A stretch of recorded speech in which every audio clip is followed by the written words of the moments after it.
Good Friday morning, everybody. John Lance along with Dell, and it is here. USMNT plays tonight. You excited? It's not. What do we call them? Oh, no, they're the Freedom Eagles. or The Screaming Eagles? Dirt Dogs? No, they're not the Dirt Dogs, I don't think. What did we... the worst nickname in all of the World Cup is USMNT. Well, Yanks. We're not saying Yanks. That's too easy. The Yanks are coming. Yeah. Well, that's actually not a bad game. The Yanks are playing tonight. But, no, the Screaming Eagles, we got the Yankees already. You got the Dirt... You like the Dirt Dogs for some reason. Well, if they really had that personality. If they were, from the South, I guess. If they're more grimy like Mexico's team that I saw yesterday. Yeah. Yeah. You need to be a little grimier. To be a dirt dog, you got to be. South Africa really just said, F it, we're just hitting everybody. And they just they just said, we don't care how many guys get red cards. Well, Mexico's red card was a pretty blatant, he didn't even try to even attempt to go after the ball. No, it was a pretty physical game, that's for sure. I was at a watch party. South Africa wasn't good. No, South Africa was terrible. I was watching it with Chris Solis. He's like, is the average age of this team 34? Yeah. He goes, God, they look old. They're the not, South African team? Yeah. Yeah. They're not very good. And there was a weird thing going. Okay, so are you familiar? I just saw this as a trending topic on Twitter, and I got into it a little bit. I don't know what's going on. Del, maybe you read what's going on here. African fans, especially from Nigeria, are all wearing Mexico jerseys. They are anti-South Africa. I don't know why. And then other people are like, you are pathetic that you're not cheering for another Pan-African team. And this is, I don't know what the beef is, but apparently Nigeria really doesn't want South Africa to win. And they are hardcore. Wait, does this get to that where they walked off Alec was telling me about it. But anyway, they're all wearing Mexico jerseys. They're all cheering for Mexico. It's pretty simple. They just don't have any love for South African soccer, so they're going to root against them. That's it? Nigeria? Yeah. Well, at least those particular Nigerian fans. Well, yeah, South Africa is kind of, there's a lot of stuff going on in South Africa. Yeah, but if we're strictly talking on the soccer side, hey, you're African power. We're not going to root for you. Yeah. We're just going to root for I your thought you opponent. were talking about this going on at the game yesterday. No. That was going on at the game yesterday, and that was... At the actual game? At the game. They're at the game. Yeah. Well, that's what you get in the stands. That's what... And what John's showing is not a fight. It's not a fight. It's... No. It's a lot of bouncing. There was some fighting going on in that shirt right there. There were shirt fights. There were some shirt fights at violence. There were some shirt fights at the watch party I was at yesterday. Yeah, some violence. There were some shirt fights. Yep. Mexico. The South Korea game was. The South Korea game was a good game. Holy, Czech. That second half was incredible. Yeah. Unless you had the under. Unless you had the Czechs. Oh my gosh! You just thought you want to talk about highs and lows of following a Czech team. Yeah, right. First score, they score the first goal in the second half. Right back, South Korea comes back right back and scores. And about 15 minutes later, they score again, but then get called offsides. And minutes later, South Korea scores again. That was a fun game. And there were so many missed. Well, there's a lot of missed goals actually with Mexico against South. They missed early in the first half, but that night game, man, it's a big difference. You got a 2:00 game and a 9:00 game. I guess. Man, 7-hour difference. That's going to be that's happening throughout. Yeah, but there was no in between game. No, that's happening throughout. Just a 7. I wonder if that was. I don't know the time frame. There's one guy who is really good at discussing and describing what the matchup, what the breakdown is going to look like. I ended up following him on Twitter yesterday, and he was, having coffee because it was after midnight where he was. So some of these games I think may be scheduled based on where the home nations are. Oh, Maybe yeah? some of that. That would make some sense. That would. Yeah, Spain is going to be playing at 11 a.m. on Monday. Maybe in large part because of that. Belgium, 2 at 2. New Zealand plays an 8 o'clock game because of their juxtaposition worldwide. Yeah, I can see that. It would have been an 11 a.m. game in South Korea. We're going to be getting 4 games a day. It's going to be fun. This will be fun. We got the U.S. tonight. Glenn Davis is going to join us at 8 o'clock to talk about this team and what you think. He'll break down. We're going to ask him about all the players. We're going to ask him about what he thinks their chances are and what this means for American soccer this year. So we will do all of that. Your Astros did not play yesterday, so we got a reprieve from Astros baseball. Although we did hear from Dana Brown yesterday some interesting comments. What do you think he said about the trade deadline and what the outlook is? They're going to be looking. Here's what he said.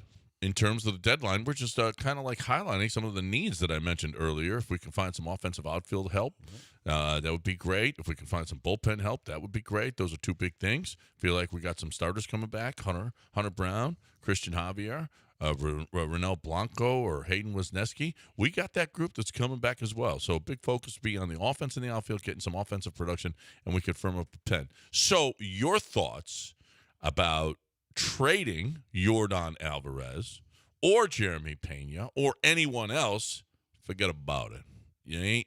They ain't sellers. They're buyers. They're finding some outfield help. And, this actually is one of the – well, Yordan is DH all the time. When he plays the outfield, it definitely increases their offensive production in the outfield. But it's one of the worst, if not the worst, outfield offenses in baseball. It's terrible. It's terrible, the production that they've gotten. Mm-hmm. Cam Smith is coming around a little bit with some power. He's still a sparking up there. He's still a 212 hitter or whatever. Yeah, but at least he's had some flashes. Yes, and we need to convert these flashes into sustained. It's so inconsistent, and he's still a young player, and he didn't have any time at the minor league level, right? Which was probably a mistake what they did with him last year. As opposed to, learning his trade at the minor league level where there was not as, but there's something to be said for facing major league pitching and getting it, but he still doesn't get it. So that's a problem. And Jake Myers is never going to be. I mean, Jake Myers, what was his OPS last year? 7 something, and it was like what a breakthrough year for Jake. Yeah. I mean, can he keep it up? Yeah, can Jake possibly be as good as he was? Is it possible to keep up his all-star performance of, 720 clip OPS? Yeah, right. And that was well, of course the Astros are going to be looking for stuff. They don't. It's just not. They don't sell. No, they don't sell. They buy. Okay, so let's make That's sure. That's why you're bleeding out right now at this particular time. Your roster has been bleeding out over a series of years, and it will continue to do so. Yep. Next out will be Jeremy Pena, and then Hunter Brown, and then Yordan. So that's just the way it is. Yeah. I mean, that's how it's going to. And then it's next up. It's the Cam Smiths get to take over and do their thing in the middle of the lineup. Yeah. Zach Coles, Zach DeCenzo's, Bryce Matthews, Shea Whitcombs. Shea Whitcombs is going to be fine. It's going to be fine. Yeah. This is good. See, you're just not a good person. I mean, try to some of their really good minor leaguers. Yeah. They'll just go to their really good minor leagues. They're next up. You tell me who the next up is. I don't know. I already know. They've already shown Kevin me. Alvarez. They've shown me over 9 years how they operate. Kevin Alvarez is in the minor league system. Right. He's moving up. There's another guy that's pretty damn good, and there's a catcher that's not doing that all that great. Yiner? It's not Yiner. Oh. It's not Yiner per se. No one's heard from him. I don't know that they're rushing him back the way he was hitting. But just take your time, Yiner. We're good. Christian Javier, take your time. What's the hurry? Hunter Brown, get back here. Let's go. Kansas City tonight. The Astros take on the Royals tonight, and you get to see Bobby Witt Jr., a really, really good player. It's Imai tonight, so let's go. It's time to let's get let's get going again. Let's go. We've been doing pretty damn good with our rotation's been much better lately. So hopefully we'll continue to. Other than the 10 runs I gave up on Saturday, other than that, things have been really, really good lately. 713-780-3776. A lot of Texans stuff that we're going to get to today. They have been out there, and there's all kinds of interviews that we will run, and nothing really earth-shattering or groundbreaking. D'Amico Ryans talked about the tight ends use.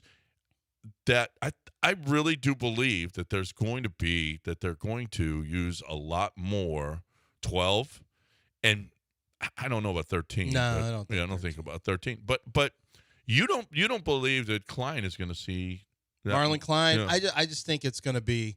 I don't think he's going to be a big part of the offense this year.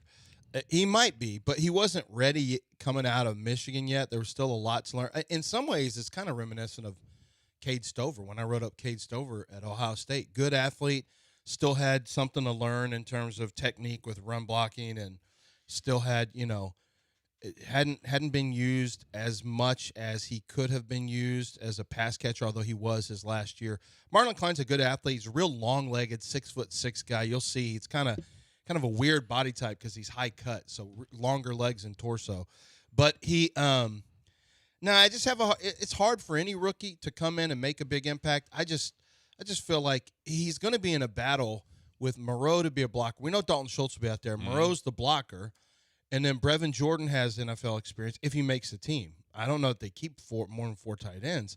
And then you have Cade Stover, who, they like Cade Stover just fine. Now, they drafted Marlon Klein in the second round, so maybe they will put him out there earlier.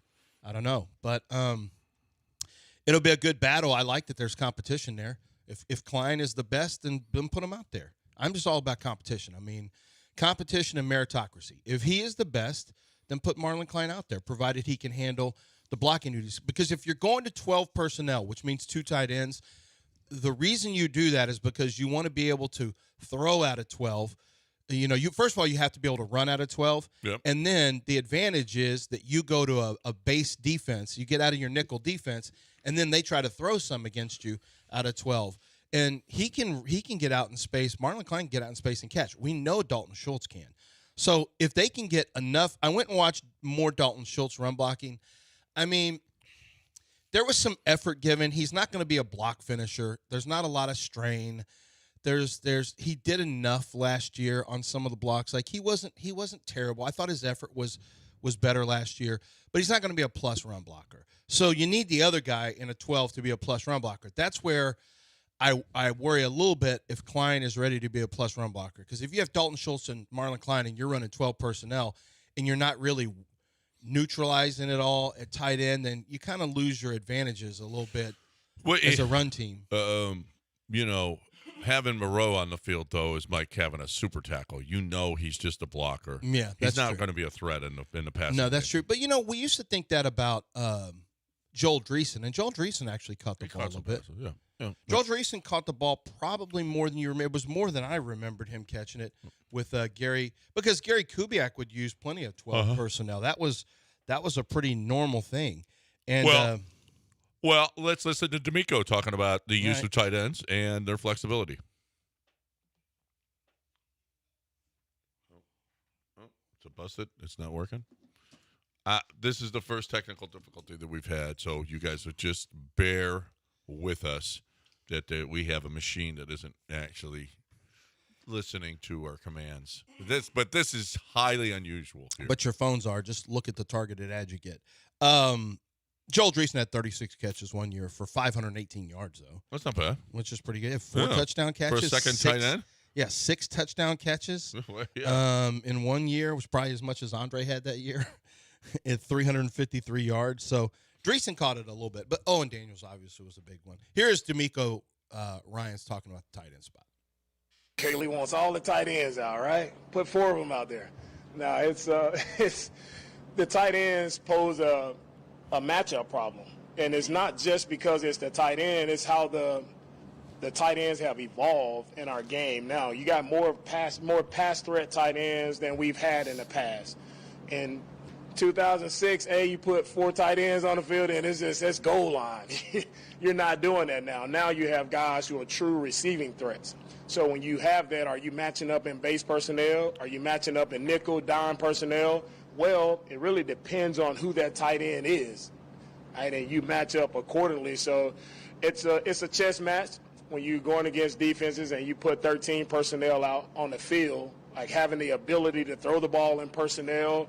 Those percentages have, skyrocketed over the past 10 years. So just having that flexibility by an offensive coordinator to have tight ends that we could put out, and not just last year we put a lot of extra O-lineman packages out on the field, which you kind of show your hand easier when you have the extra O-lineman. So now having the versatility and the depth of the group that we have now should open up a ton more options for us when it comes to being able to disguise some personnel. Yeah, think about it. You can't if you got dime personnel in the game and you run 3 tight ends out there. You're just gonna run over them. No, well, you can't put dime out there.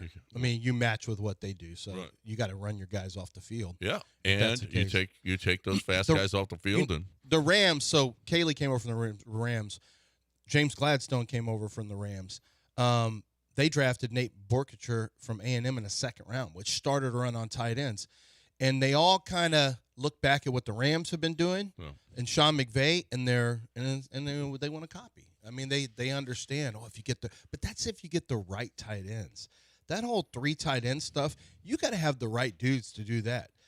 And I don't think the Texans are going to try a lot of 13 personnel. I mean, you've got to have some dynamic players. These are, these tight ends are fine. You don't have any. We're not looking at what's his name, who was from Oregon. I can't remember the Oregon tight end's name now, who was just drafted.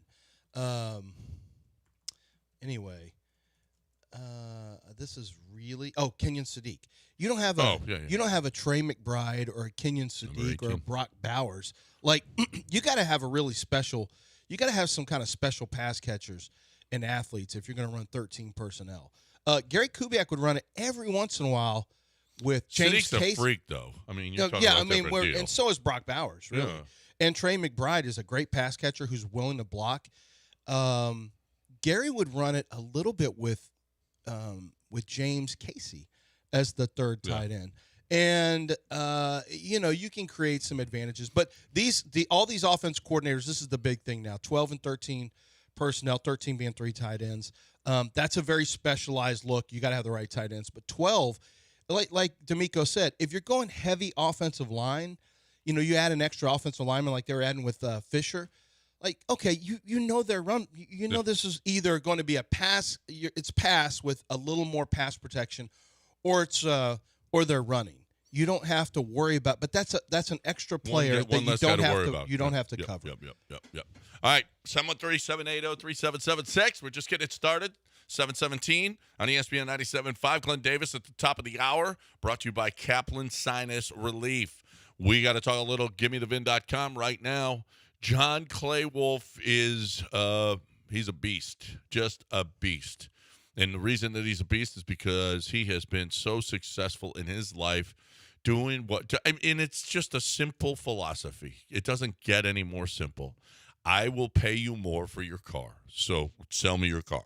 I will give you more for it. Sell us your car. That's exactly it. GimmeTheVin.com. So easy, you can do it in your underwear. It is easy. It takes about 5 to 10 minutes to find out what your car is worth. And John Clay Wolf is just going to pay you more, okay?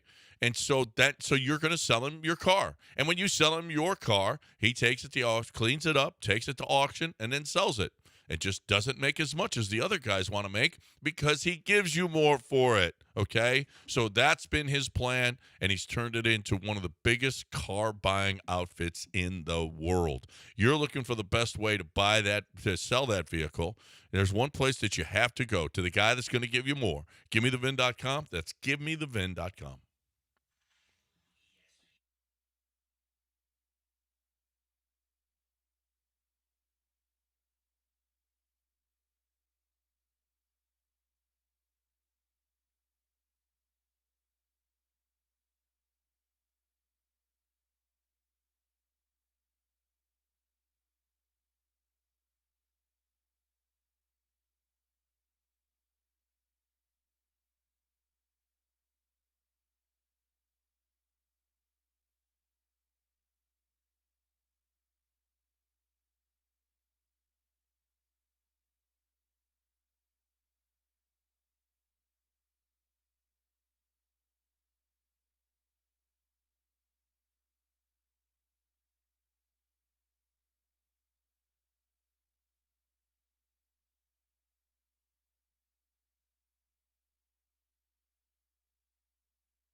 You're listening to John and Lance. Broadcasting live from the Huntington Bank Studios, here's John Granado and Lance Zierlein. Okay, welcome back here on ESPN 97.5. I'm looking at a predictor. If the U.S. wins tonight, 97%, Del. 97%. They are in the next round. With 8 third-place teams going, they say basically if you win one game, you're probably in. Yeah, getting to 3 points is big. The question will be if you're leading the group versus whether you're making it in as a second team or a third-place team because you get the advantage of playing a weaker opponent. And they've changed the rules for the World Cup this time around where goal differential isn't the first tiebreaker, head-to-head is. So that also helps you qualify. So if they're going into their final game with the same amount of points as Paraguay, they've already should always be head-to-head. It used to be I'll say Paraguay. I'm not doing you're this. from the I'm not country. doing this thing with you Paraguay. because I don't care. You've already gotten people telling you to stop. So I'm not going to play that game with you. Either way, They don't like proper pronunciation. They don't like you saying it because you're Paraguay. white. Oh, yeah, But it's embarrassing. as far as He the said, actual stop talking Mexican. As far as the actual rules of what's going on here, yes, for a long time it had been goal differential, but they've moved to this, and it will benefit you greatly to win the first one. So you already have an advantage over one of your competitors because you've already beat them. Yeah, it should always be head-to-head. We played each other. I beat you. Okay, we got a tie. I win. Mm-hmm. It should always be that way. FIFA's stupid, but well now college there football was a does that question Are they about- more stupid or corrupt? Which one? Ooh, corrupt. Corrupt Wins. Corrupt's a huge Corrupt flavor. wins. But there was a question about that night game. About a lot of empty seats. I couldn't tell if they were empty because I saw red, and I couldn't tell if that was because I thought I saw a bunch of empty seats, and then I was like, well, maybe that's actually South Korean fans because there would be chunks of red, and I didn't know if those are seats or red shirts. So did they say in the athletic this morning? That They said was there was a one of bunch the of empty questions. seats? Is that Was right? yeah, what's the deal? So they had trouble. So some of these corporate sponsors are stepping in and buying tickets, and then like I don't know if that's what Michelob Ultra did. They're legitimately giving away. I'm going to tell you about it a little bit later. I went down to Edo yesterday and by the Fan Fest, and it was like the Michelob Ultra girls were walking around. That was one of the places they went to give away these tickets. They're actually giving away. You play. I'll tell you about it here in a little bit. The different locations where they have these interactive soccer games. They give away a pair of tickets. Well, we don't want everybody to go there. We want everybody to go to. We're hanging out with Jeremy and Joe and Will Kunkel at the watch party at Patterson. Yeah. Well, they were at Rodeo Goat yesterday. At Rodeo Goat, yeah. So yesterday at Rodeo, they were at Rodeo Goat. So and that was where. And yesterday, I think Rodeo Goat is where they were doing the Michelob Ultra girls. Actually, they were headed to Rodeo Goat because that's where they did the giveaway was at our live broadcast. Yeah. From 2 to 5, they were there yesterday. So I don't know how they did it in the middle of the Mexico game because every place was packed down there. I don't know if Rodeo Goat got packed, but my gosh, it was just packed. That place is. I think Mexico would be. I think if you played, maybe not in Canada, but pretty much anywhere in North America other than maybe like, North Dakota or Wisconsin, and probably even there, the Mexican fans are going to outnumber whoever's fans in every, including the U.S. men's national team, Dirt Dogs as they're called, as they're starting to call them. Across the board, you will not be like here at the Gold Cup. It was, I don't know, 85-15% Mexican. Here, U.S. huge underdog in the stands. I don't think there's a country that could travel like Mexico. Now, proximity-wise, very close for people in Mexico, and of course, Mexican-American fans. Heard, we got a lot of Mexican. That's what I'm saying. I mean, here. that's going to be the case as well. Pretty much everything's going to be a home match for Mexico. Everywhere they play, as you would expect. But I mean, it's going to be massive massive amounts of the crowd. The crowd is going to be 80% Mexican fans every time they play, no matter where they're playing. So there's an early game today that you can watch, and you can watch it. Will Kunkel. Will Kunkel's going to be 12-3 at Patterson Park. The soccer watch party. 12 goes on from 12 to 6. ESPN. The Kunk. We got Jeremy and Joe from 3 to 6 to watch the game as well. When you arrive, stop by our promo tab, sign up for your chance to win a $500 gift certificate to Republic Boot Company. A $500 gift certificate. All of this is brought to you by Huntington Bank. So we got a big party out at Patterson Park today. Are you going to miss next Friday when we're at East River 9? I am missing next Friday. You're missing more East River 9? I'm going to miss another East River 9. Is that Masters? Unfortunately, well, they scheduled. Unfortunately, all of my member guests are at the same time as major championships, which is when we. That actually doesn't make a lot of sense to me. I know, right? You would think, hey, everybody Is wants Masters next week? No, it's Next week. Then what's the major? There's no majors. It's like the U.S. Open. Remember We about just that talked about Charlie Woods being a caddy for the U.S. one? Open. U.S. Open. It's U.S. Open. That's what I meant. Yeah. So that's next week. Yeah. Okay. Shinnecock. And so you are going to miss the holy of holy days. So or Yeah. whatever? this is like when people on Thanksgiving, the family gets out and plays like football because there's a football game going on. This is what you guys do. There's a major golf tournament, so you guys want to play golf surrounding it? Well, I'm pretty sure they scheduled the U.S. Open because of our tournament. Because of the member guests. So either way, golf was At scheduled Valencia. because other golf was being played. That's what's happening here. Yeah. Yes. Got it. Yes. You want to? Do you guys dress up as your favorite golfers that feels just like them when you're out there? No. You put on their Actually, though, like the jerseys. Yeah. unfortunately, this is kind of a uniform thing. Oh, it's a team. It's a team event. Oh, it's one of those little weird things. So you they do. pretend it's the They're Ryder pretending. Cup or something, Yeah. or the Yeah, President's yeah. Cup or whatever. But This isn't we're even their doing Cabo All Cup. America. So it's We're doing President's America. Cup. Is that what the? They're not is even that, Cabo what's Cup. is there an Well, All-American actually, team I'm tournament? waiting on my boys at Jack Golf. Man, Watch it. I'm not. What are you Say talking it about? slow. You did that on Jack purpose. Golf. No, he didn't do it on Jack purpose. Golf. I said. See? He's putting a G in there. You make sure. Just make sure. Be careful. But you're I'm off. telling you, if you've Hold on. never been to their website and see their clothes, it is spectacular what Jack Golf does. Now you're off Thursday too, though. I'm off Thursday. So what are you doing Thursday? He's playing in the member guest. tournament. It's a 3-day member. Well, actually, it's 4 days. They just like the Wednesday's U.S. practice Open. round, It's just like the U.S. Open. You're doing a practice round, and then 3 days of tournament. Shut up. Yeah. Where is this going to be? In L.A. Oh, wait, what? I joined a club in L.A. Yeah. Yeah. Oh, and people are letting you play in their stuff? He's in the They tournament. don't even. How do What are they you even talking know about, you? member? I can. You're a member, but they didn't mean they've taken you in. Well, no. What are you talking about? It's not like I have to be. Speaking I of gotta, that. I got to get shivved first in the. No, but I mean, do they think you're an interloper? Like, oh, here's a Texas guy trying to Texas our California. No, they Are they saying that to you? accepted me as soon as I paid them the money. Yeah, they I think they were accepted fine. me. Yeah. Check him. He's probably got guns all over him.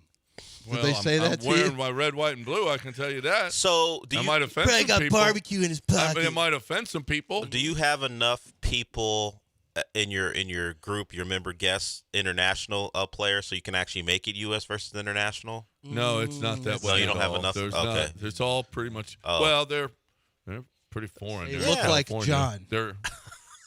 I don't They know look like how many John. aliens we have. Alien. Oh, okay. No, look like no, John. super Extraterrestrial. Extraterrestrial. Super. I wish they were called super terrestrials. Yes. Extraterrestrials. Extraterrestrial. Have you seen any sweet? I don't know how many we have. Have you okay. seen any sweet facelifts yet at Ooh. your club? No, not really. Okay. No, there's no sweet facelifts at Okay. the club. I didn't know. Okay. Speaking of guys, You two don't know anything. I about didn't. He asked anything. that silly question. I just What? thought. I thought mean, you those just might. guys out there It's get L.A. facelifts too. It's L.A. I No, thought no, you just I'm might. not talking about that. I'm talking about What are you just. talking I thought you might. You have- don't know how big an event this is. Oh, okay. Yeah. Bigger it's than the huge. U.S. Open? Obviously, they got a practice round. Practice and round. they're going. You're playing on Sunday. No. Wednesday, Thursday, Friday, Saturday. Oh, that's the fourth Wednesday, day. third. Oh, Wednesday. And the practice round is Wednesday. Wednesday. Yeah. So there's 4 So days, you including you practice round. you decided not to go to that. You'll be able to do a show. Well, he No, does the start the show I'm at off 5 in the 8. morning. Oh, I so got are you go- I got a 2 o'clock tea time. So you will be part of the I'll be practice part of round. that, Got yeah. it. So I've already got What, you lost your mind? Brado and Will are going to come in for one of the hours on Thursday, and host 1 hour. Trevor Sikkema, who used to be the draft guru and NFL guy Jack's from son? PFF, Trevor Sikkema. Not Jack Sigma. Not Jack Sikkema, no. Trevor He's going to be Sikkema. in from 9 to 10, and then I don't know, 7. I think 7. I'll just talk to Dell about stuff. Oh, you can just 7, talk to 8. yourself. I got a plan for my show. No, you don't have to plan. But for speaking anything. of- your yeah. show's unplanned. No, it's not actually. That's why 9 to 10 I'm very quiet until news of the weird. But speaking of people who may or may not get kicked out of clubs, what happened to your boy Phil? Oh, we'll talk about that on the other side right here on ESPN. Well, you can't talk about it, and I'll tell you why. Oh wow. Can't? You can't talk about it because you will face the consequences if you do. You will? But first, HR&P. You're going to face the consequences if you have an HR infraction. And if you have an HR infraction, if you're a problem, okay, they called me the problem here. Never faced it, never done it, never had an HR infraction here. Now, did I toe the line? Yeah, I did. But HR&P will decide, and they'll help you decide. They'll help you get through all of your HR issues. And it's more than just problem people, right? All of the stuff. Your payroll, your 401ks, your off time, your PTO, everything. It goes. The HR departments are getting huge now. Is your HR department too big?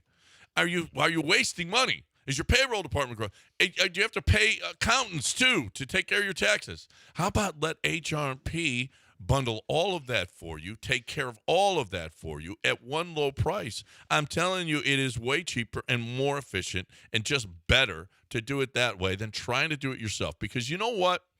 You sell what you sell. You don't do payroll. You're not an expert in payroll. You're not an expert in HR. You're not an expert in taxes. You're not an expert in 401 or insurance. You are not. You're just not. Let the experts do what the experts do at a price that you're going to love, but much better and much cheaper than you're doing it now. You're looking for a great way to get all of this stuff. And if you're not completely satisfied with your admin company, try HR&P. HRP.net, 281-880-6525 or HRP.net.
You're listening to John and Lance. Broadcasting live from the Huntington Bank Studios, here's John Granado and Lance Zierlein. All right.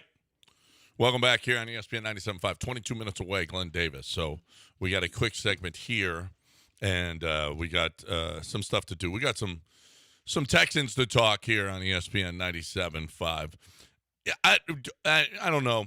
Kamari Lassiter. The team, I do notice this. Everybody seems to be rallying around CJ.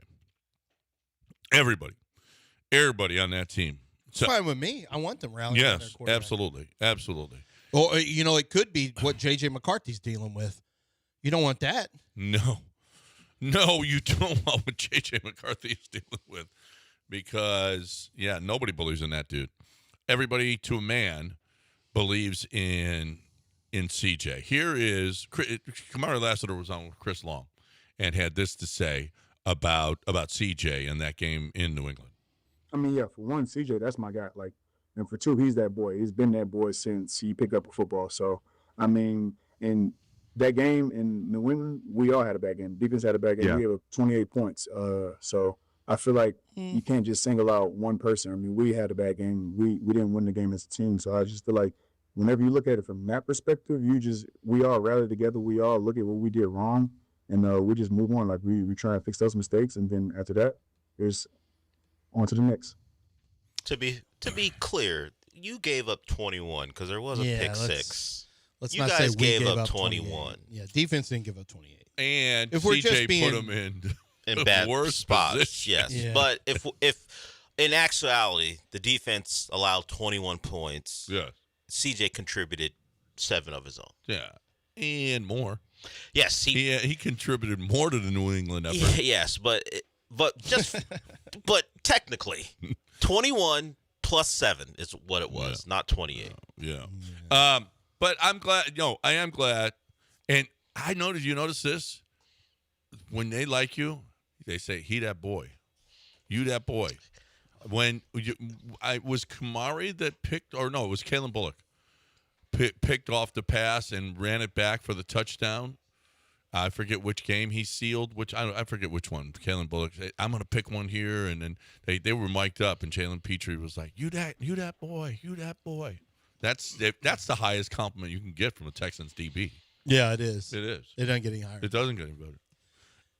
Should we He's him. Should we do that here when we feel like? Yeah, that's fine. Yeah. Okay, that's fine. Yeah. Well, if we say something good, funny, or I don't think we'll say it about each other, but anything that's accurate. You have to say it about yourself. Probably. If you say it, if you say something accurate, then you can't say it about yourself. Well, no one else is going to say it about anyone else. Well, no, I'll say you that boy, Lance, because you know what? That's a pretty high compliment.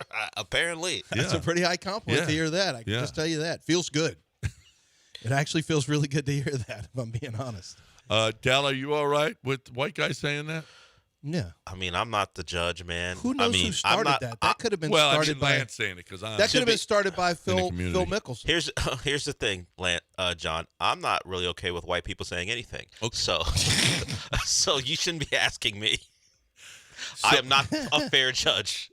So apparently, Phil Mickelson was kicked out of his club. He got thrown out the club? He got thrown out the club for allegedly. He had his membership revoked from the longtime club after an independent investigation into his misconduct. Phil does some things I've noticed. The Farms, a club in Rancho Santa Fe, California, which is beautiful. It's beautiful. I never beautiful. even heard of it. We went down to Rancho Santa Fe. It is gorgeous. Now. They like money there. I just want you to know they like money there. I never doubted they did. Yeah, it's near San Diego. It's like a northern suburb of San Diego. Holy crap! Yeah, so bring some if you're ever going to Rancho Santa Fe. But this was put out, a spokesperson for Phil Mickelson. Any misunderstanding has been cleared up. Phil continues to attend to a health matter, and is uncertain when he will be able to return to professional golf. And they went on to say that if anyone denigrates his name by saying this kind of stuff, there will be legal ramifications. So something happened. Something happened. Something happened that they do not want out. Mm-hmm. The farms Would you like to say what you think it was? I have no idea what it was. Do you want to try to denigrate? No, I don't want to. Because Lexi will clip it and send it out there to the internet. Yeah, and send it directly to Phil and his law team. Not saying what the Farms Golf Club is committed to maintaining a golf club environment that is safe, respectful, and reflects the highest standards of conduct. All members are required to adhere to our code of conduct. Get your boy, John. And any allegations of misconduct are taken seriously. Get your boy. Yeah. Following a staff member report of member misconduct, the club provided immediate and ongoing support to the staff member, conducted a thorough independent investigation of the incident, and took decisive action. Wow. Phil, what you doing with them? What you doing over there?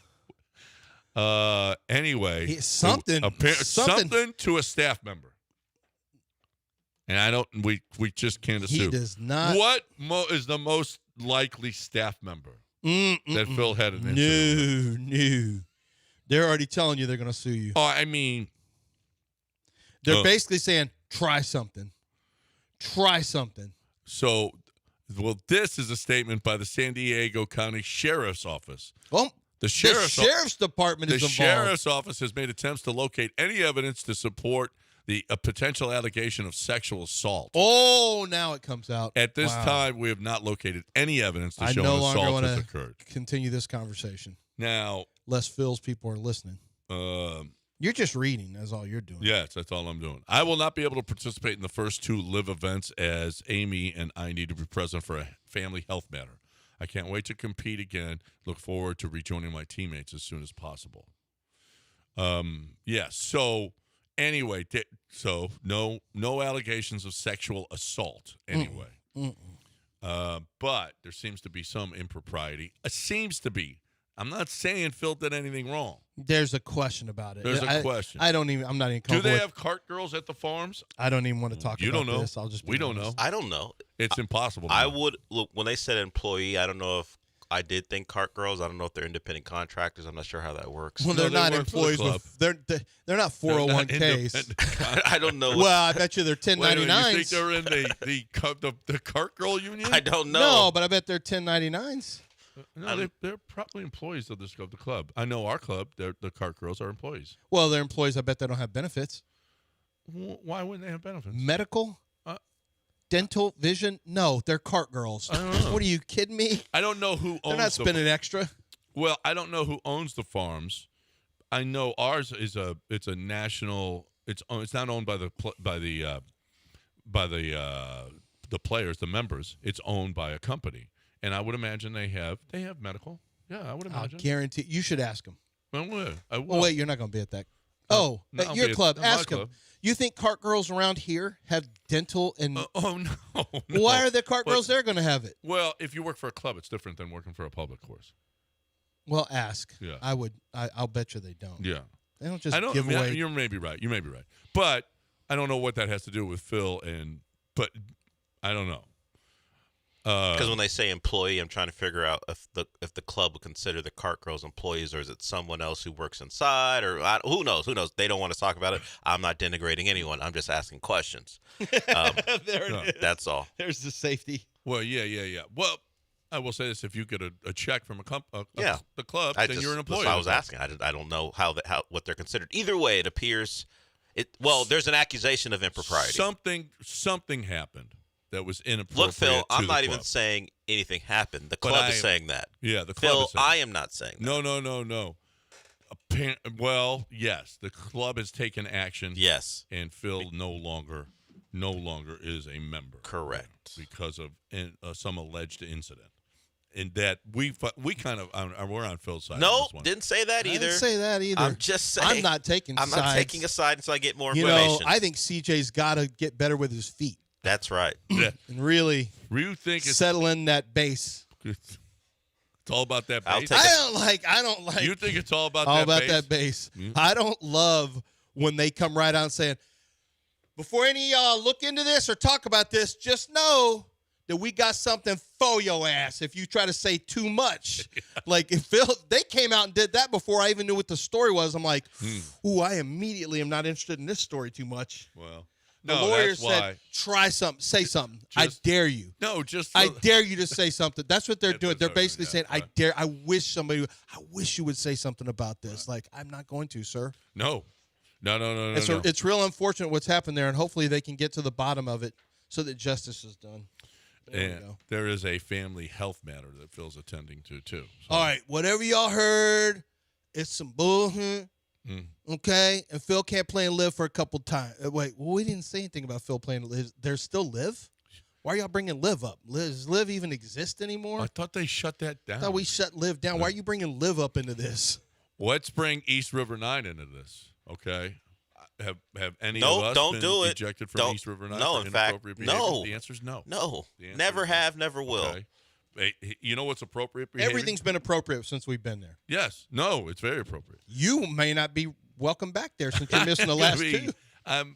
Unfortunately, it's been coinciding with stuff that I have to do, important matters that I have to take care of. But we're going to be there again next week. We go there whenever there's a major, and it's a golf weekend, and it's a huge golf weekend next weekend because East River 9, it is on. U.S. Open, Shinnecock, awesome. And East River 9 wants you to celebrate and participate, okay? Now, you work, so you can't get to the golf course. You can't. By the time you leave the house, warm up, play a round of golf, and have a beer afterwards. We're talking about 7 hours. At East River 9, we're talking a couple hours. We're talking about you and maybe bringing a client. And you can do it at night as well because you're working all day. You can bring a client at night, and you've got a great bar and restaurant right there. You've got a driving range. You got pickleball. You got everything you could possibly need at East River 9. So you don't have 7 hours to spend playing golf today? Well, how about just a couple hours, and you got yourself 9 holes in and a great time at a great bar. You got corporate memberships available as well. So you're looking for a great way to get your golf on at night or during the day. East River, the number 9.com, eastriver9.com.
All right, welcome back here on ESPN 97.5. Every morning at 8 o'clock,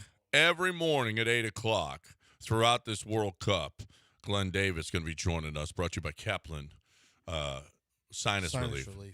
But today, we'll have I had to cancel my Monday appointment for my allergy test because, that's right, I won't be here. Yeah, we're going to be at the Golden be in Nugget. Lake Charles, I can't wait to go. We're leaving Sunday, and we will be broadcasting Monday and Tuesday, so that's going to be fun. And Glenn Davis will be joining us.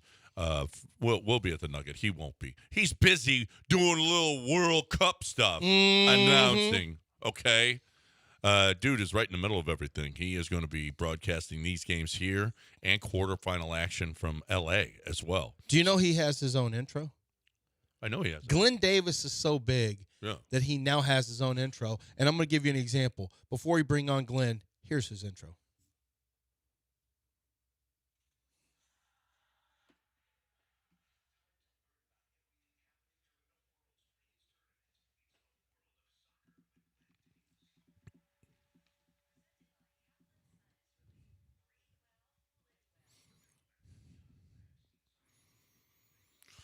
Well, we got us a huge day, and we are going to be broadcasting live at Patterson Park. We got a watch party from 12 till 6, brought to you by Huntington Bank.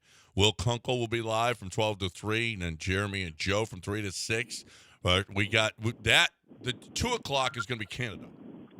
Okay? Yeah. And so we're going to preview that, but the U.S. is going to play at 8 o'clock tonight. And by the way, we're giving away a $500 gift certificate to Republic Boot Company today, so make sure you get to Patterson Park. Nice. Glenn Davis is joining us right now live from the stadium, and we are really excited. We've been waiting all this time.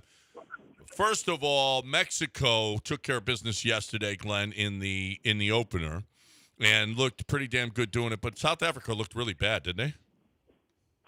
Yeah, I think that's one of these types of results that you say, hey, you win the game, you get the 3 points, you're off to a good start in front of 80,000 people. That's great. I thought South Africa kind of felt bad for them. They didn't live up to the moment. They were a young team going into this, as we mentioned on the show the day before. Mexico, the hype machine is going to roll now. Some of my Mexican soccer fans are going to get mad at me when I say this, but you got to be very careful to go overboard on that result because I don't see Mexico going far in the tournament. Their test is coming up with South Korea and the Czech Republic, so we'll see. But a great day for Mexico from the standpoint of doing what you have to do to start off a World Cup. Were you at all surprised about South Africa taking care of the way they played in the second half? No, I mean, look, they were young and experienced coming into this. This was a potential to happen. This is going to happen to some of the other teams that are less experienced. As we mentioned the day before, remember we talked about you can't give goals up. It's tough to manufacture goals in the game of soccer. So the first goal that they conceded playing out of the back was a nightmare. I'm sorry. I said South Africa. I meant South Korea and how they played last night. Yeah.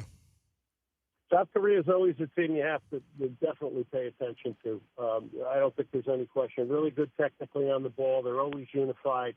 Very, very difficult team, and they have Son up front who used to play with Spurs and who's in Major League Soccer now. So keep an eye on them. And it's, fast. I mean, they really just play it. They play with pace. That was an interesting battle of two different styles. I mean, you put the ball in the air, and you had a couple of headers. One of them didn't count. One of them was a goal for Chechnya. Is it Chechnya? No, and Lance, that's a good point you're making, Lance, because that's the beauty of the World Cup. Countries play the game differently. Very differently, right? yeah. And to their strengths and the way their culture is. That's what makes it so beautiful. I mean, at the club level, we love watching the Champions League. Why? Because stylistically things are different. It's clubs representing certain countries. So that's the beauty of the World Cup there. Well, they were taller, too. Well, I mean, that's the thing. Yeah, I mean, if you've got a big team, you're going to for sure. Set pieces are a big deal. No. So you have the U.S. men's national team. It is it didn't feel like, so there were a lot of players who've been out at different times and leading up to in the lead up. when we watched Gold Cup finals, I was hoping to see more. A lot of the best U.S. players weren't there for that one when they took on Mexico here, and we lost here at NRG. It feels like, I don't know, Glenn, it feels like I don't feel like there's a ton of momentum. Am I wrong here for the U.S. team building into this in terms of results in friendlies and leading in? I mean, we're automatic qualifiers in the World Cup. I don't know what to make of momentum for the U.S. team headed into this World Cup. Well, we're going to find out tonight. I think they actually have great momentum coming out off the last two games. Okay. Yes, they lost to Germany, but they produced a lot of good quality soccer in that game. The game before, they produced a lot of good quality soccer against Senegal. There are questions. Let's not beat around the bush here. There are questions defensively, and let's remind ourselves those are friendlies. But as far as momentum and getting people behind you and playing in front of 60,000, I think there is a nice little buzz around the U.S. But this is when we're playing for keeps now. And you're going to play a very pragmatic team tonight that's going to try to frustrate you and make it difficult. And you're going to have to be a very, very smart soccer team tonight. You're going to have to play mistake-free. And you're going to have to be really good when the ball's lost defensively in transition. So this is going to be a very challenging game tonight, but one that the U.S. should win. Okay, let's talk about who is going to step up. One of the problems with the U.S. has been scoring goals, right? And they need somebody to step up and score goals. Is it Pulisic? Is it Balogun? Is it Dest? Who is going to step up in this World Cup and make sure that we get some goals? All of the above, but it's obviously Christian Pulisic because he's a very talented attacker that can beat people off the dribble. Now, it's going to be very different tonight because Paraguay is going to sit back defensively. There's not going to be a lot of space behind them. You're going to have to be experts at recognizing when they get pulled out and try to utilize the space behind them. Pulisic's going to get doubled up constantly when he's on the ball. So you're going to have to get it off your feet very quickly tonight. You can't get frustrated. And most importantly to me is they will have more possession tonight, the U.S. I believe that. And when you lose the ball, it's that 2 or 3 seconds. If you're not positionally in the right places for starting points, you could get hit on the counterattack. We see it in the game all the time. It's going to be the same thing with Portugal and Congo on Wednesday. One team's going to have more of the ball. The other team's going to look to hit them in transition. So they're pretty clear-cut games in my mind. But the U.S., the concern is a little bit defensively for the United States. And if they get overcommitted going forward and seduced by the fact that they have a lot of the ball and lose it, in the blink of an eye, it can happen. And Miguel Almirón's a guy you got to watch on Paraguay on the counterattack. I believe Julio Enciso, one of their better attacking players, is not going to make this game tonight due to a thigh injury, but that's not 100% confirmed. Glenn Davis, brought to you by Kaplan Sinus Relief every day right here on ESPN 97.5. Glenn, with the expanded, we talked about this a little bit, but there are eight third-place teams that are going to get in. A win tonight, and the predictors, if the U.S. wins tonight, they're in. They're in the next round. That's what the predictor is saying. Is that just one win? Is that the kind of pressure? Is Paraguay the easiest win in this group, or where does this stand to get just a one win? Yeah, I don't think there's any easy win in the group. I think, for me, the most talented team is going to be Turkey, who came in through a playoff. But you do want to get this first win. And I think if the U.S. really has designs, and this is really looking way out, on going deep in this tournament as a host nation, and when I say that, it's quarterfinals or beyond. Don't call me crazy. You have to believe like this. They got to win the group, because that gives you the easier path. So to get off and get a result here tonight is important. And who knows? You could come down to that Turkey game, playing to advance. And again, this is thinking way ahead. but playing to advance, and then you're going to get one of the third-place teams, which that's kind of the way you want to navigate this thing. This is a navigation. Listen, in a little over 2 weeks, the whole first round in 72 games, I think, are going to be done. It's pretty crazy. 2.5 weeks. Yeah, it is. There's going to be, there's some good matchups coming up. There's some good groups. Really excited about it. U.S. men's national team. That game goes later tonight. My son and I were talking. My son's really gotten into soccer over the last 5 years, and he had some excitement about this U.S. team. He said, Dad, he said, when you look at it from a managerial standpoint, that could end up being what the U.S. has now is going to be the best manager they've ever had. And that we just kind of were talking about the difference a manager can make. And his point was, you see it on club levels all the time. There are certain teams that just respond to certain managers. Give us your thoughts on where the U.S. stands right now from a managerial standpoint, and what difference that really can make on a platform like the world's largest platform for international soccer. So Mauricio Pochettino was a very good hire, in my opinion, because you needed to bring somebody in that was fresh, didn't have preconceived notions, that has been at the heights of the game, and that's what you get with him. He's also Argentine, so he seems like a kind of gentle guy and a nice guy in the press conferences. Rest assured, this guy, through every ounce of his flesh and bone, is a competitor, and there's no telling what goes on behind closed doors. But he has got a unified group. He has preached collective, unified, all that, which most of the managers in this tournament are doing, because that's how you can overachieve as a group, not as singular players. So we'll see some teams maybe have some problems with egos that maybe crash and burn a little bit. And then you're going to see teams that just grow a few inches because of that collective nature. But I like what he's done. I like the two nuances he's added to the team. I'm interested to see if that'll be there tonight with Dest higher up the field. I believe it will be. And then with Anthony Robinson, it's a different game for him. He's got to make sure he's got one eye on protecting the space behind him and around Tim Ream. So these are two changes that he's made subtly that I think are good. But, man, you want the first goal against Paraguay. But I think when the players look at him and say he's our manager, I think that's a great feeling in a locker room. We all look across a locker room when we played, and you're like, yeah, I'm glad that guy's on my team, or I'm glad this is my manager. I think this is the case with the U.S. But at the end of the day, this is all going to be validated and quantified by what you do in the World Cup and how successful you are, and that means winning games.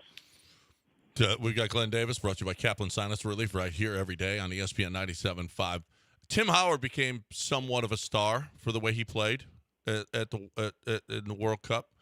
Is Matt Freese? Is Matt Freese going to make a name for himself in this? Well, Tim Howard in that Belgium game was unbelievable. That may be the greatest goalkeeping performance ever. Matt Freese is one you put a circle around because he's never played in the World Cup. You have to hope, though, that you're not going to be a U.S. team that is going to get shelled like that U.S. team did against Belgium. And I believe that's not going to happen as much. I'm not sure you're going to have the mind-blowing goalkeeping experiences that we've had from a lot of these great historic U.S. goalkeepers. I don't think that. But that said, he's got to win you a game at one point, or he's got to make some critical saves in this tournament.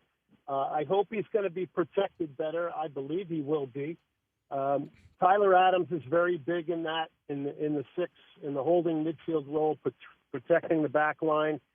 And this is a big game for Adams tonight because in transition, he's the first line of killing off counterattacks tonight. So circle around Matt Freese. That's a great question because he has not played in a World Cup before, and we are assuming he's going to start over a guy who did, Matt Turner.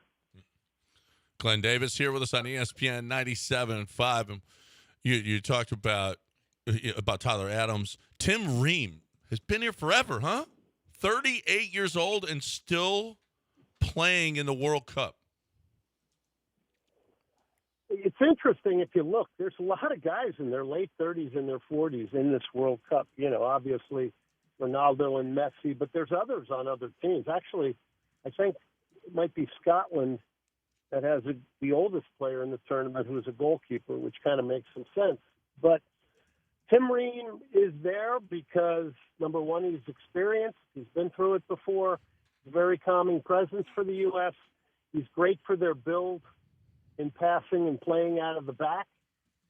The downside of that, like anybody who gets older, is if he gets caught in open space one-on-one with, the opponent's great attacking talent off the dribble with pace, that's a problem. So you're doing everything you can to make sure that doesn't happen. And I think that, in a little bit of a way, is kind of a restraining order for the left fullback, Anthony Robinson. Although if you have the ball tonight, you're going to be way up the field. So that's going to be a tricky piece to navigate tonight. So we're going to be aggressive. We're not going to park the bus. We're going to attack. Yeah, I think we've seen that in the last two games. Mm-hmm. Yeah, absolutely. Against Paraguay, yes, you have to attack. You can't sit back against Paraguay. And I think Paraguay is going to invite you in and try to hit you on the counter. And there'll be moments where Paraguay will press a little bit. If they get a decent attack, they may stay up there and try to repress. But they're going to be thick and heavy with numbers. They're all about strong central defenders. You're going to have to break down this low block. It's all about compactness for them and killing space. I'm going to ask you on a scale. I'm going to ask you some different features of the team. So this is what we do when we try to analyze or evaluate a player. I'm going to ask you to do it with team. I'm going to give you a scale of 1 to 5, 5 being the highest, 1 being the lowest. Give me a number on all of these features. Goalkeeping. I think right now we're a 3. Okay. Speed. I think we're a 4. That's big. That's very important in the World Cup. Size. Yeah, I think we have good team speed. Size on the back end. Size? 5 on size. Good. Size, yeah. No. I didn't say 5 okay. on size. I said, I'm thinking here, I think we're about a 3.5 inching towards 4. Mm-hmm. Okay, not bad. Tough physicality in terms of, the ability to impose their will when it gets physical when needed. Set pieces, whatever the case may be. Yeah, that'll be a little. They're all athletic.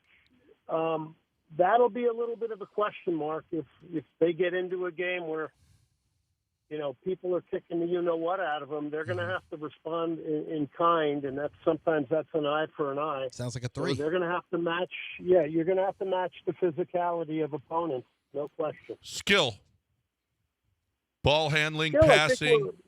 I think, if the scale is France, we're a 3. Okay. Creativity. One of our big challenges, that's where Pulisic has to come in, where Dest has to come in. That's an overall challenge for our country and player development as well. Striking, shot making. That was the concern the last one. It's been a concern. Yeah, you're talking about chance creation. That remains a question mark. Chance creation was good in the last 2 games, but those were friendlies. Are they finishers, though? Finishing is always an issue with the national team. I think we're going into the World Cup with some strikers that have confidence, following Balogun of Monaco and Ricardo Pepi. And I think Pulisic's got coming in from the left side, cutting in on his right. Looks like he's sharp and ready to go. 3.5? I don't think you don't sound like you're saying 4. No, not at all. I mean, As far as chance creation in World Cups, if I'm measuring it on past ones, we're at 2.5. Yeah. But what your expectations for this year though is what I'm kind of. Oh, for this year? Yeah. What your expectations are for this year?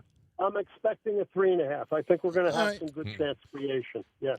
Your confidence in this team to win the group? I'm confident that they can win the group. Yes, I do believe they can. Okay, they will. It's them or Turkey? Well, if you want me to make that prediction, I think it might come down possibly. And again, I don't like doing this because you're really kind of jumping ahead, but predictions are what it's about, I know. So I'll say it comes down to the game with Turkey, and if you can defeat Turkey or do what you need against Turkey on that day, then you could win the group, and then you got an easier path to navigate the rest of the World Cup, if there is such a thing. They win tonight. Yes. They win tonight. All right. Under, Yes. over, a goal and a half. Under, over, goal and a half. For the You mean US? Would they win by over a goal?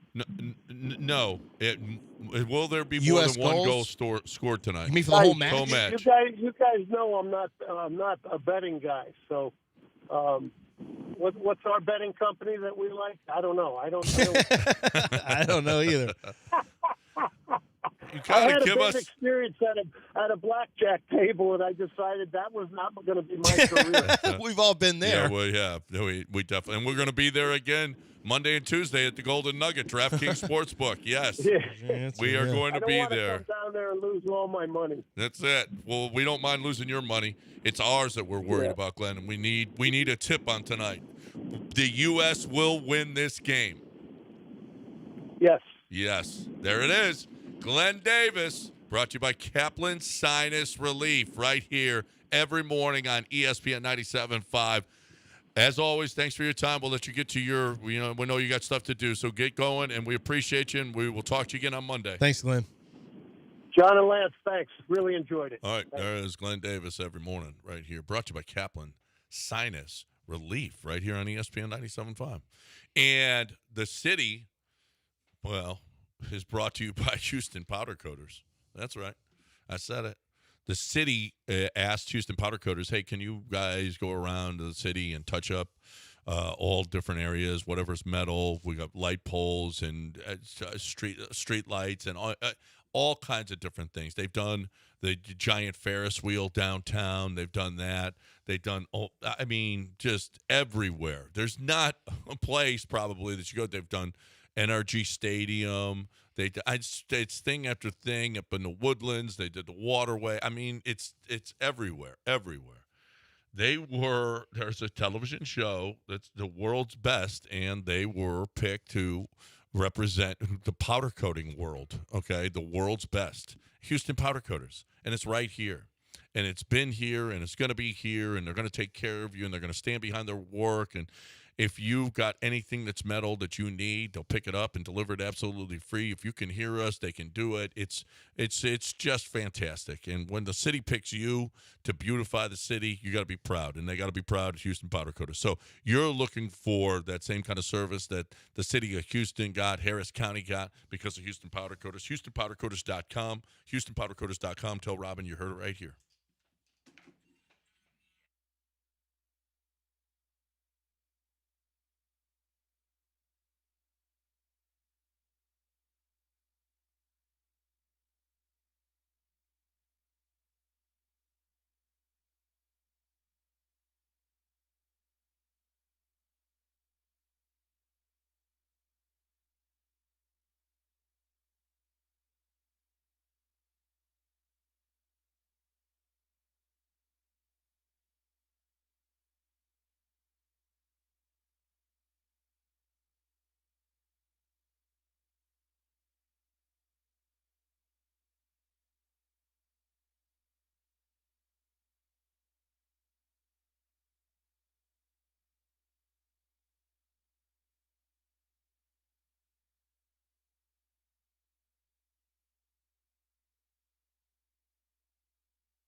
You're listening to Houston's longest-running sports radio morning show. On ESPN 97.5 and the ESPN Houston app. From the Huntington Bank Studios, here's John and Lance.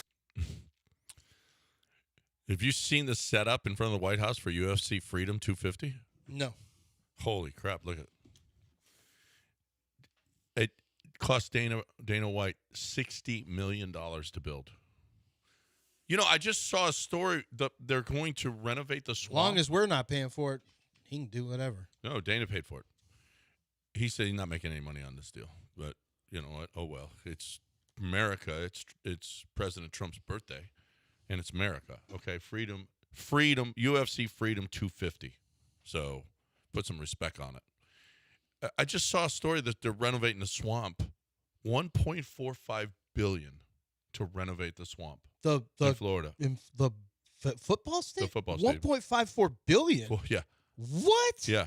That's what, billion? That's what B? I remember when we built an entire stadium here for $360 million, and we thought that was a lot. NRG, or which was Reliant at the time, which is back to Reliant now, right? Yeah. It cost $360 million, and we were like, "Oh my God, how are they gonna do that? That's crazy. It's so expensive." Now, $1.45 billion. That's just the renovation. It's unbelievable. It's unbelievable. So, yeah. Anyway, it's gonna be cool Sunday night. Because it's a weird UFC because it's Sunday night, not Saturday, which is usually Saturday.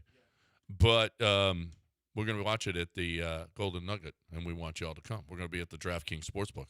You got to figure out. You got to find. Oh, I'll ask Jace. I need winners. I need winners for the UFC event.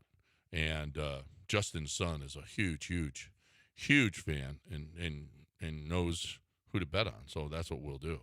We will bet on those people that he tells me to bet on. In the meantime, bet on the U.S., according to Glenn Davis. He said put all of your money, put everything you own into it, okay? Do not even feel like you have to worry. You have to worry. He didn't say anything close to that. You won't even sweat He was it. extraordinarily uncomfortable with your question. Okay, so Are they going to score more than 1.5 goals? I don't know. No gambling. I had a bad blackjack experience. He was not happy to talk about that. Well, He's on a broadcast. What I heard. He's on a broadcast. What I heard. Literally is work. bet your house. He just got back in the broadcast, and you're like, I've got some gambling questions for you. He's like, no, I just got back in. Yeah. So I just feel like he said to me, what he told me was put everything on the U.S. and they'll probably score in the first minute, and you won't have a sweat with this one at all. That's what I heard. Okay.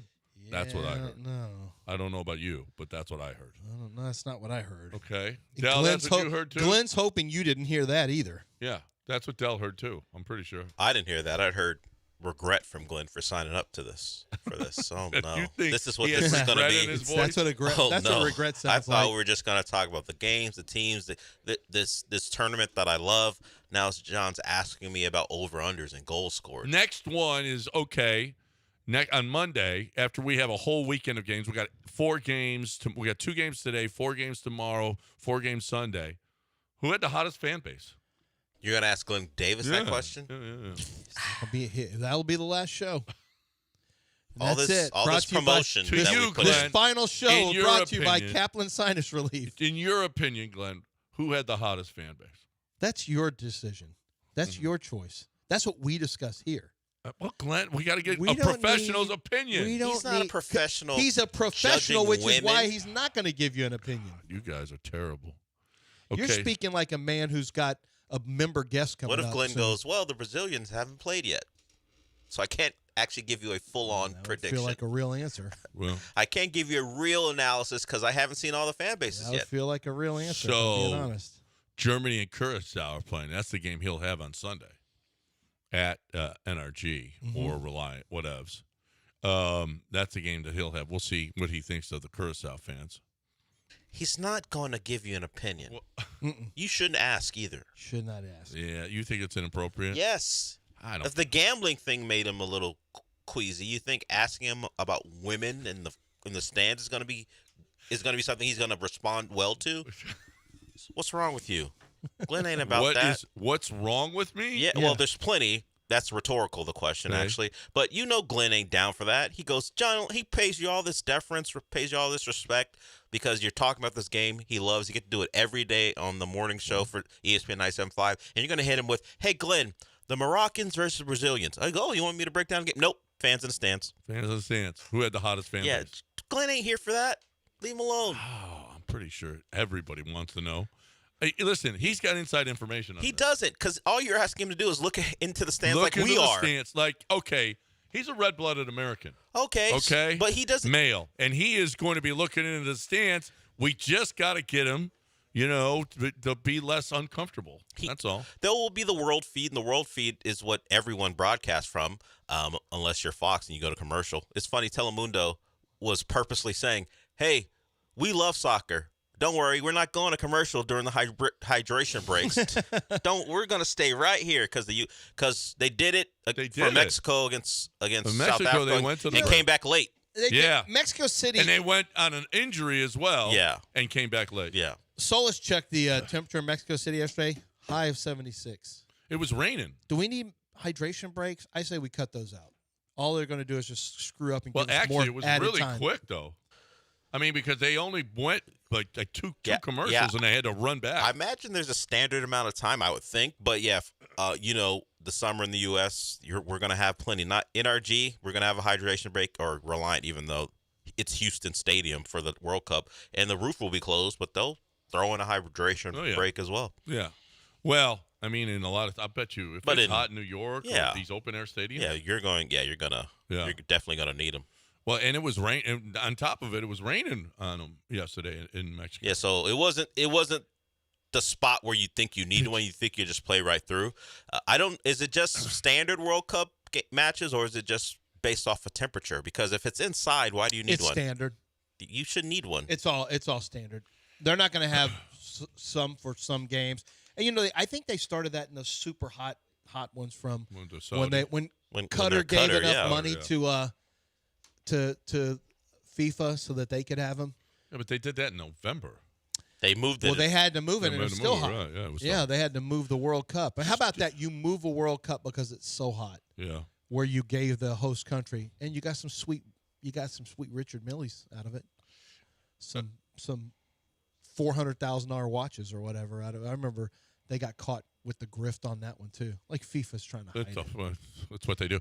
Did you see the wide shot outside the stadium? The air quality didn't look great. In Mexico City? It looked really hazy. Yeah, well, that's been a thing. Well, it actually does. When I was there, I guess last May or 2 Mays ago, it kind of just has the California smog. Yeah. It's kind of what it looks like. Yeah. Well, they don't. Yeah. Actually, LA has really cleaned it up. Really. Well, I was going to say it used to be the smog. Well, they've gone to so many electric cars. Yeah. I mean, it's a really big thing is cleaning up the air. When I'm out there, I don't see it at all anymore. There is no smog. I saw it in Mexico City, though. Yeah. There's a ton of people there. That's what you get. Yeah. You don't see much of the I don't sun. think they're trying to clean up the air quality. I don't think well, there's a they big might push. want to for the health of their people. Yeah, I don't know that there's a big push for that. They're like, asthma, whatever. Wait, what? I don't. Just take some Symbicort. Why do you feel like that's how? Big Pharma doesn't want them cleaning up their air. Wow. Because they make a lot of money off of Big Symbicort wants those cortisol, those steroid-based inhalers like I have to take every day. 8:32 ESPN 97.5. What So did the we Astros did What did we win. learn in that segment?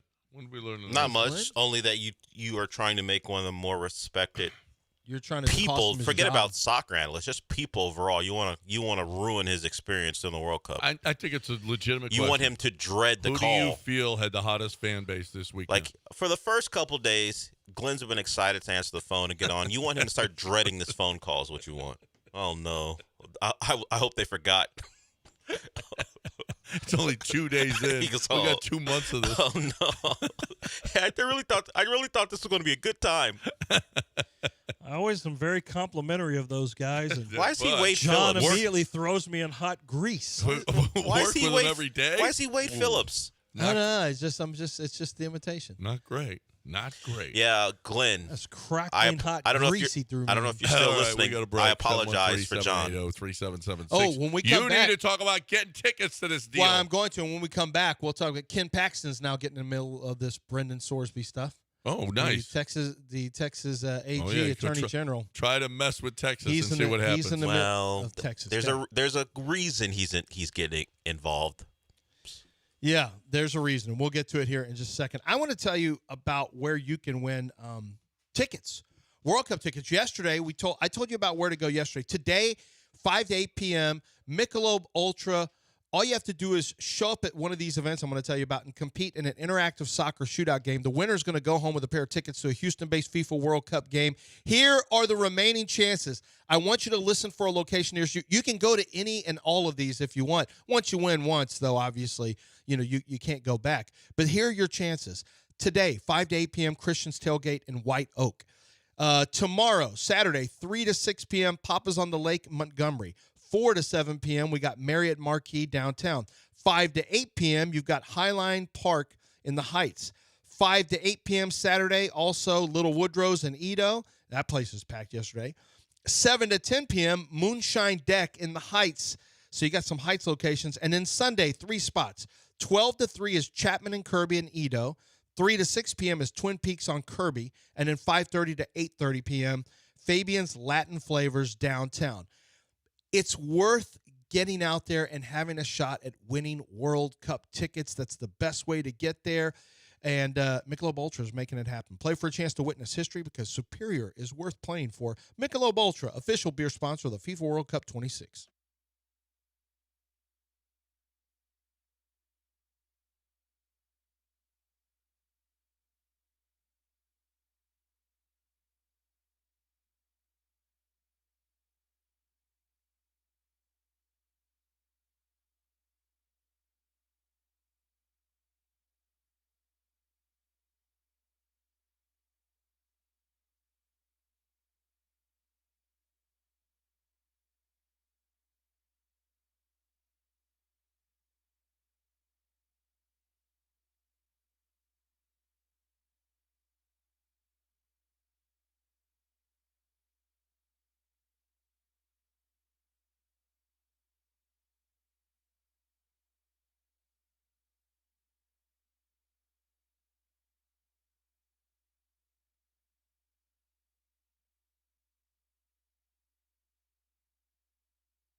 John and Lance. On ESPN 97.5 and the ESPN Houston app. Live from the Huntington Bank Studios, here's John Granado and Lance Zierlein.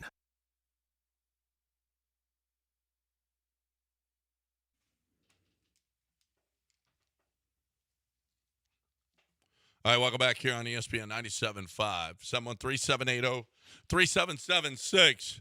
I'm waving at Charlie. Yeah, she's watching. She's watching right now.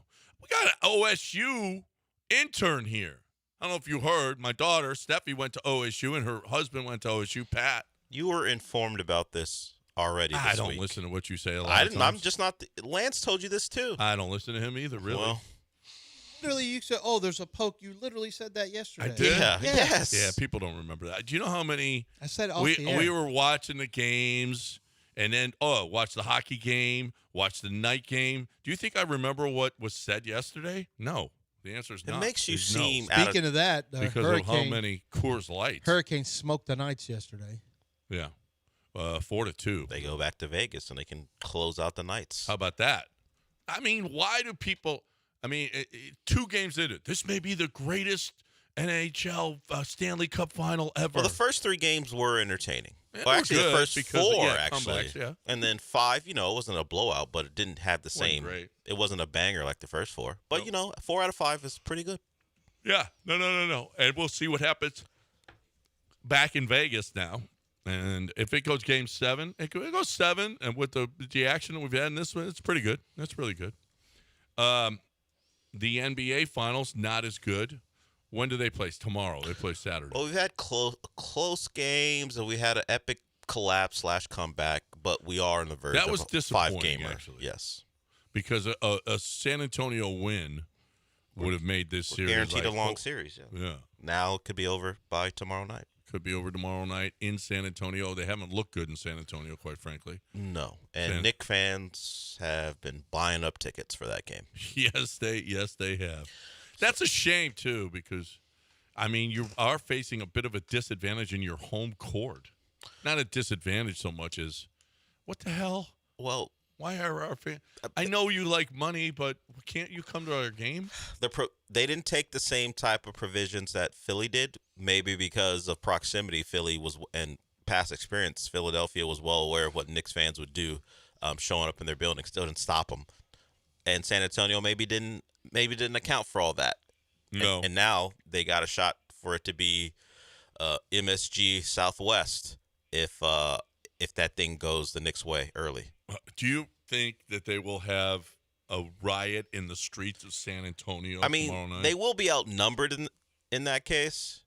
There will be more people who don't like the Knicks than do like the Knicks, so I don't know if a riot's going to happen. But did you see in the concourse, the San Antonio lost, so all the fans left, and the Knicks fans just dominated the concourse there afterwards. Yeah. I think Knicks fans are going to be a little nervous after all the hype about what a bunch of a-holes the Knicks fans were. And maybe it was isolated incidents, but we saw it. I mean, we saw every one of those isolated incidents, it felt like, on social media. Do you think Knicks fans are going to be a little nervous about wearing their stuff? I get the feeling they won't. I don't. No. But do you? No. Should but they be? Well, I don't know. You think Spurs fans are going to retaliate? Well, that's what I'm asking. I don't. No. We're not a-holes like they are. Well, we're not Spurs fans. I can't speak for No. San Antonio. But we're not. I'm we're not speaking for Texans. San We're all Antonio. Texans. We're all in this together. We're Texans. No, we're not. We're Texans and Mexicans. We're not. We're what? Texans, Yeah. but we don't. We're not but all we in this don't- together. We're all in this together. Yeah. We're Texans, but we don't. We're not. Like, I'm a-holes. not speaking for. We're all Texans, like Cowboys fans. How are they after they won a title in the 90s? Well, you've got a point there. We're all but Cowboy Texans? fan is different. Cowboy fan is. I'm not. I mean, I speak for just Houston fans, or I represent Houston fans. I'm not doing anything Top for of being Spurs. uncultured, they're Spurs, Stupid. Rangers. I don't speak for them. They're not. I don't care. would So I Rocket can't- fan retaliate against No. Knick fan? No. No. I mean, if you wanted to start something, something could potentially happen. Yeah. But Knicks fans are. But they loud. wouldn't be I've seen targeted. loud, talky fans at the stadium before, and Rockets fans don't do anything. Yeah, they don't try to set their hair on fire. Yeah, Rocket fans wouldn't target Knicks fans for merely Rip existing. their jerseys off. But if and they set did their hair something, on then fire. all bets are off. But if you're walking back to your car after a game, Rocket fans aren't going to huddle or Well, mob a Nick fan. I don't know that No. Nick Fan will be by himself ever. They're going to travel in clusters. They are representing. It ain't like San Antonio had a fan there, and there's a fan. Maybe there's one. You see that one and that one. Man, Knicks fans are dominating the arena. They were out in full force in games 1 and 2. So I don't know. We'll see. We'll see if they're if San Antonio. I don't think they will though, because we're classier than them. We're classy. It's a who low is bar. this? No, I like when the interns can't decipher a name. Let's just go with question mark and see who it Okay. is. Because that's what it Whoever says up called there. in, you're up. We don't know who your name is because the interns could not understand it. Hello? Oh, this is Stafford. This is Stafford. What's up, Stafford? Well, it's just so you know, in the background, it's a little loud, so I get it. Yeah. What's up, Stafford? Oh, my bad. That's all right. You're good. driving. Man, what's up, y'all? I was calling. I was going to ask y'all, what does this, if New York can close it out, which they probably will, what does this do for Mike Brown, particularly? Like, does this make him, is Mike Brown a Hall of Famer now? He's been to the finals. He hadn't won one. Well, I think he won one as an assistant with Golden State. He did. But, now he wins one with his own team. He got there with LeBron and ironically got smacked around by San Antonio. I ain't even think of that. But, yeah, it was San Antonio, right? Yeah. Yeah. And so is this going to solidify him as an all-time great coach? Am I over-exaggerating? I don't know. I don't think it's going to make him a Hall of Famer. I think it gives him a job for years to come, but I don't know about Hall of Fame. He's 840 and 507. That's not bad. That's all right. That's good. That's pretty good. That's pretty yeah. good. Playoffs, he's 108 and 65. Now That's not bad either. He had LeBron. Oh no! Wait, whoa! Well, he did. Wait a minute, my bad. Okay. He's 507 and 333 in his career. He's 65 and 43 in the postseason. Okay, those numbers sound more. Yeah, I was like, man, those are really good numbers. They were they were number of games. He's 65 and 43 in the postseason. If you want to know the Still truth, not bad. If you want to know the truth, I was, what they had done in the run that they were on.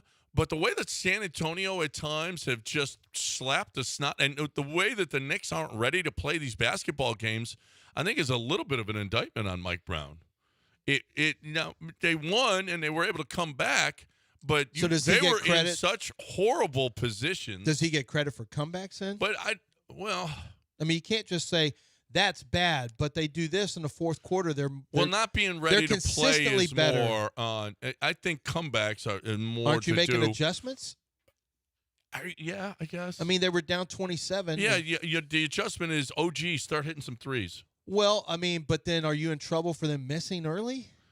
Well, or not closing out defensively. It feels like San Antonio has been more ready to play. See, I get it, but I'm also of the opinion, maybe it's just being a coach's son. If you don't execute, if you're getting in trouble, if it's a coach's problem that you don't execute, but then when you execute, it's not a coach. I don't love that, and I see that happen with CJ, where you have fans who say, well, it's all on the offense coordinator calling the bad plays when CJ doesn't execute. But when he does, look how good CJ is. Yeah. I don't know. I think we have to give him, if we ding him for one thing, we got to give him credit for the other thing. Right. But I don't think he's a Hall of Famer, and I don't think people look at him that way. I don't know that there's anything he can do. He's won 2 Coach of the Year. I know. 2 Coach of the Year. No, I think what Stafford's saying is he's chronically underappreciated. Yeah, maybe. And I think it started because he was looked at as just a guy who was handpicked by LeBron who wouldn't cause any static. That's initially what it was. I think he, he got credit for being LeBron's coach, but wasn't Phil Jackson Michael's and Kobe's coach? And I mean, you don't win without good players. But now he didn't get much credit in Cleveland because it was all LeBron, right? Yeah, but that's normal where guys just don't get the credit, and it kind of sucks for coaches. Bobby Cox in Atlanta, it was always the first thing you talk about was the pitching staff. way back when. Yeah. Rudy T rolled the ball out to Olajuwon. We love Rudy. I don't know if everyone else does. Guy Lewis was just a true roll-the-ball guy out, according to the national media, because he never won a championship. But, Pat Riley escaped it. Phil Jackson escaped it. They are now multiple championships, but which is probably what Mike Brown would have to do. Mike Brown in Cleveland won 62% of his games, which is 50 wins a year, almost 51 wins a year. That's pretty good. When you're playing 620 ball. And with the Knicks this year, 646. They won 53 games. Pretty damn good. So, I know they had LeBron in Cleveland. He's been a pretty good coach. I'm impressed when I hear him speak at the podium. He got fired. He got fired at Sacramento when he was criticizing De'Aaron Fox. I saw that. For not closing out. He said, okay, there was a game in which they were up 3. Mm-hmm. Up 3, and he said, just stand. They can't hurt us with a 2. De'Aaron Fox isn't very smart at the end of games. No, and he wasn't. And he not only did he close out but there was nobody on the guy in the corner, so I don't know how much of a fault it was for that it was De'Aaron Fox. There was nobody standing by that guy. De'Aaron Fox had to come off of his man and fly at the shooter that's trying to take a 3, and he fouled him.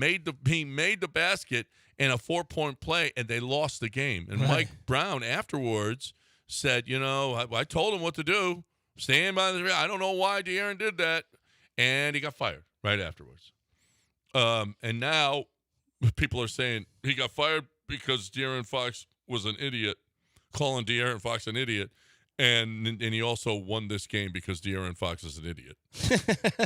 De'Aaron Fox proved that he was the idiot that Mike Brown accused him of being. So, but when I listen to Mike Brown talk and talk about coaching and philosophy and all this stuff, he's pretty good. This just in. Every coach is better than you think they are. Yeah. Every time we hear a quarterback talk about scanning the defense, it's like, really? I didn't realize Kyler Murray's pretty smart. He really sees the defense. He understands. We don't give any of these guys credit for being professionals. Yes, every quarterback in college or pro can sit back there and sound really good because they know way more than we do. Yep. And they can talk about defensive coverages and their reads and their progressions, and we'll be like, oh my God, this guy's a genius. It's the same thing with professional coaches, basketball coaches, guys. We don't, Mike Brown does come off really good. I think Mitch Johnson's a great coach, but he's really taking a lot of heat now. Well, he because should take a lot of heat. He should. He should. And this is a young team. They're playing like a team that the only way you lose a game like that is if you get tight. Now, New York was free stroking and they got red hot and all that stuff. But San Antonio just started playing tight. Yeah. Tight. And that comes with being a young team. Who's their veteran leader on that team? Wemby. De'Aaron Fox. Oh, no. Dell called him on his show yesterday, Dumbo De'Aaron is the nickname he gave him.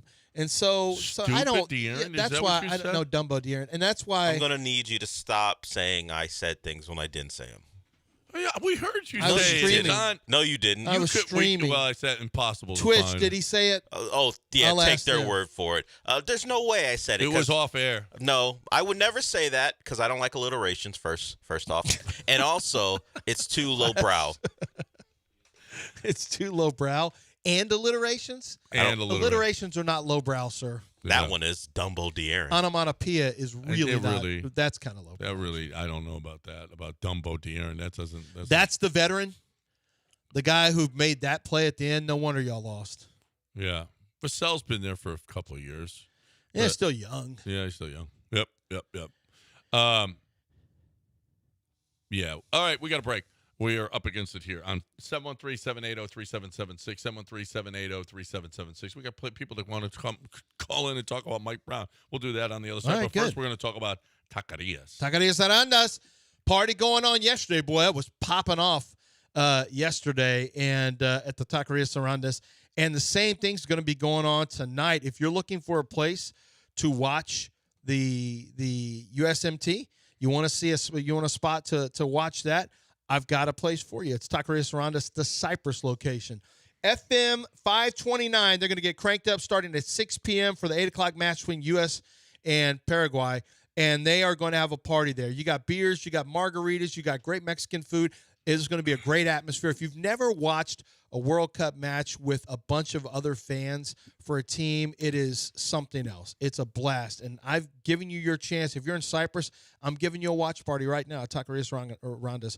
Bring your family, bring your friends, enjoy all the soccer action at Taqueria Sarandas. Enjoy the food, enjoy the company, and enjoy a great time with locations across the city of Houston. There's a Taqueria Sarandas near you. Watch parties going on all the time, so don't miss out on the next one, which is tonight at Cyprus for the U.S. Paraguay.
You're listening to Houston's longest-running sports radio morning show On ESPN 97.5 and the ESPN Houston app. from the Huntington Bank Studios. Here's John and Lance.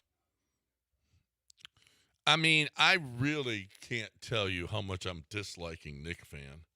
You see him in this Five Guys attacking the guy behind the counter because he's a Spurs fan. That can't be true. I mean, How do they know? attacking? Beating him. Are you sure it's? Hold Is on, that are you a sure it says Spurs fan who was Somebody's hiding? taking a video No, he and said a saying Spurs it. fan. It says Was it a Spurs fan trying to get away from them? That's why he wound up behind the counter. Because why would they know a Five Guys guy? It says they attacked a Five Guys employee. It says that. I know. But that is it he says actually? that, But he wouldn't he be these wearing? videos- yeah, we don't know. One of these things, I doubt that is, and Because I'll tell you of- why. They are recycling a lot of videos. I saw one yesterday where a New York woman punched a San Antonio Spurs, and then it turns out community notes that was from 2023. Like they're taking a lot of these Well, and this then doesn't have recycle any videos. disclaimer on it. The only thing and is, I'm watching these idiots. No, I'm it sure the happened. video happened. I have some questions about whether or not that's a Spurs fan. It's easy to just say that. I mean, does he have a Spurs jersey on? That's the thing. There could just be a random fight out of five guys that spilled over But you throw behind it the out counter. there and you just Well, he was wearing black. I don't know. Yeah, who knows? But either way, there's just people attacking others, probably for no I'm reason. going to go with, after watching Nick Fan over the last week, I'm going to go with I believe it. But those Knicks fans just reside in New York, period. So they might just be on that time all the time, whether they're fighting a Spurs fan or not. It's nothing new. Yeah.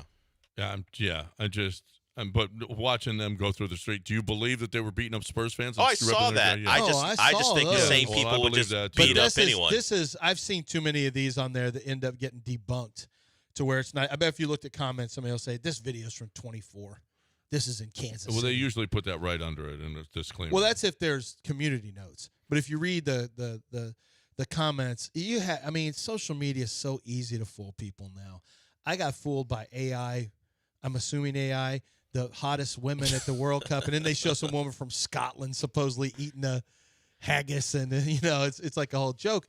But you're not going to be able to tell anything. All you have to do is throw a video up there, and it's so easy to manipulate because we're already pissed off at Knicks fans. All you got to do is throw a video of somebody getting beat up by 5 people and just say horrible what they did to the Spurs fan, and it's just so ridiculous. Yep.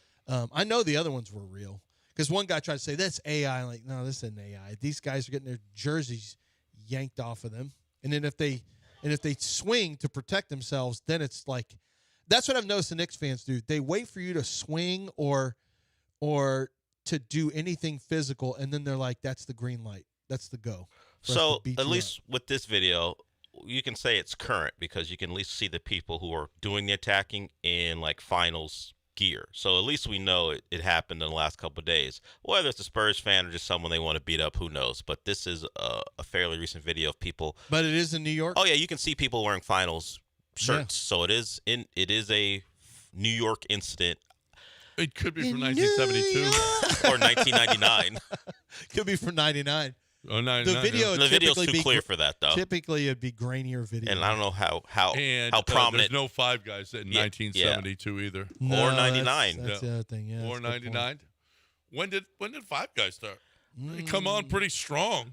I don't think. Well, I don't know, but I don't know how national they've been around, they but I don't were know that at they the went start. national. Probably in late 2000s, maybe 2000. Well, you found they're in every city. They did it. They've done a nice So job. 5 Guys has been around since 1986. So they would have been around they were for in their one 99. spot, yeah. But I don't know. But it was based out of Virginia, and then they grown. Well, and grown Nick and grown. fans in Virginia were rioting. Perhaps in 99. 1999. Maybe it's a Nick fan. You can't count it out. It's possible. Yeah. It's Well, possible. I'm not going what? to take it off the board. Let's get Chris in the Woodlands in here. Hey, Chris. Hey, what's up, guys? Love the show. Hey, before I make my comment about coaches and players, Lance, I took my boys to the batting cage last night. I thought about you. They were struggling hitting, and I was making a couple of shrewd comments to them. They're high school baseball players. One turned around and said, "Well, you get in here, old man." I thought, what would Lance do? And obviously, I can hit a ball. Yeah. So in my Crocs, I decided it was a good idea to get in there and take them at 80 miles an hour. And needless to say, I went Crocs. I was wearing my dad Crocs. I went 0 for 20.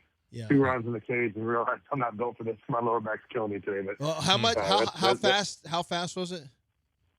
It was 75 to 80. Yeah, that's fast. No chance. That's fast in the batting cage now. You don't have a The wind last up. time You I just had have a ball just go. Doom. Nope. You just see the ball coming out and they're hitting the back of the deal. So anyway, way that's faster than that's all it you. is. Yeah, it gets on top of you pretty Yep. fast in the batting cage. Well, I agree. Well, hey, I had a question. So one of the things you talked about, and I like having your perspective. A lot of people will crush, and I talked about linemen for, maybe they're not that smart or what they're doing. But really, a lot of this, I feel like, at least in football, comes down to assignments by other players sometimes. Mm-hmm. So when CJ makes something great, a lot of times we don't look, maybe it was a busted assignment by the quarterback and he had a free throw, or right tackle gets beat and maybe he was supposed to have help but didn't. And some of the times, I know as a fan, I can crush a player for not doing something, maybe a bad pass by KD or whatever, and Tari forgot to cut. And so I think sometimes when we, crush a player or a coach, we got to look at maybe what holistically went on around them and the whole overall play, which sometimes we will never know what the actual play was or what the busted coverage was. But it's good sometimes to have you guys who've been doing this for quite some time, especially you, Lance, and coach's background of scouting, realizing it's not just that player doing great or doing bad, one or the other. It's something that was busted around them, and that's why they either look good or look bad. So that's my comment. I'm going to listen. Yeah, I mean, sometimes I feel like there's some coaches and players who use that too easy. Like, you don't know what the assignments were. And that's true. Sometimes the guy just gets beat. Watching him engaged with that defensive tackle, and he lost. That's what I'm saying. If it's an execution issue, it's not that hard to tell. Yeah. And sometimes there are a lot of times when it looks like a busted assignment, sometimes it's not the guy you think it is. Like, but sometimes it'll look like it's the center, but it was really the guard. When it comes to pass protection now, that one's a little trickier because there really are different protections. Like, it really is difficult to know unless you're beating one-on-one. If there's a man running free, sometimes you'll see somebody come off and the guard should have peeled off there. That's not necessarily the case. Sometimes that could have been a running back where the running back's supposed to, is supposed to work to the inside linebacker. So the protections are way tougher to me to know. And I just know that from dealing with offensive linemen with the Joe Moore Award stuff with my dad over the years. What you think is the one guy's responsibility.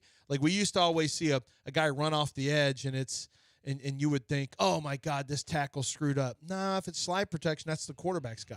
The quarterback is responsible for that, man, which means you're going to have to throw hot, throw quick. But yeah, offensive line stuff is tricky. It's a little bit tricky, but sometimes I feel like there's excuses made that you don't know the assignments. Like, that guy just got beat. What are we doing here? This guy wasn't good enough, and he just got beat, and he didn't do well. That's all. I'm looking at Jeff Schwartz will let you know. If you don't know what you're talking about, Jeff Schwartz will let you know. Mm-hmm. A former NFL offensive lineman, and he's a friend of mine, and he'll make comments. So I'm reading here about Kalen Rutledge running second team center so far. Yep, and he should be. He got some reps. He reps at first team left guard, which he won't be. Well, if there's an injury, I mean, right. He will. But right. If there's an injury, probably Jake.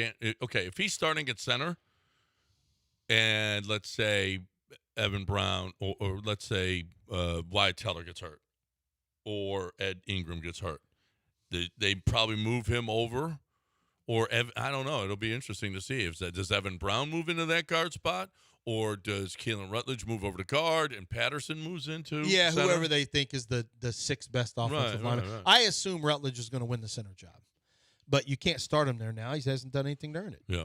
And so you don't put him there, and then you give him a chance to earn it. And if he wins it, my guess, whoever you think is the best player, Yep. whoever you think is the best player, you do that. Like, I still am of the opinion that you could potentially put Braden Smith at guard. They won't do it because, God forbid, and I know Braden Smith's agent, I talked to him about this, he has no interest in Braden playing guard. Played guard his entire career at Auburn. I think if you had Trent Murphy at right tackle and Braden Smith at guard would be a better combination than having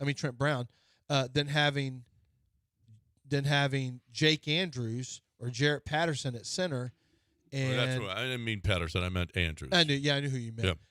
Although I assume Patterson's not going to make it, but I think he would be better having Brown at right tackle and Braden Smith at guard, which they're not going to do. I think that would actually be a better combination than having Jake Andrews again. So having a rookie at left guard or right guard, because he'll be a guard swing, and then having your backup center. Yep.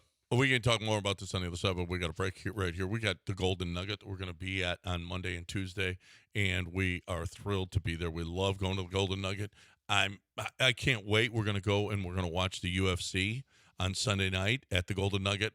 It's going to be fantastic. Can't wait. Hope you can come and hang with us on Monday, Tuesday. We're going to be there. But any day that you want to go and get your gamble on, Golden Nugget Casino is a Vegas-style casino. It's just awesome. The DraftKings Sportsbook is as good as it gets as far as sportsbooks go. That's where we're going to go. We're right there. You can bet on all of the UFC matches, and you can get your gamble on, you can get your food on, you can get your sensories. I'm telling you, with all the TVs in there, it is something that, especially during football season, make your plan to go college and pro football weekends. Holy crap. Every game, you're just locked in on all of these TVs, and just so much fun. Just so much fun. DraftKings Sportsbook is awesome. They got concerts. They've got the Blue Martini nightclub. Awesome. The pool this summer. What a great place to spend your day while whoever is gambling, or you get to the tables at night. Whatever the case may be, they got everything you could possibly need. One place. GoldenNuggetLC.com. GoldenNuggetLC.com.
Hey, join ESPN 97.5 today, 12 to 6, soccer watch party.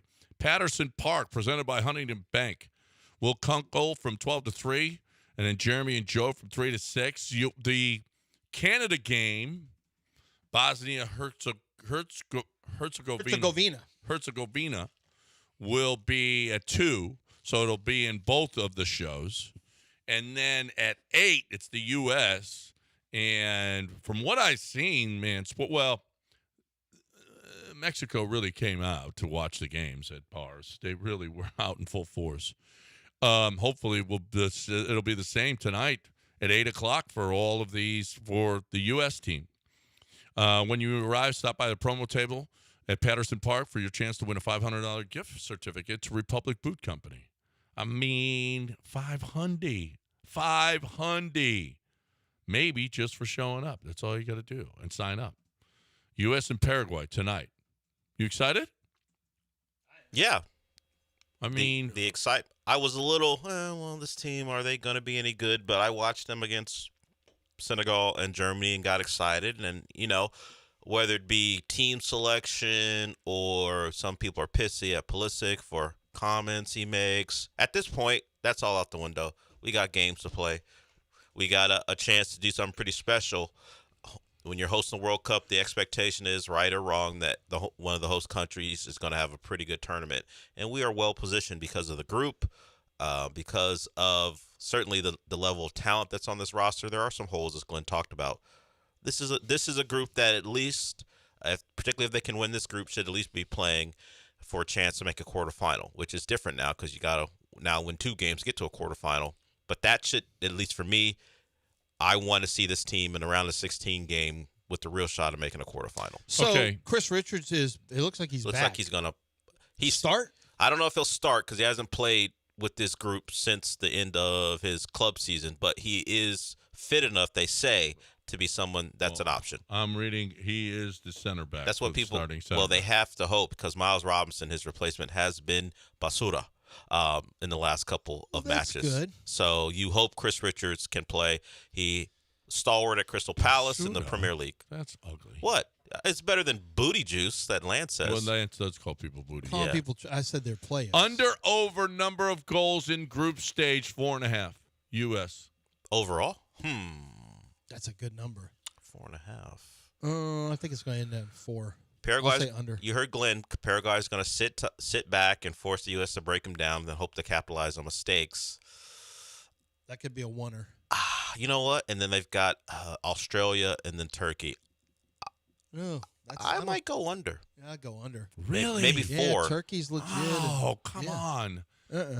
I hope 2 2-goal games. I hope the attacking options that they have, particularly with their forwards, they have. I will say this: they have, as far as a group, they don't have a star forward like a superstar, but they have 3 really good options. We rarely have 3 really good guys up front. So they created opportunities in the 2 friendlies.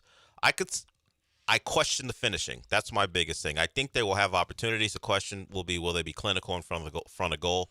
So that's why I'm a little worried about just the 4.5 number. I think they'll create enough opportunities to score more. Yeah, but will they finish? Yeah, but will they finish? We need to see a backflip from Anthony Robinson. Well, he scored as they say, a worldie against the Germans. And Anthony Robinson is funny. What is a worldie? It's a great goal. It's like a golazo. It's the English version of saying golazo. If you watch Telemundo and you see a great goal, you're going to hear the announcer say golazo. So golazo means a great goal. Yeah. Okay. Yeah, if you hear it, you're watching. From the first goal or is it second goal from South Korea? No, first goal from South Korea was a golazo. Yes, that was one. That would be. And Anthony Robinson hitting it from distance, the strike, that would be considered a golazo or a worldie if you're English or whatever. But he talks funny, John, because he grew up in England. So he has an English accent.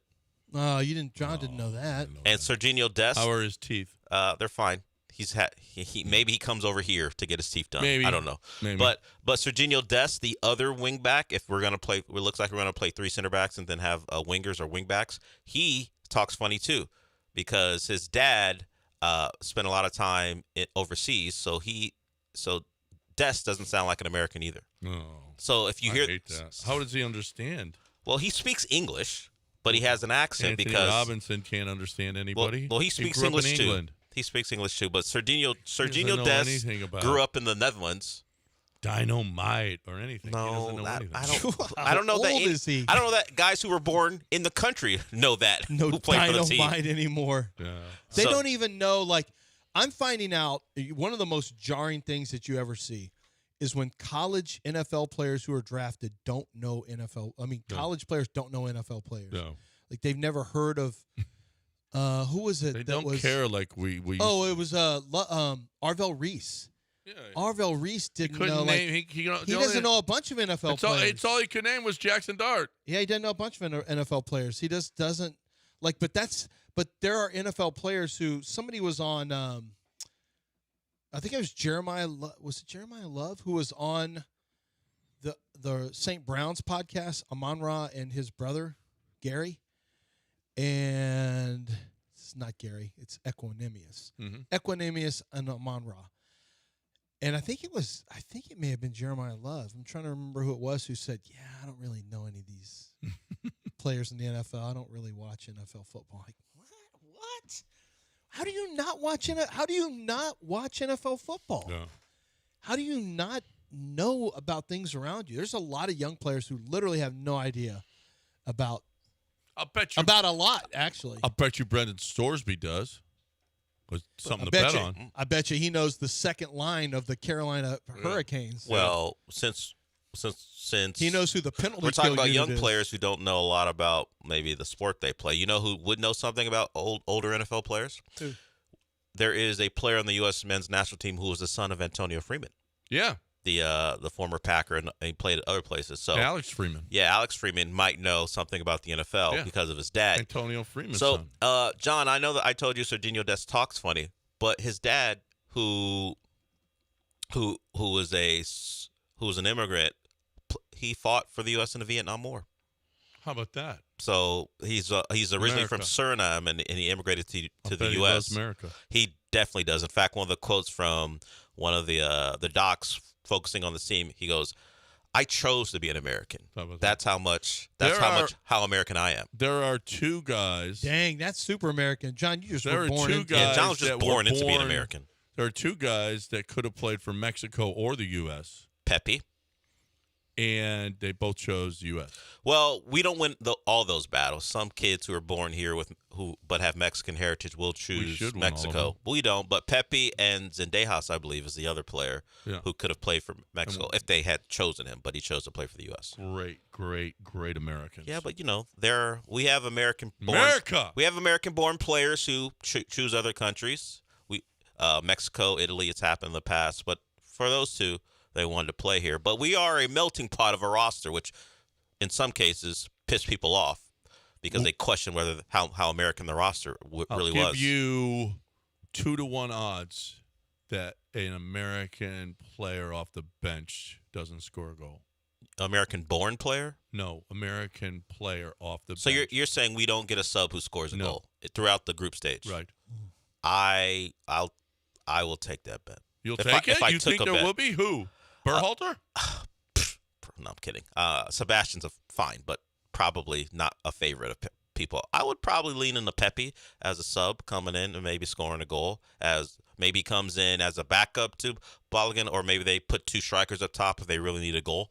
I think Pepe has an opportunity to score a goal if he is not starting in a match. I wouldn't be surprised if we get that. We don't really have a super sub attacker per se, like a attacking midfielder. We're not as strong as I would like in the midfield, but I think Pepe would be my choice. Will McKennie score a goal? I don't know if he will, but he'll be in positions. He played great for Juventus, his club team. But this thing all runs through Pulisic. If he has a great tournament, particularly a great group stage, the U.S. is in really good shape to not only advance, but put themselves in a spot where a potential favorable matchup in the round of 32 and the round of 16 can come about. McKinney's a good player, but here's the deal. Pulisic is the one guy who at his best you could be like, oh, he's playing like one of the top 15, 20 players in the world at his best. I'm not saying he can do that over the course of a tournament, but if he is the best player in the group stage for the Americans, they've had a good group. Yep. He's got to score goals. AMF says he learned something this week. Let's see what AMF learned this we week. want to do this again because it got ugly last week. Last week is over. Okay. What did you learn this week, AMF? Hey, good morning, gentlemen. So I told my wife this week I learned that she needs to update her resume because when we go out of town or go to the movies or even church, she's holding my keys, she's holding my umbrella, maybe my phone, some spare change, and she didn't like that because she said, "You're guys, right? You guys on the radio. This is what happens when you're driving." Like she blames y'all for everything. Yeah, what do we do? She holds your umbrella. Wait, what is this in reference to? I don't remember. My caddy. Caddy. Oh, She's caddy. Yeah. Yeah. My bad. It's Charlie. Yeah. Caddy. Yeah. Charlie. We had a caddy segment yesterday. Yeah. She's your caddy? Caddy. She hates it because she's always got the big purse or the little crossbody, but it is what it is. Yeah. We got to do what we got to do. Hold I need my my stuff. hands free, right? I need my hands free. Yeah. Yeah. Just hold my stuff. That's That's all. That's all. You're my caddy. And clean it off, too. I don't know if you should my call her. phone while you're holding it? I don't know if you should call her your caddy, though. Well, see how it goes. Well. Lance could use a caddy.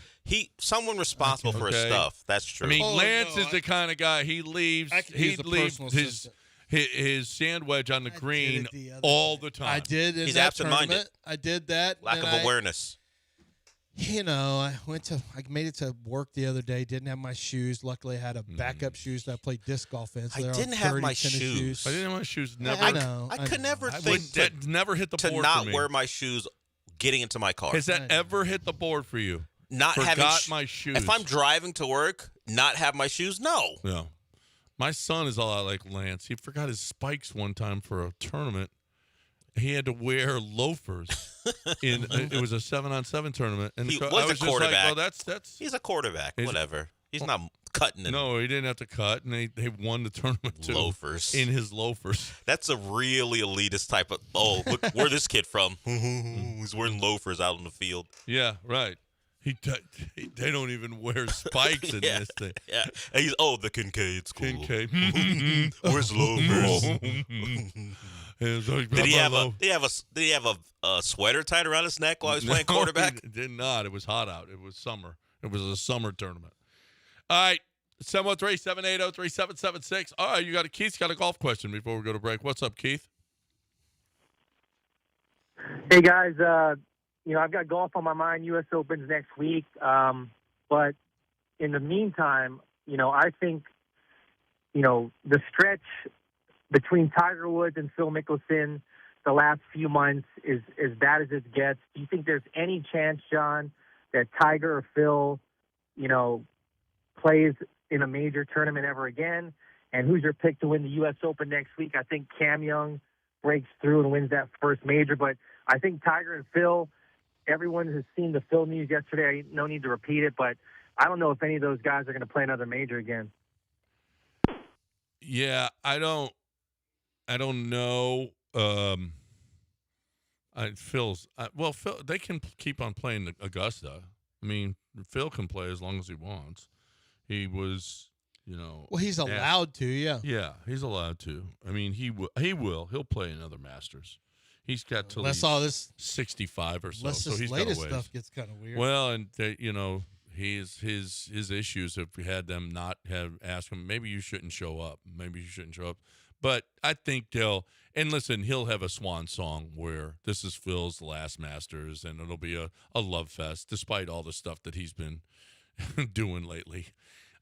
Tiger, too. Tiger will have his last, and it may be just 2 rounds because he won't make the cut, but Tiger will have his farewell to Augusta, too. So, yes, I absolutely think both of those guys will play in another major. Maybe not a U.S. Open or a PGA or a British, but for sure they'll both say goodbye to Augusta. 929 ESPN 97.5. Time to talk about IBEW. We talk so much here about different jobs and whatnot, and HRP and all of this stuff. The International Brotherhood of Electrical Workers, Local 66 in Houston, wants to give you a career, okay? For 125 years, IBEW Local 66 has supported the men and women who maintain and operate the electrical grid. 4,800 members. They have apprenticeship programs in electrical construction and line work, offered a structured path forward, classroom learning, paid on-the-job training, and a nationally recognized career in as little as 3 to 5 years. Don't have 3 to 5 years? Yeah, you do. Yeah, you do. Because if you're at a dead-end job, 3 to 5 years from now, you're still going to be at a dead-end job. It's just a job. It's not a career. Make a career. Full family, health insurance, high wages, retirement planning, peace of mind, all of these things come along with your career at IBEW Local 66. You want to change your life? You can, okay? IBEW66.com, IBEW66.com, 713-943-0716, IBEW Local 66, powering careers, powering the future.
It's John and Lance. On ESPN 97.5 and the ESPN Houston app. Live from the Huntington Bank Studios, here's John Granado and Lance Zierlein. All right.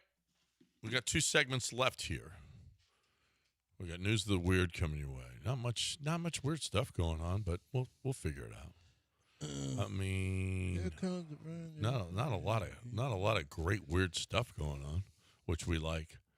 But we do have what did we miss today? Dell, did we miss anything today? We did not talk about the 22-minute video courtesy of Texas Tech to explain why they're doing what they're doing. It was Grant Stovall, their associate athletic director. I believe Joey McGuire was there. I think Cody Campbell was there. They're all there explaining why. And mental health guy or resources, some guy who's a assistant athletic director. I don't know. But they were all there to explain why Brendan Sorsby should be playing football, I guess. Mm-hmm.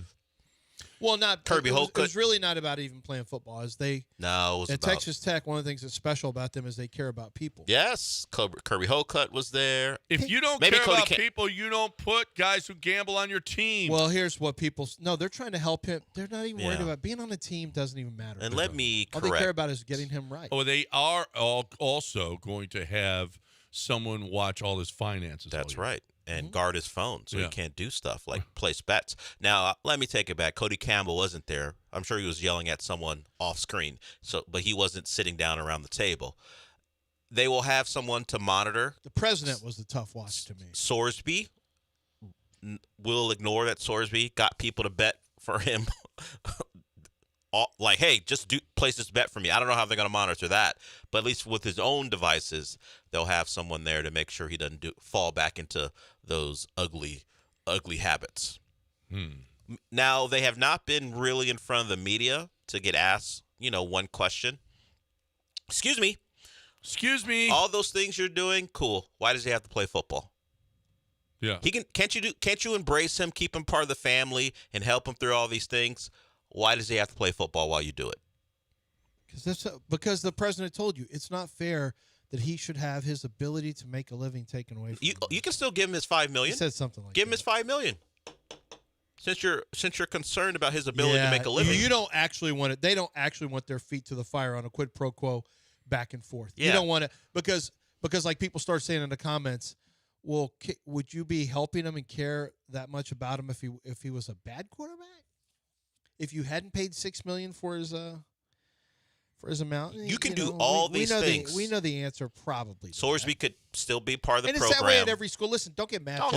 They're not. It's every school. Yeah, everyone would do it. You're just not the one, everyone, but you're just the one pretending like it's the most important thing to you is that his health and well-being, and that this is what you care about more than anything. It's just the person.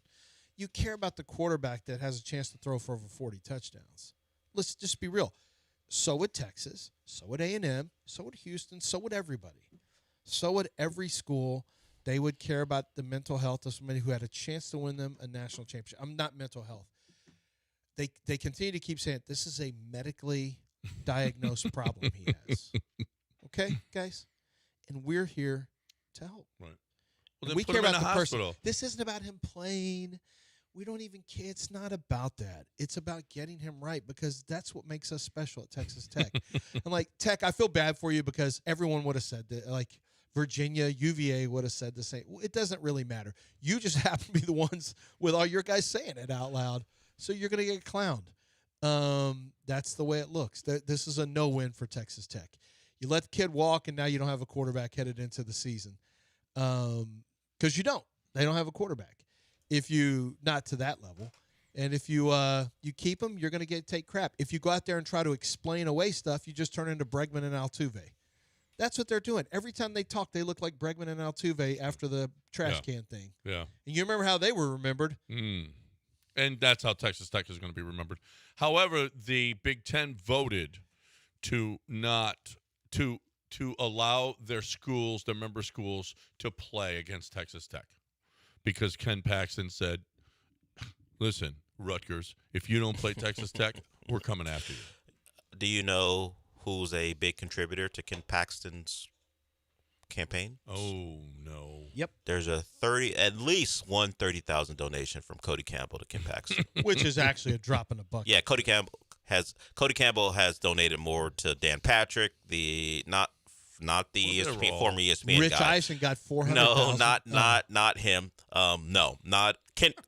Kyle Ravish didn't get any money from Cody Campbell, but Ken Paxton got money. Dan Patrick, He gives Greg more to Abbott. Yeah. the bathroom attendants, 30,000. Yeah, but there have been smaller donations as well, or contributions as well. But 30,000 is the big number that's out there. So yes, possibly there was a reason that Kim Paxton came out so strongly for Tech against others who would dare to punish Tech for their actions. There may be a reason why he did it. There may be. Do you think maybe he should have just sat this one out? What with all the knowledge about the donation? No one cares about really holding one responsible. Who cares if everyone knows what's going to happen to me? What's going to happen to me? Are you going to do something about it? Are you? Yeah. All right, then. I'm winning this thing, by the way. Cody Campbell gave me money, and so what? What are you going to do about it? Mm-hmm. And that's the philosophy, and it generally works. Yeah, it's all everything is. And by the way, if you try to not play Texas Tech, we're coming after you. Can I just not? Anyone who doesn't play Can I Texas just not Tech, play you? Why do I have to be punished? Can I just decide not to play you? That happens all the time. Anyone who doesn't, everyone needs to schedule Texas Tech. Big 12 teams have to play him. Yes, it's part of the agreement. Don't try to pull any shenanigans. He just told Brett Yormark from Big 12, don't try to pull any shenanigans here. I saw you and your AD were on that, and Cody told me. And I'm just telling you now. What was that?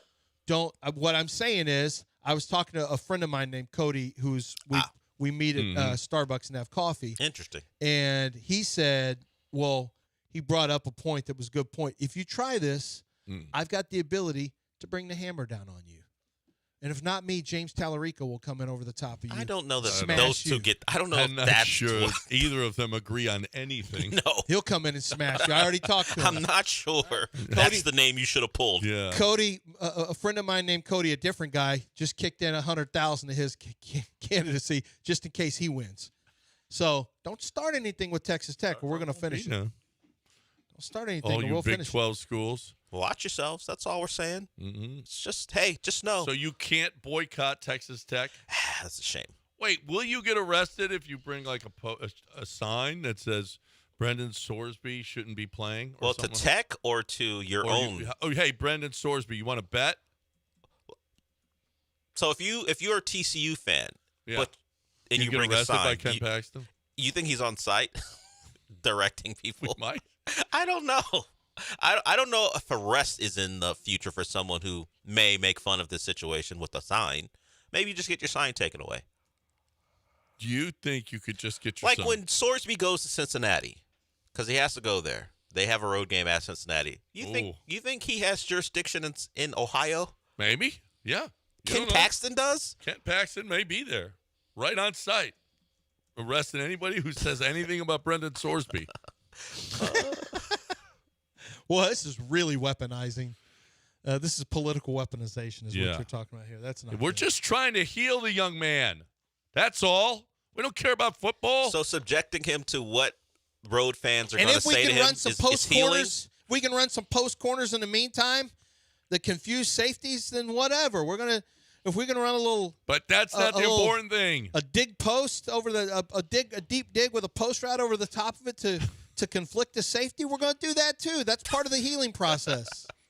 Well, here's what we're going to do. Here's how we're going to heal him. A kid that just gets nuts every time he gets money and he wants to bet it, we're going to give him $5 million. Yeah. Okay? But we got his phone. We're changed the passcode. Yeah. We're going to put screen time on him.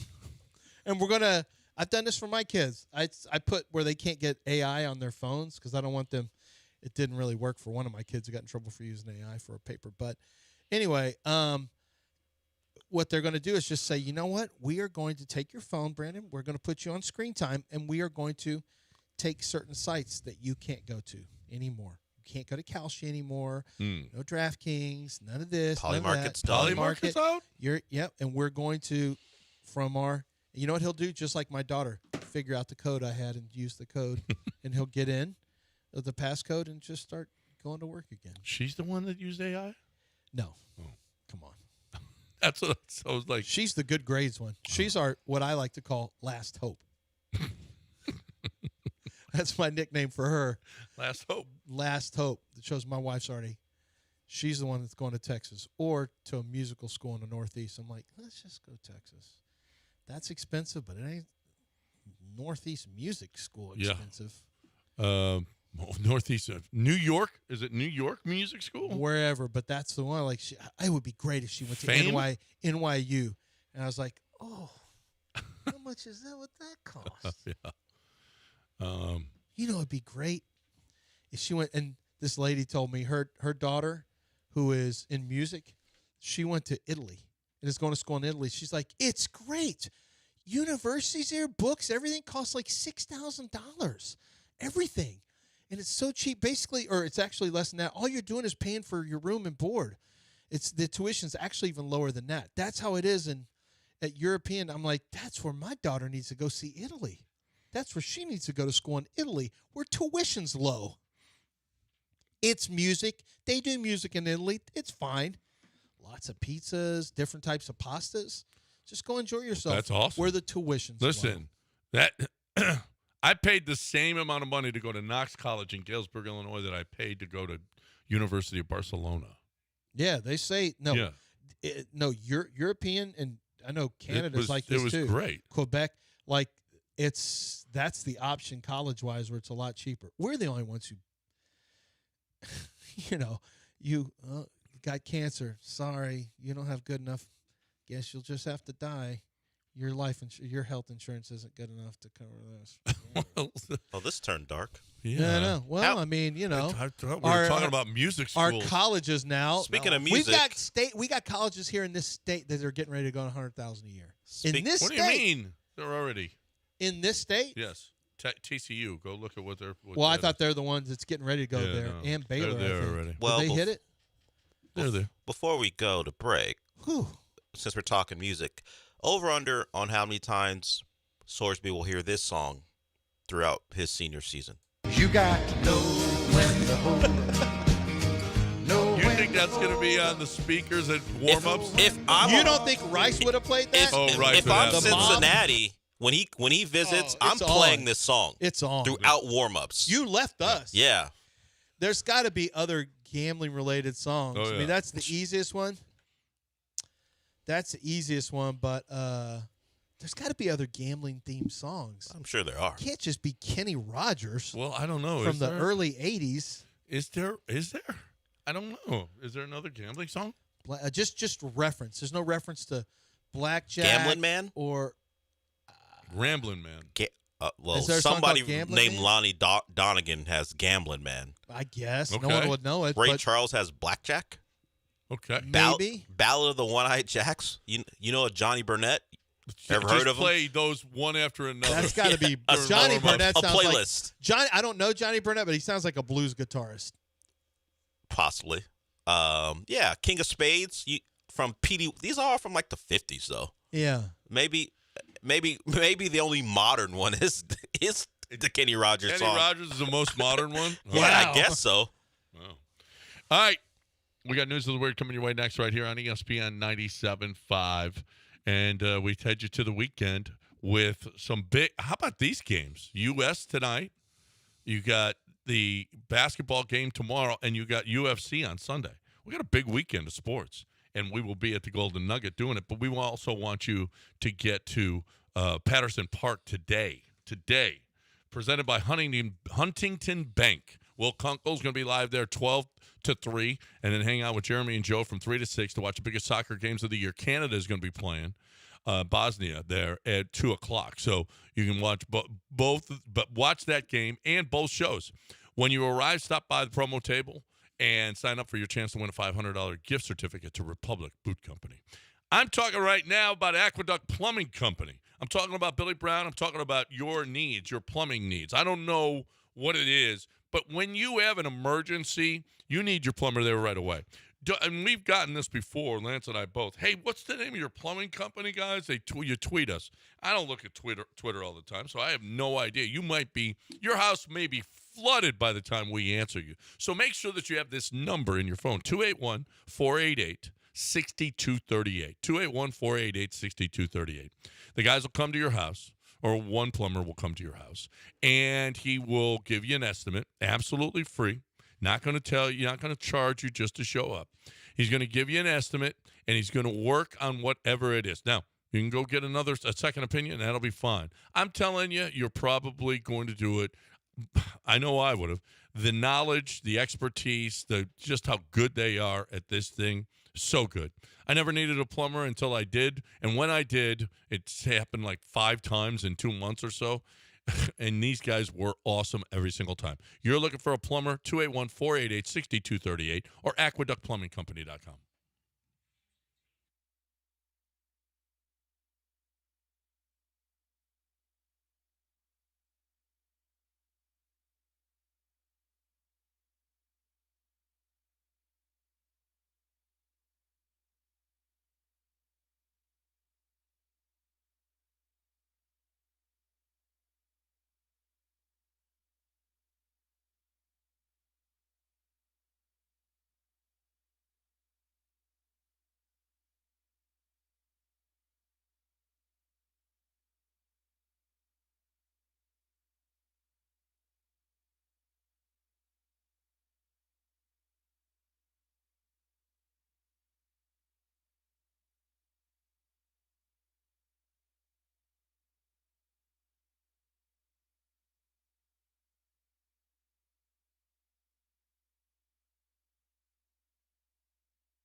I know I'm not the only one that gets lit up by these Houston allergies. It's a problem. You got your watery, itchy eyes, you're sneezing. A lot of times you get really bad nasal congestion. And I just want to tell you that nasal congestion that won't go away, that is such a big problem. Can cause ringing in your ears. It can cause sinus headaches. There's a lot going on. And I've got, and the post-nasal drip means consistent sore throat.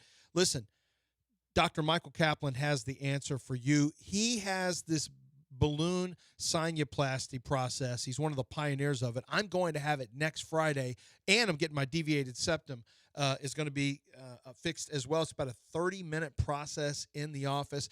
This is a great chance to clear out the sinuses. This is an unbelievable process that really helps. And it's a complete ENT office, so ear, nose, throat. They can help with everything, including the allergies, including anything with the throat, and, of course, all the sinus problems that you're having. They've got you covered. Comprehensive care. They take most insurances as well, so they can get you covered. If you call right now, they can set up an appointment for you to get allergy testing done, to get a checkout of your nasal cavities to see if you would benefit from that sinus procedure, that balloon sinuplasty. Call them today at 713-903-8049. This is a game changer for those of you who have chronic sinus issues. 713-903-8049, or stop online at Kaplan Sinus Relief. That's Kaplan with a K, kaplansinusrelief.com.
All right. A man who donated his body after death had rare triple penis.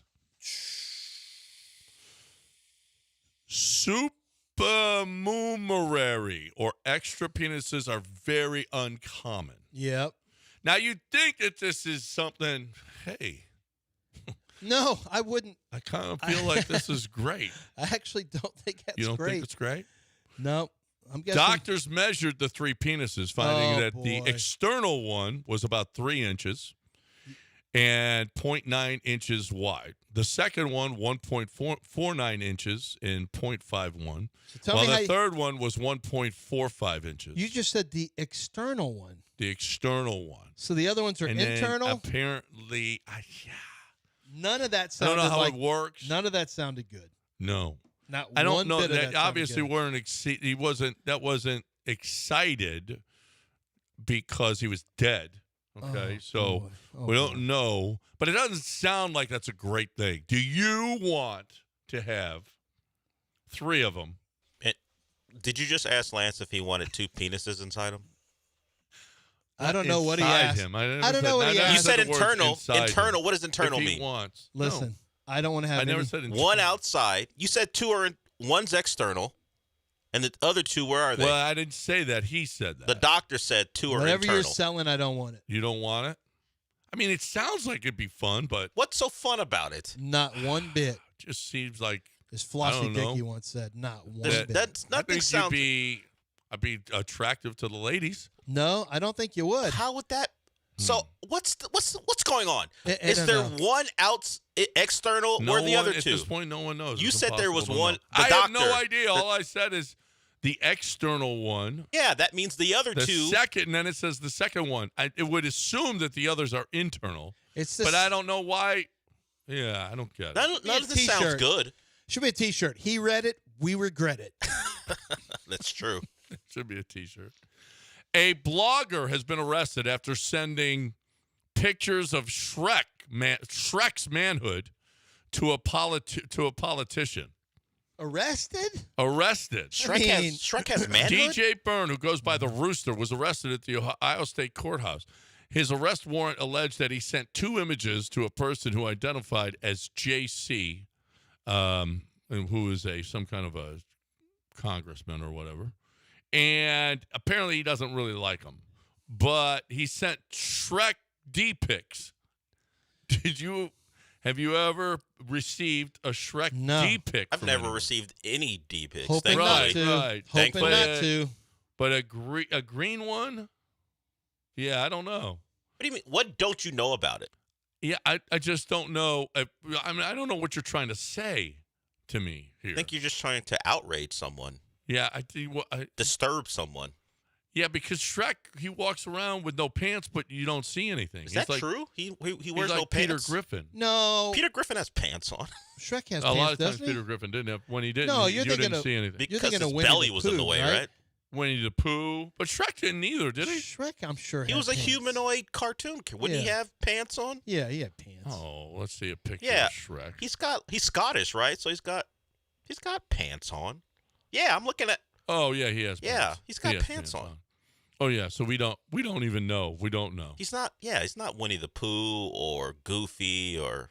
Does Yeah. Goofy wear pants? I don't know. Right, Donald right. Duck. Does no, he wear I pants? don't think Goofy had pants. No. Yeah, Donald see, Duck doesn't wear pants. I don't think those are. Yeah, no. Shrek had pants on. He's got leggings on. It looks like. Well, now that's weird.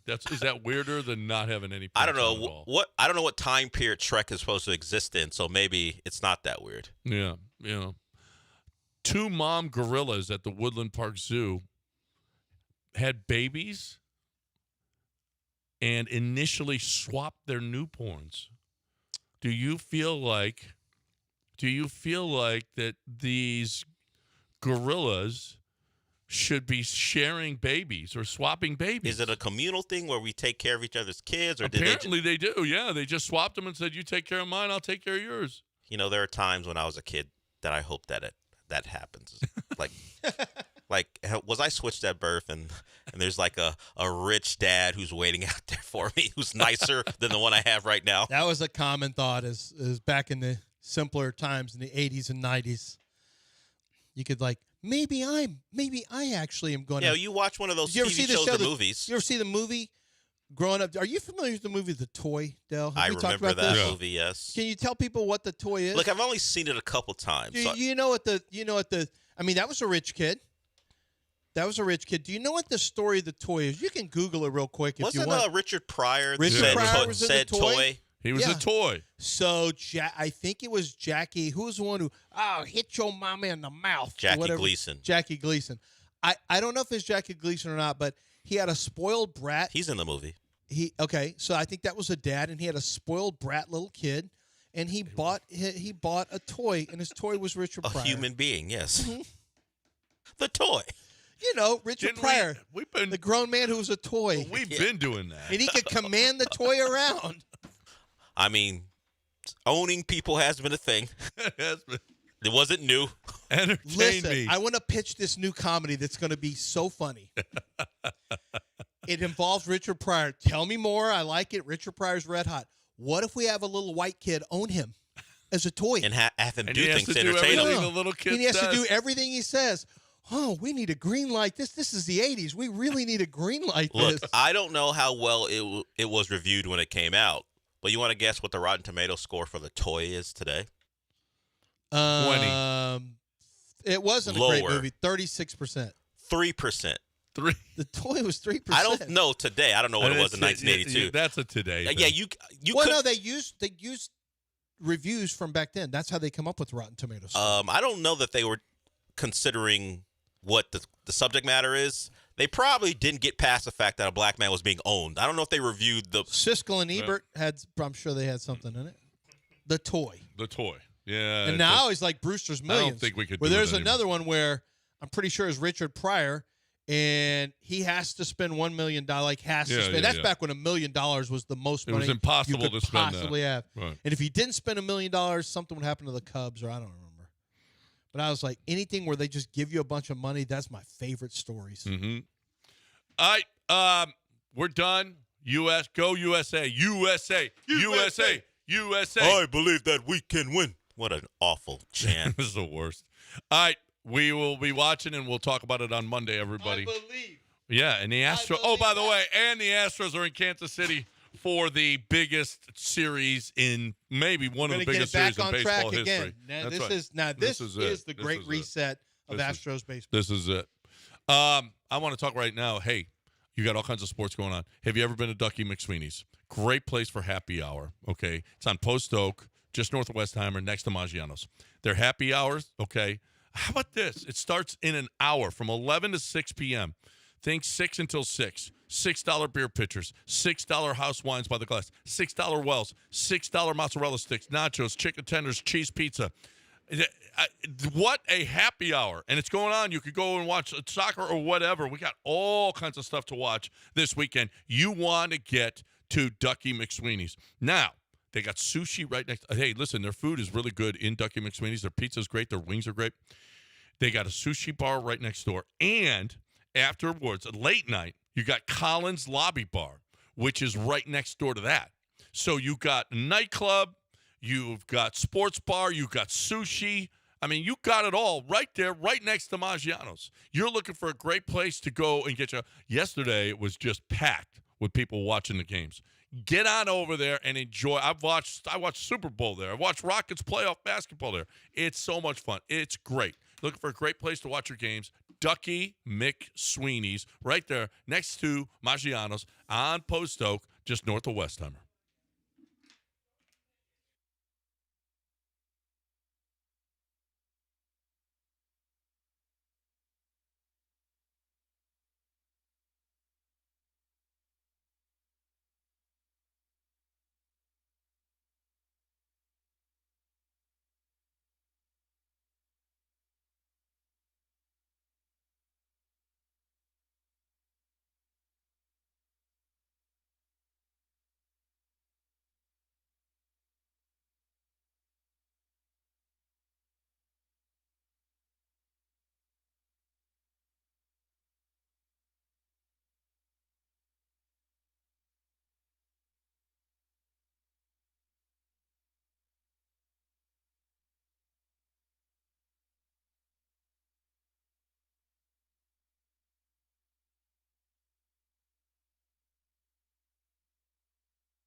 Welcome to the show. It is Friday, which means Michael Carroll will join us at 11:30 or right around there. Michael got to see a couple movies this week. He got to see Disclosure Day and what may be one of the better action films in the last decade, at least. He saw Furious, so he will be able to tell us a little bit about that. Furious, 99% on Rotten Tomatoes, so maybe a certified banger. We'll see what Michael thinks about that and what he thinks about the most recent Steven Spielberg joint, Decision Day. Michael apparently differs from the general consensus on that, so we'll get to that at right around 11:30. But as far as before then, we got some stuff to get to, including the start of the biggest tournament in the world. The World Cup began yesterday with a Mexico victory over South Africa, and some interesting things came out of it. If you were just someone who's like, hey, I'm going to turn this on, the World Cup's here, let's see what's going on. You saw a Colombian-born player score for Mexico. Mexico, I can't speak to how the people inside their federation feel or how the fans feel about certain things, but if you just look at what the world is today when it comes to soccer, you will see players who weren't born in the country play for the team. The U.S. is filled with guys who, in some ways, never had a permanent residence in the United States. Anthony Robinson played his professional football or soccer in England, grew up there. He talks with an English accent. Serginho Dest grew up in the Netherlands. They're two of your starting wingbacks. His dad is of Suriname descent, who came to this country, fought in the Vietnam War, but was in the Netherlands when his son was born. His son grew up there, played soccer there. So, as John would say, you got a couple guys who talk funny. You have Balogun, who spent a month here as a child, and then his family moved to England. He's of Nigerian descent. So if he gets interviewed after the game, maybe he scores a goal tonight against Paraguay, you're going to go, hey, that guy talks funny. He doesn't sound like one of us. There's a lot of that going on across the world. You just look at all the rosters and you start to see where these guys were born and how they came to be playing for a certain country.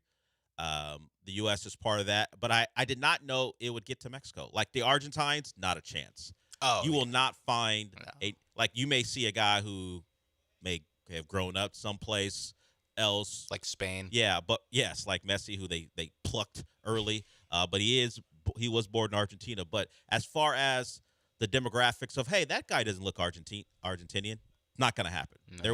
They're one of, I won't say few, but there are certainly some countries who are steadfast in their belief that, hey, you're born here, and in some cases you look like this, you're going to play for us, or you have no chance because you look a certain way, you weren't born here.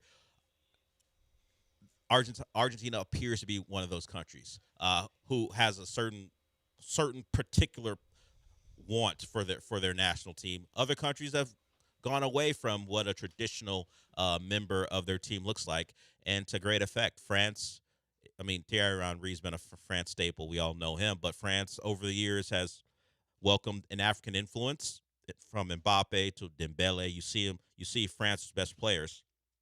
And if you go back to 98 when they won their title, you know, that Thuram and Touré, as I mentioned, and Thierry Henry, but the whole world has become, hey, if you have any affiliation with our country, there's a real shot we'll want you to play for us if you're pretty good. You know, everyone's like Tech in some ways. These guys don't have gambling problems, but in some ways, everyone's like Tech. If you can play for us, if we can find any small connection enough for you to play, we'll make it work.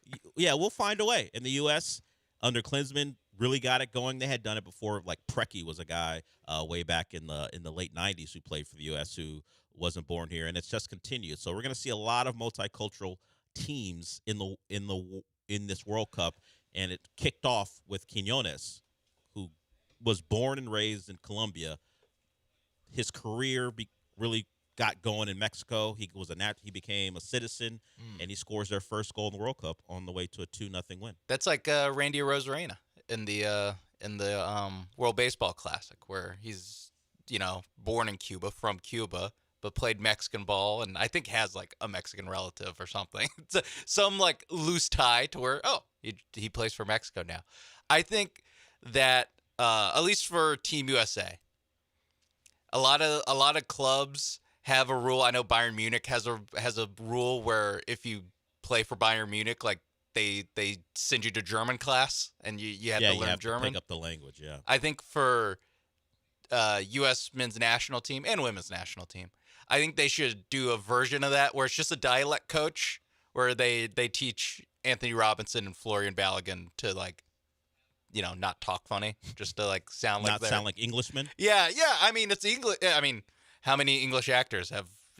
Are you surprised? Idris Elba. Like, I feel like most people are surprised by that. So yeah, I think he sent him. I mean, shoot, maybe just pay Idris Elba to help and Benedict Cumberbatch to be like, all right, here's how you trick these Americans to thinking you're one of them. I don't have a problem with it. I just think for the post game interview part of things, to have someone go, our side was tactical and clinical. Say all the words that make everyone know you get soccer, but say it in an American way. Say normal. Yes, speak normal. What are you doing? And then maybe if you want to get adventurous, like pick your own accent. Do you want to sound like you're from Alabama? Do you want to? We've watched the South embrace soccer as fans across the world are traveling to the South. Maybe you want to take on an accent from someone who was born in Auburn, Alabama. Anthony Robinson. Do you like the town, like Joe Mazzulla? And also learn a Boston accent. And also, now your name is Anthony. It ain't Anthony. Oh yeah, Tony or Ant. You want to be Ant Robinson? Ant Robinson. That's fine. I'm just gonna call him Ant Robinson. Ant. Or his nickname is Jedi, which is a pretty cool nickname. But an American. Yeah. And, if you watched one of the friendlies, he scored a great goal, did a little backflip. So he's one of the better Premier League defenders, but he will sound English if you hear him speak. Yeah. And that's just what soccer is today. Until my rule gets implemented. I don't know if they're going to be able to implement the rule. They have a dialect because coach. They already speak English. Like, just tighten it up. Sound like you were born in the continental United States. Hell, we'll give you Alaska and Hawaii. You wanna go crazy. That's fine. But if you were born in the Eastern Hemisphere, fix it. Fix the way you sound. Tighten it up. Yeah. Tighten up. We can't have the face of American soccer, speak like that. Well, the face of American soccer and the guy who's going to catch a lot of heat if he doesn't play well is Christian Pulisic, who talks normal. Who talks normal, but says things people don't like. So he has what you have figured out, but the words that come out of his mouth sometimes upset people. He did a recent interview and said, it's just a normal, regular big tournament. They asked him about the importance of having a tournament on American soil. So he was like, a regular old tournament. I played in big tournaments before. This is just another big one, which upset some people. If he plays well, people will forget. And that's what we're looking for tonight. Play well, get off to a good start, and the odds are, I think it's over 93%. If they win this match, they're advancing into the round of 32 because of the third place aspect of it. You can be a third place team in your group and win and still advance. So winning this game, getting your 3 points, winning the head-to-head against Paraguay would certainly help the cause greatly. And head-to-head is the first tiebreaker now. It used to be goal differential, but now it's head-to-head. So it even helps your cause more to win that first match and get your tournament off to a good start. So certainly excited about it. My anticipation for the tournament has built. Really happy about what the U.S. did in their 2 friendlies, even though they came away with a loss, as far as what they look like on the attack, because sometimes they have looked stagnant. They have found a way to play, at least against Senegal and Germany, which says they may be dangerous. The defense is the question. They had some issues against both, really because of self-inflicted wounds, whether it be the Tyler Adams foul early against Germany, and then they got crossed up. Their 2 center backs on the free kick that came afterwards that led to a goal. There have just been some mistakes you think would be things that they could have avoided, and maybe they will start to avoid them if Chris Richards is back in the starting 11, and maybe Miles Robinson, who could be blamed for at maybe 2 goals that were given up over the course of two matches, is sent to the bench. So we'll see. But that gets going later today. And, we've been talking about the World Cup quite a bit, partly because the games are in town, but also it is the biggest event going, at least worldwide. We got the finals. We got Stanley Cup Finals as well, NBA Finals, Stanley Cup Finals. But as far as locally, unless it's hate watching the Spurs and loving your Astros, the World Cup in town is a big deal. And a little bit later, I'll tell you where you can go compete. And by compete, I mean playing in an interactive soccer game, and you'll have your opportunity to win tickets to a Houston-based match. We had Glenn Davis on earlier. He'll be calling games for the world feed for the Houston-based games. So Glenn's going to be on the call, not on Fox, but he will be on the call. So our preeminent voice in soccer joined John Lance earlier today, and he'll continue to do that throughout the tournament. So if you need an update of what happened over the weekend, a breakdown of the U.S. Paraguay result, Glenn Davis, Mondays, 8 a.m. Well, Monday, 8 a.m. with John Lance will have all that you need there.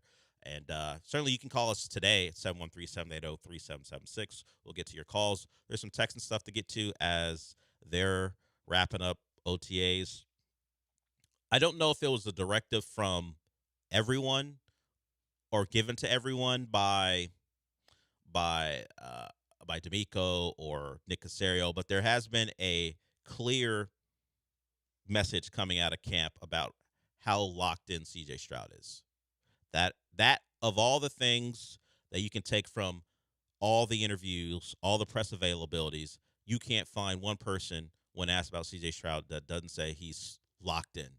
So hopefully that is real and it translates to the season, but at least everyone's still on board and they're telling us that he is the guy. And we'll hear from Big Hits All Day Kamari Lassiter today because he spoke with Chris Long about that very subject and took some of the blame. We have not really since that game in January talked about whether the defense had any fault in their loss to the Patriots. It has been clearly on the shoulders of C.J. Stroud. Well, we hear from Kamari Lassiter, and he feels differently. So we'll get to that when we come back.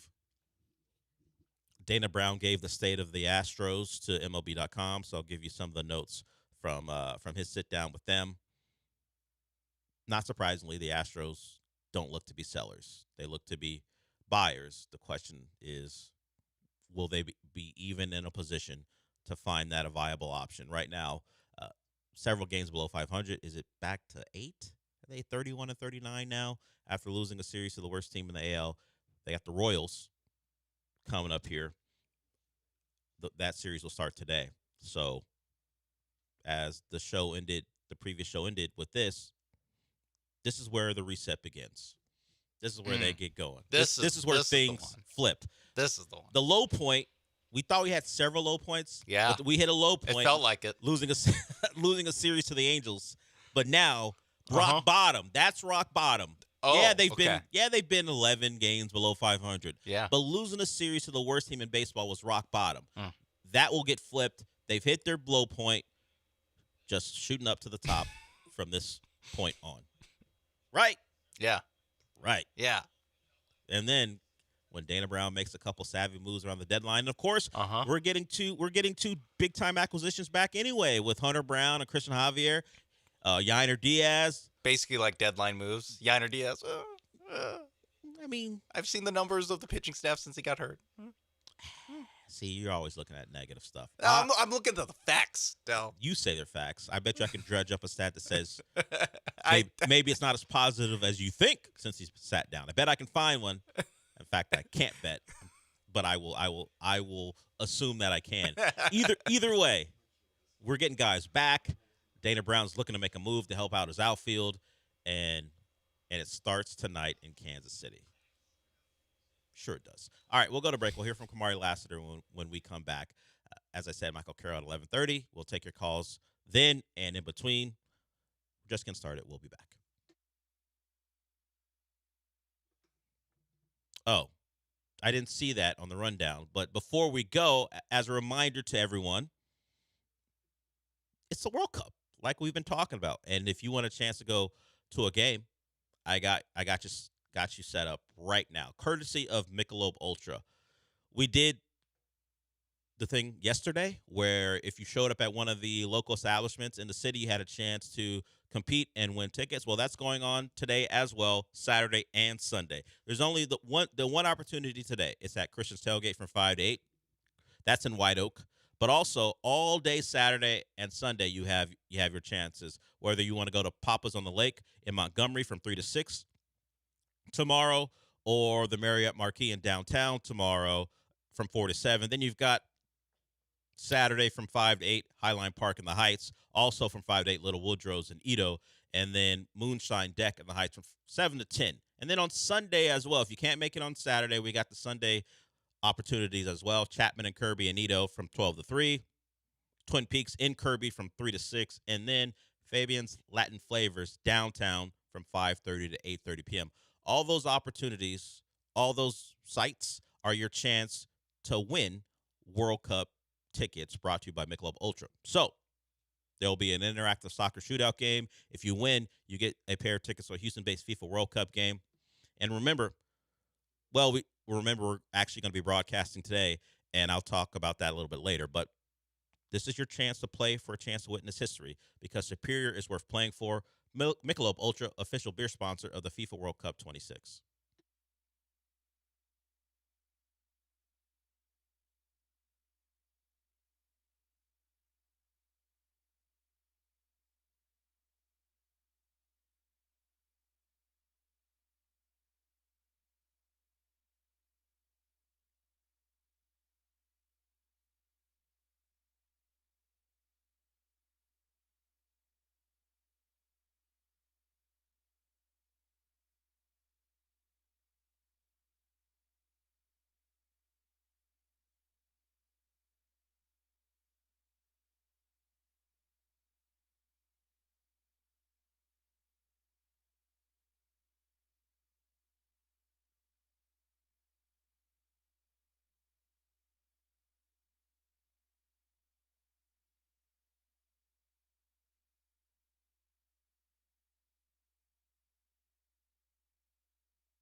This is the Del Alalea Show. On ESPN 97.5 and the ESPN Houston app. Live from the Huntington Bank Studios, here's Del Alalea.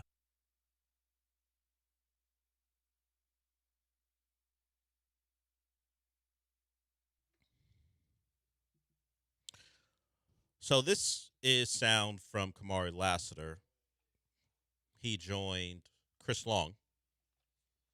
And anyone from the outside is going to ask any Texan that's made available to them about the quarterback. And whether it be at a presser or after practice or in a podcast interview like this, the message has been consistent. CJ is the best he's been in the offseason. He's still the guy we believe in. And Kamari Lassiter echoes this or that and also takes on some responsibility for what happened in New England all those months ago. Here's Kamari Lassiter with Chris Long. I mean, yeah, for one, CJ, that's my guy. Like, and for two, he's that boy. He's been that boy since he picked up a football. So, I mean, in that game in New England, we all had a bad game. Defense had a bad game. Yeah. We have 28 points. So I feel like you can't just single out one person. I mean, we had a bad game. We didn't win the game as a team. So I just feel like whenever you look at it from that perspective, we all rally together. We all look at what we did wrong, and we just move on. Like we try to fix those mistakes, and then after that, there's on to the next. The reality is they gave up 21 points. There was a pick six by Houston's own Marcus Jones, or at least Houston Cougar Marcus Jones. But the sentiment, the words he said are not surprising. They are an elite defense, and when they give up 20 plus points, they're gonna see that as a disappointing performance. And at times the defense, because the type of coverages they play, sometimes they'll give a big play or two. It's something they try to minimize, and they hope Reed Blankenship certainly helps their secondary. I still question their depth there. I don't know that they have a third corner, although I've seen people say that they saw Jalen Smith out there, and him being healthy could add something to a secondary that may be without some depth at the cornerback spot. So we'll see what Jalen Smith may be playing this year does for that secondary. And maybe they didn't need to go add anybody. They just got a guy back who missed quite a bit of time last year, and they're set there. So that secondary may be very, very solid. But this is fine messaging until your quarterback gives you reason not to say it. That's all. Yeah, it's in the offseason. He's your guy. He's that boy. All the things you say when there's no counter to it except the last thing we saw. So I think we will see this type of support. Does it wane? if there's a bump in the road this year, I think D'Amico Ryans and his team are close knit enough that it's not going to tear them apart or anything. But I don't know that patience will be something that's a strength of this team if they continue to see the blips that we saw from CJ. Even if you ignore what you saw in the final two games of the year, but even going back to last year, there were moments where he wasn't at his best. So it's a big, no question, this offseason, this upcoming season is a big one for him and this team, because all we will hear from them, at least the defensive players, is we can go win a title. So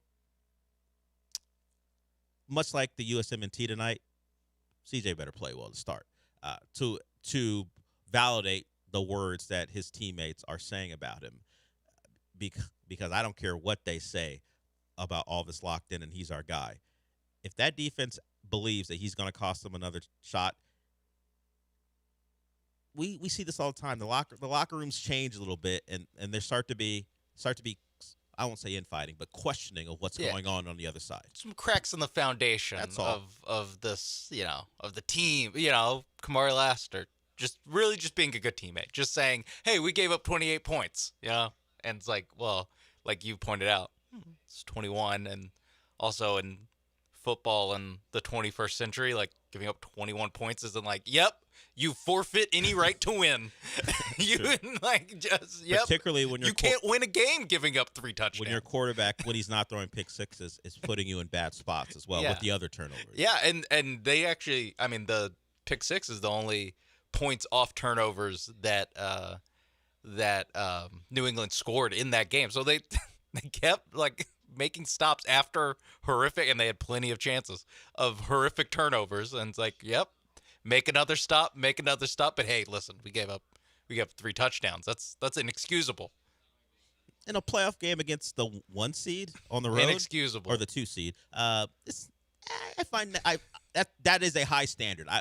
Credit them for having it, but I will give them a little grace and go, okay, you're on the road, 21 points.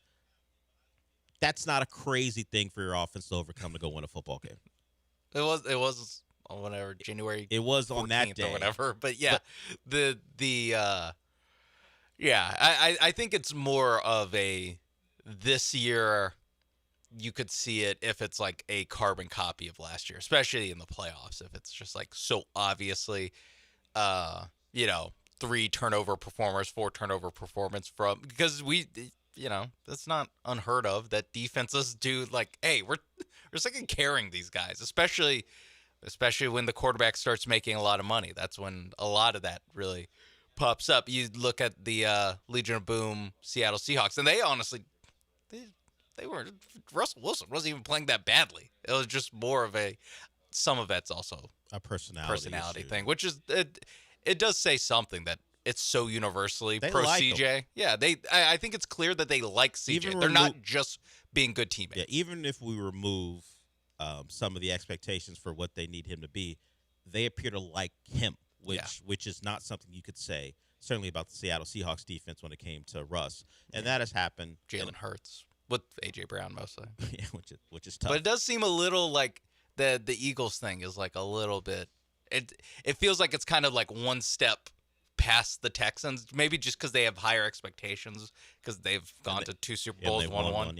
Yeah, but there is like a little bit, and just the city that they're in, where it's like, when Philly is out on their starting quarterback, it's the temperature is a little bit hotter than here, where like people, I think, kind of like roll their eyes or like make jokes about. I mean, we do it a lot about CJ Stroud's performance, but it's not like a serious like thing of like CJ Stroud, this guy, like we're sick of watching this guy. It's like, no, it's more he came up small in a big moment.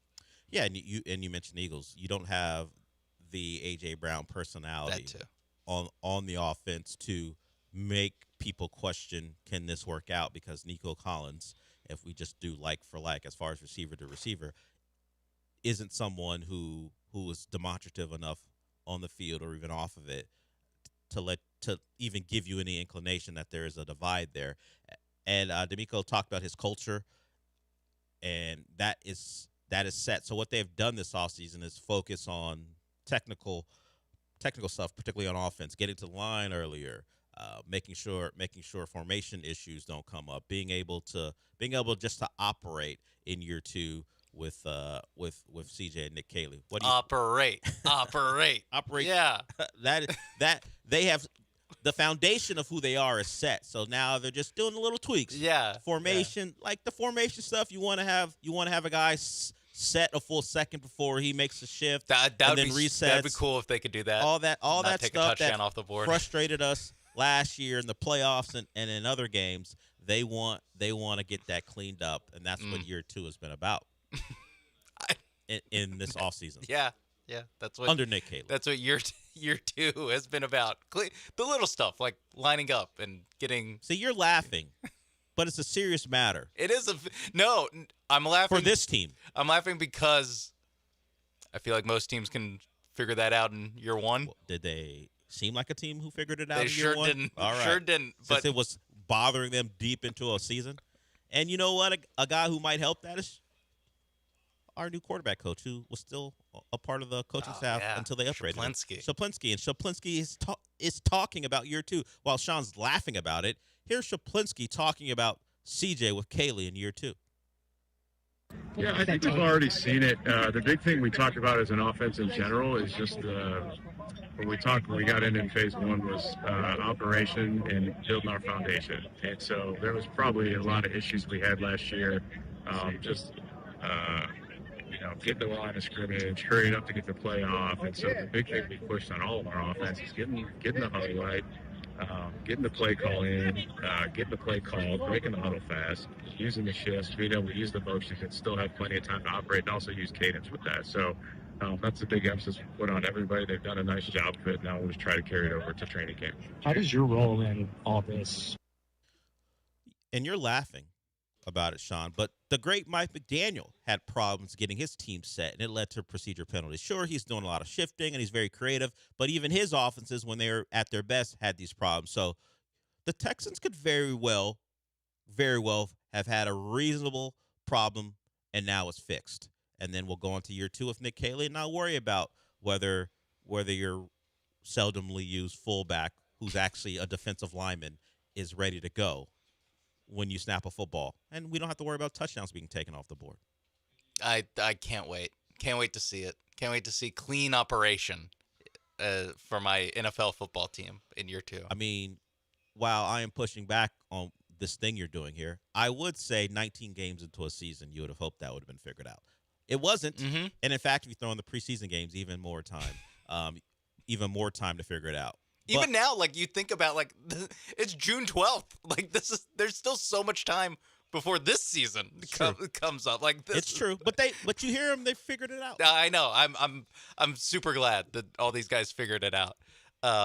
Now all we have are questions about the offensive line and wide receivers after Nico Collins, and the fact your quarterback turned the ball over, or fumbled 5 times, picked some of them up, and threw 4 interceptions in 2 playoff games.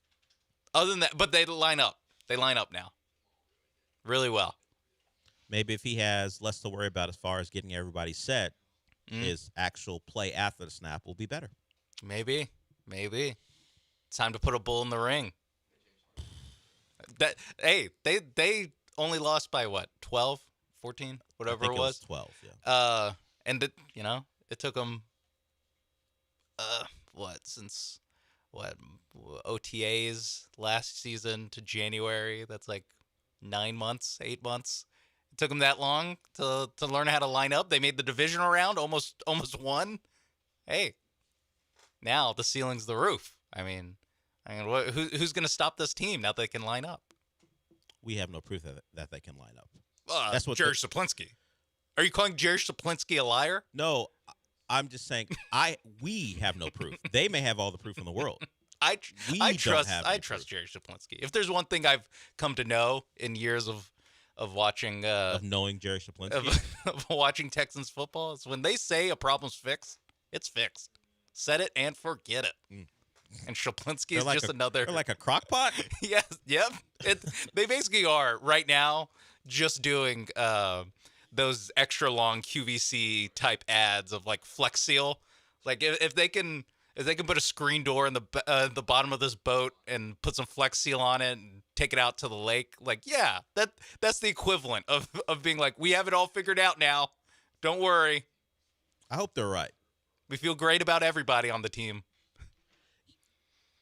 It's the time of the year where you should. Our defensive line is so good, we have to take them off the field to run a play. I'm going to need you to ignore that fact, even though I did bring it up, that everything's going so great that you can't even run plays if Will Anderson's on the field. But they're lining up. Before Will Anderson ruins the play, they are lining up very well. This is very much spring game type stuff. Hey, my defensive end got a sack. Great, but he beat my starting right tackle to do it. Yeah. How do I want to read this? Yeah, it just depends. Look, though, how you a lot of deep throws from our quarterback. Does that mean our secondary sucks? No.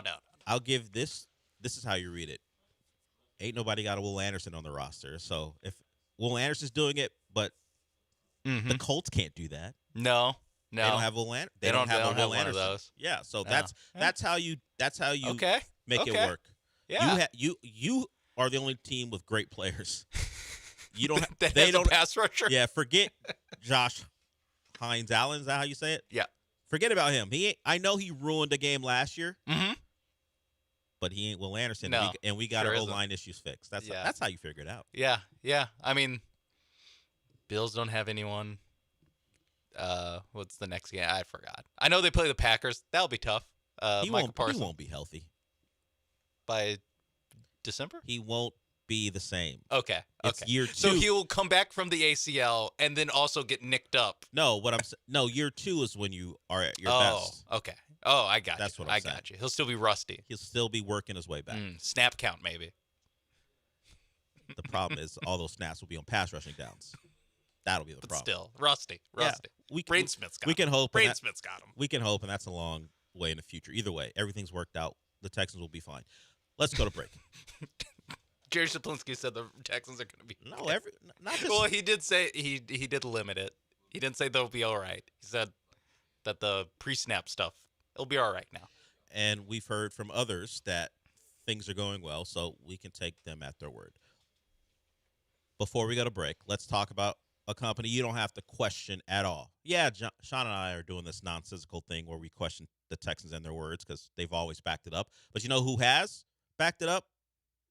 One Aqueduct Plumbing Company, led by Billy Brown. If you got a problem with your plumbing, they're the people you go to. Just go to their website, aqueductplumbingcompany.com, and figure out not only what your problem is, but what they can do to fix it. And that's the deal. They have this drop-down services menu that tells you all the things they provide for you, whether it be a big job like a repipe because you have an older home, or maybe it's something where you know there's a leak, you need it taken care of because you don't want this leak to turn into a giant problem for you in the future. They'll handle that for you. They do camera inspections as well. They have great contractors that you can get in touch with. And as I mentioned, those repipes, they're Houston's premier repiping company. What does that mean? They've done over 1,000 of those, and they've done great jobs for people who've had an issue. So if you need the giant job, they're there for you. If you need the smaller job, they're there for you. You can also call them at 281-488-6238 to get in touch with them and get yourself a free quote. You got a problem? You don't know how much it costs? They're not going to charge you to figure it out. That's what the free quote is for. Take advantage of that at Aqueduct Plumbing Company. Just go to the website. It's aqueductplumbingcompany.com. That's aqueductplumbingcompany.com.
You're listening to the Del Olalea Show. On ESPN 97.5 and the ESPN Houston app. Live from the Huntington Bank Studios, here's Del Olalea.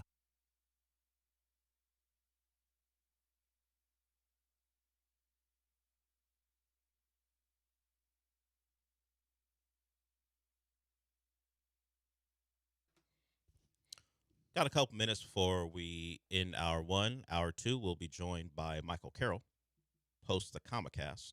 He does that podcast with John Lee, and he'll tell you what you should or shouldn't watch. And he got to see a couple movies this week, so he'll be able to give you a review of Disclosure Day and Furious. But I do want to remind you to join us today at our soccer watch party from 12 to 6 at Patterson Park. It's presented by Huntington Bank. Will Kunkel will be live from 12 to 3, and then you can hang out with Jeremy and Joe from 3 to 6 to watch the biggest soccer games of the year.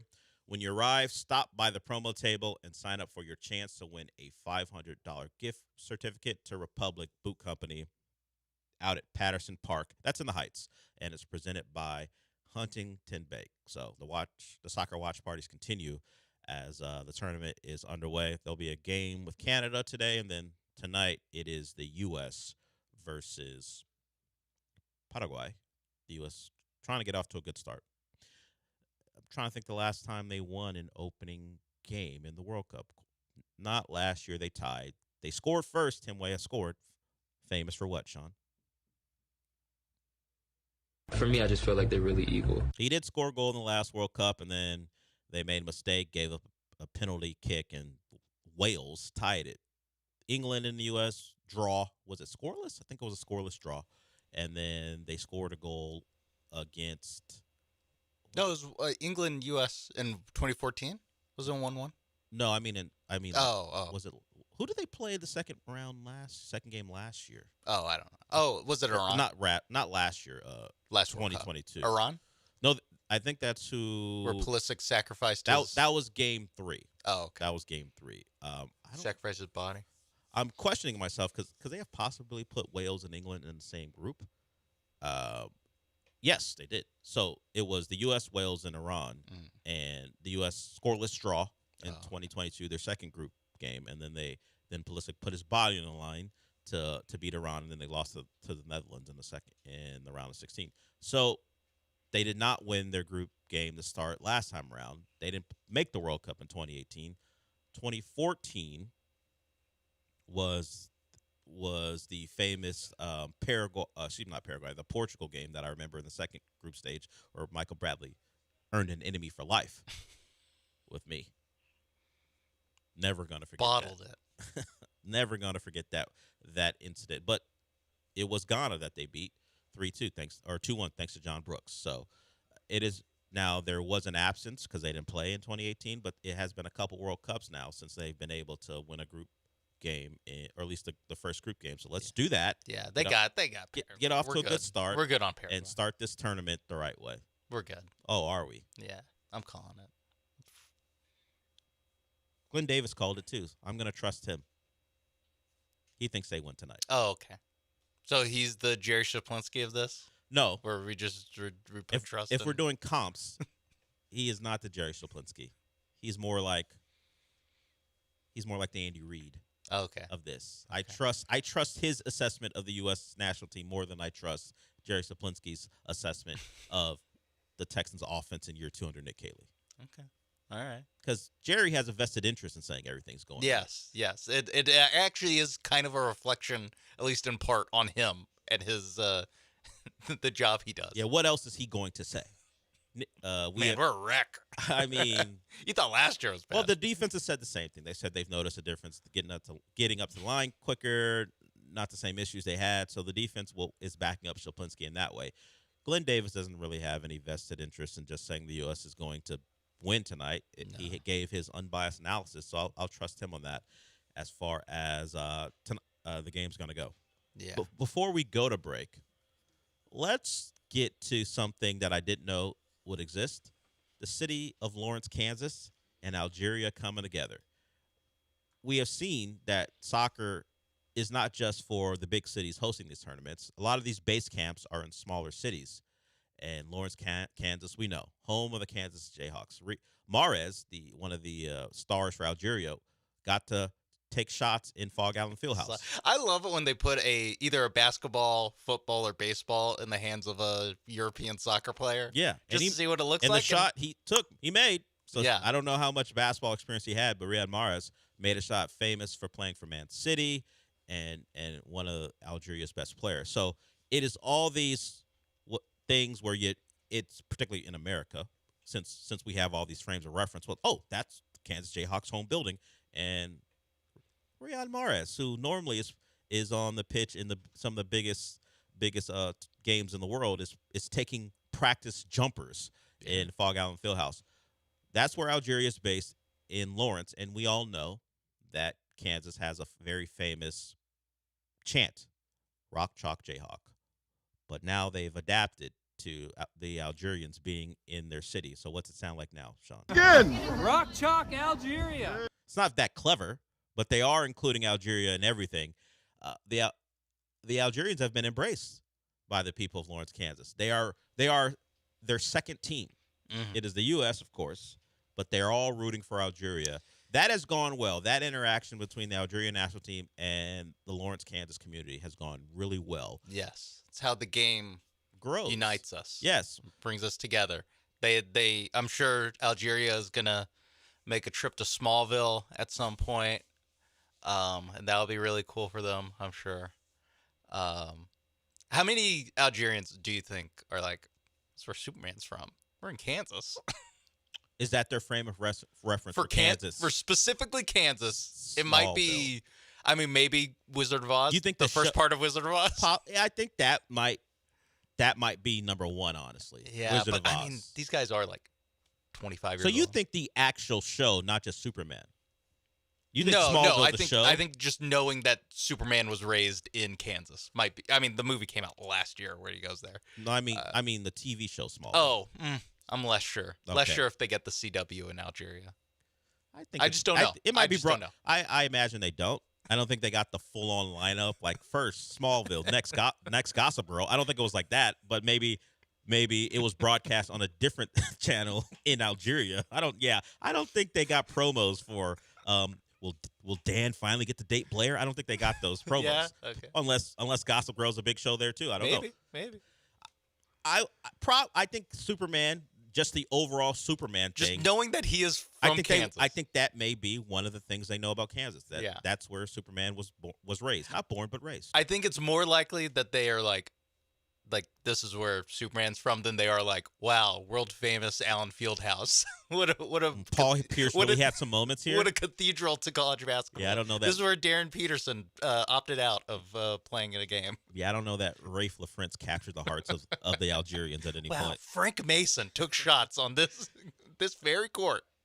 Maybe they know Mario Chalmers because of the Heat stuff, but that seems unlikely too. Yeah. I mean, that's another one of those. Yeah, or when he was at Kansas, 2008, where it's like now you start doing the math of like 18 years ago. Like, I don't know. Yeah, I think maybe you're right. What they know about Kansas, they'll probably think Kansas City Chiefs, and then they're informed actually they play their games in Missouri. Just on the other side. Yeah, sorry. But that it might be that, and then Superman. But I did not know that teams at the World Cup are kind of required to do these community events. Now, some of them are paid for, like you have to pay to get in. Some are free, like because the Algerians had like a little clinic where they had kids who play soccer come on the field and pass the ball around with them and do some drills, some 1-2 passing. But that's required by FIFA when there is a World Cup, and it was a free event, and they have the kids from the town or the city come in, play on the field, and had a good time. So those are the stories we like. We know that the community here in Houston, there are a lot of celebrations and get-togethers or watch parties for Mexico's first match. So you saw some of the events around town where big watch parties filled with Mexican fans watching their team win their first match. So beyond us making fun of FIFA and their corruption, they're on a smaller scale when you actually drill down as far as the cities that get involved. Yeah, the ones who interact with these players and the communities interact with the players. A lot of positivity coming out of it as well. Do we have any base camps in or around Houston? I know there's one team It's one of the smaller teams. Is it Curacao? That makes sense. They play a game here. I think they may be the team who's based in Houston. Okay. I don't know. No, they're in Boca Raton. But I think there is a team who's playing that's here. Even better for them. Congrats, guys. I did see come across where we have one, but I don't remember what it is. I have to find it. So at some point we may see that team hanging out with local kids playing soccer and stuff like that. Yeah. So we'll see. We'll see about that. Take them to Trill Burgers. Will Button B be involved? Well, Bun B will be hosting that German kid or guy. I actually so he we and JJ keep calling him a kid. I actually don't know. I think he's a grown man. I don't know how old he is though. So he and JJ Watt will be hosting that kid. Yeah, come on. He's got to. What else is JJ Watt gonna do? Do crunches with him? Flip tires with him? Let that kid have a time. He's not working out in your Reeboks. Yeah, take him to Houston Stadium. It's Congo. Okay. Congo is the team that has their base here. They'll be training at the SaberCat Stadium as they get prepared for their World Cup campaign. So we'll have Congo. I imagine there might have already been some video from the local news outlets with the Congo landing, and they landed yesterday. So maybe not quite yet that they'll be out and about in the community, but that'll be a thing here as they get ready. Have them, I don't know, throw out a first pitch at an Astros game or something. I guess they're not this weekend, but at some point. I want to get in on this. I want to get in on oh, we love, all of a sudden we love Algeria even though we're in Lawrence, Kansas. I want to pick up a team. You want to adopt DR Congo? Yeah. You know what? I will. Is that where Dikembe Mutombo's from? I know there's been a lot of upheaval in that part of the world. So he is a Congolese American. Yes. Okay. There we go. So we have a connection there. Yes. Now we have a connection. We can humanize them because we know a guy who a backup center from the 2007 Rockets. Yes. Yeah. R.I.P. to Dikembe Mutombo. All right, we'll go to break. If you are rooting for the U.S., not rooting for the U.S., Mexico, because we know we're an international city. Whoever you are rooting for, you can also root for the Congo because they're here. Be like Lawrence, Kansas. In this way. There are other ways where you can avoid being like Lawrence, Kansas, like rooting for the Jayhawks, first of all. But as far as embracing a team, it should be DR Congo along with your rooting interests wherever that may lie. All right, we'll go to break. Hour one done. We'll get to hour two when we get back.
we got to get to a couple things before Michael Carroll joins us.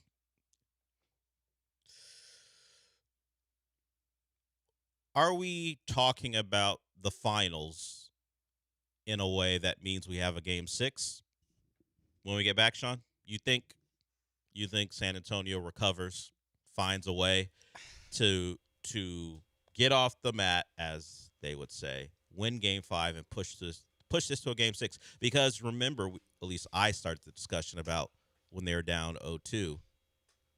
They have to do something historic to come back and win this series. And then we started to dig deeper, and it turns out the position they were in, only 2 other teams had ever been in that position. One of the teams had to go against Michael Jordan, the 93 Phoenix Suns, and then the other team was a young Orlando team who faced the Rockets. They're not a lot of swept. Yeah, there are not a lot of home teams who fall down 0-2 because generally you're supposed to be the better team with the better record, so you find a way to at least win one game. And so that stat is kind of a non-stat, despite it being thrown around. We do know we've only had it happen once that a team down 3-1 or 1-3 in their case comes back and wins. As far as basketball history is concerned, pretty recently with the Warriors and the Cavs. But that was not even my question. Can they force a game 6? I mean, they can't. Not to go or full. I'll ask it differently. Will they force a game 6? Not to go full Mitch Johnson, but they've controlled the outcomes of these games. They've been in every single one of these games. They don't play like morons for just any 5-minute stretch in the second half. And that's the thing. Since they've done it throughout the series, are we saying they're not going to play like morons? No, and especially in the case of can they actually come back and win this thing? It's just like the margin of error is so it's nothing now, and if nothing else, they've shown they're willing to make some errors. They love throwing passes to Stephon Castle when he's not looking. That's a real thing that they love doing. They did that again. De'Aaron in Fox game threw 4. it to him, and this time went out of bounds. Just all right, as cool opposed guy. to Wemby hitting him in the back. No, I mean, I don't know. Will they? Maybe.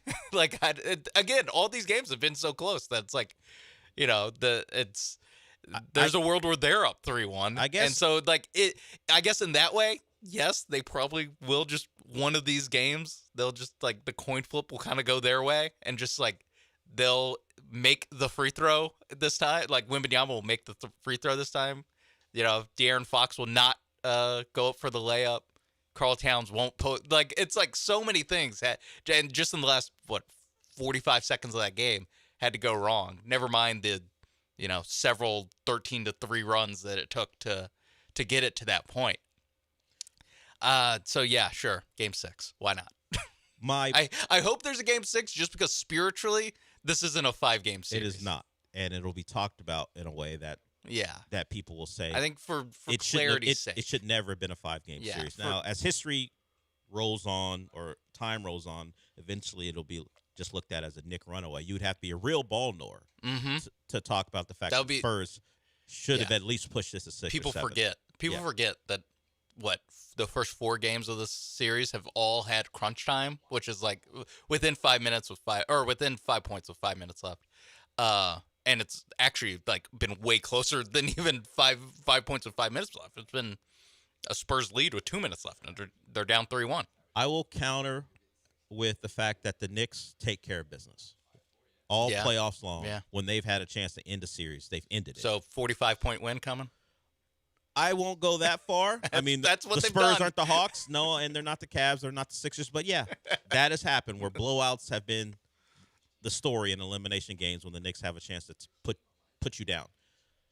I think we'll know quite a bit in that first quarter. If the Spurs don't get off to their customary double-digit lead in the first quarter, then I think their hearts may have been taken, despite what they're saying, and now they have a couple days to figure it out, to get over it.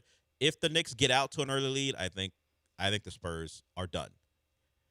If they continue what they have been able to do and use the emotion of a crowd that's probably a little pissed off, not just because of what has happened to their team, but if you're a Spurs fan and you've watched Spurs fans legitimately get beat up they've traversed the New York streets. Egg thrown at. You've watched your best Victor player be Wembanyama. egged. Think of that sentence. I was gonna say Victor eggs. I think it was only Wembanyama- one, so he got egged.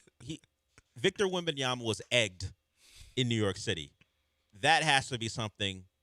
Whether the Spurs fans are going to be polite and not treat Knicks fans the same way, that's got to be something that pisses you off. That we lost and you treated our best player like that. You're throwing eggs at him. I think you've been to San Antonio. You've been there for games. Yeah. Do they? No egg. Are they about that smoke? Not that they'll egg someone, but will okay. they allow? I was not egged. No, I don't think they'll egg Jalen Brunson. But Smaller target. Well, true, but you don't have to throw as high. True. Will they use what has happened to their team on the court and off the court to fuel them? Will they be a bit more, let's just say, I don't know if angry is a word, but they'll be a bit more energized because not only is it the finals and it's an elimination game, but their team and their fellow fans have been treated rather poorly in New York. I don't know about like walking around the city. I don't know if they have the level of like hooliganism that the Knicks have, which is like honestly what it's looked like. It looks like the like European Yeah, it might have been soccer. It might have been. It might as well have been Liverpool versus like Borussia Dortmund in a Champions League game, and the crowds outside. And I don't think you'll have that at the Riverwalk. I don't think so. But I think in the stadium, in Frostbank, I think it'll be a good crowd. But like you said, it'll be a good crowd that could like turn on a dime just with the way the series has gone. And it's a little bit of like you're expecting something to go wrong. And for the first time, really this playoff run, so for the first time in however many years, since the Ray Allen shot, basically, that the Spurs are in a tough spot in a big game where it's like, oh man, like there's a little bit of that like trauma there that again hasn't been there since 2013 essentially. For the drama, I need a call to go against them early. Yeah. Do we know who the ref is? Is it Foster? I don't know who. People are expecting the extender to make an appearance. Yeah. I don't know who the Game 6 ref or Game 5 referees are for that one. But if we're looking for peak energy, peak drama, let a call go against Wemby early where they think a foul should be called the other way. And whatever that crowd's intentions are, they'll be loud, they'll be angry as they try to propel their team to a Game 5 victory. I think they win the game, honestly. I think this series is just one that needs to have the drama of a Game 6 in New York with their chance to win a title. It's what this series deserves. It's what we all deserve. The tension of Knick fan thinking this is finally our time, and also the dread of potentially blowing a lead and having to go back to San Antonio for Game 7. You could sense that in MSG in Game 4, where they're like, again, it's the first time they lost since April, and they were kind of on edge. And then the Spurs got off to the start they did. Yeah, didn't help. A little bit of the like, oh yeah, this is the last 25 years of Knick basketball. But it also comes off the Wemby mush to Jalen Brunson that didn't get called in game, and they didn't get their justice with the flagrant after. So there was a lot of, and then the Trump stuff, whatever. But there was a lot of angst going into Game 4, and then the way it started, where the Spurs took control. The refs, like they're Carl Anthony so worried about the fouls refs early. Like, that added to it. They think, hey, Wemby got away with one, and then they think they get a foul on Wemby. And it's actually, hold up, wait a minute. It's a foul on Carl Anthony Towns, and he's out of the game for a significant amount of time. Mitchell Robinson is winded 2 minutes in. It all went poorly early. Throws an elbow at it. Yeah, well, he was in his head, and then it all flipped in that second half. So I need some of that. Maybe not all those things need to come into play, but give me a questionable call going against the Spurs tomorrow night, just to prime the pump for what could be a pretty dramatic Game 5. Yeah, the Spurs definitely need like an Isaiah Stewart or like a Wemby's their Isaiah Stewart. Yes, but your best player can't be the Isaiah Stewart. That's Usually, what I'm saying. Yeah. Also, they need someone 6'8". That would also be good to have a power forward on an NBA What do you Finals think team. Kelly Olynyk is there for? Not to play. It is apparently. No, it is interesting that the focus is about the giant man that patrols the middle for that team, but the rest of those guys who play are just guards. Yeah, I mean, it's all Keldon guards. Johnson at probably 6'7", 6'8", Yeah, but maybe a 3. They don't. He's a 3-4 type. He's not really a power forward. It's a bunch of. He's just one giant individual and a bunch of 6'6" guys or less who play for them. It's like a tournament team, like an NCAA tournament team, where you're like, wait, they start 4 guys that are 6'4". You're like, what? And then they have one 7-footer from Yugoslavia or whatever, from the Baltic region. Yeah, but yeah, I'm also interested in that aspect of it. Is the game 5 of like starting to get sick of these guys. Now you have like kind of a back and forth of like, well, you had, like you said, the mush from Wembanyama to Brunson. You have all the Knicks stuff. You have the single leg takedown that Alvarado tried in the first half. I mean, in the first half, it really felt like, oh wow, the Knicks are kind of like just disintegrating. Like they're just so upset right now. And I do wonder if you do get, something like that. The problem is, like I said, like Wembanyama can't get another flagrant foul or else he's suspended a game. So you can't have the only guy who's shown that he will mix it up a little. I guess Stephon Castle a little bit. He's more reactionary, like particularly if things go against him, or you think someone hits him when he's up in the air. Yeah, that's when he kind of gets going. Harrison Barnes needs to play 5 minutes and clothesline some people. You think Harrison Barnes got that in him? I know that's the problem. Is that the older vets are either super unplayable like Biyombo and Plumlee and Olynyk, or they're they don't have a goon. They need a goon. Temperament. They need a goon. That's it. They need a goon. The NBA is back, where you just need a guy who's a goon. Like, what is he good at?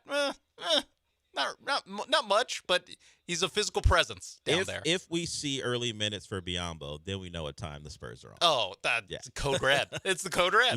We don't even need to see the footage. It's happened pregame of Wemby whispering to Biyombo. We know it happened in the tunnel or in the locker room. Yeah, Cornette's another. It is crazy. Yeah, Cornette should be the guy. It's wild how many centers they have, and other than Wembanyama, none of them are playable. They're all unplayable in a real playoff series. Yeah, it's something where it's like you don't want to invest so much in having like a great backup center, because in big games Wembanyama's just going to play 40 minutes. But at the same time, you don't want to lose the minutes he's off the floor so badly because your guy can't play. Yeah. So we'll go to break with that. While I talk about, I was future casting what the Knicks might need to support their rotation guys going forward, maybe better guards. The Spurs may need to look in finding a real backup center, because at some point, it'll be needed, whether because Wemby gets banged up or you just don't want to have to play him 42 minutes a night, not to completely fall apart. Or even like a power forward that can start with Wembanyama and then play the backup 5. Yeah, an actual power forward. Yeah, 6'9" type. Yeah, and then you go small ball when Wembanyama's out, and then you can. Hey, the Bucks are looking to trade people. Maybe looking to not Giannis, looking to Bobby Portis. Okay, I was gonna say not Giannis. Yeah, Portis, sure, something like Let's that. Go. Who is definitely a guy who will defend his best player. Yeah, he'll throw a close and also line. can be a small ball 5 and play power forward at 6'9", 250 and shoots the 3 over 40%. At least this last year. Seems like a guy. Not that I want to strengthen the Spurs, but if they're looking for a guy to fit the role you laid out, he certainly would be the type. Obvious need that. Yeah. And as I said, we'll go to break, but did want to mention, because I talked about it earlier, Dana Brown talked to MLB.com about the season overall, mentions of Hunter Brown and him coming back and getting guys healthy again, but he also talked about what could be their approach at the deadline. At least he was asked that question. And it was a general Dana Brown answer. He mentioned guys who could come back for him, like Wisniewski and Blanco and Christian Javier, and also talked about trying to find offensive help for the outfield. He didn't mention left-hander, so we avoided his odyssey. We know that's his odyssey to find a left-handed bat. We didn't get that out of him, but he did mention that the outfield is a target of potential help. So if you see a bat come in, it'll likely be an outfielder. As I said very early in the show, the question simply will be, will they even be in a spot where that makes any sense? He certainly believes so. and at least the AL wildcard race allows them to believe that, as they are still within striking distance of that. And in some ways, the AL West, despite being 8 games under 500, I believe they're 31-39 at the moment. All right, we'll be joined by Michael Carroll when we come back. Michael will join us to talk about a couple movies he's seen this year, or at least, excuse me, this week. This year, he's seen plenty of movies this year. He saw a couple movies this week, Disclosure Day and Furious. We already got a tweet from someone asking about Michael's opinion on the movie, so we'll get to that when we come back.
That guy is here with us, Michael Carroll, the co-host of Comicast. He does that podcast with John Lee, and they always has, not always, but they have special guests quite a bit. So you'll hear a variety of voices on Comicast. The most recent issue, which was made available yesterday, is what the title may be a little confusing to people, but so tell the people what that's about. So the most recent one that you mentioned is a conversation I had with author Rose Garcia. She's a author based here in Houston. She writes a lot of fantasy novels, and she and I are going to be at a book festival tomorrow at the Post Houston, the Book Dragon Festival happening this Saturday.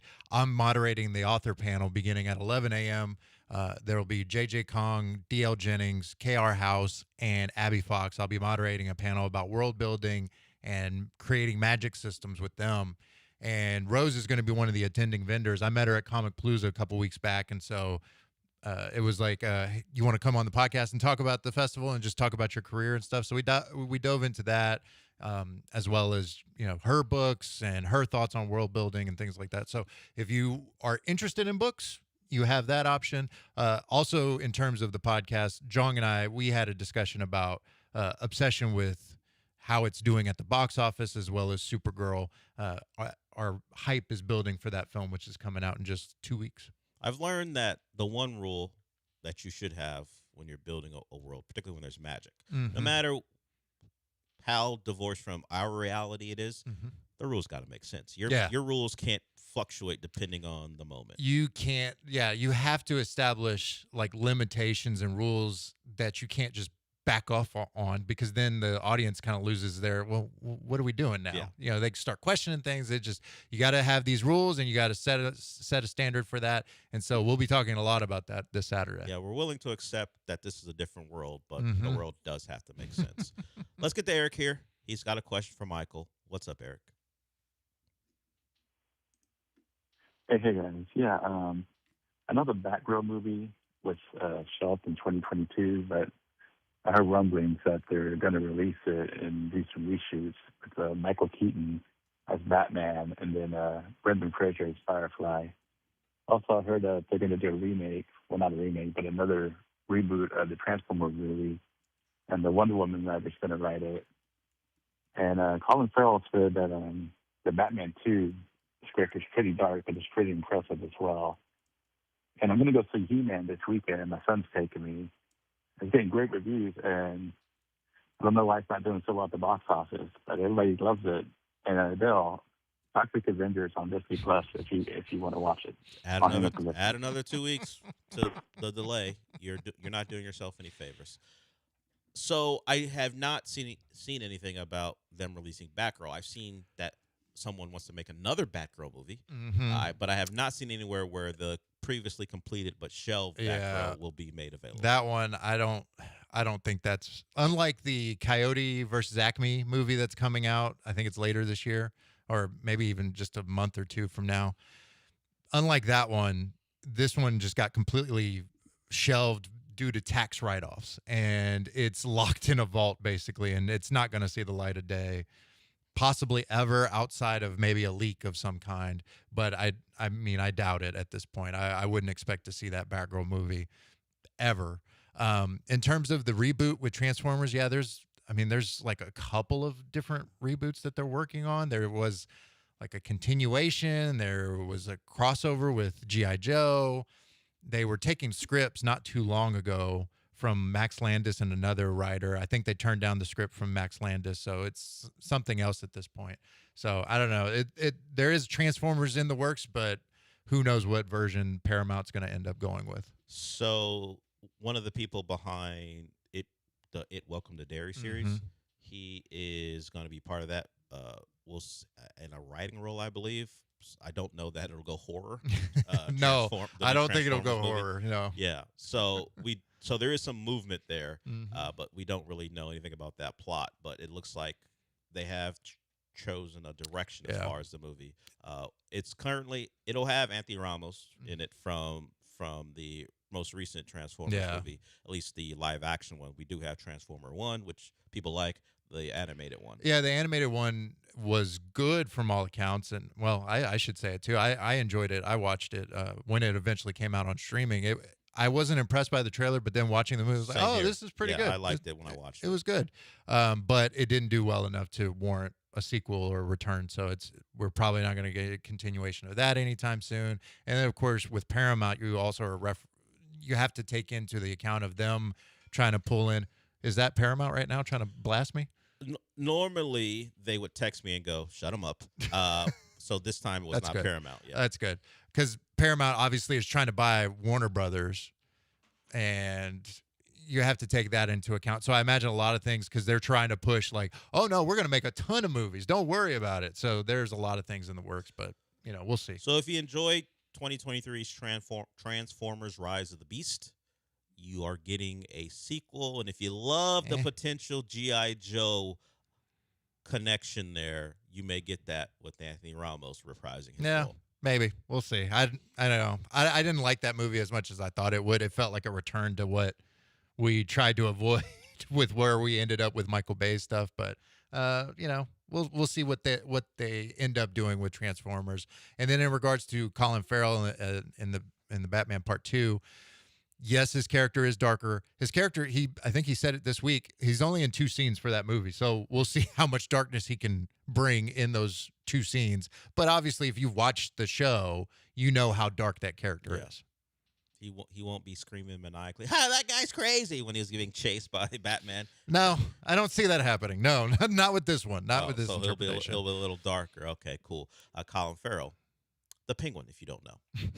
Yeah, which is a great series. I don't know. It was a phenomenal series. Love that series. And yeah, He-Man is not. It's getting solid reviews. It's just not doing. The box office is not matching. Yeah, reviews. and it's a $200 movie. $200 million movie. So it's tough for He-Man of all things. Yeah, for people to like it.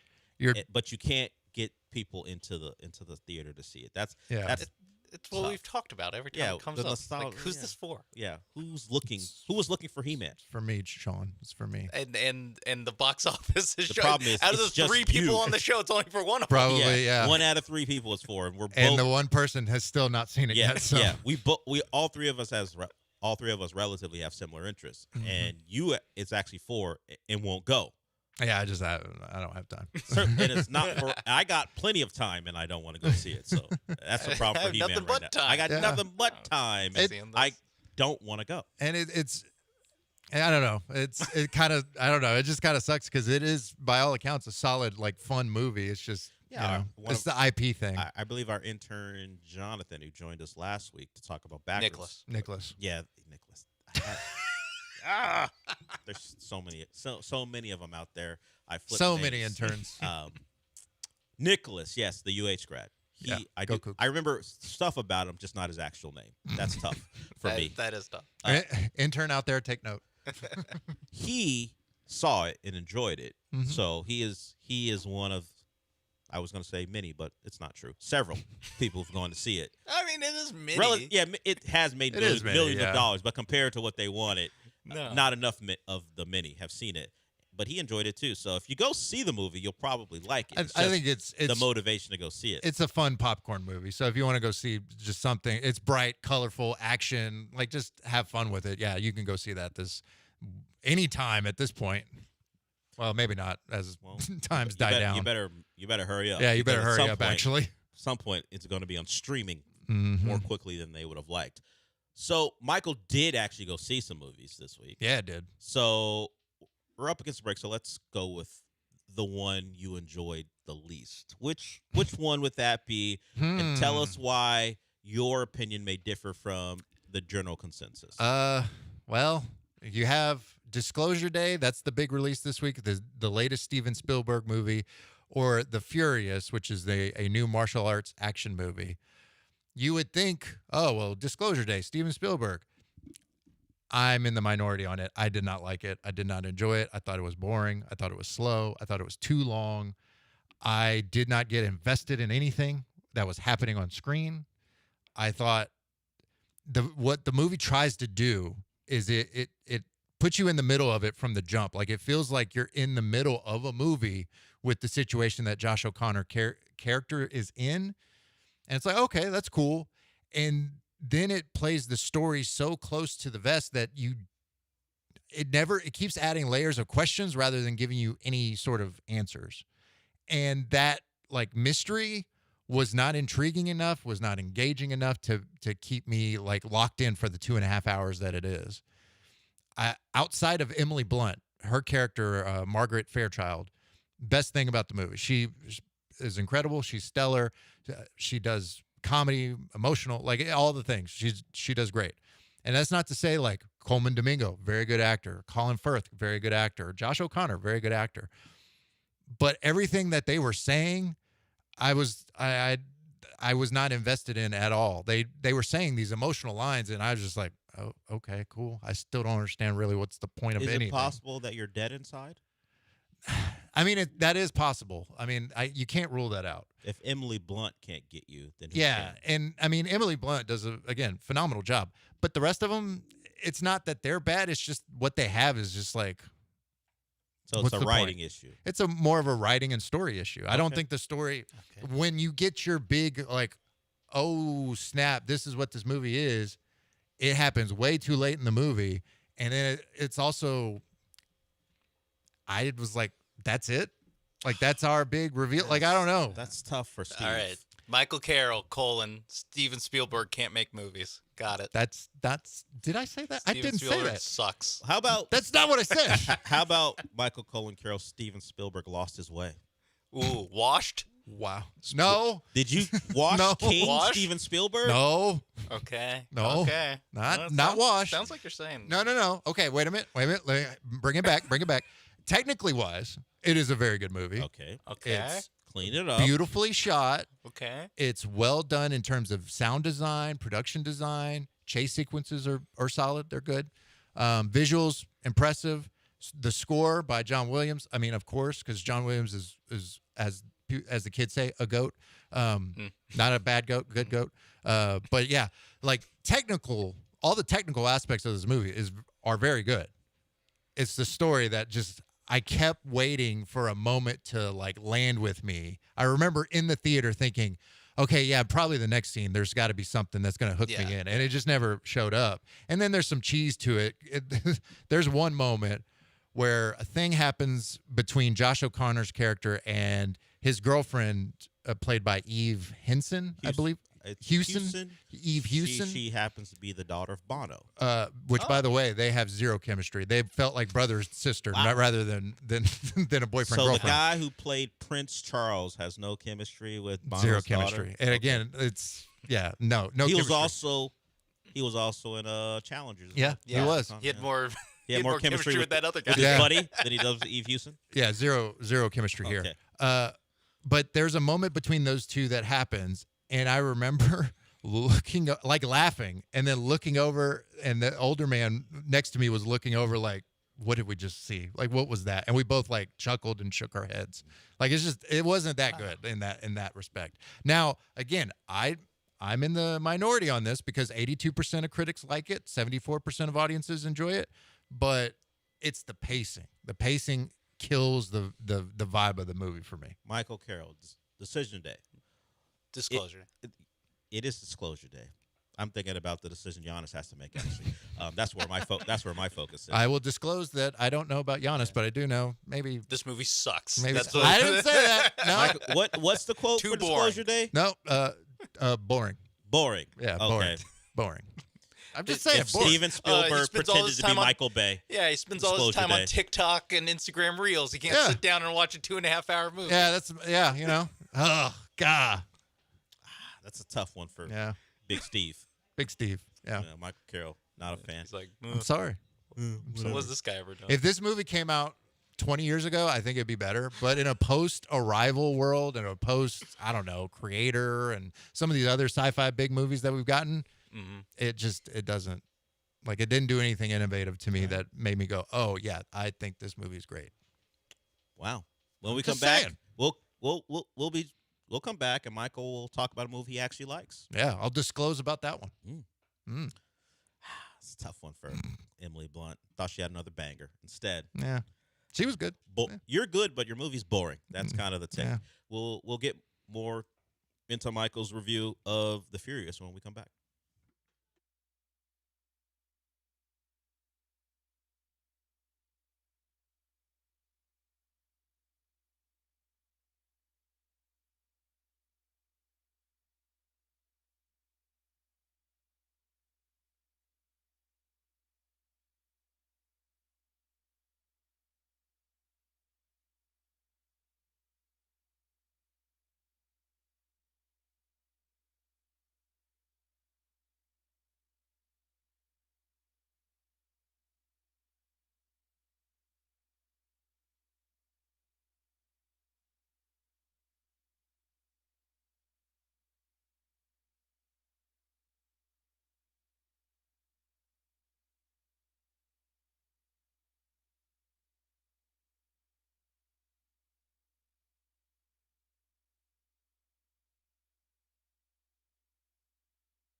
You're listening to the Del Olalea Show. That's kind of full of sports, but also filled with a lot of movie talk. Now back to the Huntington Bank Studios with Del Olalea and Sean Mapes.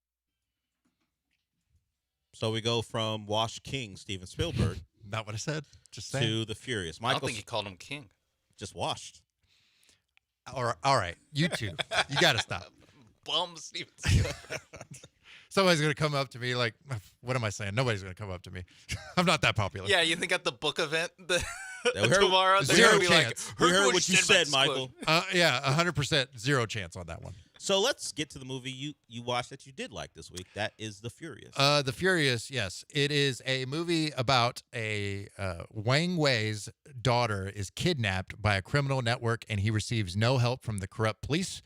Wei sets out on a rampage to find her himself. His only ally is Navin, a relentless journalist whose wife has mysteriously disappeared. Fueled by a furious vengeance, the unlikely duo ruthlessly fights against the kidnappers in this explosive martial arts showdown. This is one of the best action movies of the last decade. It's incredible. It is. The plot is just enough to where it's like, you care about the characters and you care about the story, but it's not like this amazing gripping story. It is all about the stunt work, the fight choreography, which is some of the most unique, incredibly fluid, just builds on intensity and just insanely well made and well shot. It's an incredible movie to go see. Of course there's Joe Taslim, and I don't know if you want to mention that tweet that you got about Joe Taslim. Yeah, we got a tweet from Art, a different Art. Mm-hmm. He wanted to know what you thought of Joe Taslim's character not being the ass kicker that we normally know him as. Yeah, and typically you would expect, Joe Taslim be incredible, whether it is in The Night Comes for Us or even going back to The Raid, Redemption. This one, he is good. Like, he does fight very well, but yeah, he does take a back seat a little bit because he is a journalist, I think, is the core of it. This is not his movie to showcase his skills. This is more about Miao Shen, who plays Wang Wei, he's a silent protagonist, but this is more focused on him getting his daughter back. And while he's silent, he delivers an impactful performance with just his body movement, facial expressions, and that dude is insanely fast. So this guy not talking brought more emotion to the screen than anyone in Disclosure Day? Yeah, pretty much, yeah. Just saying, yeah.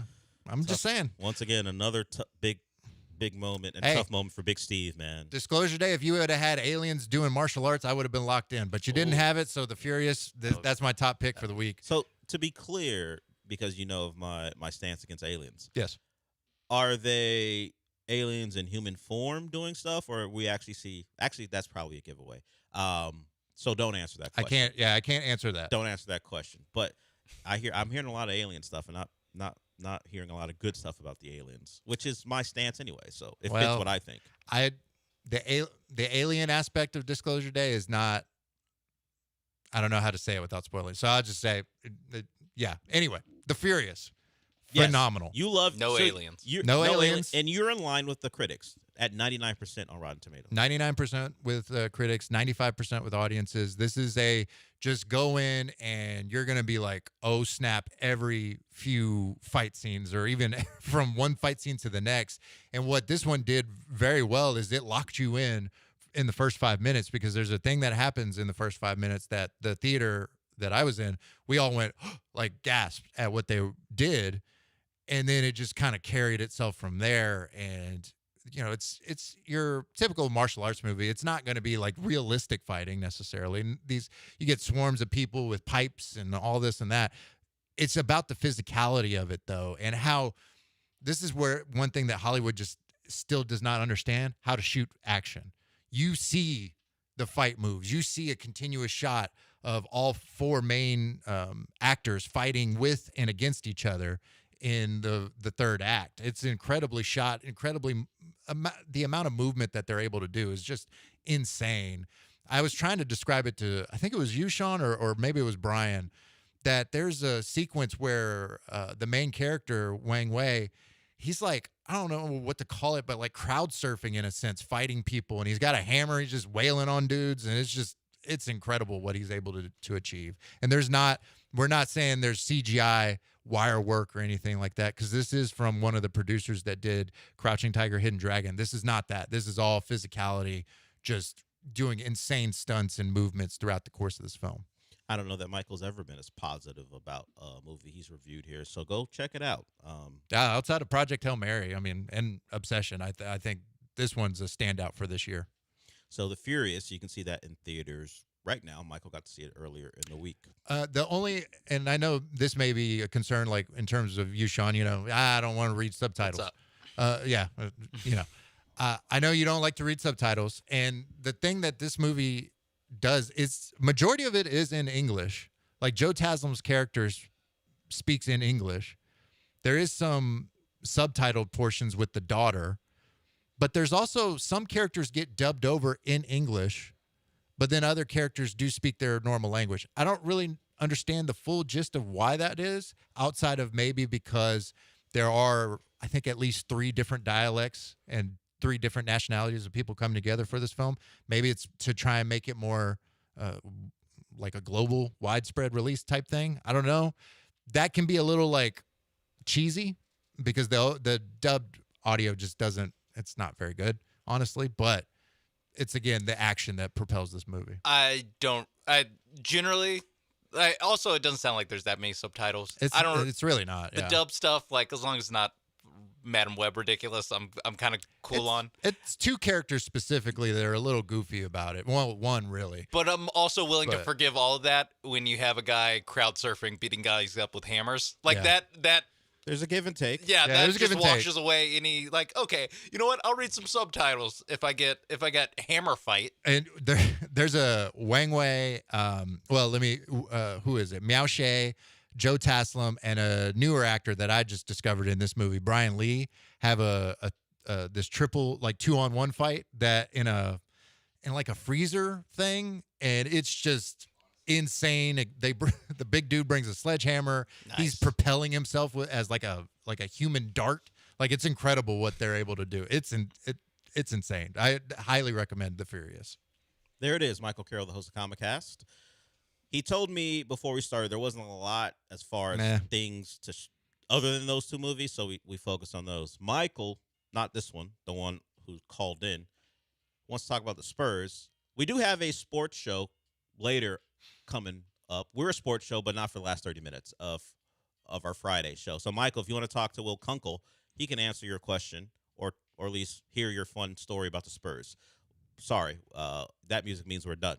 Michael Carroll, the host of ComicCast. You can hear that podcast wherever you listen to podcasts. And do we have a finals game potentially on Wednesday that you have to worry about?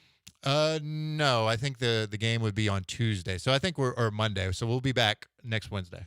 Okay, so Michael Carroll will be back next Wednesday for ComicCast, but you can also listen to it wherever you listen to podcasts. Thank you, Michael, for joining us. Thank you. We're done for the week. Sean, since we're done, what does that mean? I know where you live, white boy.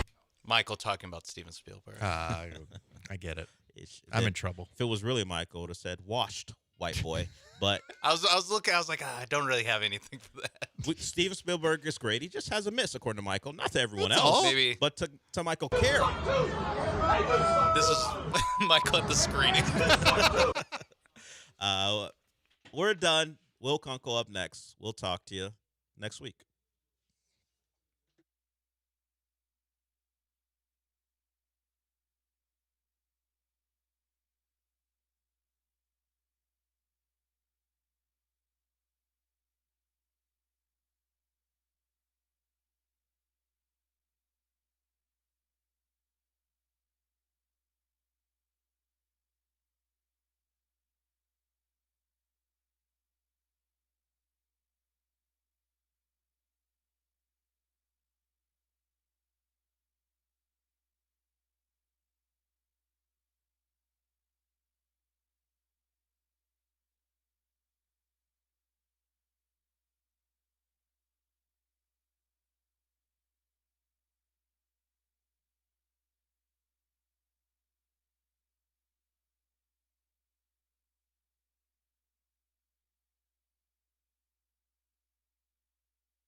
Ladies and gentlemen, boys and girls, children of all ages in countries all around the world, the 2026 World Cup officially starts today because soccer's country, America, hits the pitch tonight at 8 o'clock against Paraguay? Yes, Paraguay. Yeah, that's right.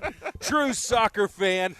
Dived in, ready to roll. We are live at Patterson Park in the Heights. We got specials going on all day, including drink specials, food specials. We are giving away a gift card, $500 worth, to a Republic Boot Company. That's pretty dope. And also, this is all brought to you by Huntington Bank at Patterson Park. So come on out here, hang out. If you wear American gear, or any other country, you get 15% off of your tab automatically.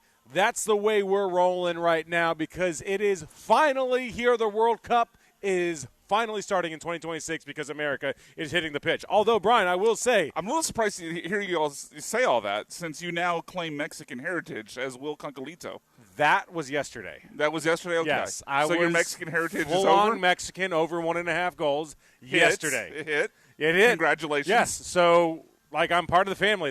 And you know what? Familia. They're part of the family as well now in the Kunkel household. So that was pretty fun. It was pretty great watching all the, so many videos on social media about, the atmospheres and just the fans. And I saw a video of Koreans partying with Mexicans singing Gangnam Style after Korea won. All right. Mexican fans walking their pet ducks in the streets. That's a thing? Yeah, Okay. evidently. All right. It was on social media. I didn't know that. Today years old when I found out pet duck was a thing. Indeed. I think that's going to become a taco eventually. It's my guess. Okay. Following this dude Freddie from Germany on X is one of my favorite things in the world right now. Oh yeah. If you know what I'm talking about. Yeah, right? I know that JJ Watt apparently Yeah, he was going to right. hook him up. Yeah. So if you guys don't know, he's from Germany, and he's kind of documenting his trip around the country right now. And it's not exactly New York, Chicago, L.A., Houston-type cities. It's Auburn through Texas. He just got to New Orleans, and he's just wowed and amazed. He found a Bass Pro Shops. He's like, there's guns in here. This is incredible. There's a shooting range. We have guns at Walmart too, brother. Yeah, man. Like, welcome to the land of the free, home of the brave. Like, that's how we roll. That's how we got our freedom. It's a really, really fun follow. And he, like, one of the coolest things he posted was just him driving along the Gulf Coast saying every kind of day that he has a drive, the scenery changes. He's like, the country of America is so diverse in just the visuals. And it's something I think we lose a lot living here because we want to go to Europe, right? Like, we want to do these big trips to Italy or London or wherever it might be, which, cool, yeah, for sure. But also, traveling around our country, there's so much to see here. There's so many Unless different – you travel across the Midwest, as I just did.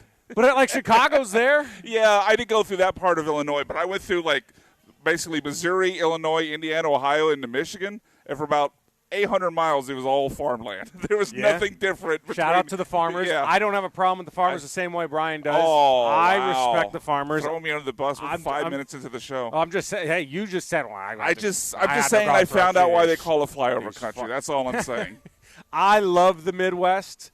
I respect the Midwest, unlike some. Yeah, unlike Have you me. done South Dakota before? Have you done Mount Rushmore? I've never been to South Dakota. So no. I have not done Mount Rushmore. It's a bucket list item of mine because I lived in Fargo for years in North Dakota, and like you have an appreciation. Does the up there. accent hold up from what we saw on the television show? Oh yeah. Okay. Oh yeah. All right. Good. Oh, yeah. That'd be I'd be really disappointed if I went to Fargo and they didn't all talk like that. Strong Minnesota, like that's an accent of North Dakota, Minnesota, Wisconsin. So like if you go to Green Bay, like, oh yeah, you okay? What else do you want? You want butter on that? Oh, okay. Oh yeah. So he said It'd be fun for a while. I think that would get annoying after a while. But they'll probably say the same thing about our southern accents. Like the slow southern? Yeah. Even for me, born and raised in Texas, if you go to East Texas and you hear that deep, deep Texas accent, that drives me a little crazy at times. Yeah, it does. It's not the wisest sounding accent. It doesn't make you not wise. It's just I know you hate the know? South. That's what we learned. I hate the Midwest, and you hate the South. Drive it home, baby. Get your point on the board. All right, we're live at Patterson Park here. We're going to be here all day. We got the match coming up at 8 o'clock tonight. Drink specials, food specials brought to you by Huntington Bank and, of course, Republic Boot Company as well. We'll be giving away a $500 gift card to Republic Boot. What do you got to do to get that? I think you just have to call our guy on the promotions team, Colton's here. I think you just got to go up and talk to him, and you can get on the list there. So that's got to be done in person. You have to sign up in person, I believe. I'll confirm that with Joe. Okay. But you don't have to be here when we do the drawing to win. Like, you could come in, put your name on the list, and book it if you need to. Okay. You can also call in or text in 713-780-3776. 713-780-3776. My wife this morning made a proposal that we do something, and normally I would take her up on this, but I didn't this time. In the past, I have. Soccer watch party things to mention for Friday. Oh, sorry. Below that. So, you have to sign up here Brian in person. just puts a phone in my face. Yeah, I thought you were going to read the second paragraph. Well, how would I know what to read? That's fair. That's on me. You do have to show up here in person at Patterson Park to sign up to be eligible for the $500 gift card to Republic Boot Company, but you don't have to be here at 5:30 for the drawing. So just show up anytime between now and 5:30. You can get on that in line for that possible win. Okay, thank you for that. I appreciate that. You're welcome. So You're as I welcome. was saying, you may continue, sir. But so in the past, my wife at one time, I'm a diehard New York Rangers fan. They were in, I believe it was the second round of the Stanley Cup playoffs against the Penguins, Game 7, going to the Garden. And she came home after a wine with the girls one night and said, "Do you want to go?" And I was like, "Yeah, I want to go." And so the answer is always yes. Yes. Long story short, we did it. Okay. We did it. This morning, she comes to me and says, "Do you want to go to San Antonio for the Knicks game?" I was like, Knicks aren't my heart, so I'm not, I'm all right. Now, I would love to be there from a standpoint of it being awesome. But then I looked up the tickets, and its get-in price was $1,500 for $1,500 per ticket, essentially. For the top of the top? Yeah, basically. Like nosebleeds? Yep. I thought you were going to tell me where it was even higher. Nah, it's San Antonio. San Antonio. Now, New York, I think the get-in price is like $4,000. Right. Oh, no. Yeah, it was $10,000. It was $10,000 $10,000 just to get in? I think it may have lowered to $6,000. Wow. The get-in price in San Antonio right now, from what I saw, was $1,500 per ticket, which isn't horrendous. It's if you're a diehard Knicks fan. If you were a diehard Knicks cool. fan, I would pay that. Yeah. So that's my question: how much have you paid for what's the most expensive ticket you've ever bought? We're in a little bit of a different world because we do work in the sports media. So I don't. Some of those tickets we get for free. Right. So I'll tell you right now, I paid $750 per ticket for that Rangers Game 7 game, and the seats were pretty good. They weren't great. They weren't memorable seats, but that moment, my buddies came with me. I went with my wife, one of my really, really good friends, and he invited buddies. So we bought 4 tickets at $750 a pop. And we talk about it to this day. We won in overtime. We were down 3-1 in the series, down 2-0 in that game, if I remember correctly, and 1 in overtime. And it was the loudest I've ever heard the Garden. That pop when Artemi Panarin scored that goal was. I have a video on my phone of me. My buddies holding me because I have a drink in my hand. Yeah. And I throw it in the air. Guys around me are we're all embracing. My wife, God bless her soul, took a video of the whole moment and scene, the 2 minutes of the hockey leading up to it and to that celebration. And the $750, I would have paid more. Looking back on it, because we talk about it all the time being one of the greatest moments. I can only imagine what people are talking about and are saying they would pay for that Garden moment that they had with the OG Anunoby shot. That was just a craziest moment you'll ever see. Yeah. I haven't spent that amount of money on tickets. It's $250 to sit court. Now, granted, this was 20 years ago, but I spent $250 to sit courtside for Yao Ming's home debut. $250 courtside? Yeah, it was $250 courtside underneath one of the baskets. Yeah, at the old what is now Lakewood Church. That's crazy. So I spent that, and then I spent That's all it cost. What year was this? 84? No, this is 2002. Oh my gosh. But yeah, like I said, it was 23 years ago. And the Rockets weren't very good. They had the number 1 pick, right? So, but courtside always go. See, I've never sat courtside. Oh, really? Yeah, no, that was the one and only time I have. And then I spent about $200. Now these tickets were upper deck, but they were front row of the upper deck. But the Chris Burke walk-off against the Braves in 2005, I was at that 18-inning game. So those, I think, they're the most expensive seats. I've gone to a lot of Rocket playoff games during the McGrady-Yao era, but those weren't. I had like a mini ticket package, so it was just like normal ticket prices. I wasn't getting gouged or anything. So yesterday we were talking about the get-in prices for the Sweden-Netherlands game because we were giving away 2 tickets yesterday during our show at Rodeo Goat, and then my buddy sent out a screenshot of Tick Pick and the screen and the prices, and behind one of the nets, it was $750. Oh. And he goes, "Does anybody have an interest in this?" So I was like, "Hell no! Like I'm not paying $750 to see 2 countries that I have no affiliation with, especially behind the goal." Like I don't know whenever they're down at the not. other end, you're not going to see anything. Yeah, It's kind of like I wouldn't want to go to an NFL game sitting in an end zone. I mean, I get it, when they come that way, it's pretty great. It's pretty awesome. Yeah, but you're also rolling the dice about how often they're going to be coming that way. So crazy. I had an unbelievable experience, like blind luck. I went to the first football game at Wrigley Field since like the Bears had played there. Oh, okay. When the Bears grew up playing. Didn't Notre Dame play? Was it a Notre Dame game? Because I know was they played there. Northwestern and Illinois. It was okay. It was 2010. Okay. So 16 years ago at this point. And we had tickets we have a buddy that works for the Cubs and got us really good seats in the end zone, which was the third baseline. And we come to find out they didn't set up the field properly to where they couldn't go the other way to right field because the wall in the back of the end zone was too close together. Yeah. So all the action, except for punts and kicks, had to come our way. All came one way. So we sat there with every single play coming at us. Oh, that is awesome. Which was like the coolest thing ever. Yeah, if you could guarantee me that, yeah. I'd be in on the end zone on tickets. But I forgot about that because I think they've since fixed that. Oh yeah, they have because they had several games since. Yeah, I've forgotten that that first game of Wrigley could only go one direction. Mm-hmm. That's crazy. Illinois unfortunately did win that game, but like such a fun game, such a fun experience. And I'm curious, listeners, viewers, if you're watching on YouTube, if you're watching on Twitch, or if you're watching on my TikTok, please feel free to call in, text in. 713-780-3776. How much have you been willing to spend or have you spent on a sporting event? And this Knicks thing, we were talking about this yesterday a little bit. This Knicks series is more than a sporting event to me, especially when if it happens in San Antonio, it's a basketball game. When it happens in New York at Madison Square Garden, it's a cultural event. The celebrities are crazy. The celebrities are nuts, and I thought it was so fun watching Taylor Swift have the time of her life, enjoying the game. I'm glad you weren't one of those people that are like, oh, she's not a real Knicks fan. I don't What's she give a doing? damn. Yeah, who cares? Like what do I care What is if it- what someone goes to a game if they're not a diehard? I've gone to what games does it where I'm change not a about fan. your life if Taylor Swift goes to a Knicks game? Who cares? I was at dinner one night. Another story that all I'm doing is pumping the tires of my wife. This is crazy. I hope she's not listening.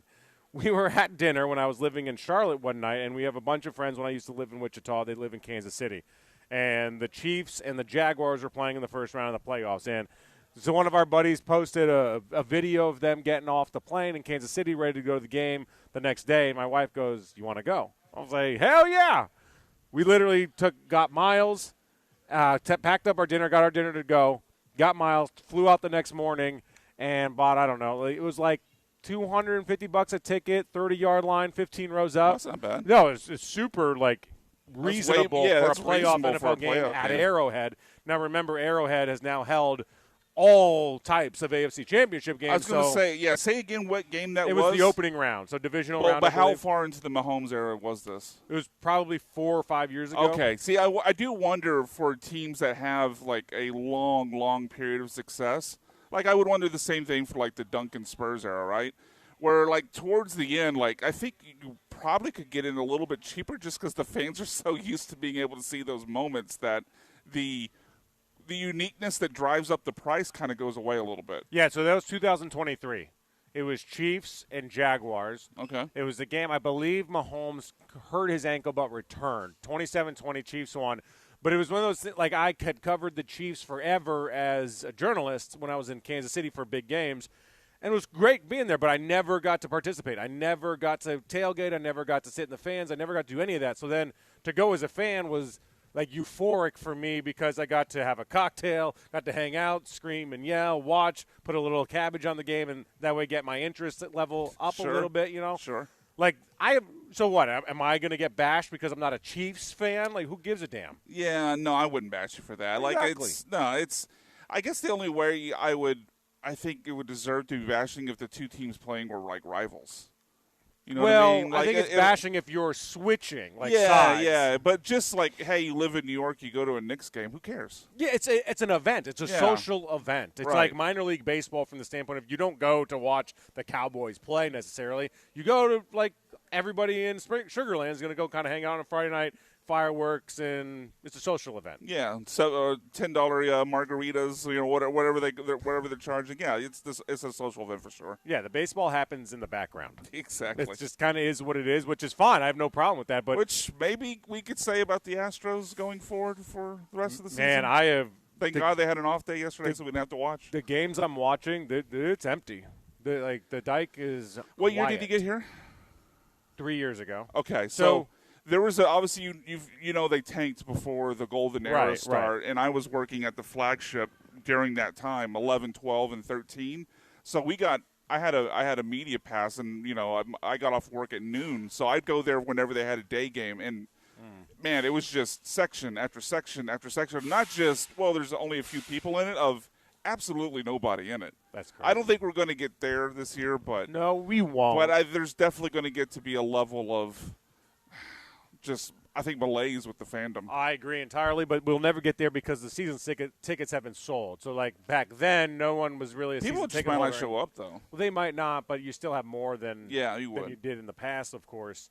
But when I got here, we were in the ALCS Rangers Astros year. Oh, okay, yeah. Which was a blast of a series. Obviously, didn't go the way that Houston wanted, but compare that to 2 We'll always years have that ago. Altuve walk-off. Oh, God, that was we'll always have that Altuve walk-off. So much fun in Arlington. That was an absolute freaking blast. But I will say it did put quite the damper on the post-game party that the Rangers so kindly held, which, by the way, the Astros didn't, which is a joke.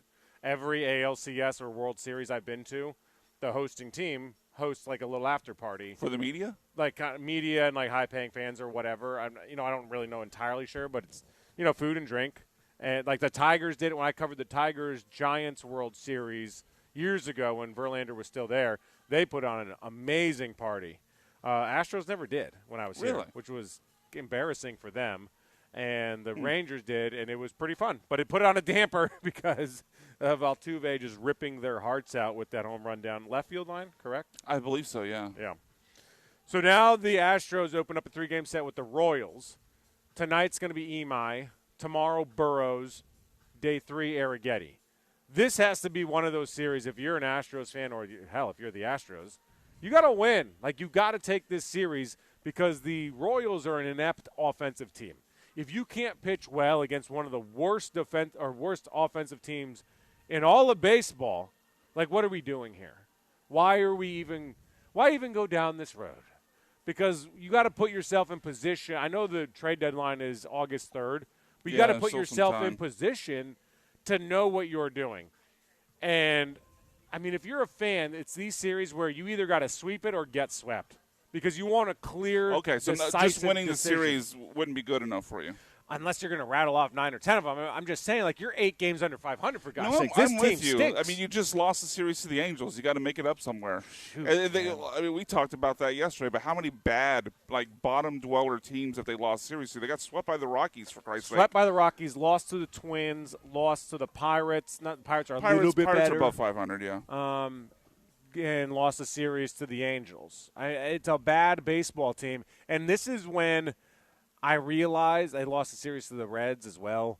Yeah, they did. When we do this, the only like, game they won was a Mike Burrows start, which is kind of funny. I mean, that obviously makes sense. Yeah, I mean, obviously he's an ace, right? Stud. When we do this whole, like, all right, here's the most important stretch, and then it doesn't go your way, and then we reevaluate, move the goalposts, and say, all right, this stretch against the Royals, they're a bad offensive team. We should be able to pitch our way through them. This stretch starts the most important stretch. That's when I know we're in trouble because we keep moving the most important stretch down the line because we're not taking care of business at the last most important stretch. Right, yeah. Every game is the most important game of the season, right? This has to be a stretch because after the Royals, it's the Tigers. Both teams are below 500. Like this, I mean, you have to start. I know people will say, they're 4 back of the wild card. But there has to be a point where they make up some ground. And if you can't count on them making up ground against teams below 500, then they're just never going to get there. Because after that, the Guardians are on the schedule, and the Guardians are a good team. They've already beaten you this year. And not so, only, I mean, yeah, I would say at least 4-2 against the Tigers and Royals over the next 6. And there's two different ways to look at this as we keep talking about. You have to make up ground at the very least. If you want to convince yourself that you need to be buyers, fine. Go for it. Have a field day. Convince yourself of that and make up that ground. But you're not going to be able to make up ground and convince me that you're a good baseball team when you're 8 games under 500. Yeah, the Tigers and Royals are actually 2 of the teams below you in the American League. You can't split those 6 or, God forbid, have a losing record against those 2 teams over the next 6 games. It's 4-2 at minimum, and I'm even with you. I'd probably even step it up and say 5-1 at minimum for me to take them seriously. Yeah. So all right. So these next 6 games, 5-1. But there's no way that's not happening. It's not a 5-1 stretch baseball. I know, team. but I mean the point is like you're right. like if we're going to take them seriously, like okay, if I'm going to buy in that there's a corner to be turned, they have to actually show me that they could turn the corner. And the first step of that is beating bad teams, which they obviously didn't do in L.A. I wonder. I don't know that the crowd's going to show up because they didn't really show up for Bregman's return in the way that I thought that the crowd would show up on. It was like a weeknight. I thought maybe the crowd would be pretty damn good because Bregman was back for the first time since he left. But that Framber Valdez game, June 16th on Tuesday. Oh, he's a scheduled starter for the okay. Do you think he has hamstring tightness?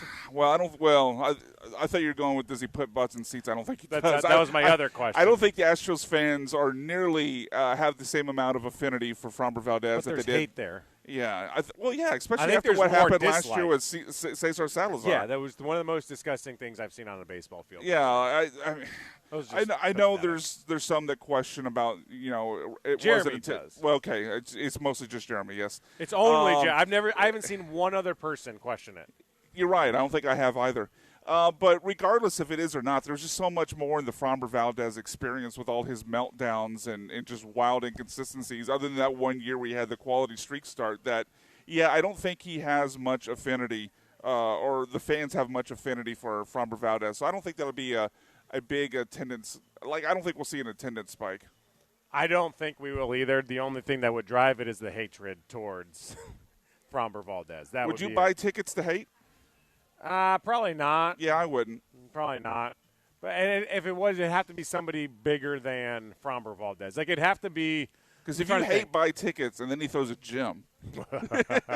Which he can do against this Which team. he can certainly do. It's a bad offense. I'm trying to think. Like a Roger Clemens going from the Red Sox to the Yankees. Or was the Blue Jays in between? Blue Jays was in between. There's 2 years in Toronto in between. But well, still, that first game back in Boston, I'm sure there's a lot of people hate watching that. For sure. Yeah, I'm trying to think. What's your biggest hate watch that you would partake in? Maybe that's a question for the Twitter audience. Everyone get involved here. 713-780-3776. What's the biggest hate watch that you've had in recent memories? I'm trying to. I know people. Now this is going back a little ways, and I wasn't as mad. I understood it. Take every dollar you can get. But people hated Carlos Beltran after he left here for the Mets. There was definitely some hate watching when Carlos Beltran came back. How did the Correa end?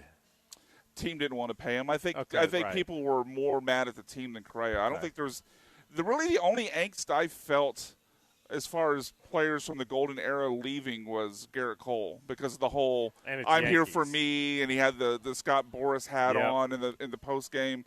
Garrett Cole definitely got some hate, but Tucker was traded away. People knew they weren't going to pay Springer, like that was well known. Correa, they weren't going to pay Correa. Like I think people more turn to I wish Jim Crane wasn't so cheap than I'm mad at the player for leaving. It's crazy to call a guy that has a 9-figure payroll. Oh, I know, but that's the talking point. I know it is. It loses such steam, and I'm not saying because every owner has a 9-figure payroll. Although, do the Pirates or Rays have 8-figure? Are they? No, there's definitely some teams with 8 figures. Yeah, there's definitely because the Astros, I believe, are top 10 in payroll, but there's some teams I would say at least 10 teams below 100 million. Yeah, Houston's top. I mean, they're 7th. They're 7th. Yeah, I knew they were top 10. Million. Oh yeah, there's quite a few. Athletics, Cardinals, no kidding. Cardinals, Nationals, White Sox, Marlins, and Indians. Excuse me. Guardians. Yeah. Guardians. Are they? Am I seeing that correctly? The Guardians are spending the least amount They're of the money in the least. league. Yeah. Wow, they're getting a lot of bang for their buck. $78 million on their payroll. The gap between $78 million and $334 million Is why we're going to have a work stoppage.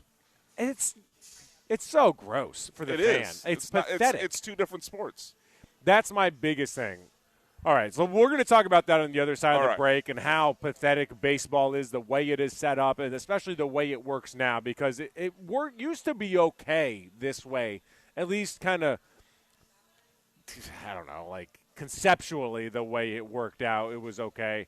I know some fans would disagree, but we're gonna gripe on MLB baseball and why this is going to lead to a work stoppage. Call in, text in 713-780-3776. Presented by Huntington Bank. We are at Patterson Park in the Heights all day long for the World Cup's official day one of action as America hits the pitch tonight at 8 o'clock. We're giving away $500 to Republic Boot Company. You got to be here on site to register. You don't have to be here for the drawing. You just got to be here to put your name down. And it's not like college 8:30 a.m. class, all right? You can't have somebody else sign you up. It don't work that way.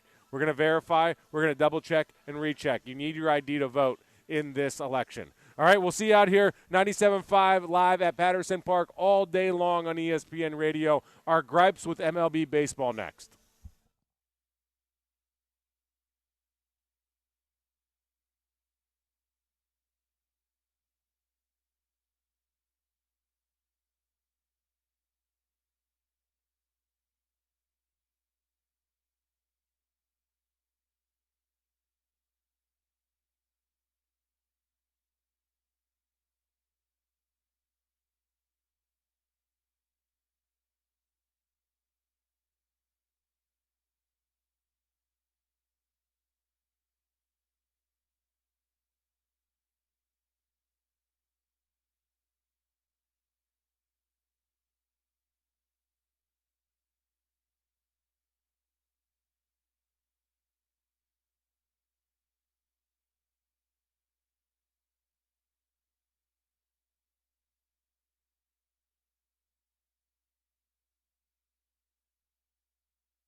You're back with Will Kunkel, On ESPN 97.5 and the ESPN Houston app. broadcasting live from the mobile Huntington Bank Studios located at Patterson Park.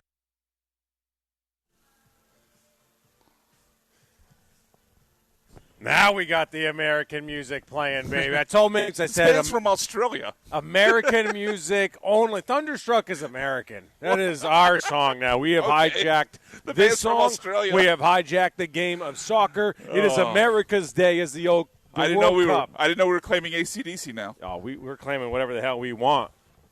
That's American exceptionalism. We want it, we take it. Woo! You excited for the World Cup Was tonight? that a screaming eagle yell? What was that? That was a little bit Ric Flair, Screaming Eagle. Okay, yeah, Ric Flair's more of a woo! Woo! There you go. Let's go, baby. You excited for tonight? Yeah, I'm gonna watch. Like I think we talked about this yesterday. My excitement for the World Cup is usually a one. But no, I am going to watch the Team USA games at least. Working with Glenn Davis for the last year has got me more interested in soccer. So I'm going to watch the Team USA games. What's he doing? Can we get him to call in or what? I can send him a text. He's on every day at 8 with John Lance throughout the World Cup. So he'd be doing a little double duty. But I can give him a text, see if he'll call in with us. I think I got old Glenn Davis's number because I want to know Oh, do what you? we're looking. Yeah. Let me know. If not, I can send him a message. This is good radio as I text. Yeah. No, it is definitely live texting on air. Hey, while you live text on air, I can read the special specials, shares. Yeah, Patterson for the Patterson. What an idiot, Will. Catch every match at Patterson Park. Watch all the action on 40-plus TVs with full game sound throughout the venue, so you won't miss a single moment. Grab one of their country-inspired cocktails, enjoy ice-cold beers, and cheer on your team alongside fellow fans in Houston's ultimate match day atmosphere. Wear your team's gear like Will is. He's got the American flag everywhere. And receive 15 – now it goes to a dog. Receive 15% off your tab. If you're hungry, their $25 family packs are perfect for sharing, including fries, tater tots, mozzarella sticks, wings, and chicken tenders. Great drinks, great food, full game audio, and every match on the big screens. Patterson Park is your home for the tournament. I would not have read it like that. Good for you. You're I don't know if that was a good thing or a bad no, thing. I would have been like, you can come down and get a family pack for $25. They got TVs. Oh, so it was a compliment. Okay. Yeah, All right. I wasn't sure. I was like, they got great drinks and food. They'll have the sound on. You get 15%. You're sitting, man. Watch all the action on 40-plus TVs.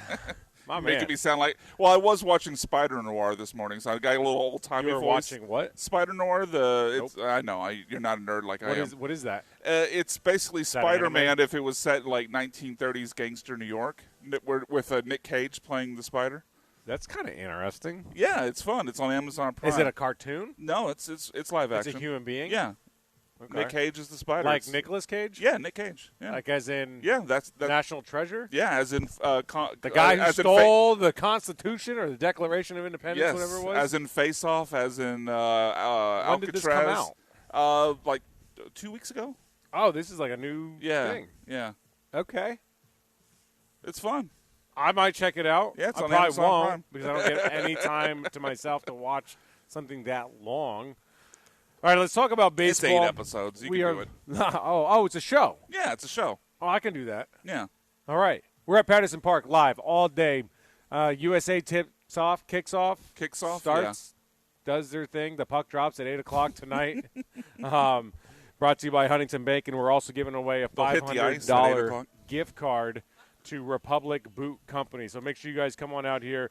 Give us a follow. We're live on YouTube. We're live on TikTok. I am under Will Kunkel. We are live on Twitch. You name it here on ESPN Radio 97.5. Major League Baseball and the players don't give a damn about you. They don't give a damn about me. They care about one thing, and that's color. Green. Green, yeah. It's the only thing they care about. They don't care about anything else. And I understand that because at the end of the day, this is an investment for the owners. And at the end of the day, it's a business on both sides, but for the players. They both want to get as much money as they can. They work arm in arm throughout the season to maybe win if that's their goal. But during this time, they're adversaries. They're at each other's throats. They don't want to work together, and they both want to take more from that pie. This is why I think there needs to be a salary cap in Major League Baseball. Good luck. I don't think it's. I don't. Once that cat gets let out of the bag, I don't see how it gets put back in. Honestly, I mean, beyond the logistics of, okay, you set the salary cap. I think one of the proposals was like $250 million. How do you tell the teams? How do you figure out the teams are already over that?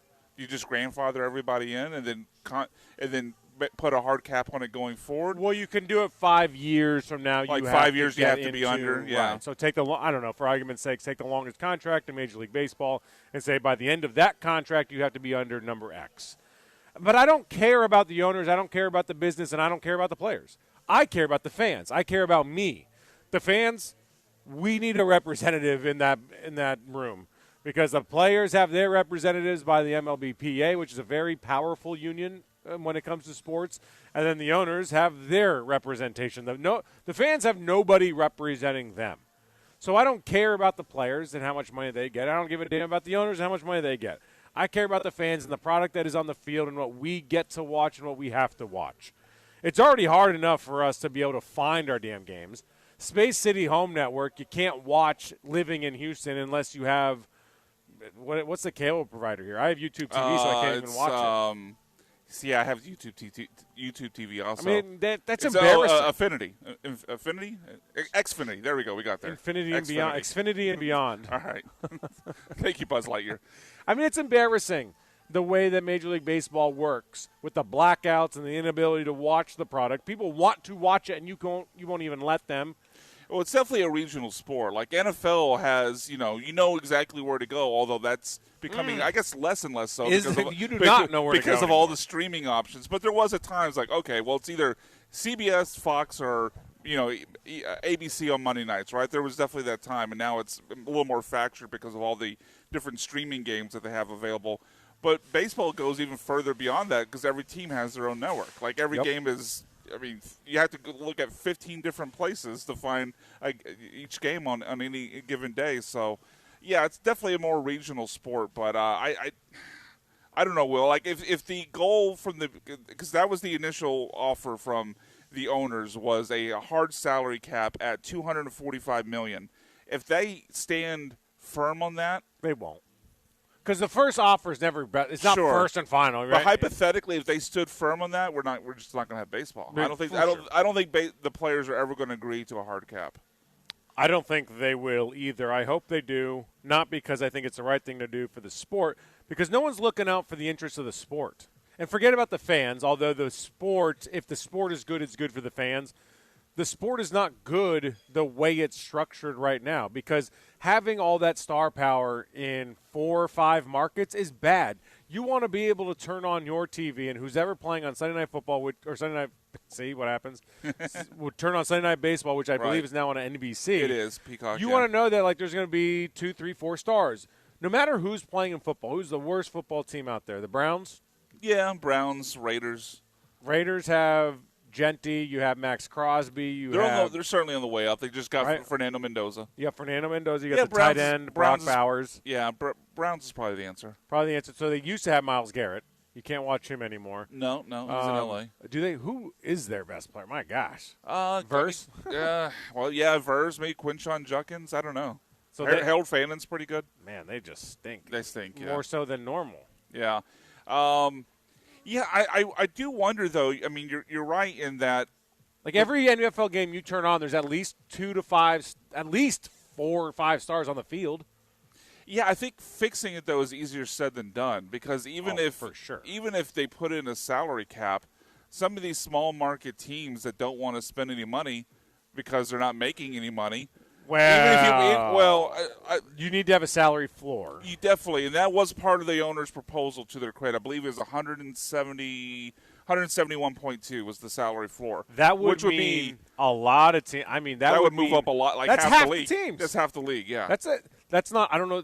I'm not going to say it's a good proposal because your first proposal in negotiations is never really a good proposal. Yeah. It's where you're willing to like start from, and then you can negotiate from there. But if $171 million is your floor, that means I'm not going to name them all, but it starts from the Orioles, Mariners, Royals, Reds, so on and so forth. It's half the league will have to spend more money. Yeah, you had one. How much were the Guardians spending there at the bottom? The Guardians will have to spend $100 million more. $100 extra million, yeah. So I do wonder maybe this doesn't apply to every team that's spending below what the proposed floor would be. But I do wonder, like, okay, it's nice that you'd want to have these teams spend more so you can have more star players spread out through the league so there's more interesting games on TV. But I just don't know if that actually is – I think that's still easier said than done because I don't think some of these teams, even if you make them spin, are going to be able to attract some of those star-level players. Like, are they going to want to go to Kansas City or are they going to want to go to LA? Why is that a thing in certain sports? Because that's not a thing in the NFL. No one says I'm not going to Green Bay because it's small market. No one says I'm not going to whatever. I mean, golly, I got to pull up. Like Pittsburgh, what, they don't want to go to Pittsburgh because it's a small market, smaller market? I wonder if it's they don't want to go to Carolina. Like, that's not the thing in the NFL. So why is that such a thing in the NBA, and now if you want to make it a thing in Major League Baseball? I kind of think it is a thing in the NFL. Is it? When? I've never heard a player say, I don't want to go to a small market team. I don't want to play for the Green Bay Packers. How many high-priced free agents Micah Parsons. Well, I wasn't going to say the Packers. Do the Jacksonville Jaguars attract? But that's because they've been a dumpster fire. I don't know if it's because they're Jacksonville. They are a small – well, that's another small market team. I believe outside of Green Bay, Jacksonville's the second smallest market. I'm just trying to think off the top of my head. Like, I mean – well, there can be reasons why a small market team stinks. I mean, obviously, like Trevor Lawrence, Brian Thomas Jr. Drafted. Trayvon Walker drafted. Was Josh Hines Allen drafted? Drafted. Travis Hunter drafted. Which, by the way, kudos to their front office. Yeah. Like, no, I mean, now, granted, these are all like top 4 There's picks. a reason they won 13 games and won the AFC South, right? Yeah. So I don't think teams were signing in Jacksonville because they stunk, and I don't know what their salary was. Yeah, I mean they went to Eric Armstead. He was a free agent. So there's one, but he's a little bit older. I honestly don't think it's that different, but I mean it's definitely more pronounced in Major League Baseball. There's no doubt about that. But I do think some of that element does exist in the NFL. I just don't. But it's mostly pronounced in the NBA for whatever reason. Oh, for sure, which yeah. is very peculiar. Just because I don't like why. I think LeBron started that. It's maybe other than Memphis, no one wants to play in Memphis. But other than Memphis, I think it's not so much that people don't want to go to certain markets. It's just they want to team up certain places with certain players that they either like or they think they can win with. Buffalo, small town. Small market relatively. Yeah, I mean, they're signing guys. Are they? Joey Bosa at the end of his rope. They Von Miller at the end of his rope. How many free? I guess here's maybe the better question that we're diving into is how many free agents truly does a team sign in general when it comes to big luring versus trade? Yeah, it's certainly less so in the NFL because they got DJ Moore, but I know that was a trade. Yeah. So like how many free? It's not like the free agent frenzy is. It's not like a crazy. I mean, we had Stephon Diggs and Joe Mixon come here. Yeah, both a trade. And are they coming here because it's quote unquote a big market? Like, are they coming here because it's I think a good they football came there. team? Well, Diggs at the time, and obviously opinion has soured on him since. But Diggs at the time loved C.J. Stroud. Also, you have to factor in. I think the no state income tax is probably attracted to players. But yeah, it's definitely more pronounced in Major League Baseball, but than the NFL. I do think that exists in the NFL. I just don't know if with how long it's been that way in Major League Baseball. If does it help the sport? Yes, to put in a salary floor. I don't think it completely fixes the dynamic of the haves and the have-nots, though. That's my point. It's not a magic elixir. Nothing is going to fix bad ownership. If you have bad ownership, you have bad ownership. Because what are those teams that now spend $80 million going to do? If the floor is 171.2, they're going to spend 171.2. Fine, but that at least gets you some players. Like it will make you better. Like it will. I mean, if you get the players right, like that's a different conversation. Yeah, right? Yeah. Like you still need to have good scouts, a good front office to make the right decisions. But I'll guarantee you ask any front office on that list that is below $171 million, if they say, "Hey, I'll give you an extra $100 million to spend," do you think you could do some good with that? Everyone will be like, "Oh my God, you have no idea how much $100 million will go for us in particular." No, it'll definitely improve the parity in the league. I just don't think it. The thing that fans are annoyed about now, where the Dodgers have just basically bought World Series, I don't think it necessarily fixes that. It's still kind of two different sports. It maybe makes the bad teams less bad, like it brings up their floor. I don't think it brings them up to the level where we're having NFL-style parity where half the playoff field every year is new teams. To be fair, in every league, the bottom of the barrel is bad. Yeah, for sure. Like in the NFL, I think the biggest thing that they've sold us, which I think is a crock of crap, is that there's this parity. I mean, every year we the see. Jets. Yeah, actually, Jets is probably the team we should have said is the worst team in the league. Jets is probably Browns, the answer. Jets or Browns. The bottom of the barrel. I mean, it's horrendous football at the bottom of that barrel. It does feel like the bottom of the barrel for the NFL, though, is a smaller pool of teams than it is in Major League Baseball or the NBA. Because of the salary It feels like, cap. yeah, maybe so. Although, I mean, the NBA has their salary cap is kind of fake math. But it does feel like the bottom of the league in the NFL is like 3-4 teams, whereas baseball and NBA, it's a third of the league. If I say Cardinals, Titans, Jets, Raiders, Giants, Commanders, Browns, Saints, those are all bottom of the barrel. There were 6 wins or fewer. You can even throw the Chiefs and the Bengals in there because they were all 6 wins or fewer.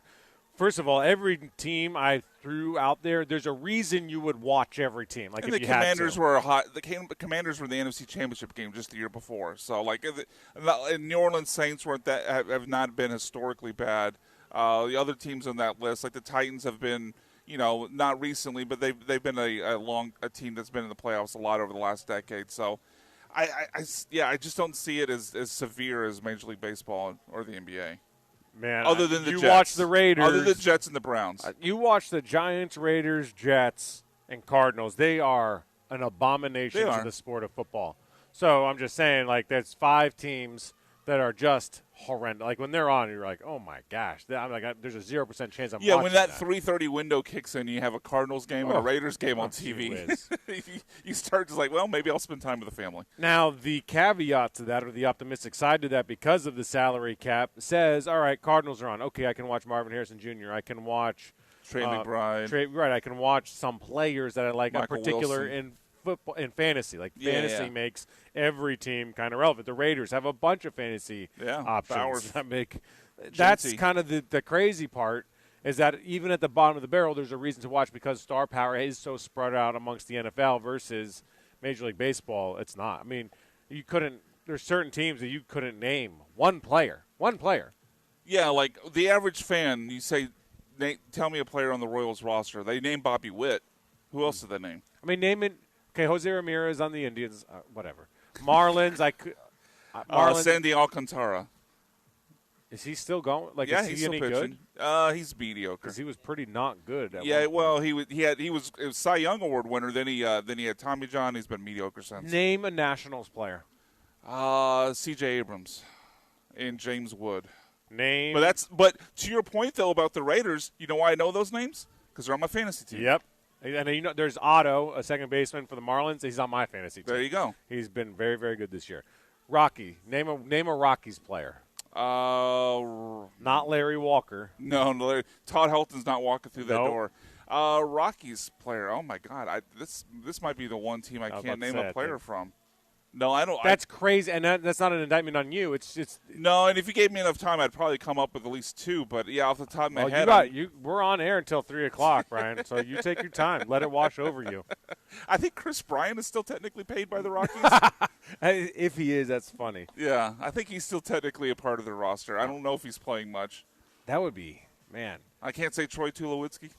No, I can't say man. DJ LeMahieu. What a career flamed out. Yeah, for sure. I mean, Antonio Trevor Santella, the I can think of other older Rockies. Andre Scalaraga. I genuinely have not heard of all of these, but Kyle Freeland I've heard of. Yeah, I think he faced the Astros earlier this year when they swept the Astros. I haven't heard of one single one of these players.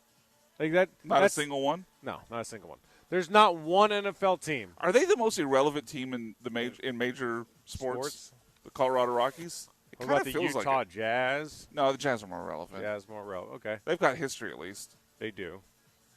Oh, you mean like historically relevant? Yeah. I just think the Rockies might be the most irrelevant team in all of the major 4 sports, or major 3 if you want to even narrow it down further. You know what's funny is you can probably throw teams in there like the Jaguars, but they're good, so it doesn't make them irrelevant. Like maybe the Hornets. There is zero. Right. There's 0 national interest in the Jaguars, the Panthers. I mean, even though they won their division, Titans. Like there's certain teams that feels don't like have an indictment on the AFC South. Yeah. There's just certain Doesn't teams matter, that Brian. don't ring. AFC South champs 2 years in a row. Like you throw on ESPN, like they play the hits, right? Like Yeah, they Lakers, don't, Yankees, You don't Red go Sox. into like the all right, we're going to check Whatever in on the LeBron's Jaguars doing. and what's going on at minicamp. No, Like, no, we're good. Hell, they talked about Shedeur Sanders more than they did the Jaguars. You see, Travis Hunter got all strong. He got what? Strong? No, He put on he's muscle. swole. He's put on muscle. Well, and then some fan was like, "Man, if this kid went to Georgia, can you imagine how much bigger and developed he I know would he'd be?" drive 120 if he went to Versus- Georgia. God, he may not be in the NFL. Yeah, God I know. rest his I know he'd soul. drive 120.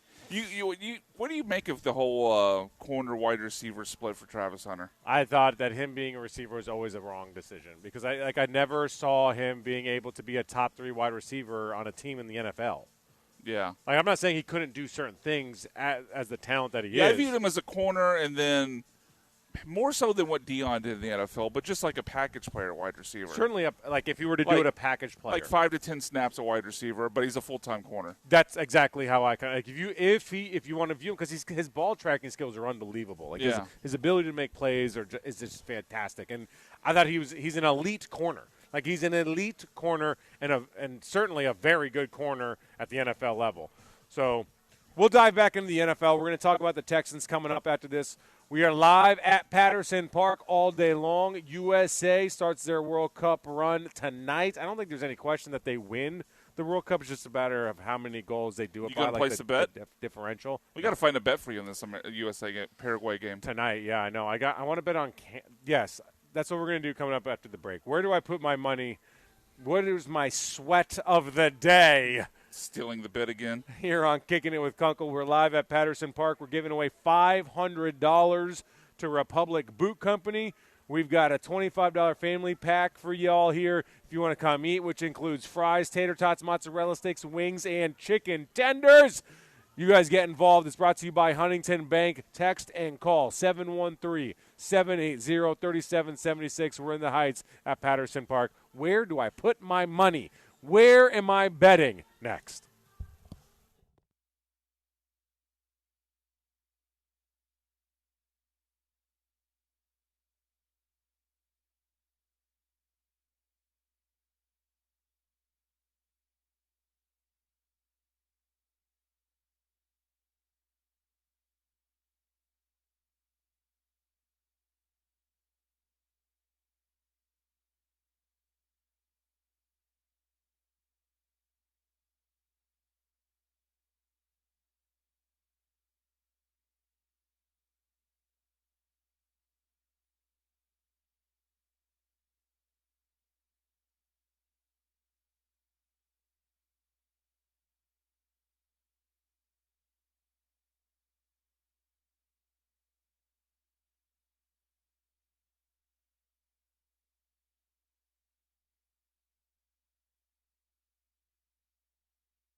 You're back inside the mobile Huntington Bank Studios located at Patterson Park. Here's Will Kunkel.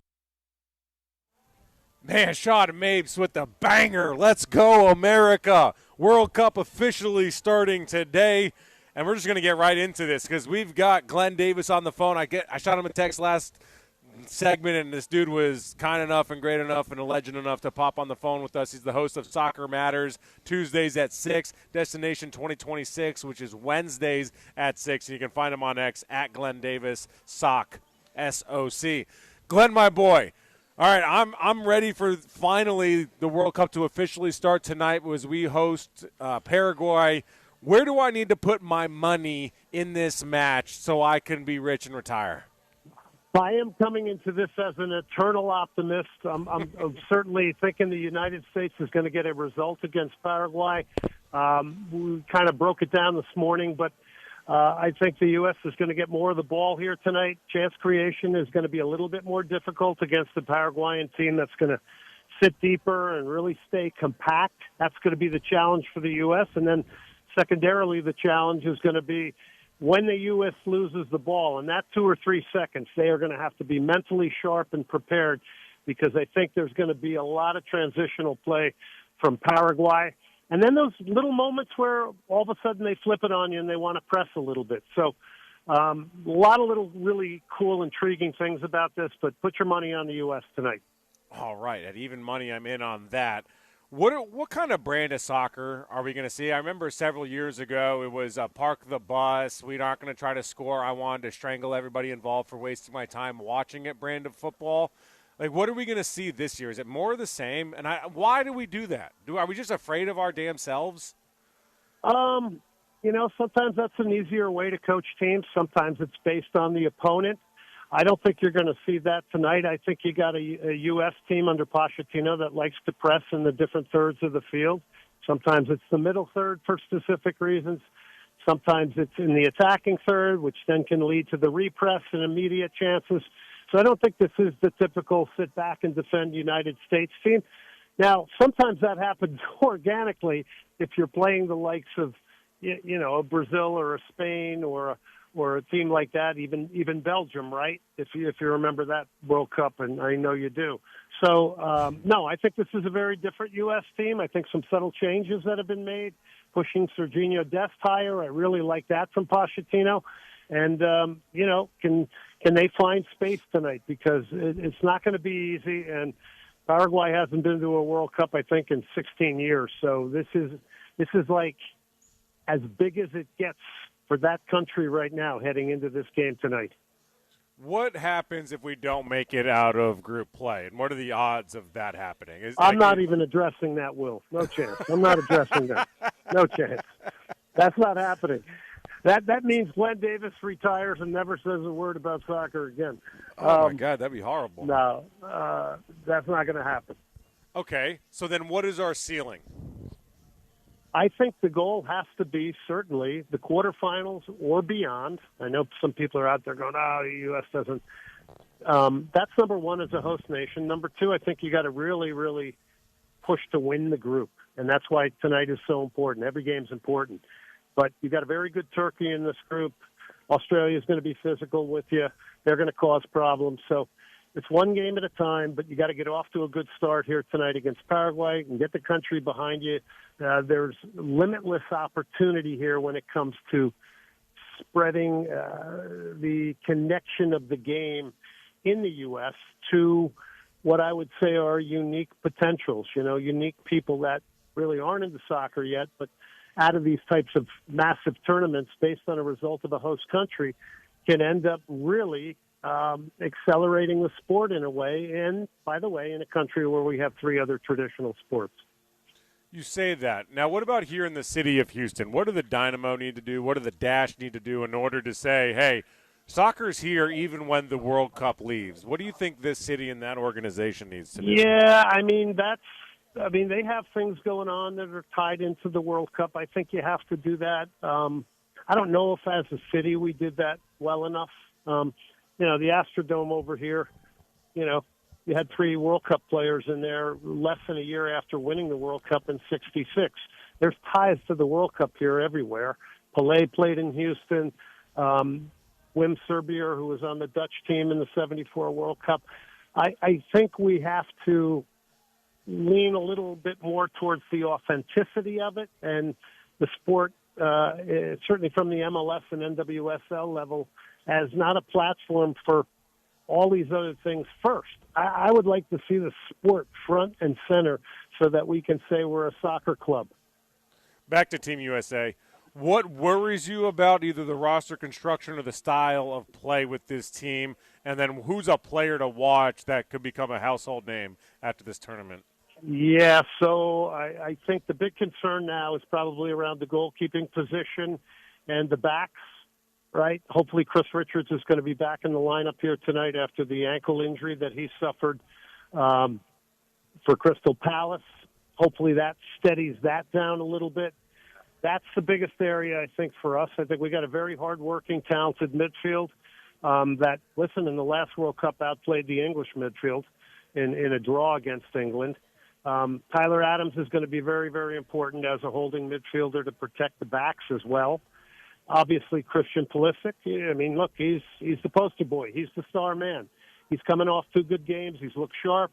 He's got to lead by example here tonight. The U.S. have got to get him the ball early and often if he's in space. And that's not going to be easy because it's going to be really compact and thick and heavy, and Paraguay's going to get guys around him, and they're going to kick him. So they're going to have to withstand the physical effort that occurs here tonight. But we mentioned Pulisic, but let me go to one of our strikers because I think 2 of them are coming in with a lot of confidence. We're coming into this in a way where the striker position looks good right now based on the last couple of friendlies and the 2 guys up there following Balogun, who plays for Monaco, and then also Ricardo Pepi, who is an amazing story and a guy that just didn't make the World Cup team after scoring the goal that got us to it in the last one in Qatar. Didn't make the team, kept quiet, got himself back on the team, and now he could be a pivotal piece. What do you think the city has done in regards to the World Cup and the events, Fan Fest, et cetera? How do you think the city is handling it so far? Well, Fan Fest looks darn good to me. I don't think that's an easy thing to put together. Got a lot of constraints. It's not easy. It looks like people are having a wonderful time down there. I think the other real big story for everybody, so sharpen your pencils, is that people are going to create their own environments around the World Cup. And you know, that could be grilling, that could be going to the Senate Avenue Brewing, that could be going to the Magnolia Ballroom, as I'm propping my sponsors here, Hugh O'Connor's Pub. You know, it could be a mix of a lot of things. It could be one day at the Fan Fest. It could be one day going to a game live. It could be, you know, now we're going to watch this weekend at home and we're going to grill. And if you got an Argentine friend who's grilling meat, don't turn that down. Well, where are we going to find you? Where can people find you? I know Soccer Matters Tuesdays at 6 on ESPN Radio and Destination 2026 Wednesdays at 6. They can find you on X at Glenn Davis Sock. Where can they find you in person if they want to hang out with you? Well, I'll be at some of those events. I am actually calling all the games for the World Feed, so I'm actually in the stadium right now. We just did a test run. And then I'll do a quarterfinal in Los Angeles. But that's all for the World Feed. It's not something that you can get in the U.S. It goes to other countries. So, you know, we're living the dream here. Last question for you, and I'll let you go as we're live here at Patterson Park in the Heights. Come out and hang out. Glenn Davison joining us. Nice enough. Why is soccer not better than what it is in the most developed country, best country in the world? Well, I think I mentioned it before, Will. I think, you know, when people bag on the U.S. because we're not better than in soccer, we also have to remember the amount of other traditional sports we have here, which, you know, Spain doesn't have the competition of NFL, NBA. Yeah, they play basketball there, and they are great athletically, but not to the degree it occupies and is a pastime and a participation and a lifestyle for people in America who love sports. So I kind of like to diffuse that because you have to put it in the right context. Reasonable. You're a reasonable man, Glenn Davis. Yeah, I the appreciate thing you. I would say that is our biggest challenge now is player development in this country. We got the participants. A lot of this is dependent upon a lot of different things, probably too deep to go into right now.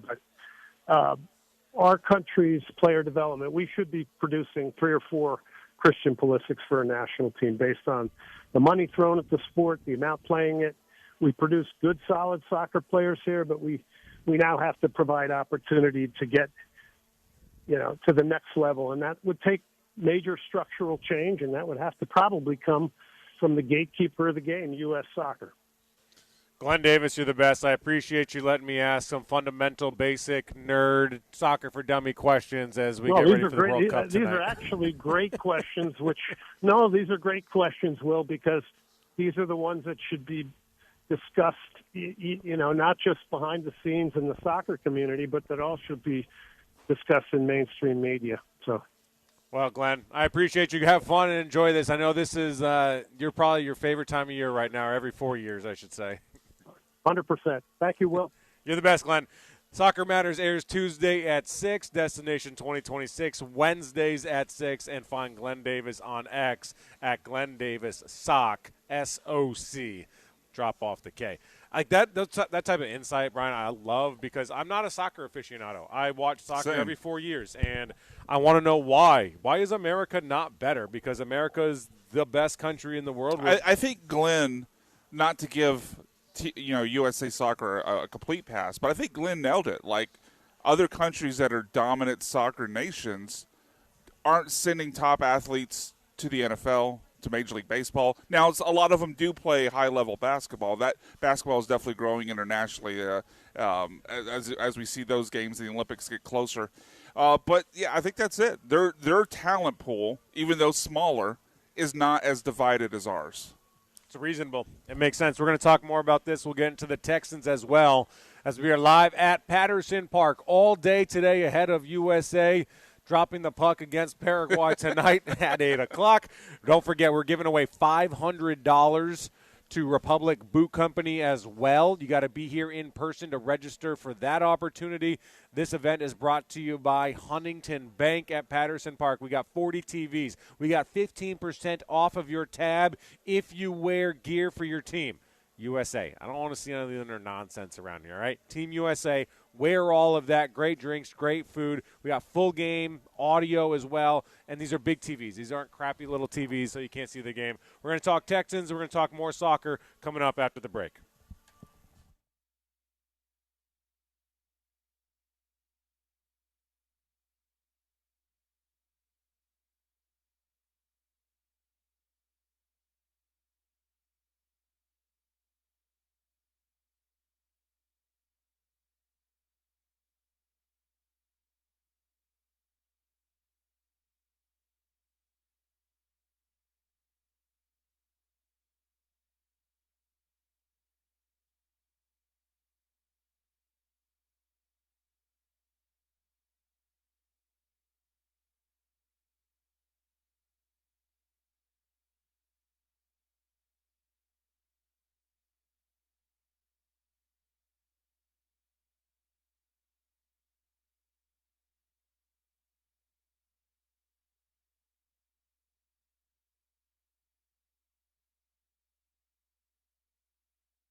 You're back inside the mobile Huntington Bank Studios located at Patterson Park. Here's Will Kunkel.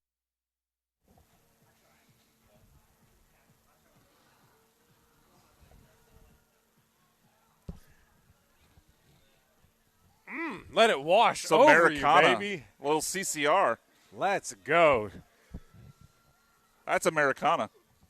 Only American music today here on Kicking It with Kunkel. And AC/DC. Like I said, only American music. We have hijacked that like we do anything when we want it. We're live at Patterson Park. ESPN Radio has hijacked this joint. But we're inviting you down here. Come on down. Hang out. We're giving away a $500 gift card to Republic Boot Company. The event is sponsored by Huntington Bank. You got to be on site to get that $500 gift card to Republic Boot. At least get your name in it. You don't have to be here for the drawing, which happens by 5:30. But we're here. They're open. We got drink specials. We got food specials. We got food from the Grove coming out so we can eat. Shout out to Lonnie, the owner here at Patterson's Park, as well as the Grove. Thank you again to Glenn Davis for joining the show via phone. He's out and about doing some things right now with the World Cup. He must just be a pig in mud right now.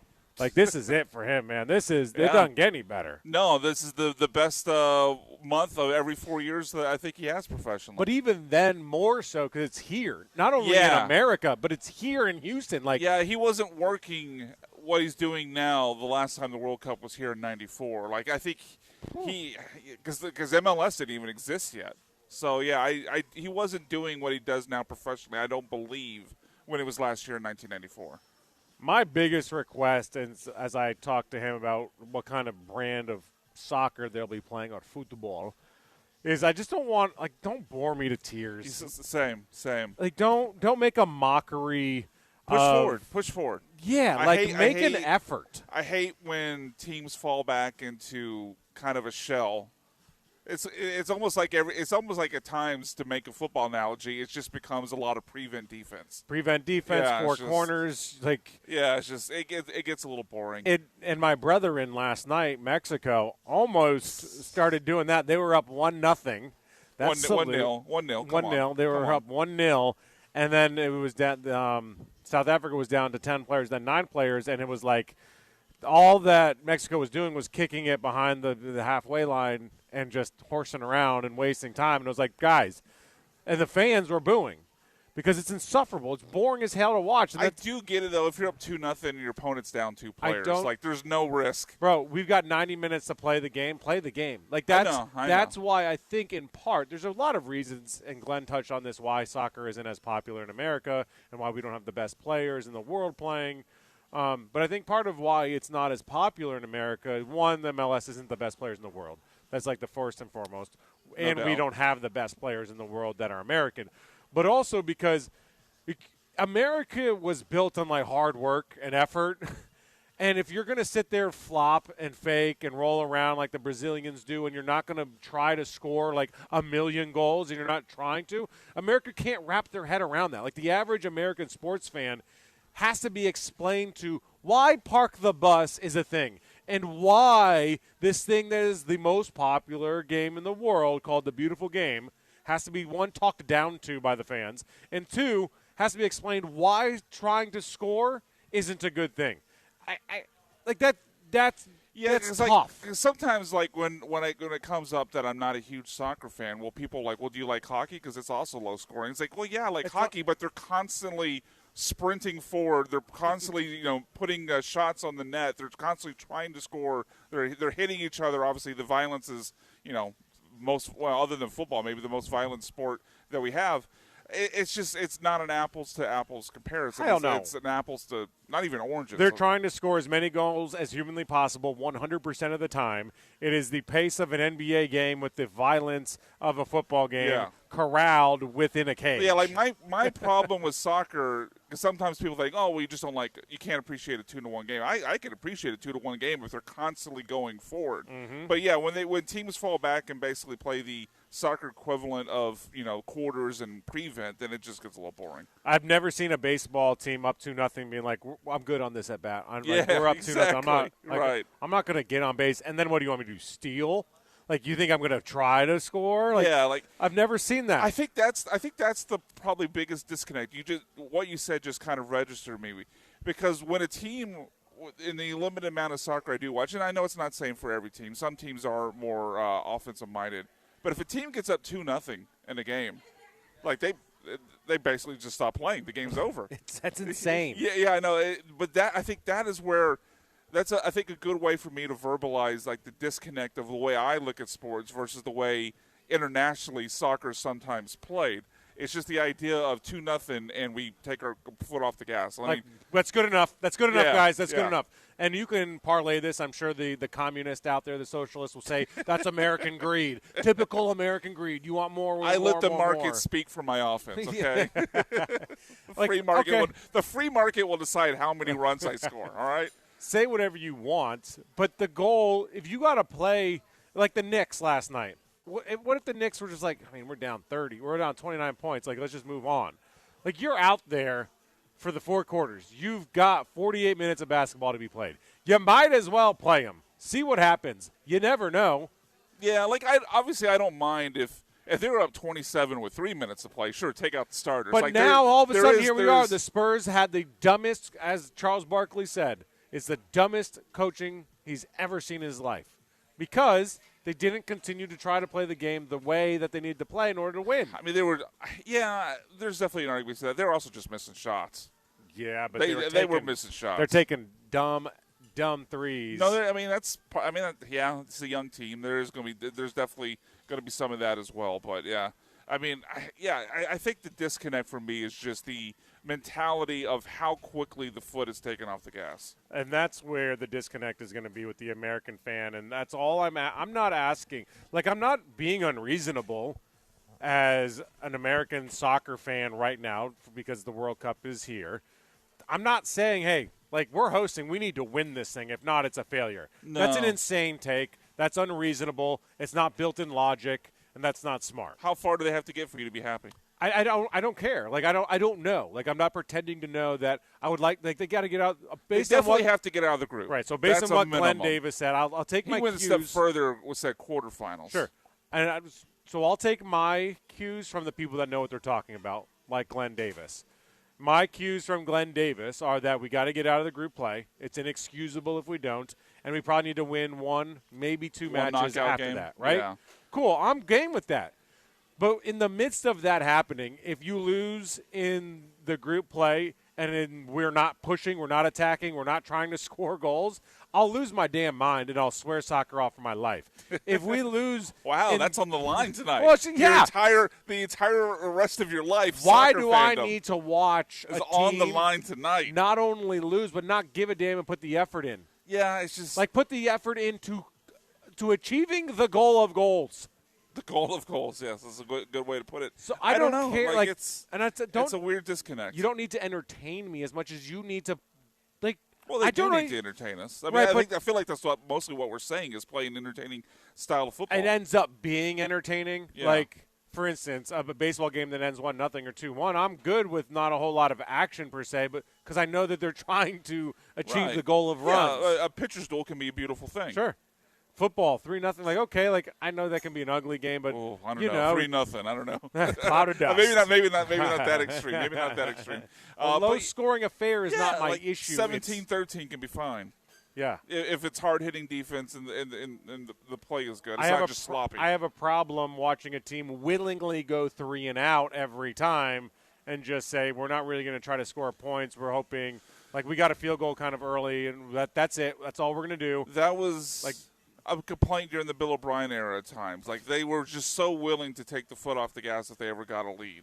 And that seems like a horrible way to try to play, but also seems like a horrible culture to build. Yeah. Like that's no way. And I hope that's what I'm asking for American soccer. I'm not saying get to the semifinals or win the whole thing. I'm not saying I don't care really where you get as much as I care that like let's be American out there. Don't bore us. You don't bore us, but by default, you're not boring us if you're attacking. At least Yeah. enough. Don't attack so much that it's stupid that you're going to Okay. get countered on. All right. And Sean may have to jump in on this one because I have kind of a hot take.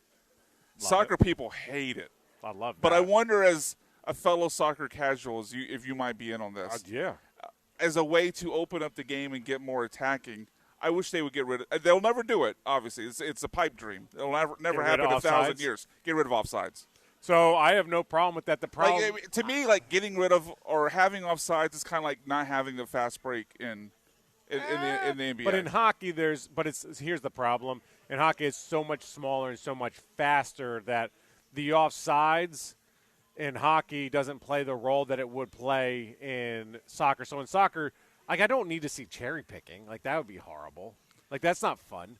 That's like you get punched in the face, you do that the YMCA. But if you have some guy just hanging out down at the other end, then there's a weakness on their own defensive end. Right. Like there's a trade-off there that teams would have to strategize it how to seems like use. there's an extreme. It's almost like I'll take no offsides, but you can't be like 10 feet. You can be 9 feet, but not.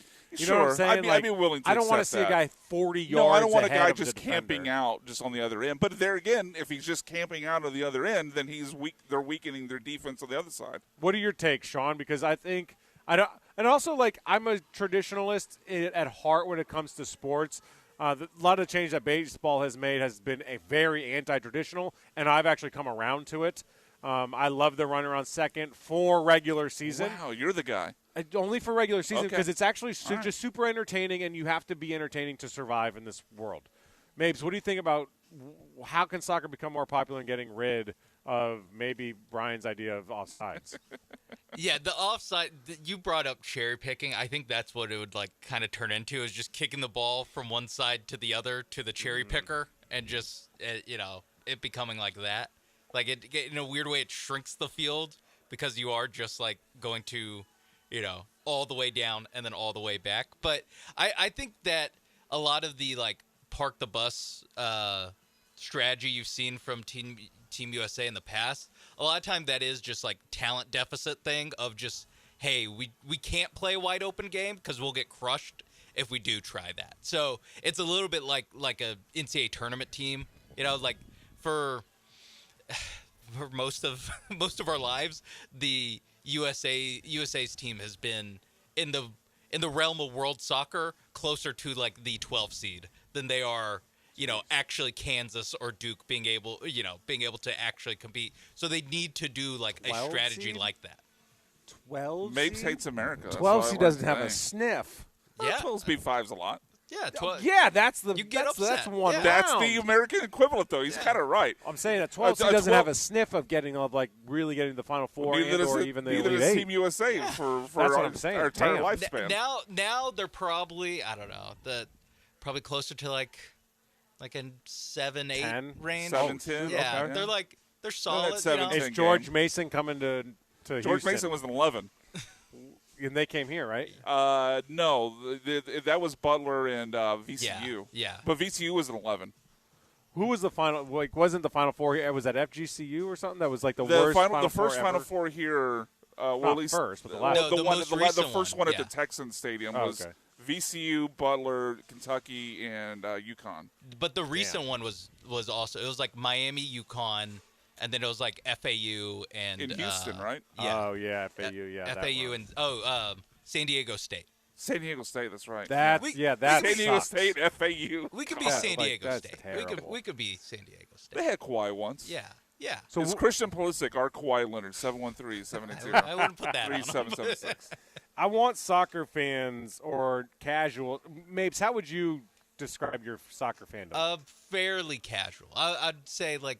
Certainly more than me, right? Yeah, I would say like I think I've said this before. It's like I know enough about soccer to disappoint people who really know about soccer with how little I know. Like I can get into the conversation and then it just kind of zooms past me a little bit. And yet you're my source of soccer knowledge. Yes. Yeah, I mean we said There's it. a hierarchy. Yeah, we said it where in the break of like I'm okay being the backup to Glenn Davis fielding these questions. Glenn knows miles more than I do. We were going to have Sean Mapes play the role of Glenn Davis last Luckily. last segment, segment, yeah. and thank God Glenn got back to us, said I can call For in. everyone involved. Phew. Jeez. All right, so what's the ceiling, real quickly, Mapes, before we go to break on this USA team? You agree with Glenn? Yeah, I'm with Glenn that the once you get past the quarterfinals, I have a hard time seeing the path there for this squad. But I do think that there's like some like next gen stats and analytics that are like if they win this Paraguay game, they basically have like a 90% chance of getting out of the group just with how it sets up for them. So I think that getting out of the group, if they don't do that, it's like huge failure. It's almost to the level of 2018 where they didn't qualify. And then knockout rounds, they basically, since they expanded the field, you add a knockout round game. So you probably should win that one, and then you're kind of back to where Team USA always is like that first knockout game in years past is like where you kind of see like, oh, there's, the Netherlands have an extra gear that we don't quite have yet. If they get out of the playing game and they get into the elimination round, how many matches do they have to win the whole thing? I think it's 5. Yeah. Right? Okay. So that's not happening. Quarters, semis. Obviously. Yeah, I think it's 5. So they got to win 5 matches after the 4 the or 5 pool yeah. play. Yeah. It's Okay. tough. It's tough. It's the longest tournament ever. Glenn dropped a stat earlier this week on Soccer Matters where there's going to be like 70-something group play games in this matches. See, that's why I'm like a casual. So I called it games, not matches. There's like 70-something in group play this year. Argentina, when they won the World Cup in 2022, that was the 68th game of that World Cup. So there's more group play games than there are. Why is that? They added that many teams? Yeah, because they went from So 32 what is to this, 48. This is the new like March Madness format? Yeah, where they everybody gets expanded in? from 32 to 48. Yeah. Just more money. More money. I didn't even know that, let alone get all sorts of pissed off like I am about college football potentially expanding. I mean, I'll rant forever. Yeah, we're mad about a 2014 playoff. The World Cup's now 48. And Italy, well, hold on, Italy still couldn't Yeah, get in? 3 years in a row they haven't been in. What is their Or 3 deal? World Cups in a row. How do you not get in when the whole world's in? I don't know. Curacao got in, but Italy couldn't. That's what I'm like. How the hell is that possible? Part I don't know. Part of it is I don't know. that they have to qualify out of Europe, and so That's the pecking order true. it's a little bit tougher than like Uzbekistan. They should do like the World is in Baseball this. Classic if you have the faintest amount of heritage. So you it's like can- they play in the SEC of soccer. Meanwhile, yeah. It just means Caracao's more, coming out of the Big 12. Yeah, essentially. Yeah, more like the Pac-12 at its current It was state. an unnecessary shot. It was a very unnecessary shot. It's at okay. Big Sean and 12 I are football. SEC now. We're all right with it. Okay. Oh yeah, you guys. Yeah, are Texas? Brandon might get offended. Yeah. Who's your fan? Who's your- Texas. you're Yeah. Texas. Okay. Oh, Brandon would have. Yeah, that's a shot I should have taken. If Yeah, Brandon- yeah, save exactly. that. He would have been. Sean and I were not offended in the slightest. So you were like, yeah, exactly. Yeah, tell them again. Say it louder. I've been saying this forever. Yeah, for the You know people what in the the back, bummer Will. is? You know what sucks is if they do get knocked out in the pool play. Not only does the World Cup come to an end officially, but we won't get like that all like drama, pissed offness on TV forever because no one's going to really care at that level. Like is when the No. Cowboys lose in the first round again or won't make the playoffs. It's like the entertainment that follows is kind of fun to watch. That train wreck that ensues. That's not going to happen with this. It's just going to be like I mean, all right. unless they went 0 for 3 in group play. Yeah, but You it's might not, get it's only that. going to last for like 24 hours. Then Yeah, we're going it to move won't- on to That's true. to whatever That's true. else. Like That's it's true. just, and I think that's probably another portion of American soccer and the pitfalls of it. All right, we got to get to break. We are live at Patterson Park. We are here all day long. I'm Will Kunkel. This is Kicking It with Kunkel. This watch party is brought to you by Huntington Bank. We're giving away $500 to Republic Boot Company. You got to get your ass in here, though. You got to put your name on a piece of paper in order to register for a chance to win $500 to Republic Boot Company. If you've ever been in there, they do custom boots. They do a whole bunch of stuff. They got a bar in there that you can drink, and it's free because it's not a restaurant, so they can't charge you. So you can go in there and drink them dry, and they can't do anything about it. So that's pretty sweet. But come to Patterson Park. You get 15% off of your tab if you wear anything that is affiliated with World Cup soccer and supporting your team. I think I hit on all that. We got food, we got drink, we got all that. Find me on TikTok, Instagram, my show on YouTube, Kicking It with Kunkel. We'll be back after this. We're going to dive into the Texans and what you should expect from your Houston Texans next.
You're back inside the mobile Huntington Bank Studios located at Patterson Park. Here's Will Kunkel.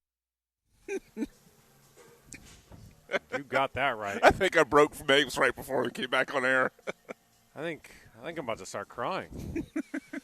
Ladies and gentlemen. Tear comes to your eye. Welcome inside Kicking It with Kunkel. Patterson Park, live all day.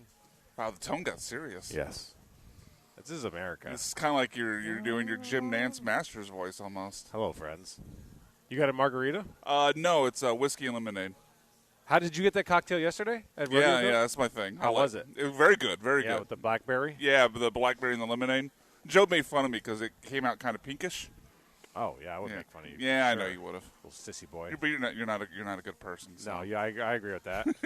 It's a great song. Good pick, Mapes. Good for you. We're listening to American songs all day long here on ESPN Radios. We're live at Patterson Park. Come on down, hang out, get a chance to win $500 to Republic Boot Company. Huntington Bank is sponsoring this event as well, and you can get 15% off your tab if you wear any of your fan garb.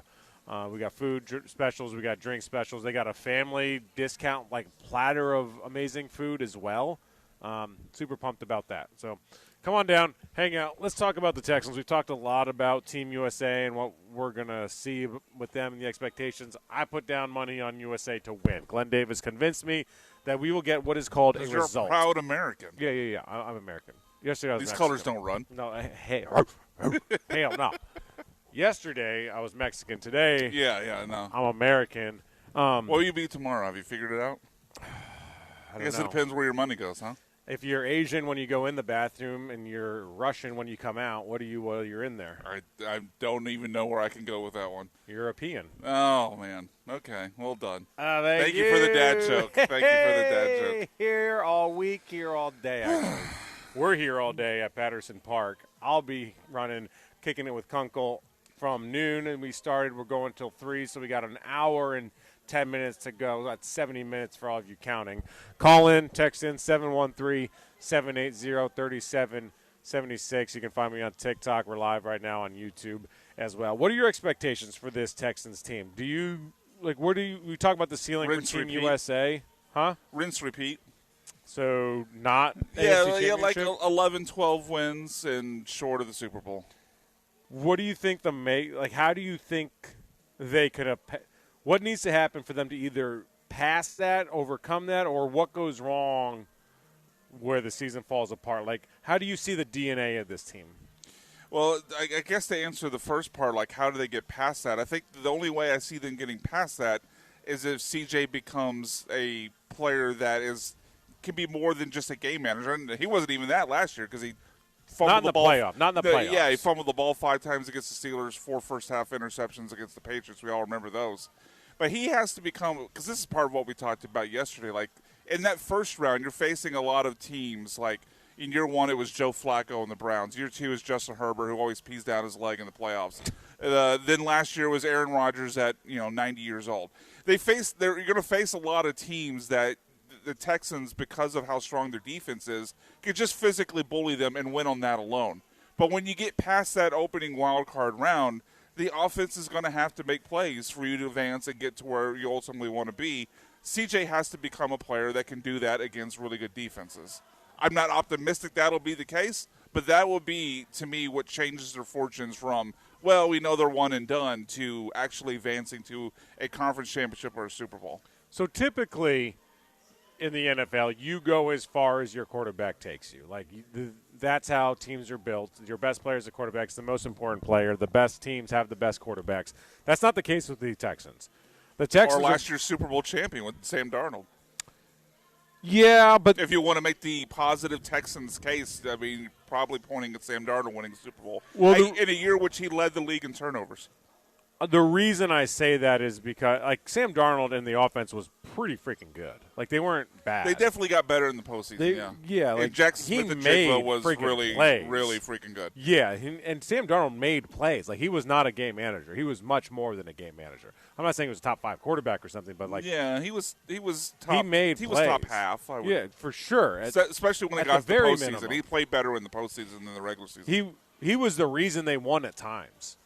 He and that offense were certainly reasons at times that they won and put themselves in position to win. I'm trying to think of a specific playoff game where I believe that. I mean, I believe he had an unbelievable certainly third not the down Super Bowl. throw for a touchdown. Ken Walker in the defense were the reason they Sure, won the Super sure. Bowl. But yeah, no, that's not to discredit Sam Darnold because he played well last year. But still, I mean, because if we're talking about CJ coming off the end of the season he did, where he had 9 turnovers in 2 games, you might be willing or might be wanting to point at, well, Sam Darnold led the league in turnovers, and that team still won a Super Bowl. So that would be the glass half full case, I think, for the Texans. Serrano Lux Sports Cards on my TikTok says the offensive line will be a difference maker. They certainly will be, one way or the other. Like, they will kind of, in part, dictate what happens to this season. Can they be more than run blockers? That'll be a question. Yeah. Can they be consistently good at anything? That's the thing. Is that I don't need them to be great. I don't need them to dominate the line of scrimmage. Can you just be consistently good?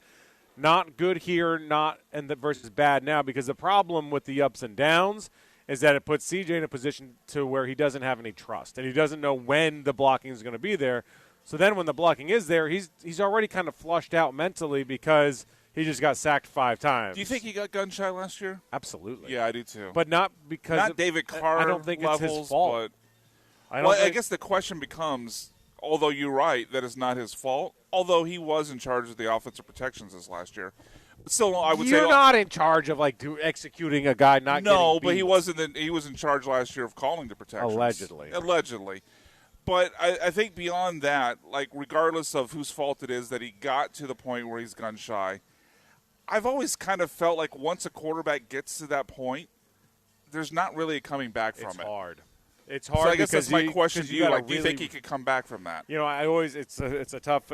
It's like if your spouse continuously cheats on you. Yes. And it's like, why would I trust then you? She goes out to dinner, and you're like, I know who you're with. She's like, I am not. And then FaceTimes you and proves that she's out with the girls. It's like, oh, okay. And she's like, what's wrong with you? Like, I mean, 9 out of 10 times you go out. Reason. Yeah. 9 out of 10 times I drop back, I get sacked. So that's, yeah. I'm a little gun shy, and I don't put that on Stroud. I just don't.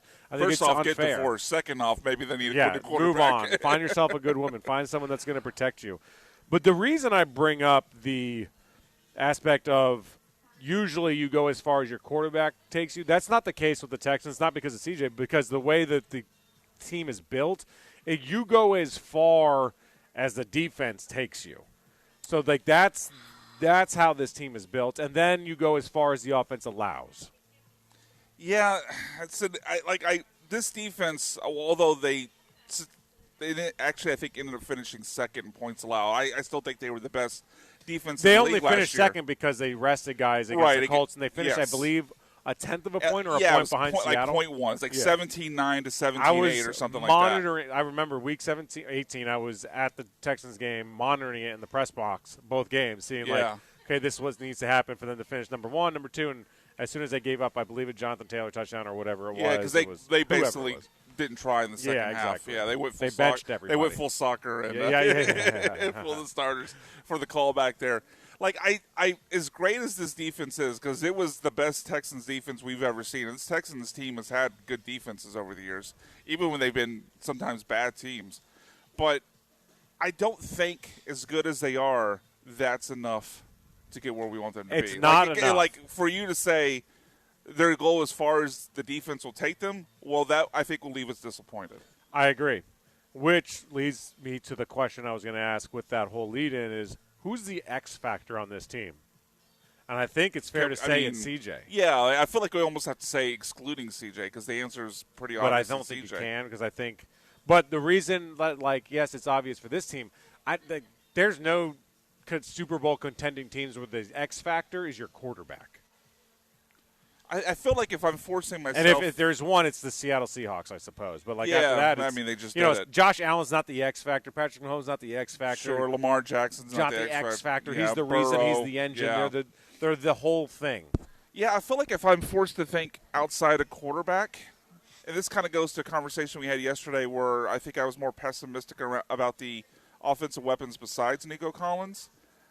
Now I know this is asking a lot for a guy coming off of a horrific injury 2 years ago, but I think it's Tank. Like if Tank is, there's no way. There's just that's. I think it's got to Hypothetically- be Higgins or it's got to be Knoll. Like I those mean, guys are that's going to fair. have much more. That's on their definitely plate. more realistic. But let's Yeah. say hypothetically, Tank is 85% of what he was his rookie year, and you also get the year 2 leaps from Higgins and Knoll. That suddenly could turn into a group of wide receivers that I'm pretty excited about, and I think could unlock a different CJ. Because CJ, we can't forget. Like, I mean, not that I don't think it's hand in hand. Well, he didn't have Tank. That's the reason why his numbers have gone down. But when he was at his best is when he had Tank Dell on the field. Yeah, but everyone else was just kind of at their best too. Yeah. I'm not saying it's the I wouldn't reason, say but Tank, it's a part of it. I wouldn't say Tank is the X factor. I would say Tank would be the key to like putting it over the top, maybe like the extra ingredient that makes whatever that damn good. You know what I'm saying? Like, Yeah, that's fair. Like CJ, much more the X factor, of course, and then someone we know what we're getting from, like Nico, not the X factor, but someone that we know is going to play, Jaden Higgins, Jalen Knoll. Maybe those are the X factors, or David Montgomery, or even someone like Keelan Rutledge at the center position. Of like, if he that's can actually a good call. Yeah, if that's a that good call. guy can figure out how to run block, pass block, identify protections, and I mean identifying the mic is super easy.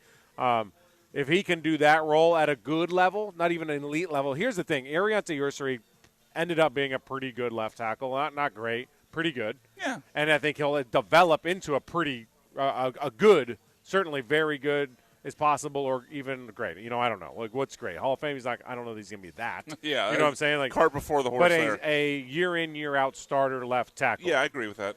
But he had problems. He Yeah. had growth spurts that he had to go through and growing issues and growing pains. And that's going to happen with Rutledge, too. It's going to happen with any rookie at any position in any sport. So Keelan Rutledge, as hopefully he's good, but he's not going to be good all the time. He's going to be a rookie. So you got to live with that. Yeah, it's not a position like he was their emergency center at Georgia Tech, and he worked at it at the Senior Bowl. Mhm. But there's still, like you said, with Ariante Ursary, there's going to be a learning curve. Like, There's we gonna be all have growing positive pains. feelings Yeah. of Ursary, right? Like, he had a good year. Yeah. But it wasn't all good all the No, time. it wasn't- because it just- wasn't- it's yeah. not- that's just the way it works. But if Keelan Rutledge, I think you're onto something there. If Keelan Rutledge is a net positive at center, not just he's better than some of the bums they've played in the interior offensive line the last few years, but he's actually like a positive, like I don't know what you would call that, like on the PFF grade. I don't know, in the 70s, whatever would be like kind of the plus starter. It doesn't have to be a Pro Bowler, doesn't have to be an All-Pro, but he's a plus starter at center.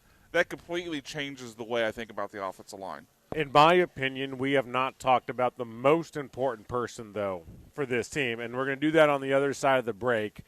The most important person – Fairbairn, I get it. Unfortunately, that's kind of true, is Nick Caley. So I ask you this question, and the viewers and listeners, I ask you this as well, to rest on this, let it wash over you during the break, is if C.J. Stroud or Keelan Rutledge, whoever, is the X factor, and the defense is the engine, what is Nick Caley? What role is Nick Caley to this team, the Houston Texans, and where they want to go this season?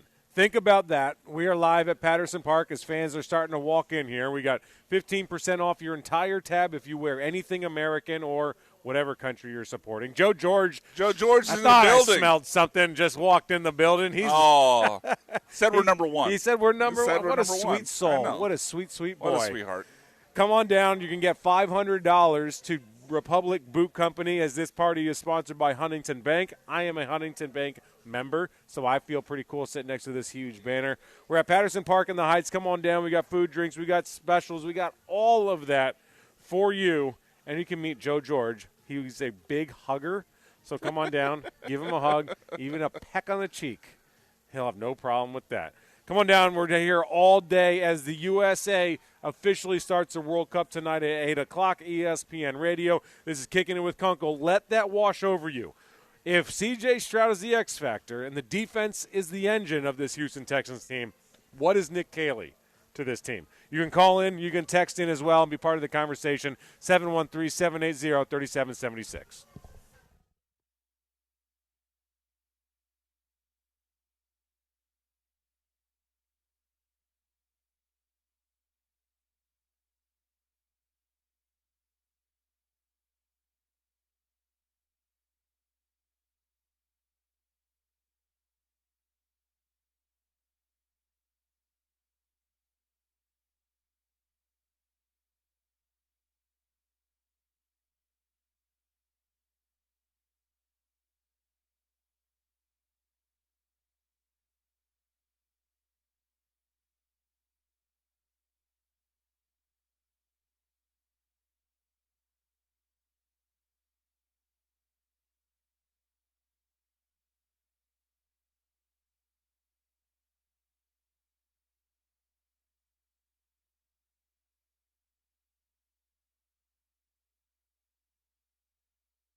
You're back inside the mobile Huntington Bank Studios located at Patterson Park. Here's Will Kunkel.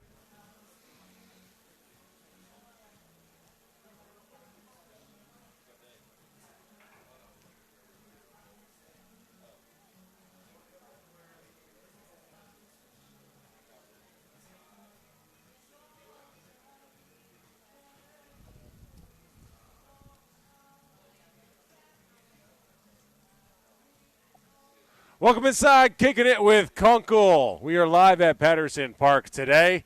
God bless America. God Good job bless hitting the post World there. Cup. Woo! Man, I'm ready for this match tonight. I was glad you didn't come in before the red, white, and blue. You knew to lay out there. Yep. Let Toby do his thing. R.I.P. to the big dog. Man, what a great song. What a great artist. What a great day for the World Cup officially starting today. Wait. There's another match going on right now already? What time is it? Yeah. 2 o'clock. Canada's I thought this playing. was 3 o'clock. Yeah, Canada's playing. All right. Against BIH. I could not tell you who that is. That is. Any guess? Any guesses? Yes. As we sound like dumb, ignorant Americans. It's like Bosnia or something. Is it? I don't know. How are you going to laugh then? It is Hey! Look at that. Herzegovina is the H. Look at that. Okay. How are you going to laugh and mock me Herzegovina. for being correct and knowing my being a soccer Because guy? I just said I'm a dumb, ignorant American. You got that right. Yeah. You're embarrassing. I am. All right, so Canada and Bosnia, 5 minutes into this match on the pitch. Up north, our Canadian friends. 0-0. They got the sound on here at Patterson Park. By the way, come on down and hang out. You can win $500 to Republic Boot Company. Will they win more World Cup matches than they do Stanley Cup finals? Or Olympic. They're not. The silver hockey. medalists. Yeah. We own hockey. We didn't win the baseball tournament, which pisses me right off. Because at least Canada. We had the opportunity to win the Olympic gold medal in hockey, men's and women's. We had the opportunity to win the baseball classic and, the opportunity, I suppose, of the World Cup. Match starts tonight for USA. Will Kunkel here, kicking it with Kunkel, sitting alongside Brian. Sean Mapes is back in studio, producing, playing those bangers here, celebrating America. Come on down as Huntington Bank is supporting us at Patterson Park. We got food, we got drinks, we got all of it, a $500 gift card to Republic Boot Company as well. So before the break, we were talking about the Texans. Unpatriotic Joe came by singing the Canadian national anthem. What a jerk. I know. Flipping us off, singing, support Canada. What's wrong with this man? Hey, did you bet on this game? He did not bet on this game. Okay. So you're not actually Canadian today. Yeah. All right. Fake Canadian. Yeah. Not like you, a true Mexican. Yeah, a true Mexican, yeah. Yeah, that was yesterday, Will though. Kunkelito. Kunkel. I want to do something with a Z, like a Rodriguez, like a Concorez. I'll let you work on that. Yeah, I gotta play that one out. We gotta. Yeah, workshop screen that. test Get back that. to Yeah, us. exactly. So before the break, I asked the question: if the Houston Texans, if you're putting this team together, and you are the engine of this team, is the defense. The X factor, you can say we agreed to disagree on either C.J. Stroud, Keelan Rutledge, or maybe like Jaden Higgins or Jalen Noe, like another wide receiver. Yeah, the second wide receiver. A part on that Yeah, offense. But I think we agreed C.J. Stroud's really the answer. Right. Tank Dell would be the icing on the cake if they got him back, what he would mean to the team. What is Nick Caley? What is Nick Caley to this team? Because I think without talking about him and saying that he's a major part of their success or failure, because we don't know what we're getting. Like, D'Amico Ryans is a major part, of course, right? He's the defensive coordinator de facto and the head coach, but we also know what we're getting. It's baked in. It's part of it. He is your DNA. Nick Caley's still trying to kind of figure that out. What is Nick Caley to this team? I'm afraid he's the handcuff. Oh, jeez. Yeah, I know. I'm sorry to go negative on you, but I still can't get past, and we talked about this a little yesterday, I still can't get past in my head his explanation for why they were near the bottom of the league in the first half of the season in motion rate. His explanation of it being, well, motion is a game plan specific concept, where he didn't seem to think that was a vital piece of an offense week in and week out. I also can't get past, not that he's alone on this, but some of the not just that they didn't work or just that he called kind of a cutesy play. Remember the Woody Marks touchdown that got scored when it snapped between CJ's legs? Yep. And people tried to say it was intentional.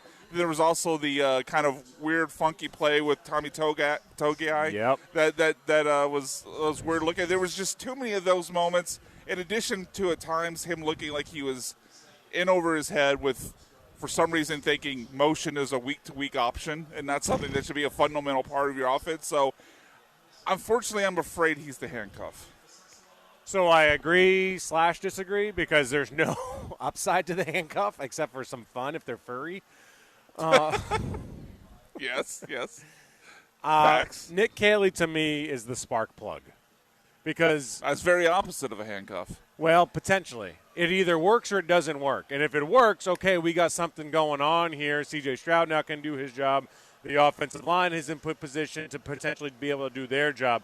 But nothing's going to happen without the spark plug. It may not fire, though.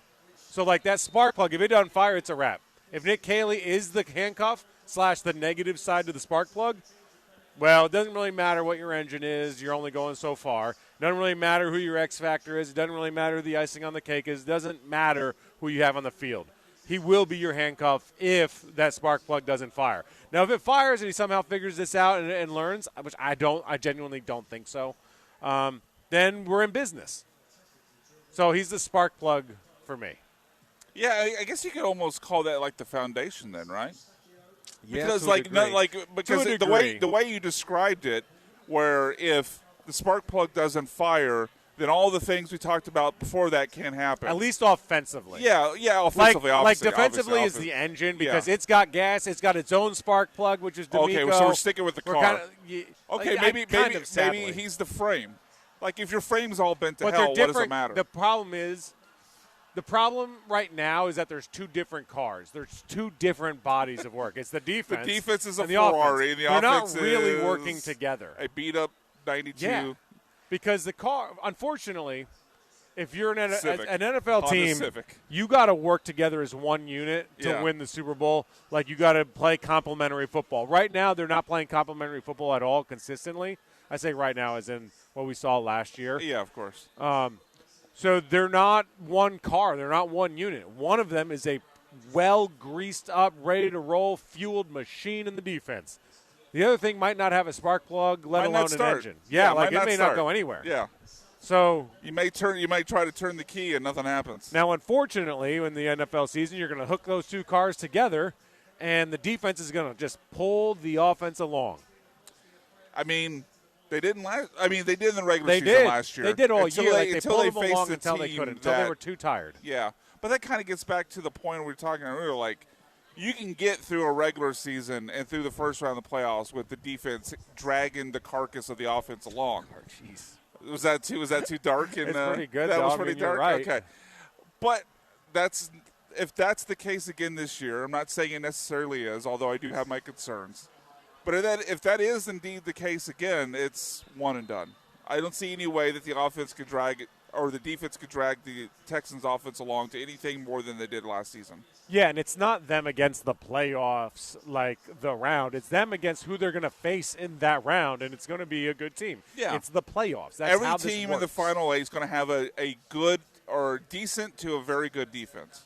They're going to have, what they're going to have is a good enough team. They're going to have a good enough team to where you need to put it all together to be a good team, not a great defense. Right. I have no problem with your defense being your engine. I have no problem being a defensive-led team. The defense just can't be, or the offense can't be a liability. 100%. I mean, if the offense is, 18th in the league, they might be able to get by. If they're 27th, they can't, no matter how good the defense is. It's an offensive-driven league.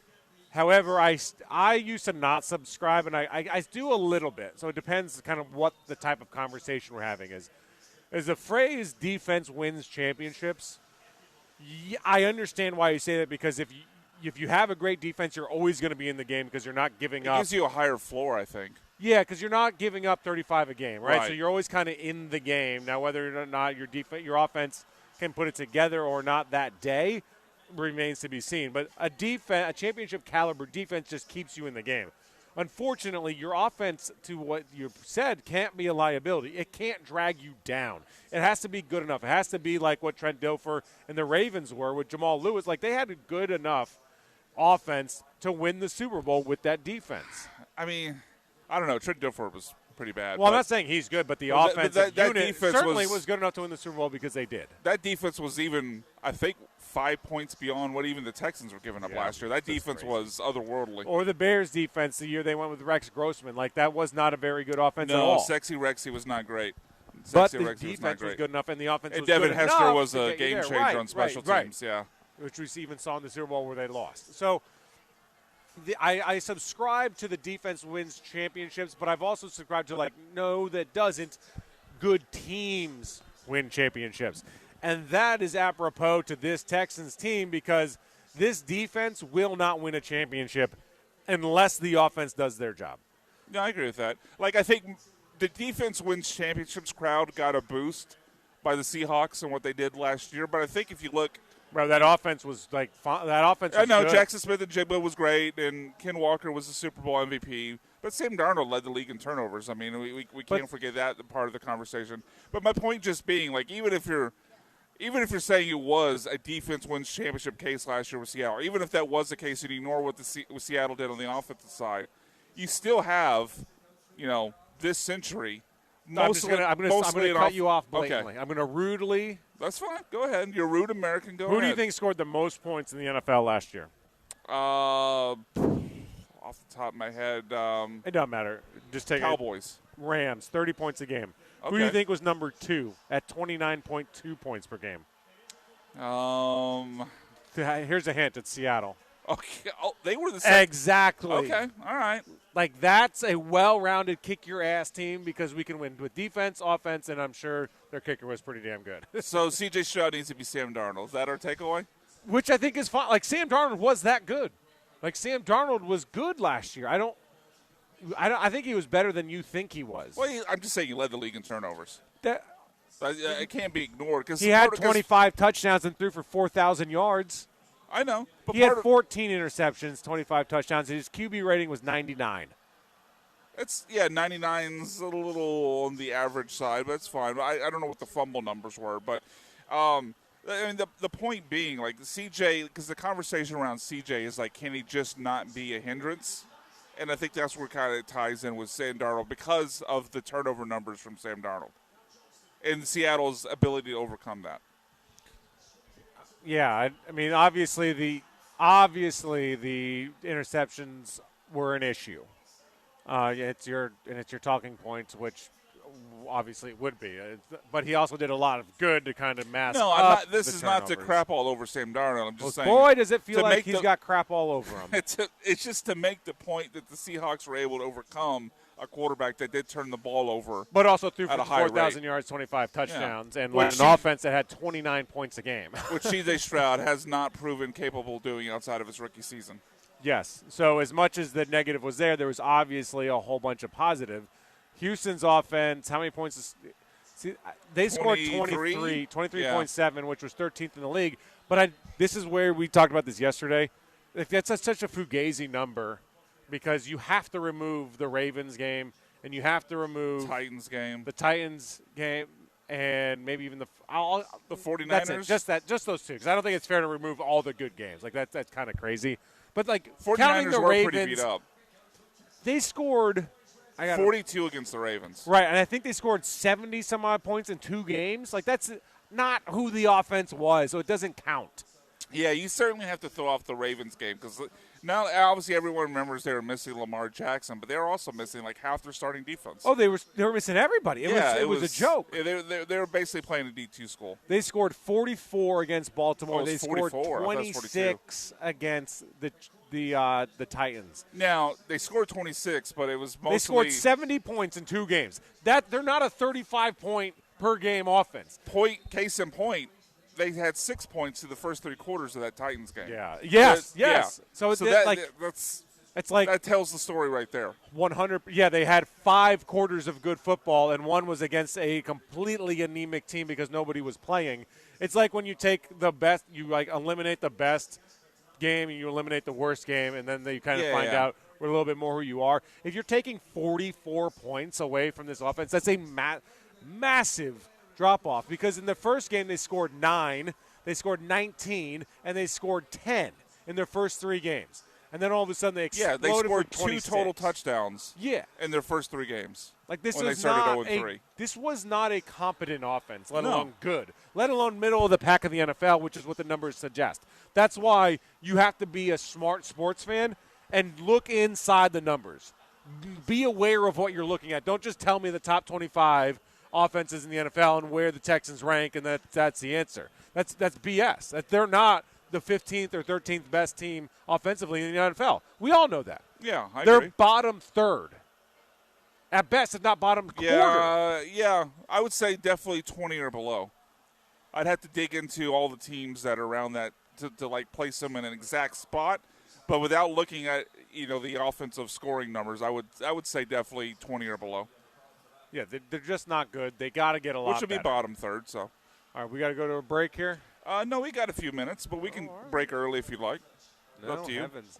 I wonder what the math is if you remove that 44 or. Oh, you want time to do math? Then let's go to No, break. because I'm not going to do all the math. Okay, I all right. actually kind of refuse to. We also had food dropped off, so we could just selfishly go to break and eat. Food here from the Grove. The Grove. Shout out to Lonnie, who the owner of Patterson Park and the Grove, who brought it by. I wonder what's in those brown I don't bags. know. I love how no one has touched them because they're afraid because I was afraid of you. talent food. It's elitist food. You did get the River Oaks burger yesterday, you elitist. Yeah, because it's also the most, ironically, the least amount of frills. Yeah, I know. That is kind of funny. It is kind of funny. It was lettuce, tomato, American cheese, and pickles. That's how I like my burgers. There's good. I don't need the bacon, jam, candied, jalapeno, pepper. I got blueberry on mine. Stop. Stop. Yeah. You got blueberry. It was on called. your- It was called a whiskey burger. Shout out to Rodeo Goat. It was great. Oh my! Do we have a goal? my! Bosnia 1-0. Goal! Bosnia. 1-0 over Canada. Wow. Canada choking dogs. So apparently. That was gonna make it- Can I declare it already? I think Choking that's- dogs. I think that's China that does that. They're losing it. Oh, okay. They're losing in Toronto to Bosnia. Choking dogs. So my buddy's Canadian who lives here in Houston. He said that Canada lost. No, Bosnia beat some good Italy, which is not even a good team, but Yeah, they didn't even make the World Cup. beat some other teams, and also Canada's missing their best player. Oh, okay. I don't know who's the best. Probably, That's like the tallest short guy, like the tallest midget. I guess it's a moose. Who's your best player? Bullwinkle? Moose, a beaver? She does not look happy. No, she does not. Speaking of, all right, we're gonna take a break here. We're gonna continue talking about the Texans. We're live here at Patterson Park. We're here all day. USA starts at 8 o'clock. Here is the Grove food that we just got. Shout out to Lonnie. We got you fries. can win $500 to Republic Boot Company, which I love that place. They give away alcohol when you're in there shopping. They get you all liquored up. Huntington Bank is here as well. So please come on out to Patterson Smells Park. so We got good. food specials. We got drink specials. We're going to Thank let you, you Lonnie. know how this food is from the Grove on the other side of this break. Think about that question that I asked y'all. If you guys want to chime in, first of all, what's the ceiling for this Team USA team? 713-780-3776. And also, what's Nick Caley to this offense if the other pieces are what we said they were? We'll be right back after this. This is Kicking It with Kunkel. We're live at Patterson Park, live on ESPN Radio as the World Cup is officially underway as USA plays tonight at 8 o'clock, y'all. We'll be right back.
You're back inside the mobile Huntington Bank Studios located at Patterson Park. Here's Will Kunkel.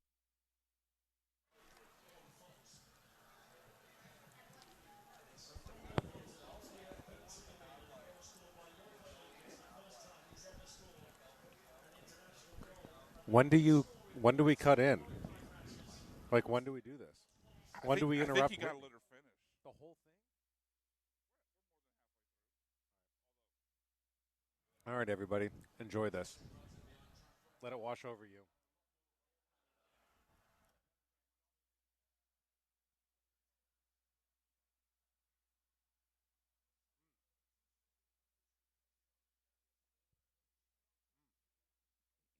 Sing it, girl.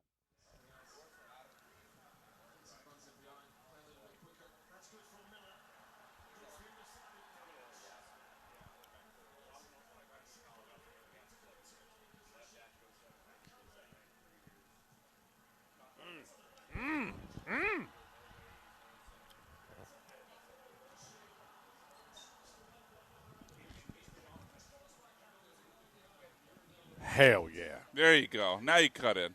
Broke my heart when I learned that was lip sync. Yeah. Never meet your heroes. Oh, golly, that's such tough news. But Canada sails one high. Choking dogs. Trailing 1-0 against Bosnia. This is Kicking It with Kunkel on ESPN Radio. We are live at Patterson Park all day today. Joe George and Brian LaLima coming up next. Brian and Sean on the show right now. Come on down, meet us. You can get a $500 gift card to Republic Boot Company. Huntington Bank is sponsoring all the fun as well as the watch parties are going to be going on for a long time here with ESPN. Can't wait. The food from the Grove, by the way, fantastic. That Lonnie brought us is just the bang. Oh, that these burger fries was are banging. great. Yeah, these like Parmesan garlic fries. Yeah, these are great. Burger was good. You ate a little bit of a salad they brought your way. Yeah, do you want some? Kind of like the arugula that you were so fascinated by on the Dad Bod Burger yesterday at Rodeo Goat. I can't believe you didn't get the Dad Bod Burger. I didn't. No, I went the Whiskey Burger. Did anybody? Not that I'm aware of. No. At least about nobody the in our party. That is. This food is great. I love. Are you a pickle guy? No, and Alexi hates me for it. I haven't told her yet that I took the pickles off my hamburger. I see them in the bag. I was wondering, like. Yeah, no, that was me. I was like, I just ate one, and I was like, usually you find straggling fries. You don't find straggling pickles. No, off that was because I'm a child and I took the pickles off my burger. You are a child. Yeah, I am. I can't deny that. Looks like our network connection has been lost on YouTube. That's great. All right, I'll try to fix that while you also eat on air, and we'll be completely professional. This is great radio. Yeah. This is what happens when you're at a bar. There's a watch party. Canada's losing. We're all celebrating. Choking dogs. Do people want Canada to win, or are they like a rival just because they're obnoxious as all hell now? They're all annoying. I think we all want. I would love. Man, wouldn't it be fun if we? I don't know how. I kind of would like to see seeding Canada works, lose in embarrassing fashion. Either that or we beat them. Yeah. They're not in the same group, so I guess that would have to be. I mean, if Canada can't win this game, though, right? Aren't they? I don't see them advancing out of the group stage. Is it predetermined where you go if you win your group and who you would potentially face, or like we'll have to call Glenn back. I don't know. Mapes, do you know? Yes, there is like the first team or the first place team in one group will play the second in another group. I just don't have it off the top of my head. Okay. So it's kind of predetermined. So yeah, we could it's potentially slotted see. in basically. Yeah. Okay. I want to know what these enchiladas are. All right. Anyway, well, you ate some. I know, but I don't. Couldn't tell. I can't tell what's in. I think it tasted seafoody. I couldn't really tell. It don't matter. This is terrible radio. I've got money on USA to win. Yeah. What do the Astros do? We've talked about it lose endless. We've talked about this a lot of what they should do and if they should be buyers or they should be sellers and how they should go about that. But what do you think they will do? Like, what do you think is going to be the answer? If I had to guess as to what Dana Brown will do at the deadline, I think it'll be a whole lot of nothing. And I don't think that's necessarily entirely his call, because if they continue like this, I think they're going to be in a spot where Jim Crane would know by end of July that they're probably going to be moving on from Dana Brown and Joe Espada. And if you are moving on from Dana Brown, I don't think you'd want to trust him then with the rebuild process if there was to be one. Like, you wouldn't say, Dana Brown's performed so poorly that we're going to fire him. Let him handle trading away Hunter Brown, Jeremy Pena, and all these valuable assets you hope to be the fuel for your rebuild. So I think they ultimately end up doing nothing or virtually nothing at the deadline and then making their moves in the offseason.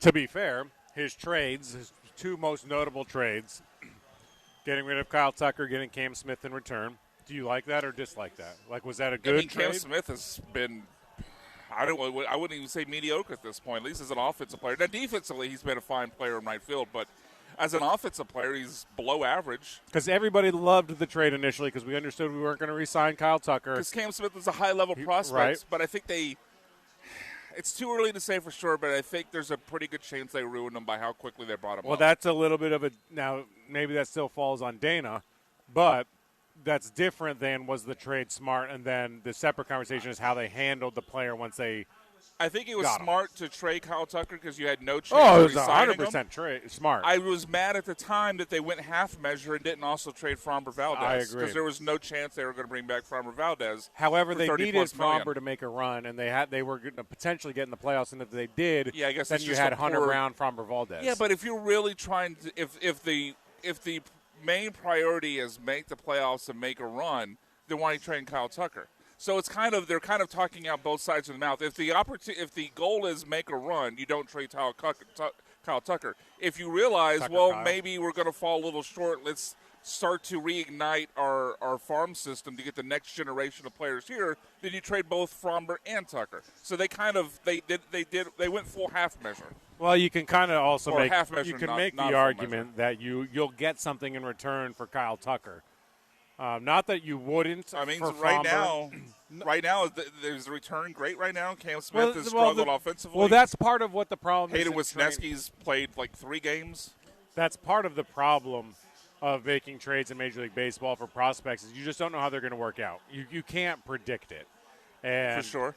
Like, these prospects are graded and they're ranked, and he got a great player based on the rankings. Yes. So, like, that's It was inarguable. a win at the time. Okay? It was a win at the time. It is what it is.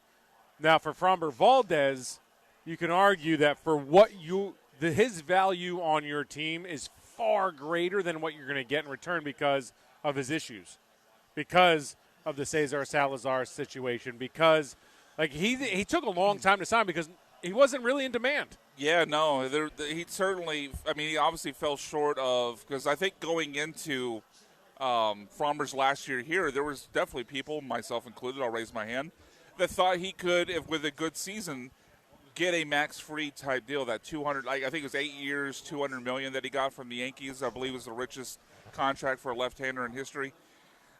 I thought that was on the table for Framber Valdez if he had another, It certainly was on the table. Yeah. Because he's that guy. Like, he has that ability. He's a potential ace. Yeah, but obviously didn't happen. A little bit of an up-and-down season. And then, of course, people, I think, are just scared off by the mental side for Framber Valdez. We know he has to have a sports therapist, which you wonder maybe if he should have a new sports therapist if he can't keep from beating his catcher during the game. But and going rogue and calling his own pitches and just grooving fastballs down the middle because he's mad. That's why I don't have as much of a problem not trading Framber, only because you're going to get pennies on the dollar in return. Yeah. But for him on your roster, I mean, you have an ace. Like, that is the unknown. Because Jeremy's made this point to his credit. Like, it's entirely possible the Astros did everything they could to trade Framber Valdez. 100%. And just were getting, to your point, pennies in return on the offer and decided, well, I guess we'll hang on to him and go with it for this season, see if they can do something. And they finished, to their credit, 1 game short of the playoffs. It's not like they were 12 games out. And then on the other hand, Kyle Tucker, the fact that you did, the return at the time, the value. First of all, the book on Cam Smith is not written, so that's not even over. But at the time, it was viewed as a very good trade, and I'm okay with that because, like, we can't predict the future. And Kyle Tucker, I've thought for a period of time now, has been a pretty overrated player. He's certainly in the postseason, he has not Exactly. lived up to what – like, I think he was 1 home run short of a 30-30 season in 2023. He's been a really good plus offensive player for a number of years. Yeah. Good defensive player, too. I believe he has a Gold Glove to his Yeah, I'm not resume. saying he was an overall player. But you're right. overrated Postseason, overall. he's not been that player. So in 2024. So I think overrated is fair. In 2024, with the Astros, so I'm talking just with the Astros in the postseason, he batted 0 in 2024. It was 2 games, but yeah, that's fair. He batted 154 in 2023. Yeah, you know why it was 2 games? Because he batted 0. Yeah, that does lead to only playing 2 playoff games if one of your best hitters doesn't get a single hit. In 2023, in 2 series against the Rangers, he batted 154. Against the Twins, he batted 143. The prior year, in the World Series against the Philadelphia Phillies, he batted 190. In the series prior to that, the ALCS against the Yankees, 154. Like, this guy wasn't good. No, he's been terrible in the postseason. There's no denying that. That's going back to 2022. Now, in the ALDS, he batted 267. And I don't need you to bat 300 or 400 because you're facing the best pitching and it's harder. But betting in the 100s is unacceptable for a player making his kind of money. And obviously some baseball analytics nerds will obviously point out that batting average is overrated, which is fair, but you can't hit in the 100s. My God, be relevant. You can't hit in the 100s, though. Like, even if batting average is an overrated stat, which I do agree with, then what number do you care about? OPS, because if OPS. Okay, I'm not arguing against first you. of all, I'm just saying the point. Like, even if I agree, even if batting average is overrated, you can't hit 150. So and so I actually agree with you. However, when you're hitting 150, there's not going to be one metric that's good. The OPS will come down also. Yeah. Your OPS in those years was 540.545, 125. 125. Oh my God! Wait, his OPS no. was 125. His OPS, yes. Against those 2 games against the Tigers, 125. Jeez. 1, 2. Again, it is 2 games, but that is insane. 521, 508, 804 against the Phillies in the World Series, which is above average. 717 is usually about average. The ALCS against the Yankees, 466. So he wasn't even near that's average. Horrid, yeah. It's just bad. A player of his ilk should be 750 or above. So the fact that you were able to get a return like you did with Cam Smith and Hayden Wisniewski, I'm cool with. And Isak Paredes, yeah. Like that. Oh, yeah, and Isak. That's a great – man, that's a really good – I forgot about that. It was. It just didn't pan out. Yet. I mean, it's a little unfair to rate the trade entirely right now. Yeah, but all I can do is rate for what we have now. Fine, I don't have the benefit it's not of the 5 final. years. The final grade is not in. I'm not saying like it's it'll go down as the worst trade. I'm not saying like definitive, but as of now, the return has not been. Cam Smith has not held up his end of the deal. Isak absolutely Isak has. did, but he's had some. Isak was great last year until he got hurt. This year is. I mean, that's fine. This year he hasn't. That's not been trade wonderful. like. And then Hayden Wisniewski had Tommy John. It is what it is. We can all agree this was not a bad trade. Like this wasn't flop trade. I was happy with the trade at the time. Unfortunately, it's not gone as well as we hoped. So I guess the reason we have that elongated conversation unnecessarily is because Dana Brown, to his credit, the true trades that he's made, the Kyle Tucker trade and the trade for Yusei Kikuchi were both great. Yeah. Both great, good trades, great trades. Yeah, worked out. They were both beneficial for the Astros. It worked out. Because at the time, I know there was a lot of hand-wringing over what they gave up to get Yusei Kikuchi, both because Yusei had been a pretty mid-pitcher. Looper Fido was the hang-up? Well, I think it was more Jake Bloss and Will Wagner. Oh, for God's sake, stop. No, I'm not saying I agree with it, but there was hand-wringing. Those are stupid people. People. I mean, they've never even sniffed the big leagues. Jake Bloss hasn't done it. Well, Lou Perfido's in the big leagues. But I'm saying the guys that you just mentioned never sniffed. Yeah, Jake Bloss and Will Wagner have not done anything. Lou Perfido's been a major league player, but, they weren't even ranked. Yeah, exactly. It was actually, I think, his best trade. He got Lou Perfido back. Yeah, for Jesus Sanchez, yes, yeah. Like, that, whoever thinks that, please, by all means, I want to hear. Jeremy Brown. Comment. Stop. Jeremy, call in 713-780-3776. He doesn't listen when he's not working. You got to be kidding me. Jeremy thinks that. At the time, when it was first made, he thought it was too much for Kikuchi.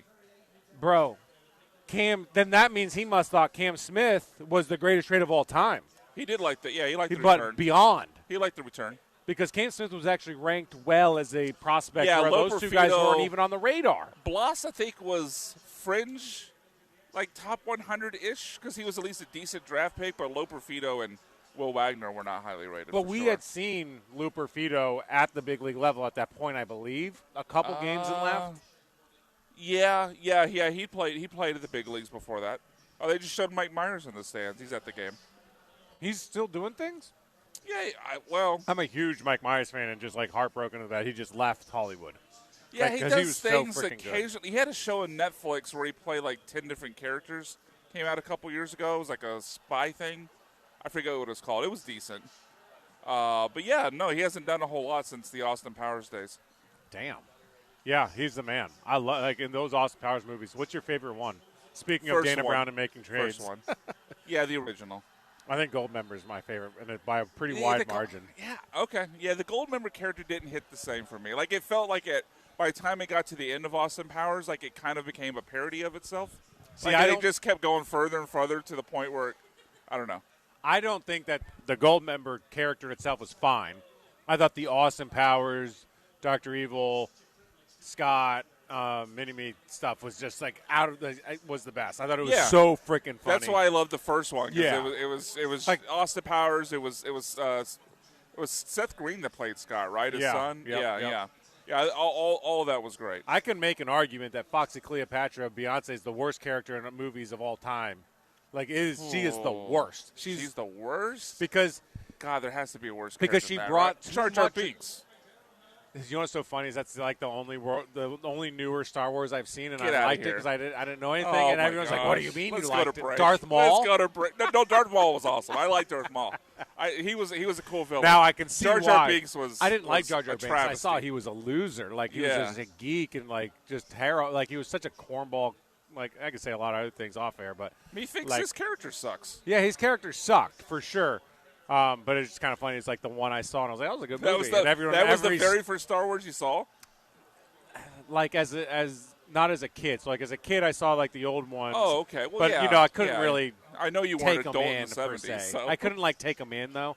You know what I'm saying? Are you not someone that can watch like an old movie just because No, I can. Doesn't look as good. I went back and did it, and I thought they were cool for what they were and good, but it didn't like hit with me. Yeah, I get you. I will watch the old. I don't know that they're that far apart, but I'll watch the old Top Guns. Like the Top Gun. Like a billion. First Top after. Gun was like what, mid '80s? Yeah, 86. I'll watch that 87? 1,000 times. Got the Need for Speed. The new one I loved as Yeah, well. I did too. I've watched that probably 10 times. You watched it 10 times? Because if it's on, I watch it.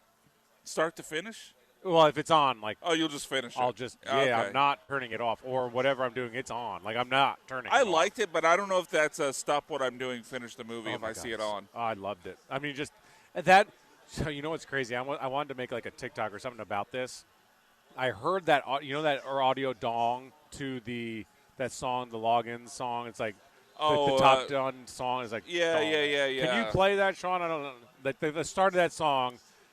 Danger Zone. Danger Zone. Yeah. I don't. Is it the Danger Zone song or is that the other? Yeah, It don't I think matter. I think it's called Danger Zone by Okay, Kenny Loggins. I know right? because I know there's two that are kind of popular, and I don't know if I screw them I up. think Danger Zone's the main one. Anyway, that the dong that I'm talking about. Yeah. I keep saying dong as if that's cool. Clip it, yes. Gee whiz. I heard that and I was like, oh. So it's like a Pavlovian dog Yes, response, like it was yeah. 100%. As soon as you hear that, you're like, Top Gun. Oh my so God! for me as a America, wrestling let's fan, go! if I think of hearing an audio crash of- dong, I think the Undertaker's going to show up. Oh, what is some of the best audio cues in the glass breaking? Glass breaking for Stone Cold's way The up dong there for sure. like obviously those like pops in wrestling are huge, but that Kenny Loggins is out of this world as well. Canada and Bosnia going to halftime. Bosnia leading 1-0. That's crazy. We are live at Patterson Park as the World Cup rolls on. America tips off tonight at 1 o'clock. We got to take a quick break, or are we going to roll out? Well, I think at this point we just go another 3 minutes and we break early. Okay. Just a couple more minutes, we'll break early and we'll be done. Hand it over to Joe George and Brian Lima. Cool. What worries you most about the Texans going into training camp? What are you watching the most? Because we do training camp, and I think because it's hard to escape that part of the conversation. Go deeper for me, because you and I spend enough time around the team, know what the real intricacies are of what is.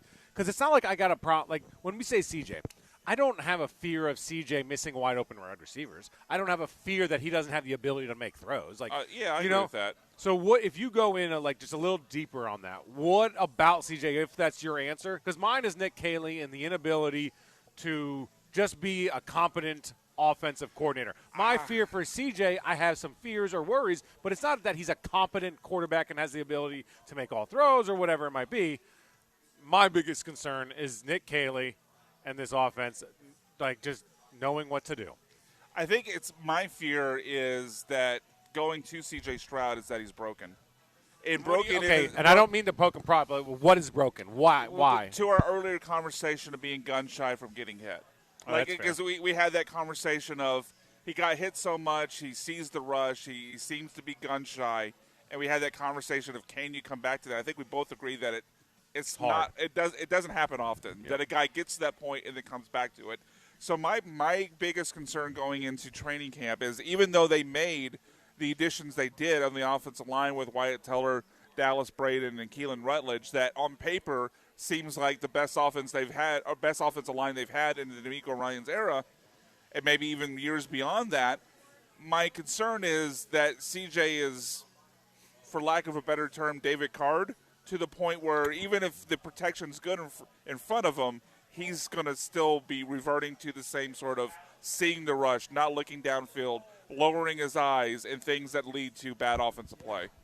You know, so I agree with you. And I knew that was your answer. I just wanted to, like, flush it out a little bit.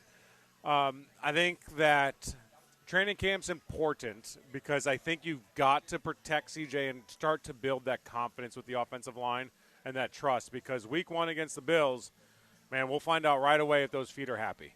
Yeah. I was asked last year in the offseason on a podcast if I thought that his feet were fixed, and I said they're certainly not fixed because you can't fix them without actually doing it, right? Like It's fake confidence. Like Right. he can look great in camp, but that's fake confidence. I thought they were in hibernation, and is how I explained. I said they're Hope so. hibernating. Don't make noise around them. Don't wake the feet. Don't Right. bother. It's a sleeping baby. Let it sleep. Yep. God, there's nothing worse than a sleeping child waking up. You know that as a new father. Indeed, I do.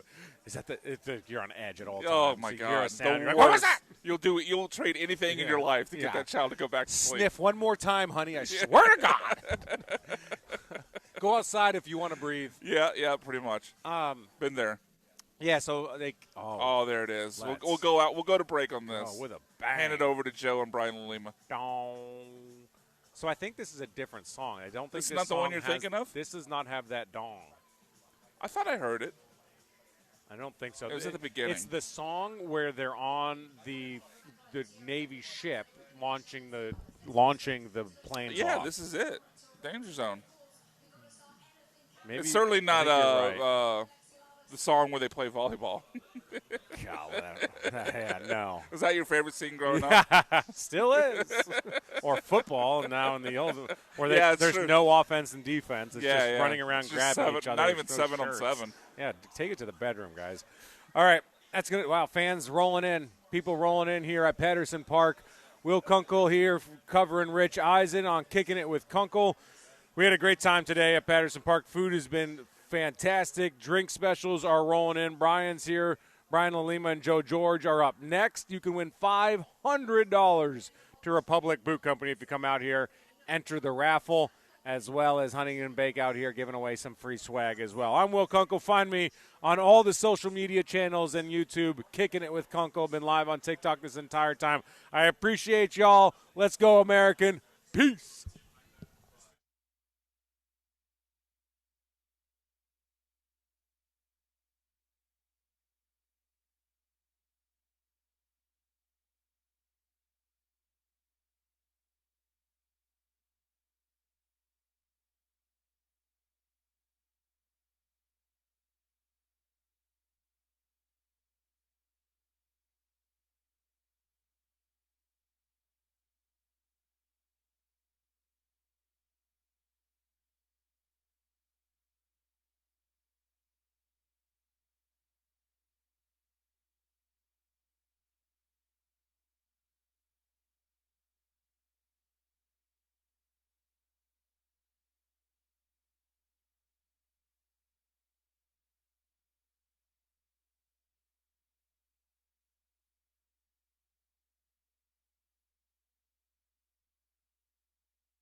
Welcome in to Jeremy and Joe here at ESPN 97.5. Joe George out here at Patterson Park. Brian McDonald on site.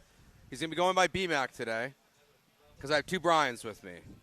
Making his return to Houston Sports Radio, D2 baseball player Brian Lima. What's happening? What's up, man? It's good to see you. Yeah, it's good to see you guys. Thank you for well, doing man. this. Thanks for having me, man. I'm excited. Yeah, it's going to take a little bit for me to knock the rust off. That's okay. We tried to knock it off before the show, chatting up a little bit. Oh, yeah. But going to be a great place to watch the Team USA game tonight here for the World Cup. There's TVs everywhere. Got the cold beer going. There's a food truck outside. Plus, while you come out here today, until 5:30, come on out, find our promo team, and register to win a $500 gift certificate to Republic Boot Company. Just come on, find Colton. You put your name, your number, your email. Winner will not have to be present when you arrive. And, of course, thanks to Huntington Bank as well for sponsoring our broadcast here today. But we got a lot to get to on the show. Todd Callis will join us at 4 o'clock. We'll do a Mailbag Monday on a Friday. I'll have to explain that bit to you later. Oh, can't wait. And we'll talk some Astros, Texans, Rockets, World Cup, a little bit of everything today. We'll start with the Houston Astros, who, I don't know, kind of what you're known for, I would say, Lima. Yeah, maybe. A little bit. A little bit, talking a lot of Astros. Yeah. Weird season where it's say been the least. Not very good. At times, there's optimism, and they're still in the playoff hunt. We mentioned this a little bit yesterday on the show. I'm just curious where you're at today with your playoff optimism. Are you hoping they're making the playoffs? Are you hoping this is just going to lead to a full rebuild? Like, where are you at with everything? I don't think I'm to the point where it's a full rebuild. Thank God the AOS is not very good. I would love to see the Astros get back in the playoffs since they missed it last year.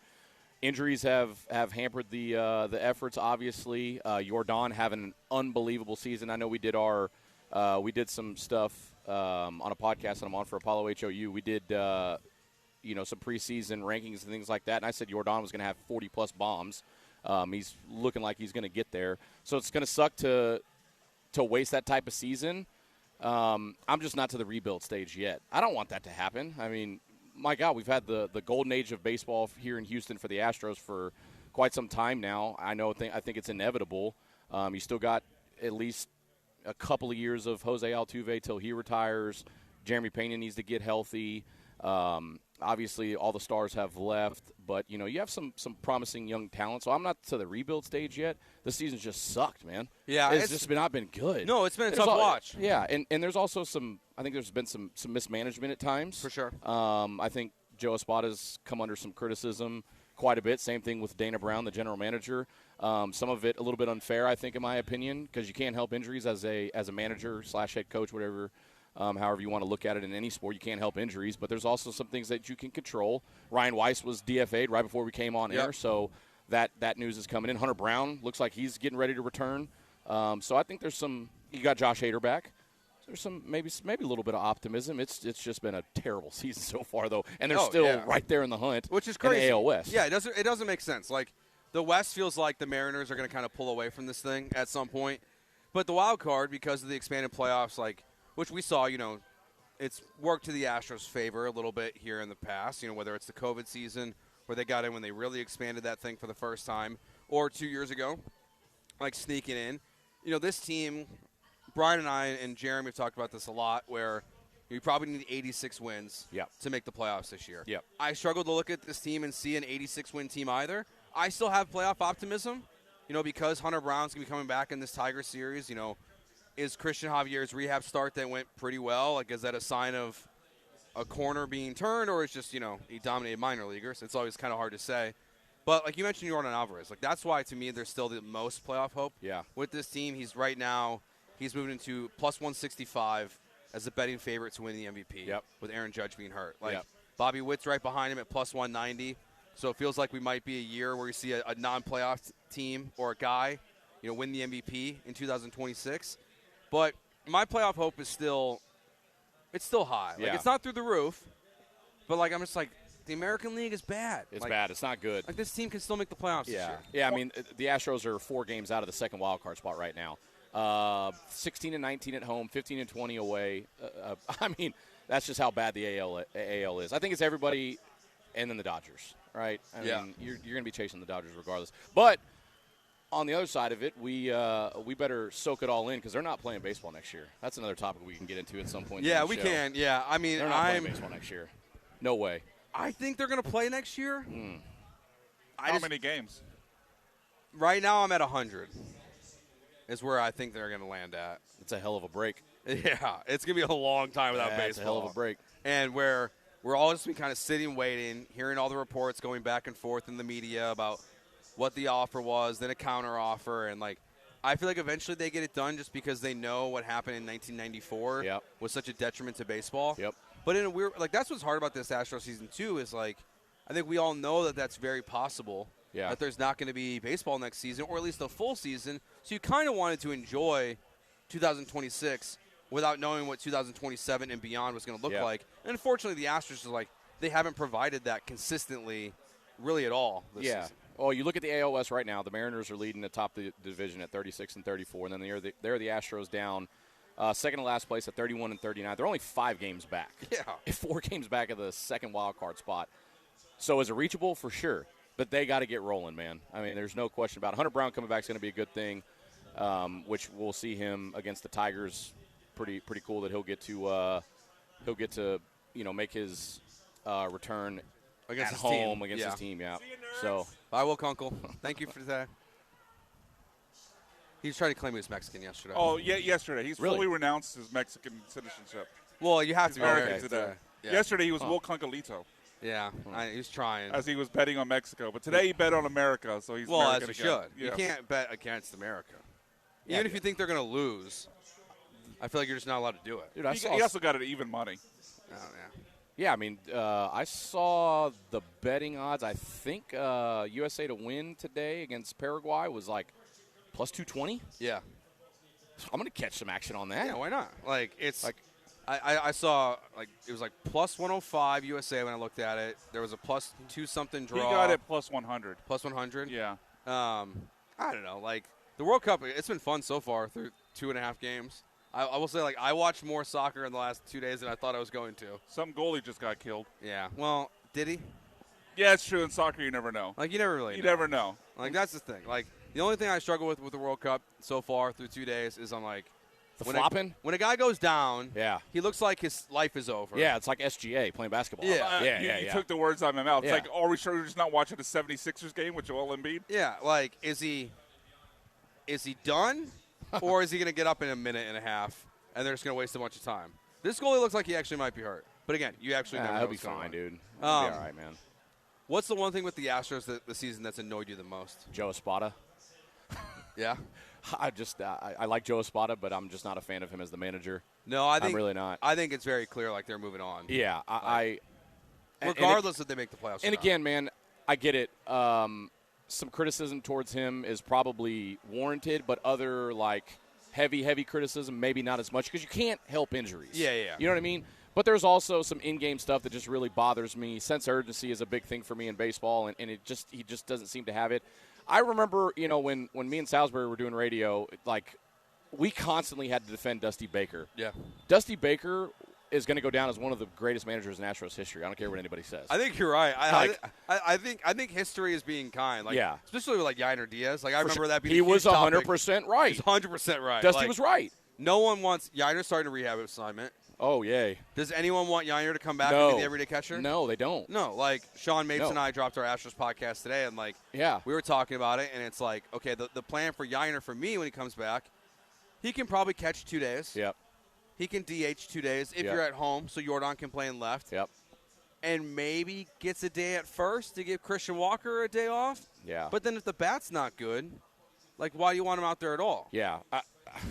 Yeah, Dusty was right to play Marty Maldonado over Yainer Diaz when everybody was clamoring for Yainer Diaz. So then you get rid of Dusty Baker, right? He doesn't come back. And then, who was going to be the manager in waiting? Was it going to be Joe Espada? Were they going to go external, so forth and so on? Dana Brown, was he going to have a heavy input? I remember Walt Weiss was a popular name back then. It's going well for him now. Brad Osmus was another name. God, Yeah. I hope that never happens. But my whole point is, my concern back then was Joe Espada had been interviewed by multiple big league clubs in his career. I think with the Cubs or Yankees, he was brought back for 2 interviews. Yep. And he was never hired. So that was a red flag to me. I think the Royals as well. Yeah, so that was a red yeah. flag. So why was he not winning these interviews? Why was he not winning these jobs? Yeah. So that was a concern for me. Great guy, Yeah, but yeah. but production and stuff. As a manager, I don't know, man. That's probably some of the most annoying. Obviously, injuries suck, right? That's another annoying part Yeah, of the it's season. been 2 years of like bad injuries. Yeah. But I think Joe Spada and both him and Dana Brown are gone. Yeah, At the end of the season, no doubt. I don't think there's any question about it. Yeah. I know in Dusty Baker's new book that he's putting out, there's some stuff in there about him trying to advocate for James Click to keep his job. Which saw that. Yeah. I guess they technically offered James Click a contract, but it was a 1-year deal. It was a 1-year deal. Yeah. It's insulting. Yeah. I really don't think unless the Astros go on some kind of magical run, which I don't think they're going to go on. Like, can they make the playoffs? I think the answer is still yes to that. Yeah. Which is weird coming off a 2 out of 3 series loss to the Angels. But, like, that series, when you mentioned, like, the sense of urgency. Yeah. The Jeremy Pena day off on the last day with an off day yesterday is one where I'm like, I don't really get this. I don't either. Like, I get you're going to want to give guys days off, give them 2 days off the rest. But, like, where this team is positioned at right now, like, I want Pena in the lineup every single day. Yeah, wins coming as much as possible. Yeah, wins coming at a premium right now, especially when you're still trying to get yourself back into the AL West race. Yeah, man, I don't understand the days off. I don't understand the days off, period. You're playing baseball, man. Like, get out there, dude. What are you, NBA players, man? I agree. I don't know. The position players, I think, like, for me, like, I would say, like, 145 is, like, a pretty good number right now, which I think most guys are shooting for. If they're healthy. Obviously, Pena's going to hit that if he's healthy. Yeah. And I think, aren't the Astros, like, they're about to hit a stretch where they go, like, 14, 15 games in a row? Yeah. Like, maybe, that makes sense. For sure. That's a lot of baseball, man. And that's why we're going to see a 6-man rotation when Hunter Brown comes back, and then they'll figure it out Burrow's from there. In that? Might as well just do a – did he miss that? Yeah, I think it went off the top post. Wow. Was that Canada? Yes. Oh, my goodness. But anyways, I digress. I think Burrows, when they go back to a 5-man rotation. He's out, right? Kaiwei Tang is kind of like making a case for going back to the bullpen with his recent starts. Yeah. I'm pro Burrows going down at this point. Tang is probably making that a little more complicated. Yeah. At this point. But, like, that Burrows trade has been another one which is like, ugh. I know some people that were talking about he was going to be a Cy Young candidate this year. People look at spring training stats, man, and they think it means the world. Like, I saw the numbers before the regular season started. I think he had like 4 starts as a starter, something around that. It was something, not a lot of innings, not a lot of time as a starter. I knew it wasn't going to be very good. That's just really hard to just be thrusted into a starting position or in the starting rotation. Man, this game's getting crazy a little bit, huh? Yeah. FIFA World Cup. It's been pretty good so Group far. B, Canada, who's at Bosnia? Is that Bosnia? Bosnia, yeah. Yeah, I don't know what BIH stands for. I don't know what Herzegovina. Herzegovina? Yeah, remember that was one of the names that Jeremy kept playing off his computer? Yeah. We were trying to figure that out for a sweat of the day a while back. Yeah, which we're not doing right now because I'm poor after going to Disney World, so I'm not betting on any games. I don't doubt it, man. But all right, we'll take a break here when we get back. The deadline's quickly approaching. You got 6 weeks roughly till August 3rd to the deadline. Who are 2 or 3 players that maybe regardless of where the Astros stand right now, you would be comfortable with them trading at the deadline? And if you think they're going to be bad, how far you want to take it, that's up to you. You guys can text in 713-703-776. Thanks to Huntington Bank for sponsoring our broadcast out here as we are broadcasting live from Patterson Park on ESPN 97.5.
You're listening to Jeremy and Joe, On ESPN 97.5 and the ESPN Houston app. broadcasting live from the mobile Huntington Bank Studios, located at Patterson Park. Here's Jeremy Branham and Joe George. Joe George, Brian LaLima here with you today as we're broadcasting live from Patterson Park. Thanks to Huntington Bank, our soccer watch parties. You can see the full schedule will be out and about all throughout the World Cup. ESPN975.com, all the games, all of the broadcasts are there. And today you can come out here, register to win a $500 gift certificate to Republic Boot Company. Just come find Colton, our promo team. Sign up, put your name in, email, phone number. We'll pull a winner at 5:30 on today's show. So deadline's 6-ish weeks away, August 3rd. Very late deadline this year. I don't like that it's in August. It just kind of annoys me. But you want to dive into that? Like, we're on a couch right now, by the way. Do you want to talk about it? Yeah. Why does it annoy you? I like it in July. Did you like the 2 trade deadline thing? I do kind of miss the it. one? I kind of miss the second deadline. I do too, because go back to 2017, it's how you Justin get Verlander. Yeah. I did like the second deadline. Like, you wouldn't always get – it wasn't always valuable, but you would occasionally get, like, that Verlander-type move that would change baseball. And, like, we've seen the last couple years in baseball, like, teams are going into the deadline or in the race. They go on a 4-game losing streak, and they sell. Yep. And then as soon as they sell, they start playing good baseball again. And it's like, oh, well, maybe they should have actually bought at the deadline or, like, do different things. Like, I like the 2 deadline structure that was of the past. Yeah. I get why they got rid of it to make it – honestly, I think they did it to, like, make it less complicated for fans. Yep. Is that fair to say? I think so. Like, I don't really get the only – like, why do you get rid of it besides that? Yeah. It was just fine. Yeah. But I like having it in July. It's just weird. It feels weird saying the trade deadline's in August this year. Well, I mean, here we are. It's already June 12th. That's true. So it'll be here before we know it. What are we, 6 weeks away? Yeah, about 6 weeks away, yeah. So who right now on this team, regardless of, good, bad, kind of the same, who are you open to trading Jake Myers. right now? Top of my list, too. Get rid of him. Yep. What has he done outside of play good defense? Nothing. That's what I'm saying. I mean, last year was good until he got hurt offensively. And then he came back and he was never the same. Yeah. Okay, so what does that do for the offense? Nothing. I think Bryce Matthews should be playing every single day in center field. Yep. And you have other options you can go with as well. But regardless of the position of this team, I don't think trading Jake Myers makes you miss the playoffs or make the playoffs. No. It leaves you exactly where you are. So give the young guy runway. Yeah, might as well. I think also when you look at it, if you're going to trade Jake Myers, what are you going to get in return? You know what I mean? You're not going to get a big name. You would have to package him with somebody else to go get a big name. I mean, Dana Brown's been saying it for 19 straight years. I want a left-handed bat in the outfield. I know. So, okay, if you're going to try to go get, let's just say, Jarren Duran. I don't even know if he's on the trade market. I don't know if he's available or if they are even going to attempt to try to go get him. Let's just say they're going to go get Jarren Duran from the Red Sox. What would it take to go get him? You would have to package Jake Myers, probably one of your top prospects down in the AAA level, and then another bullpen arm maybe? Probably. I know it sounds like so they at wanted that, Isak before. At that point, is it worth it? I would say yes. Do not trade Isak Paredes. No, I don't think they should. No. At least not right now. Yeah. I think the offseason is a different conversation for me. Yeah. Like, where the Astros are at right now, a month ago when Jeremy and I were having these conversations, and Brian, it was, all right, you can kind of trade Isak, Christian Walker. Yeah. The older players, Dana Brown can trade as he's getting ready to leave the organization. And a couple other guys like Jake Myers and guys we'll talk about here in a second. But, like, I was never pro trading Jeremy Pena or anyone with Dana Brown as the GM. Yeah. If it was someone else that was under contract, I might even feel differently today. But, like, I just don't think someone who's going to lose their job should be responsible for trading a great player. Yeah. Like, I don't think that makes any logical sense. Jake Myers does not fit that category. No, he does Dana not. Brown can trade him Yeah. for a double-A prospect who's had Tommy John twice. Yeah. And, you're hoping that it's going to work out for you. Trade Jake Myers for a snapback hat or a Velcro hat and a couple of bus tickets. I don't care. Where are we busting to? Scottsdale. That sounds good pretty nice. Good golf courses. Sounds pretty good. Yeah, why not? You talking about just you and I, or like? Sure. I don't golf very well. I don't either. I mean, okay. I'm average at well, best. I haven't golfed in like 10 years. Okay, never mind. We're not going to Scottsdale. Why not? I can be your caddy. No, I don't need a caddy. No, I'll take just out. drink a couple of beer. Who's your y'all got a beer endorsement? Looking over at the there? two of you, he Who does is it? not Michelob need you Ultra? to Yeah, caddy. yeah. I don't need. Yeah, just grab you a couple of Michelob Ultras. Yeah. Ultra free plug right there. You'll be the Much beer like- girl. Are they paying? Yeah, I'll yeah, be the you be the girl. cart girl. Yeah, you be the cart girl. I'll be the cart boy. I don't know about what that the cart boy. Let's pause. No. We're not gonna say cart boy on. Especially with that mustache, dude. I mean, Oh, what you are don't we like doing? it? No, Joe. I've known you for a long time. It fits you though. It Well, fits you.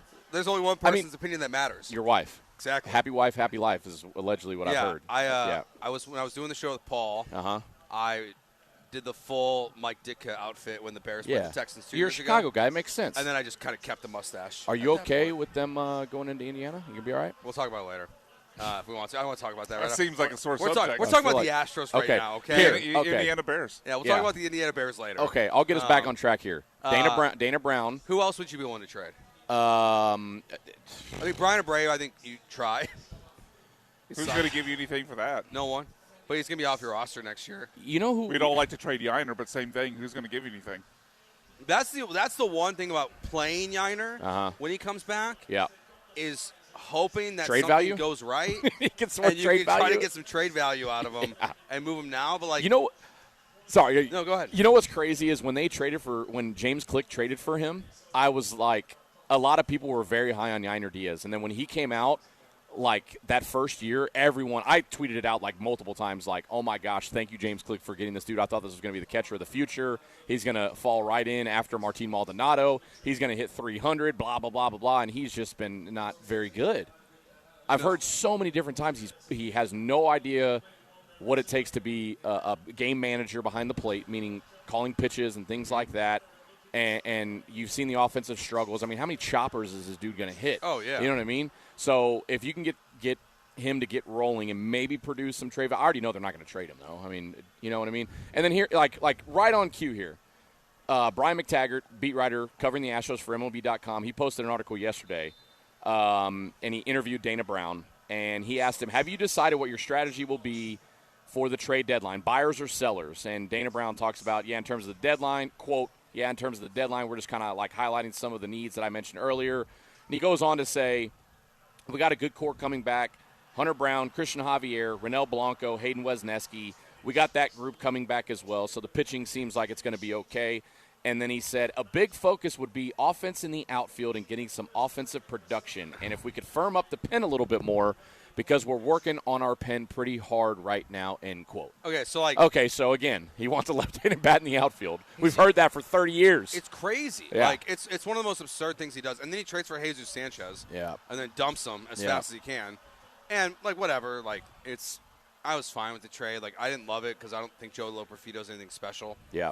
I just didn't really get it. And then Jesus Sanchez goes to Toronto and Isn't he having a good year this year? He's having a good year. He's having a good year. He's That's having what I a good thought. year. Yeah, and then you know the thing that drives me nuts, Joe, is all these people that are clamoring for the Astros to keep Mauricio Dubon because he's having a decent year for Atlanta.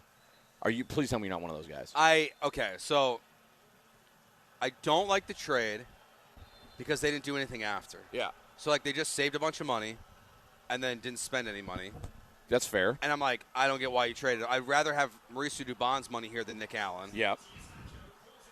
Outside of like the money factor, I don't really care. Yeah, that's what I'm saying. Like take away the money factor. Yeah. Now I wonder. See, to me, more the story of those two trades with Jesus Sanchez and Dubon is I think it might be more of what they're doing offensively. Yeah. And having the success that they are in different organizations, and like the people who are always pro-fire their hitting coaches. Mhm. This is kind of a W, both those guys. Yeah. For saying that the Astros are struggling in that capacity. Yeah. No, but the Dubon trade, like whatever. Yeah. Like, it's not. I don't like for the fan base. I'm probably going to sound like a hater here, which is fine. I'll own it.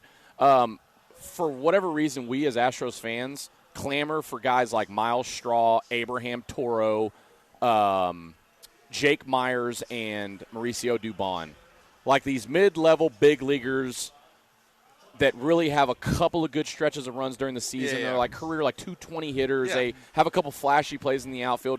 I'll give Mauricio Dubon credit. He was a Gold Glover. Okay, utility Gold Glove. That's not easy to do.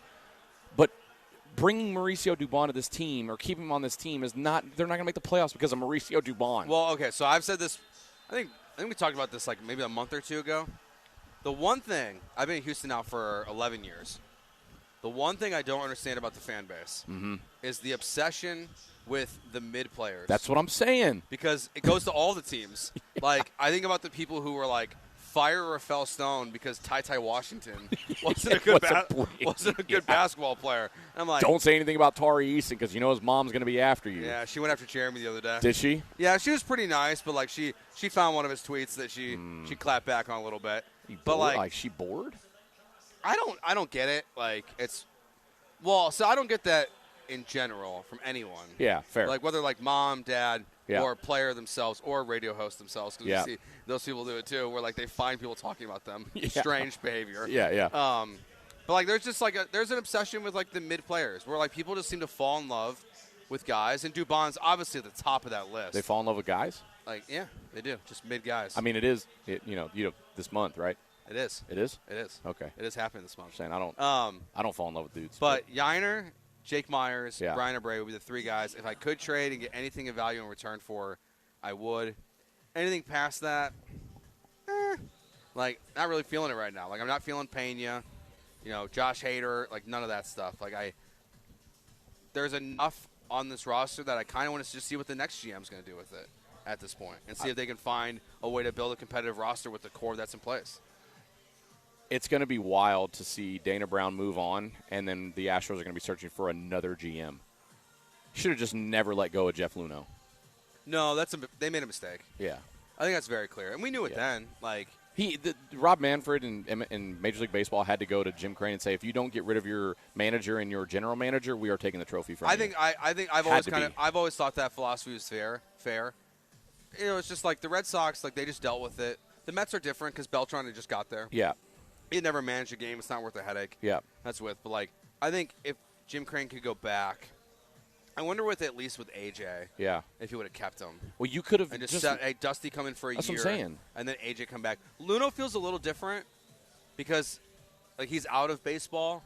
That's also because it's very clear he rubbed everyone the wrong way. Yeah. In baseball, and maybe that's because he kept getting one over on everyone. Yep.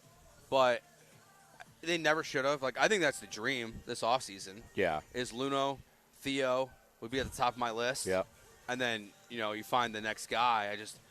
I don't know what they're looking for in a GM I don't at this either. point. Like you would think, honestly, like the archetype they're probably looking for the most right now, as they're potentially headed towards a rebuild, is kind of the Dana Brown. Yeah. Is the scout. Yep. Is the guy that as you're going to unload guys potentially and focus on the draft and rebuilding this organization back up into being a World Series contender, is you would want a Dana Brown-like GM, but those guys are scouts, and as Dana Brown is proving, like they're not always good GMs. As long as it's not Brad Ausmus or Jeff Bagwell, I think we'll be okay.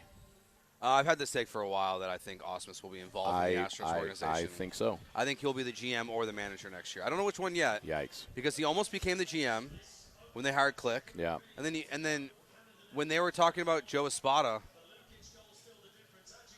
do you think that's on purpose that the water's going off at that stadium right now? Yeah, you got to cool down the turf, man. Okay. Or the fresh sod. I was like, I've never seen that before. I've never seen that either. The water sprinklers are just going off in the World Cup game. Where is this World Cup game at? Toronto. Toronto, okay. Oh, that's Toronto. They do things weird there. It's very possible. Blame Canada. Canada got a home game? Yeah. Oh, No, that's pretty cool. Canada, Mexico, and U.S. It's Okay. in 3 countries. That's right. That's right. Okay. All right, we're going to take a break here. When we get back, we're going to talk about a story that, honestly, I don't know what to feel about just yet. We're going to talk through it, though. Big deal, little deal, no deal. The Los Angeles Dodgers and Rams doctor has been not found guilty, I would say, but has been found to be giving ultra-aggressive steroids to Conor McGregor. Is it a big deal, a little deal, or no deal? We'll do that next. It's Brian Lima, Joe George, here with you broadcasting live at Patterson Park on ESPN 97.5.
You're listening to Jeremy and Joe, On ESPN 97.5 and the ESPN Houston app. broadcasting live from the mobile Huntington Bank Studios, located at Patterson Park. Here's Jeremy Branham and Joe George. Joe George, Brian Lalima here with you today as we broadcast live from Patterson Park for our soccer watch party. Canada losing 1-0 right now. 1-0. Gotta get it correct. Come on.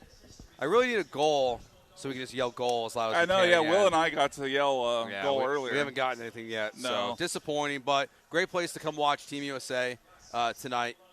And their first game of the World Cup. It's going to be an awesome spot. You can come out here right now. We're still doing our registrations for our $500 gift certificate giveaway to Republic Boot Company, so come on out, find our promo team, put your name and number and email in the bucket, and you'll have a chance to win that. We'll announce it coming up here at 5:30, about 2 hours from now, and Todd Cowles will join us at 4 o'clock. But yesterday, we got an interesting story, kind of out of nowhere, where the first tweet from The Athletic is new, exclusive, and breaking. UFC star Conor McGregor took powerful performance-enhancing drugs after he broke his leg in 2021. We're just talking about off the air. Yeah. This is right when Conor was supposed to come back. He was supposed to go back into the drug testing. He said he wouldn't do it. We haven't seen Conor in a while. Now he's scheduled to fight again, but was taking some kind of steroid, clearly a big one, to help with his recovery. And that story, if you're a UFC fan, is intriguing in itself. Oh, it's because Conor McGregor is going to draw headlines regardless, right? But then for, I think, everyone else that's just a baseball and football fan, it gets more interesting because then we find out that Dr. Neil Elattache, and that's what we call him. We call him Elattache. Yeah. Elattache, who has done work on multiple other players. And he's the Dodgers and Rams team doctor. He's a team doctor, but he's done work, I don't remember who, but he's done work on at least one Astros player in the past. Goal!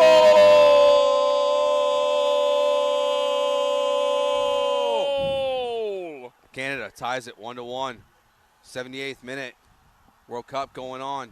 But then we find out this guy's the team doctor for the Dodgers, for the Rams. That was a smooth transition, Joe. Well done. And my question is this. I'll start with you, B-Mac. Oh. Is this a big deal, a little deal, or no deal? That this is the Dodgers and Rams team doctor, not just the Dodgers. Like, remember last offseason when Matt Stafford couldn't get out of bed and he had a back problem? Yeah, they told us he got an epidural. And he might not be able to play, and Jimmy Garoppolo is going to be the quarterback potentially, and then all of a sudden he was fine and won the MVP? Like, is this story to you big deal, little deal, no deal? I think, obviously we need some more information, but I think it's leaning towards big deal. I mean, what do we always know about steroid users and guys who take physically enhancing drugs in the world of sports? They're always one step ahead of the people trying to catch them, right? Mm-hmm. The people trying to catch them only test for the things they know about. But if team doctors are able to come up with new versions of something that the test won't pick up, then they stay ahead of the test trying to catch those players. So, I mean, obviously I can't say for sure that the Dodgers and Rams are juicing up, but this attachment with their team doctor to Conor McGregor, who we know does raise some eyebrows and make me think it's worth a look. Yeah. I'm kind of in the same thing. We're like, it's not a big deal yet, and MLB has already said they're going to investigate and make sure that nothing weird's going on. But it's just hard for me not to see team doctor, steroids, athlete, and be like, oh, like this is a story that is worth talking about. And it's very, like, this can play out a million different ways. It can be a giant nothing burger. It could directly affect the Los Angeles Rams. It could only affect the Dodgers. It could affect, again, multiple other players across sports because he doesn't just do surgeries for these two teams and just be the team doctor for those two teams. But, Lalima, I think this leans to be like feels like a big deal story. Yeah, coming out. I think it could get, as more details come forward, I think this could be a very big deal. And I'm going to use Matt Stafford as an example. So his injury was listed as an aggravated disc, and then I've also just right now as we're on air read some articles that it was a herniated disc. Have either of y'all had a herniated disc before? I have not. No, I have not. It is one of the most excruciating pains you'll ever have. So I had a herniated disc, my L5-S1, lower left part of your back, and it hits that S1 nerve and it shoots excruciating pain down your entire left side of your leg into your toes to the point where I could not sleep in my bed. I had to sleep on my hardwood floor. I received 2 injections. The first one didn't really do much of anything. I dealt with the pain. 2 weeks later, I had to go back, and I got another one, and that one at least got me back in the gym. Well, then I finally had to have a microdiscectomy, which clipped the herniated portion of the disc, and I was out of the gym for like 5 months. Obviously, I'm not a world-class athlete, right? I'm not Matt Stafford. But if he was dealing with a herniated disc, that's not something you just go get one epidural shot and you can go back and play professional football. So that makes me feel like, what else was going on, right? Mm-hmm. So then you think, okay, he's the team doctor for the Rams. He's the team doctor for the Dodgers. And he's also encouraging Conor McGregor to use steroids. So I think that the further that this story goes and the more details that come out, yeah, I think it's going to be quite a big deal. However, if it's dealing with anybody in L.A., Dodgers and Rams, those 2 professional leagues are going to sweep it under the rug just like we did with Shohei Ohtani. Yeah, that's a fair point. That's what's going to happen. Who are your 2 biggest markets? New York and L.A. Yeah, and Rams had a hell of a season. Probably should have gone to the Super Bowl, but they ran into the Seahawks, who were obviously the champions, were the best team in football. But the Rams just got Myles Garrett. They're going to be primed to have another great season with the wide receivers they have. Matt Stafford still got it all in him. You know what I mean? So your 2 big markets, those professional leagues don't want to have anything fall on them. Are you kidding me? No. Rob Manfred's probably already sweeping it under the rug. Well, not if there's anything there. Yeah, if there's anything there, and it's hard not. It's especially as baseball fans. Yeah. Like we have to assume there's something there with what happened with the steroid era. Oh, no doubt. It's completely. No doubt. It's impossible to ignore this story as a baseball story first. Football's a little different because it's like they're getting in a car crash every day. How often do we hear players get busted for PEDs? Yeah, it doesn't happen. Dwayne Brown and Brian Cushing. Yeah, but those are tainted meat in Mexico. If 15 you years believe Dwayne Brown's ago. story. Yeah, it just doesn't happen very often. Also, Will Fuller. That's right, Will Fuller. Yeah, good call. Yeah. Good pull, Brian. Good pull right there, man. But baseball, it's so different where it's just like you have the steroid era. Yep. And then even after, you got A-Rod getting suspended for 162. You got who's the Forrest Whitley got a half a year? Yes. I thought that was for Adderall, though. But I think it was Adderall. But it's considered. It was considered. It's like the same umbrella because it's not. It's not. He wasn't prescribed. Or I can't remember the whole exact thing. But yeah, he got punished for that. Jurickson Profar, right? He got half a season last year and then a full season this year. Yep. Which that guy's an idiot. Yeah. But who's his doctor? Yeah. It just makes you wonder, and it's something baseball can't afford. I think plus with the lockout that we were talking about earlier, where it's like. And a lot of people are going to blame the Dodgers for it. And now you're going to have this hovering over them. If there's more there, bro, Robert Manfred's he's already got everything ready. Just break out the broom, sweep it under the rug. They're going to deny anything. They're going to deny it, man. They're not going to let the Dodgers be the forefront of a lockout and illegal steroid use because of their team doctor sending drugs to Conor McGregor. Yeah. Go figure it's Conor McGregor. I mean, my God, man. Well, I'm not surprised. Even his next fight, I'll believe it when I see it. Ugh. Like when he walks Max out to the Holloway, octagon. That's going to be tough, man. I don't know. I mean, I'm going to watch it, but I have little hope that Conor's going to win that thing. No. He's probably not, but it's going to be good to see him back in the octagon. Let's just hope he for me, I love Conor McGregor. Dude, the entertainment value alone, sign me up, man. Yeah. It's one that he kind of just eclipsed everything in terms of popularity. Uh-huh. Whether you were new to the UFC, had been a fan for a while, he just put on a different level and even this this doesn't seem to be bothering people, which is so interesting the difference between the sports. Yeah. Is this one's I don't think anyone really cares cuz it's Conor. Conor, yeah. Where if we were to get a follow-up to this story and it's Mookie Betts or anyone on the Dodgers organization or Rams organization were involved with this, I think we'd have a different reaction. But that's also just the fight world versus the normal team sports versus baseball. All right, we're gonna take a break here. Tuck House will join us in about 13 minutes from now. Get the latest from him on the Astros, what he sees going on right now after this series loss to the Angels, the Royals, and the Tigers coming up. His expectations for Hunter Brown. We'll get to all of that when he joins us. But coming up next, I saw some news yesterday that doesn't really bother me anymore because I haven't been to an On the Border in a long time, but I saw they're shutting down. So the question is this. What's the one restaurant that closed that made you very, very sad? We'll get to that next right here on ESPN 97.5. First, I want to talk to you about my friends at D&M Leasing. They are the home of the Easy Lease. All you got to do is give them a call right now, 713-290-1000, or visit them at dmautololeasing.com.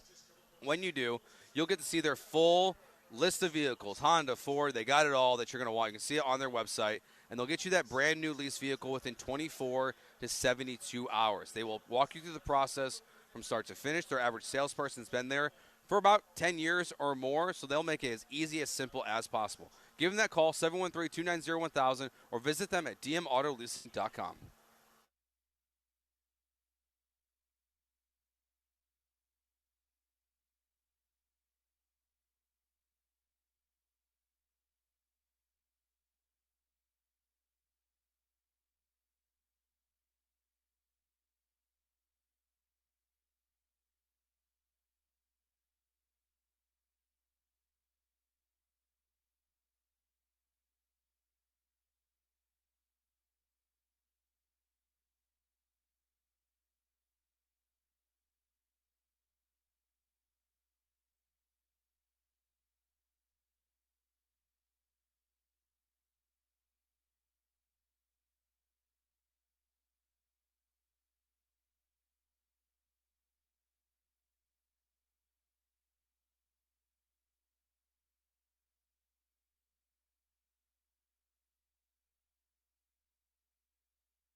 You're listening to Jeremy and Joe, On ESPN 97.5 and the ESPN Houston app. broadcasting live from the mobile Huntington Bank Studios, located at Patterson Park. Here's Jeremy Branham and Joe George. Joe George, Brian LaLima here with you today. Jeremy will return from vacation on Monday. We're out here at Patterson Park, and Todd Cowles will join us in 9 minutes to get the latest on your Houston Astros. But before we do that, saw yesterday that on the border, shutting down, no more restaurants. I feel like a lot of them are already gone. Yeah, I honestly didn't know they were still around when you mentioned it. Yeah. So there was one near me growing up in Deer Park, but I haven't seen one in it feels like a decade. So the question is, what restaurant, it can be chain, local, whatever, that closed near you that just, it broke your heart? Because, look, we've all got those restaurants that you go to that just they're a go-to, they're a staple. Brian, I know BMAC. I actually have two, but the one that broke my heart the most, and actually both of these were killed by COVID. One of them was because they expanded a bunch, and then COVID hit, and kind of got caught with their pants down. But Bernie's Burger Bus was amazing. It started off as a food truck. They expanded to a brick and mortar. The first one was, I think, actually around here in the Heights, and they added a few more locations. But it was the best burger I've had in the city. Great sides, great milkshakes. It was fantastic. The other one was actually right near where the old iHeart. I know you guys moved, but saying you guys as former co-workers, as I was as well. But it was near that old iHeart building, but Yaya Mary's. Oh, yeah. The Papa's Family Greek restaurant. Yep. That place was great, and it closed down during COVID too. So those are the first two that came to mind for me. Yeah, that's a good call. I would go there a couple times. Probably once a month, honestly. Yeah, the baklava cheesecake. It was so a huge good. bummer when that the one gyros closed. were great. I mean, COVID, like, it just, like, it killed so many restaurants. Yeah, like, and then we're kind of back in that. And I feel like I see, like, Houston Chronicle or, Eric, like, posting something, like, once a week where it's just like, all right, these 3 Houston restaurants are closing because food prices are so high. Like, it just feels like it's such a... Yeah, it's not even like, oh, it's just a bad restaurant. Sometimes it's just... It's a low-profit business. Like, the margins are slim, so it doesn't take a lot for them to fail. Brian Lima, you got one that came to mind for you? Spaghetti Warehouse. Spaghetti Warehouse? Oh, that's right. Yeah. That was a Houston institution. It was a staple, man. Yeah. And then obviously Hurricane Harvey flooded it. I think they came back into business afterwards and then went back out of business. Okay. Yeah, that sounds right. I think if I remember correctly, place was incredible. The meatballs were my gosh. so good. Yeah, man. And yeah, I'm that Italian, was a Houston so staple. Spaghetti Warehouse and then another Italian joint, Fazoli's. Did you guys ever have Fazoli's? I never went, but I heard about it. Love Fazoli's. Dude, there used to be one in Willowbrook when I was in high school, and it was one of my favorite places of all time. I don't even think they have them in Houston anymore. I think I went to one in College Station once. Is there? There could be one. Yeah, let me see. I just found it online. I know there's one in. Yeah, there is one in College Station right there off of Harvey Road. That's the closest one to us. There's so one sad. in Midland, Texas, of all places. And I go there. I go to Midland for work. For work. Oh. And there's a Fazoli's. It's like one of my spots, man. That's great. It's Fazoli. It's a drive-through Italian place, and it's incredible. Dude, I love Fazoli's growing up. There was one right by our house growing up in Illinois, and, like, it was the best. Like, we used to go there, like, as like a kid, I thought it was like a nice restaurant. Do you like Portillo's? Yes. There's a Portillo's. I live in Magnolia. Yeah. So I'm right by 249 and 99, and there's a Portillo's up there. I think Portillo's has worked really well down here. Yeah. Like, where, like, it tastes the same. Yeah. But, like, when I moved down here 11 years ago, there was a bunch of Geno's East down here, and then they all closed. Yeah, they all closed as well. There was one in the Woodlands for the longest time, and then it shut down. And that's one for me. Like, I don't love deep dish pizza. It's not Chicago pizza. I liked having access to it, though. Like, if I was, like, missing home. It's just the reality is like no one here wanted to wait 45 minutes for pizza. Yeah. And, like, in Chicago, like, you're built. Is that how it is? Yeah, for deep dishes, 45 minutes. Really? Yeah. I would not wait 45 minutes. For a pizza that's 95% tomato sauce? No, and, like, it's not that good. Like even good pizza, I wouldn't wait 45 minutes. We would only get deep dish. It was graduation. What's it? Giordano's, right? That's one of the top pizza spots up there. Yeah. Like, but, like, it's not like. So I was bummed when it closed down here. It was not my favorite of all the Chicago deep dish chains. Yeah. So that one bummed me out. Fazoli's is a great call. Yeah. Dude, one for me, like a fast casual, I guess it is. It's not fast food. Steak and Shake. Oh, man. Like, those are gone? A lot of them are gone. Yeah. Oh, Like, okay. they're not all gone. I was about to say, I thought I saw one but, like, recently. Anywhere that, like, I live, like, there was one out in Webster. It's gone. It's just, like, one that, like, a place, like, I like going to. Like, the I knew Frisco Melt. They're in, it's at the airport. Yeah. Terminal C. Steak and Shake? Yes. Yeah. Yeah. Well, I Bush, knew I right? recognized. What's that? At Bush, right? Yes, at Bush. Yeah. I thought I saw it the other day. But, Yeah, like, it's there. A couple people on the text line here saying Ponchos. Oh, yeah. Ponchos, raise the flag, man. I don't know why that made me think of it. Bennigan's. Bennigan's, yes, Someone- dude. The Monte Cristo. Yes, the yeah. Bennigan's was- Someone just texted that in. Yeah, Bennigan's, Bennigan's is so good. Yeah, Monte Cristos, man. There used to be one there right off of 1960 and 45 There used to back be in the a ton day. of them in Houston, and they just... That's right. That's right. Yeah, good call on Ponchos, man. That's raise the flag. Raise the flag, yeah, man. Sopapillas. Ponchos Mexican buffet. Yeah. Barry's on Richmond from the text line. Oh, Casa Olay. Y'all remember the Jose Lima those are still commercials? around. Are they really? Yeah, they're still around. There's not many of them, but they're still around. Oh, okay. There's one at Deerbrook Mall. Yeah, that's the one that I used to go to. I thought it was. I didn't even think it was still like, there. To your point, like some of the ones where I knew where they were have closed, but they're still around. Yeah, Casa Like Olay. How about I think that? there's one in like kind of Deer Park, Pasadena. If you know the area on Spencer Highway, there's a few others though. Yeah, the what was it? But they are dwindling.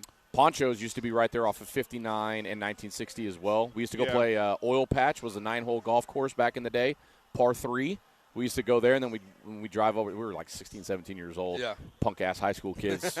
You bring 3 clubs, you play the 9-hole course, and then we go eat Ponchos, man. What a spot, dude. It's one of those that, like, I've heard so many people talk about it. Poncho, you never had it. Never because you had weren't here. That's right. Yeah, I think they're all gone by the time the you got nostalgia. It makes me feel like I missed on something. You did. Because, like, Jeremy and Brian talk about, I don't know, Feels like it comes up some You kind did. of conversation like once every Yep. 6 months. Yeah, it does. Like, Yeah, Parker I'm comes just up like, a lot. and I'm just Yeah. like, I just missed it. Like, Yeah, I just you missed the didn't get window. chance. Yeah. You missed the window. So I know we're coming up on the 4 o'clock break, Yeah. the top of the hour, and we're going to have Todd Callis. Is Yep. it frowned upon if I do my impersonation of I'm him? gonna. Oh, you have a Todd Callis I impression? do. Yeah, I've heard Well- it's pretty good. Like, people tell me it's pretty good. All I right, think, yeah. Let me hear it first. All right, hold on. Let me, because there's a certain, like, I have to do Yeah, a certain thing go to get smoke a cigarette. Yeah, smoke me a hammer. He's You taking got to take a right drink? now. Okay. Yeah, All right. Let's go smoke a dart. Jose Altuve is going to be leading off tonight, Blummer. It's pretty good. It's not bad. It's not bad. It's pretty No, good. I don't know. It's I'm a little pretty nervous good. on that one. I don't know about that. We'll Yeah. see. The 27 train. What does he say? The 27 train has left Union Station. It's not bad. It's better than I I kind of expected. feel like it's slipping into drunk Harry Carey. Oh, I can see that. Yeah, that's Yeah. good. That's a good call. Yeah, which, you know, I don't that's know. a very famous one to do. You don't really have to say drunk with Harry Carey because he Yeah. just was always drunk. He's always drunk. Yeah. I mean, like, that's back in the day. Like, he was pounding, beers, Budweisers and things like that during the 17th Simpler stretch. times, man. Oh, dude. Simpler times, dude. You had guys in the NFL knocking down Bud Heavies in They were between. smoking cigarettes in the yeah, locker in room locker at room. That's what I'm halftime. saying. Yeah, that's what I was gonna Yeah. say. The halftime break. Yeah. I don't think it's gone its way as much as we thought it did.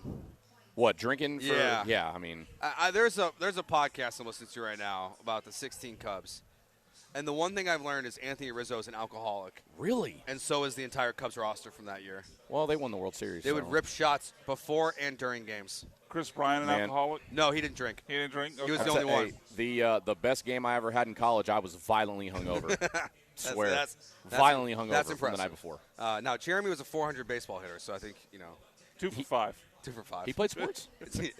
Respectfully. He was 2 for 5 in his career. So He was 2 for 5, A small yeah. sample size. Oh, okay. That's Brian Lima, BMAC out here as well. But he was on broadcasting pace live. to hit 400. Yes. Yeah. Broadcasting live from Patterson Park. We'll take a break. Todd Callis joins us next, the voice of your Houston Astros right here on ESPN 97.5.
Joe George, Brian Lima here with you as we broadcast live from Patterson Park. Great place to come watch Team USA tonight and watch all of the soccer games going on this year. We just had the Canada game conclude in a draw. I heard Brian yelling. Boring. Like, I agree. Draws. I'm not like the number one soccer fan anywhere close. I hate draws. It's like, okay, I spent 2 hours watching a movie, and you cut it off before the end. Yeah, just finish the game. Yeah. Like, just go to PKs. What did I just spend 2 hours doing if we have no result? Like, you don't have to play, extra time. Just, do a little PK and let this thing go get a W. I get why they do it, but it's just something that, like, I've never liked about soccer, I would say, in that aspect. Well, Lima, what's your overall interest in the World Cup? Little to none. Really? To be quite honest, yeah. I mean, I'll support USA, of course. I mean, I've never been a big soccer fan. I'll watch it. Yeah, because we're getting to that point in the summer where sports suck. Especially if the Astros don't rebound. That's what I'm saying, and then the NBA is about to be done. Yep. NHL is almost done. Yeah, Carolina's about to win that one. Knicks hopefully are going to take down San Antonio, which is I want to get to that later on. Yeah, we can, for sure. Rockets fans rooting for the Spurs is blasphemous. Oh, dude. Just a joke, man. But anyway, yeah, I mean, I'll watch it. Like when the Olympics come around, I watch the Olympics. I mean, it's sports, man. And, I'm on my the website that I allegedly put bets on that could be allegedly illegal. Odds right now for USA to win, plus 110. Okay. Paraguay at plus 280. A draw, plus 225. So I'll get in some action, allegedly. That's okay. Yeah. You may or may not. You're not hypothetically. You're not Brendan Sorsby. Potentially. You're not going to get in trouble. Yeah. Did you see that Texas Tech? Did you see the leadership conference they had today, or the leadership that 22-minute video they put out last night? Yeah, it was like 21-minute video or whatever it was. I watched some clips of it. We talked about it a little bit yesterday. Give me a break, man. It just seeing the clips just made me want to puke. Yeah. This is stupid. And I don't understand. Sorry, I got us a little off track. I know we were supposed to have Todd Callis, but I guess he's meeting with the media. Yeah, so. he'll get with that, or he was listening and heard your impressions. He's like, dude, I ain't. Sorry, guys. Sorry, ESPN 97.5. I might have cooked us on that one. But, with the Sorsby thing, like they say, what's he addicted to? Is it the gambling? Yeah, gambling, yeah. How old is this kid? So I think that's what's kind of interesting about this whole thing is I guess I don't know the legal ramifications in Indiana and in Ohio about betting when you're underage illegally. He's 22 years old. Because those states are, Indiana specifically is a 21 to bet on sports state. Okay. All right. And he was funneling money to friends, family, and they were placing the bets for him. Okay. So he did commit a crime. Yeah. And there's even some suggestion that he committed potentially a federal crime because he was sending money from Texas to Indiana, which is a federal crime. Yeah, you can't do that. And okay, so I'm going to sound like the ass here. Yeah. He's not addicted. It's a pawn. It's a deflection tactic. I 100% agree with you. Addiction's nothing to mess with. Does he get help? Okay, I get it, but does he get help if he doesn't get caught?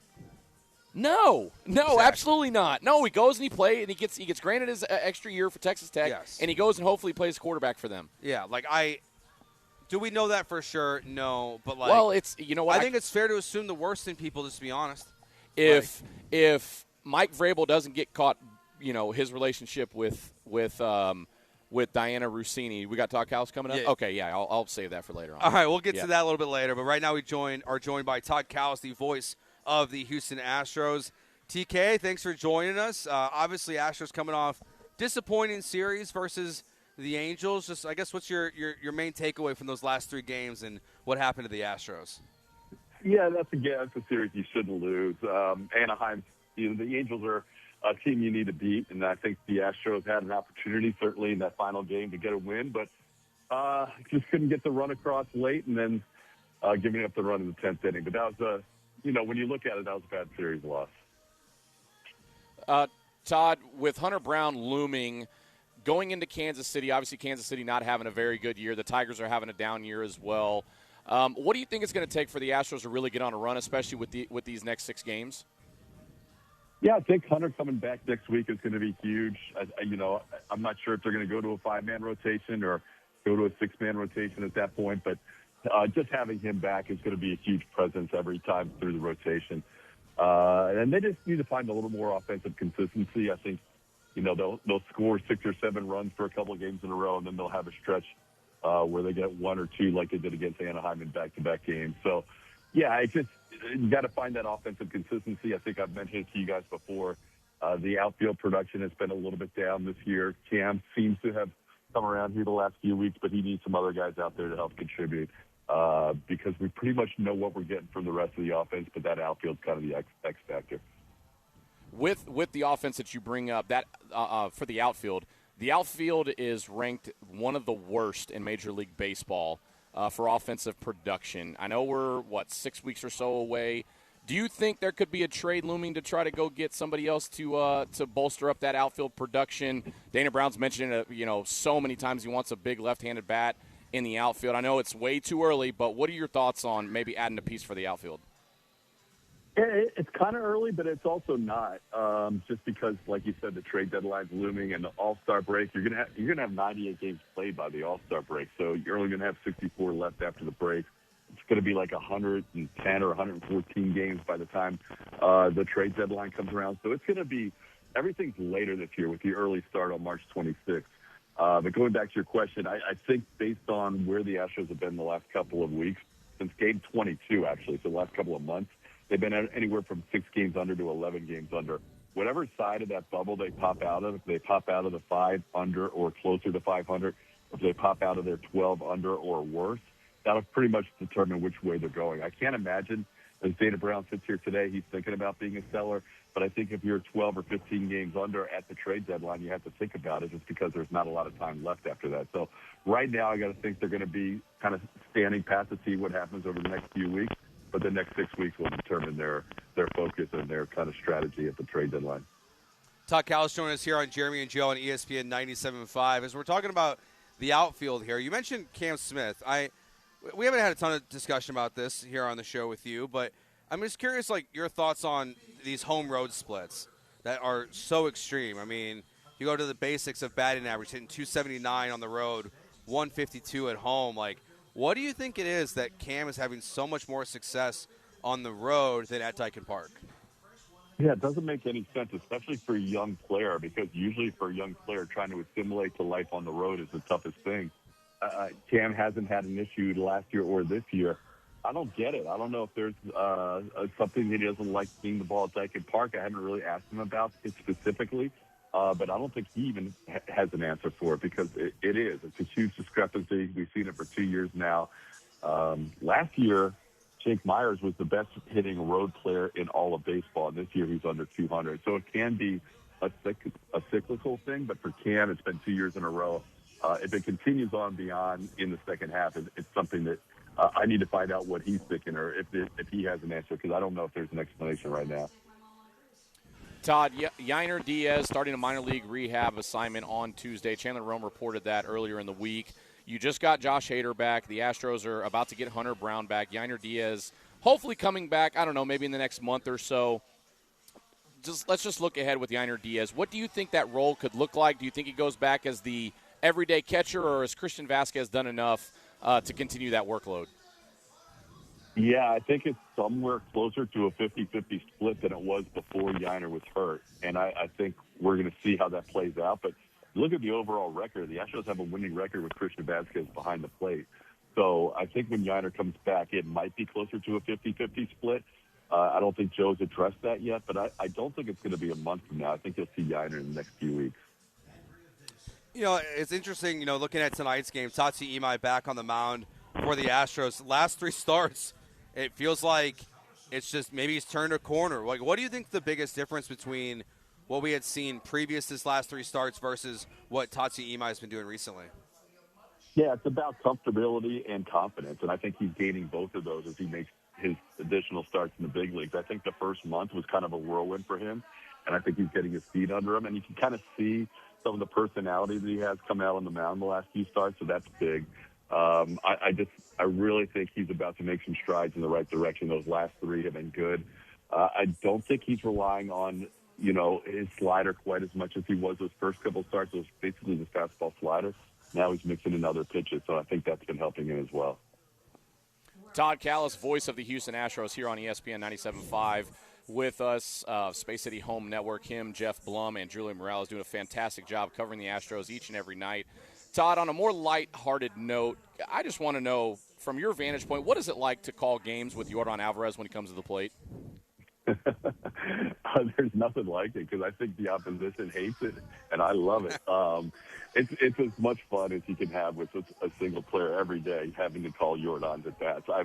I've just definitely been blessed to be part of the Astros golden era, and Yordan's maybe the best hitter that I've ever seen in any team that I've had a chance to call through the years. So, yeah, I mean, he can hit at 450 feet. To me, the most fun about calling Yordan at bat to at bat is just how smart he is within the at bat. I mean, guys can hit at 450 to 500 feet like him, but nobody's taking each at bat being as smart as he is or working counts, thinking through how a pitcher is going to attack him and trying to get that pitch that he can absolutely smash. So, yeah, of all the guys I've called games for through the years, I think Garrett Cole might be my favorite starting pitcher that I've called games for, and I think Yordan is my favorite hitter that I get to call at bat to at bat. The thing with Yordan, Todd, that blows me away is his ability to crush left-handed pitching. Lefty versus lefty, it's one of the harder things to do in baseball, and he eats them alive. There's just nothing like a lefty coming out thinking they're going to have one up on Yordan Alvarez, and he makes them pay, it seems like, every time.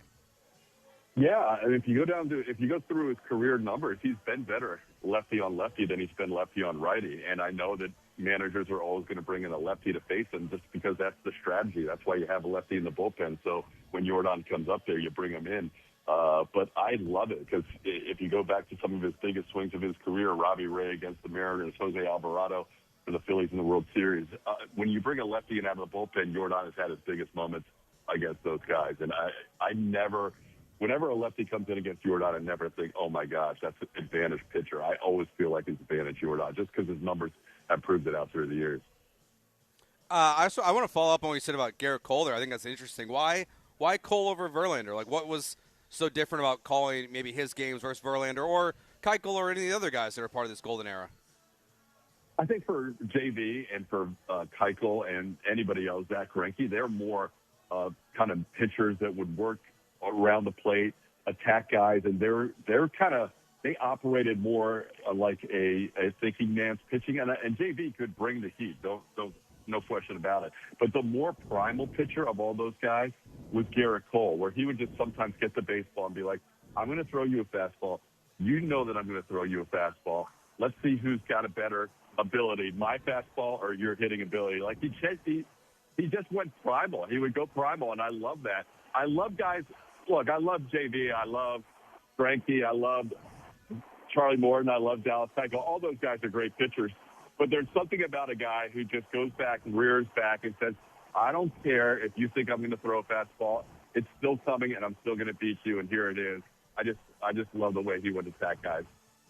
TK, before we let you go, we got this series coming up here with the Royals this weekend.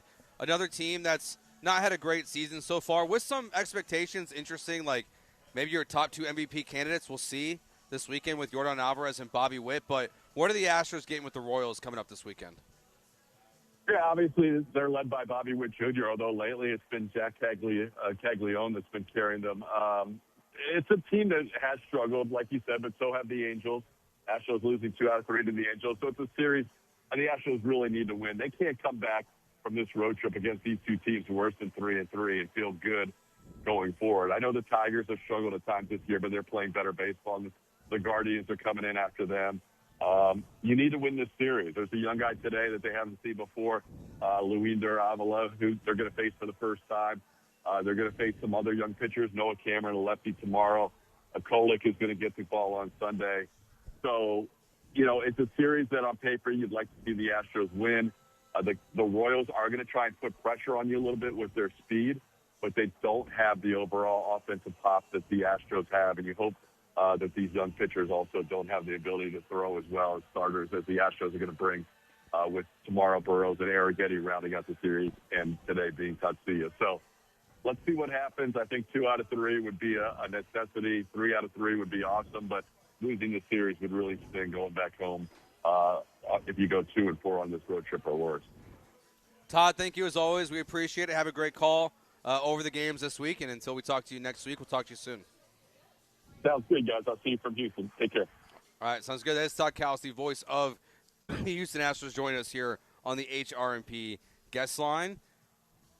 Jordan Alvarez. Yeah. Talk to me.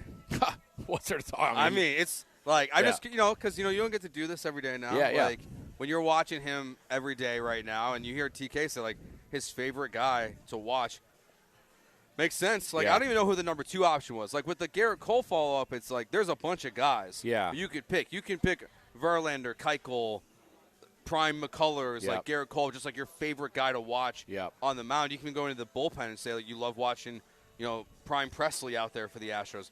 Jordan Alvarez, feel like he's so far ahead of even Springer, Bregman, Altuve, all those guys. Just like, it's can't miss television when he's out there. Yeah, I was lucky enough to be on the field covering the Astros when he made his debut, and I remember he was a little thinner, right, but a big human being. And the first ball off the bat, you could just tell it sounded different.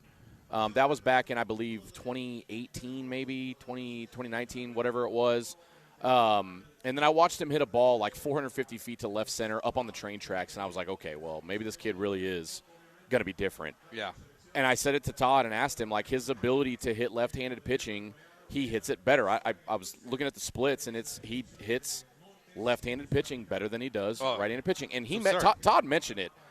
That home run against Robbie Ray to propel them to a walk-off win against the Mariners, if he doesn't do that, they get eliminated that series. Yep. They don't win the World Series in 2022. That pivotal moment, everyone talks about, it's been flipped upside down, his bomb off Alvarado against the Phillies, dead center, blah, blah, blah. Like, huge moment. Incredible. We were both there at that game. Yep. Incredible moment. But if you go back, he doesn't hit that home run against Robbie Ray, nothing else follows. They don't win that. I'm telling you, they don't win that series. Honestly, I agree. Like, so to watch him, I've won some, allegedly betting on, him to hit a home run, allegedly, Yeah.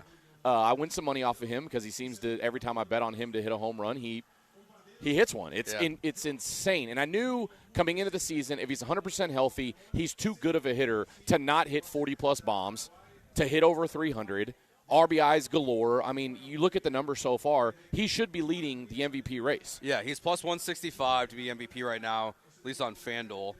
Bobby Witt's plus 190. Ben Rice is next, plus 500. Nick Kurtz, plus 550. And then there's the drop because with Aaron Judge being out, like, it's open this year. Isn't it crazy to look at these odds right now? And Nick Kurtz and Shea Langoliers, two Sacramento Athletic players are in the MVP hunt. Yeah. Did you see any of the that Brewer series? No. Dude, what happened? They were scoring like 28 runs a game. Jesus. They played in Vegas at the outdoor at the I AAA did see that. They were hitting bombs left and right, it was man. crazy. It's going to be a launching pad. They have, like, that thing is going to be – I can't wait to go for the first time. Yeah. Like, it's going to be so expensive that first year. Oh, there's no doubt. And even, dude. probably, the first, 3 years. Yeah. But, I mean – midweek trip to Vegas to watch the Astros and the A's. You'll get cheap flights. Can't wait. And you'll get cheap hotels. Yeah, I'm sure. it's going to be a lot of fun. But getting in the ballpark might be a little expensive.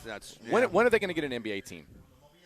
I think it's going to get announced this summer. It's got to be, right? Yeah. You already have the summer league there, right? You got a football team. You got Major League Baseball. Maybe not this you got hockey. summer.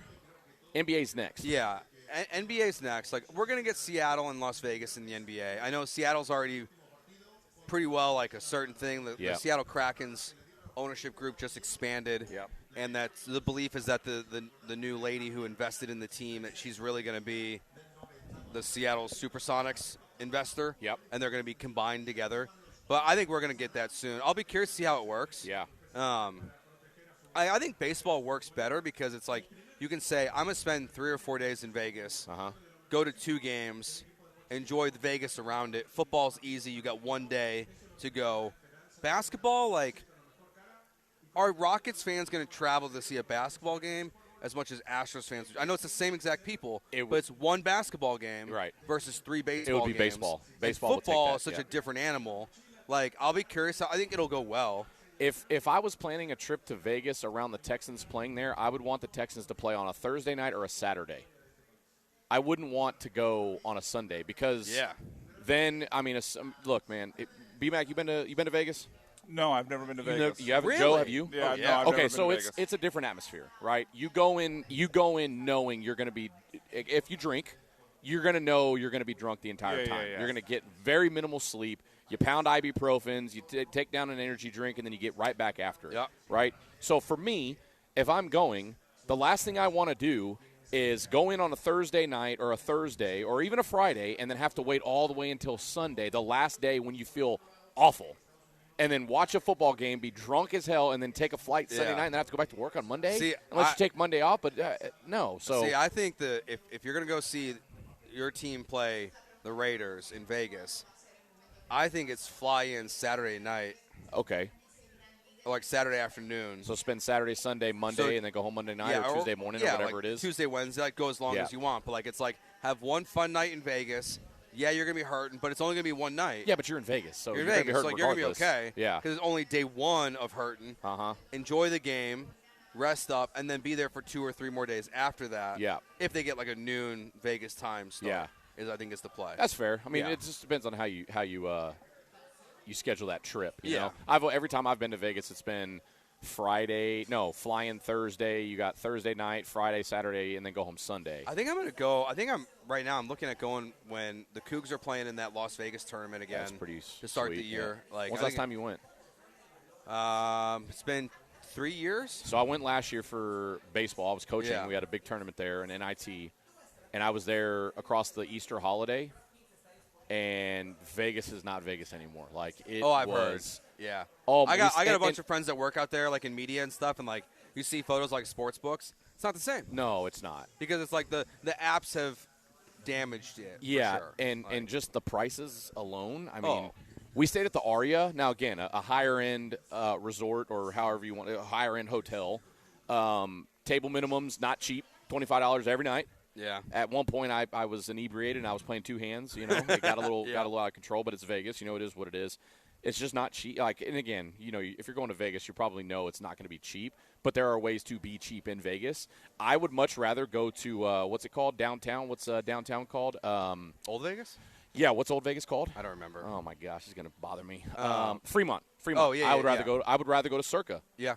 With the big sports book and the big pool and all the big TVs. I'd rather go there. That's where I was the last time I was there. Yeah. It was very cool. All right, he's Brian Lima. I'm Joe George. Brian McDonald out here as well. We're broadcasting live from Patterson Park, thanks to our friends at Huntington Bank. And remember, you can register to win a $500 gift certificate to Republic Boot Company. Who's coming out. Find Colton, our promo team, out here. Sign up, register. And at 5:30, so an hour from now, we will announce the first winner of that. We're going to be doing 12 of these throughout the summer. So we'll have 11 more opportunities after today. So if you can't come today, it will not be your last chance to get a $500 gift certificate to Republic Boot Company. We'll take a break. We'll get back into some sports discussions. I'm curious, like with all this, with the World Cup going on, where does it rank, and what are your favorite tournaments, playoffs? Rank them, put them in order, whatever you want to do. We'll do that next right here on ESPN 97.5. Houston, your road to $1 million, it starts right here. On June 13th, the Road to Fanatics Games is coming exclusively to Dick's House of Sport in Friendswood. Step up to the PK Challenge,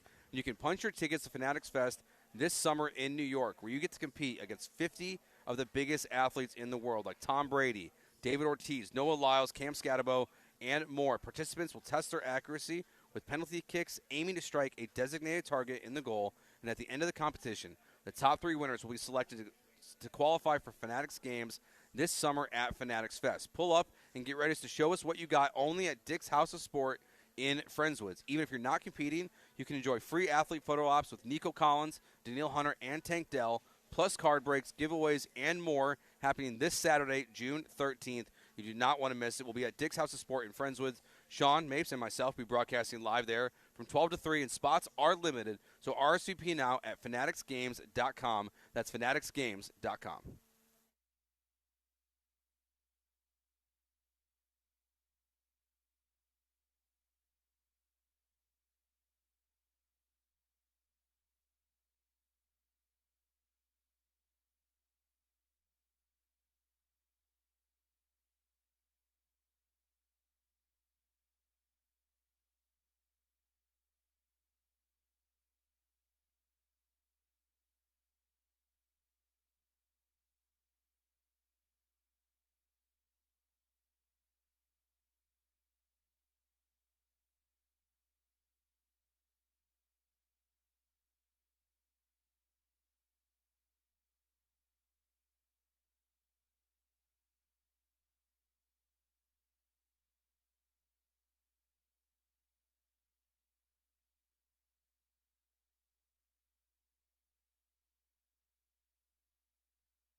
You're listening to Jeremy and Joe, On ESPN 97.5 and the ESPN Houston app. broadcasting live from the mobile Huntington Bank Studios, located at Patterson Park. Here's Jeremy Branham and Joe George.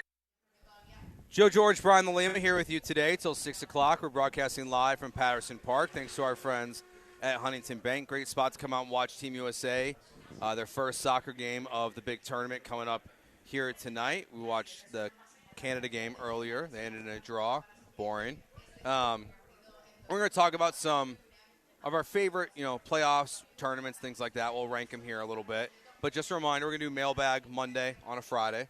Today on a show today. Today on a show today. Yep. Today on a show today. Sweet. I'm tired. What day is that on? It's Friday. Oh, okay. So we're doing a Mailbag Monday on a Friday. So we created at some point today. Yes, that's what I was looking for. On the show today. Yes. Okay, so cool. we when I was producing Jeremy's show, we came up with Mailbag Monday, and then we realized it didn't really make sense to do that the day after a Texans game. So then it became on Fridays, and we still call it Mailbag Monday. Because it sounds cooler than Mailbag Friday. Yes. That's the only reason why. Yeah. Laziness. Can I ask y'all a question? Any question? I feel like you're going to ask anything.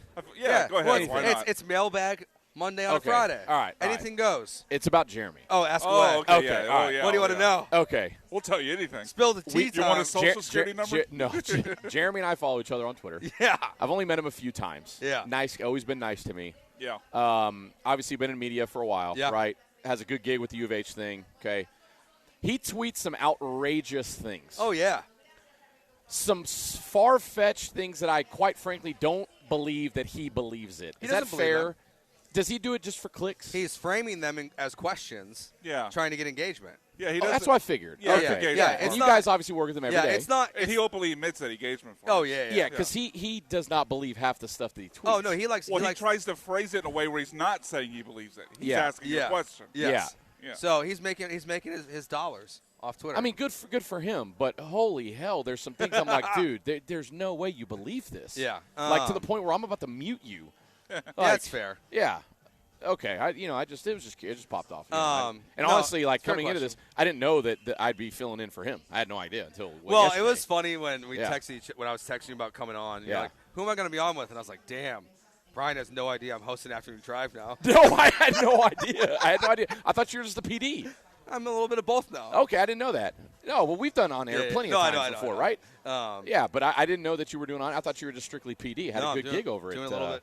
over at the old ESPN 97.5. Yeah, doing a little bit of everything these days. Yeah. Trying to run our internship program. Doing it Y'all all. have interns? Oh, yeah. Yeah, I know. It's weird, right? Really? Yeah, because I worked at Well- 610. I worked at Clear Channel, iHeart. Never Yeah, had yeah. interns there. Yeah, but we have because- interns every semester. No, we treat our interns well, so we don't get sued like iHeart and CBS did. Did iHeart have interns? Maybe not in Houston, but Okay. like they got hit with a lawsuit from a Ooh. different market Tough, man. for like What happened? making college kids go out and get dry cleaning. Oh, so like treating them poorly. Yeah. Is that actually like guiding them to help Oh, them? yeah, no, like they making did the them, whole like ego hardo, like, Oh, hey, go yeah, get my yeah. coffee. go get my intern. coffee. Yeah. So they had to like man. stop their internship program like as a whole, and the only way you could have interns was if you paid them, which like that's not gonna That's happen. never going to happen. No. They don't want to pay the people they have. Much Yeah, less- trust much me, less- trust me, I know. Yeah. yeah. Trust me, we all know. Yeah, exactly. Yeah, that's, Exactly. yeah, fair. Yeah, okay. But yeah, any other questions you got? We'll whatever you want to ask today. It's gonna be an anything goes mailbag. When is that? When's that bit? What time we got that coming up? Probably like 5:30ish. Yeah, probably 5:30. We'll do it. Like Okay, the last, so about an hour. Yeah, last half hour of the show. Any Okay, questions? You guys all can right. text them in. Put them on Twitch. Yeah. Even your weird questions, Ryan. I see you on Twitch. Ask him. I'm going to answer them. Yes, I will answer your questions. Okay. They're always a little strange from him. I've always admired you guys for having Twitch and a text line. Oh, it's nice. When I was at iHeart, Yeah. we had all the capability in the world, and we just never did it. I was going to buy a burner phone to do a text line, and that Just got like- shot down. that's got funny. shot down. That would've been a very funny I should have idea. never. I should have just started done it on doing my that. own. Yeah, exactly. Yeah, me and Salisbury wanted one. We couldn't get it. That's fine though. Best tournaments, playoffs to watch. What's your number one of any sport? So World Cup, NFL, college football, college baseball, if you're into that sort of thing. Like what's your number one? Just like I gotta like no matter who's in it, my team can be out of it. I'm still gonna watch no matter what. Oh man, it's NFL for me. Okay. There's something about October baseball that I'm going to be glued in on. But I don't care if the Texans are not in it, because obviously the Texans are my team. I'm always glued to the NFL playoffs, regardless. I hate watch, right? I hate watch, and I wanted Patrick Mahomes to get his head taken off for so many years. Even back when I was younger, I wanted it to happen to Tom Brady. And then as I got older and I understood how much of a competitor Tom Brady was, I started to love watching Tom Brady because he's the best we've ever seen, probably the best we'll ever see. So then I became a fan of Tom Brady just from a sports perspective. But it's NFL. I mean, I'll watch every now and then the NHL playoffs, the Stanley Cup. Again, like you asked me when we started the show, I'll watch the World Cup a little bit. Yeah. NBA, I'm watching it this year to hate watch to make sure the Spurs. I wanted this. This is the weird thing. I wanted Oklahoma City to get upset because they flopped their way into the playoffs. Fair. And then I wanted the Spurs to beat them, which they did. Now I've never been a Spurs. I can't stand the Spurs. I hate Greg Popovich. I can't stand him. Same with Steve Kerr when the Warriors were winning all those championships. Anyways, now I'm like full blown. I'm a bandwagon New York Knicks fan. Yeah. I want them to close out in San Antonio, and I want to watch Times Square burn down because those nut job fans are going to go nuts. They're going to go nuts. They're going crazy. Right? But the NBA playoffs outside of that, it is what it is. It's towards the bottom of my list. Like for me, college football is number one. I love it. Even like when they go to 24, I'm going to love it. Like that's I'll crazy love it less. to me. I will love it less. Like, and honestly, it might be when it goes to 24, it might put the NFL back on top. Yeah. For me, but like I've always loved college football. football. First round will just lose luster. Yeah. So it might put. It probably puts the NFL eventually. Yeah. There, but I really like the 12-team playoff. I don't want them to change it.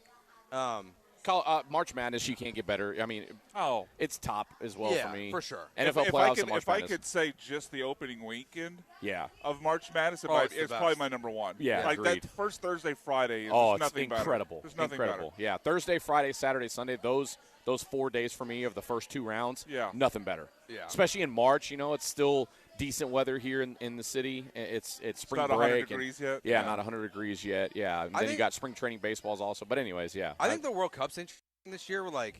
Because they watered it down too, though. Like it was 32, now there's 48. But it's like you have the Astros in a weird spot. Uh huh. The NBA Finals and the Stanley Cup Finals. So if either of those are your cup of tea, are both going to be over here in the next couple days potentially. Yep. And then because the Astros aren't as good as they were, the last time there was a World Cup, it feels like I have a chance to be more into it this year. Yep. And I'm not the biggest fan. The last World Cup, I watched the championship on my honeymoon. Really? We were in Mexico. Who won? Italy, right? Argentina. Argentina won? Yeah. Yeah. Italy hasn't made it 3 World Cups in a row. Oh, see, I don't pay attention. Chokers. Gotta get rid of that country. Wow. Well, you can't. You think you're relegate their country? Relegate. You're taking relegation seriously. Yeah.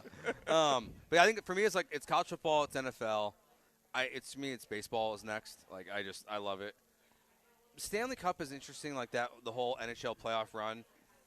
When the Blackhawks were in it, I was so into it. I've been the Cup I've been watching here, but I don't find myself as interested in the day to day. NBA is kind of a far.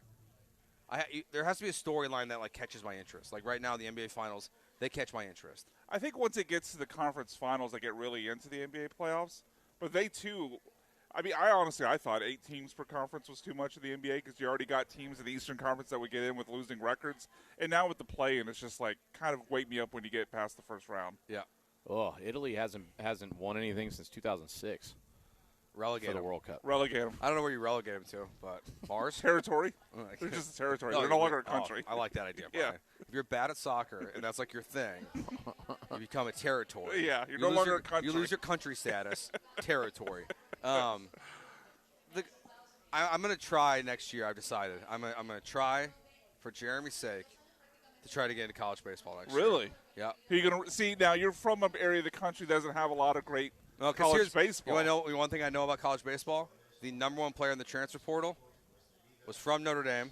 Okay. And is going to LSU, which makes me sad, even though I don't really care. So you're going to root for? Well, I was going to ask you, who's going to be your team? How are you going to pick a team? I'm going to bandwagon LSU. You're going to bandwagon LSU? Yeah. It feels like the right time. They also had this year. I forget the guy's name. Year. That big dude. Yeah, the official player of Jeremy and Joe. Yeah, whatever that first baseman was. That Dan Vogelbach was like 350 pounds. Yeah, he was awesome. huge. Maybe the Cougs. I know they'll introduce, Will Davis, I think on Tuesday this coming week as the new manager. It took Todd Whitting. It took them entirely too long to fire Todd Whitting from the U of H baseball. They've been brutal for years. Jackson Lima, did you see him by chance? No. Starting third baseman for the Cougars. Is he any relation? He's a cousin. Really? Yeah, he was raking this year, and they were full of it. just. No, I'm really not. Oh, okay. Yeah, no, he's literally my cousin. It's him and CeCe Sabathia's kid. Yeah, CeCe Sabathia's kid is pretty good.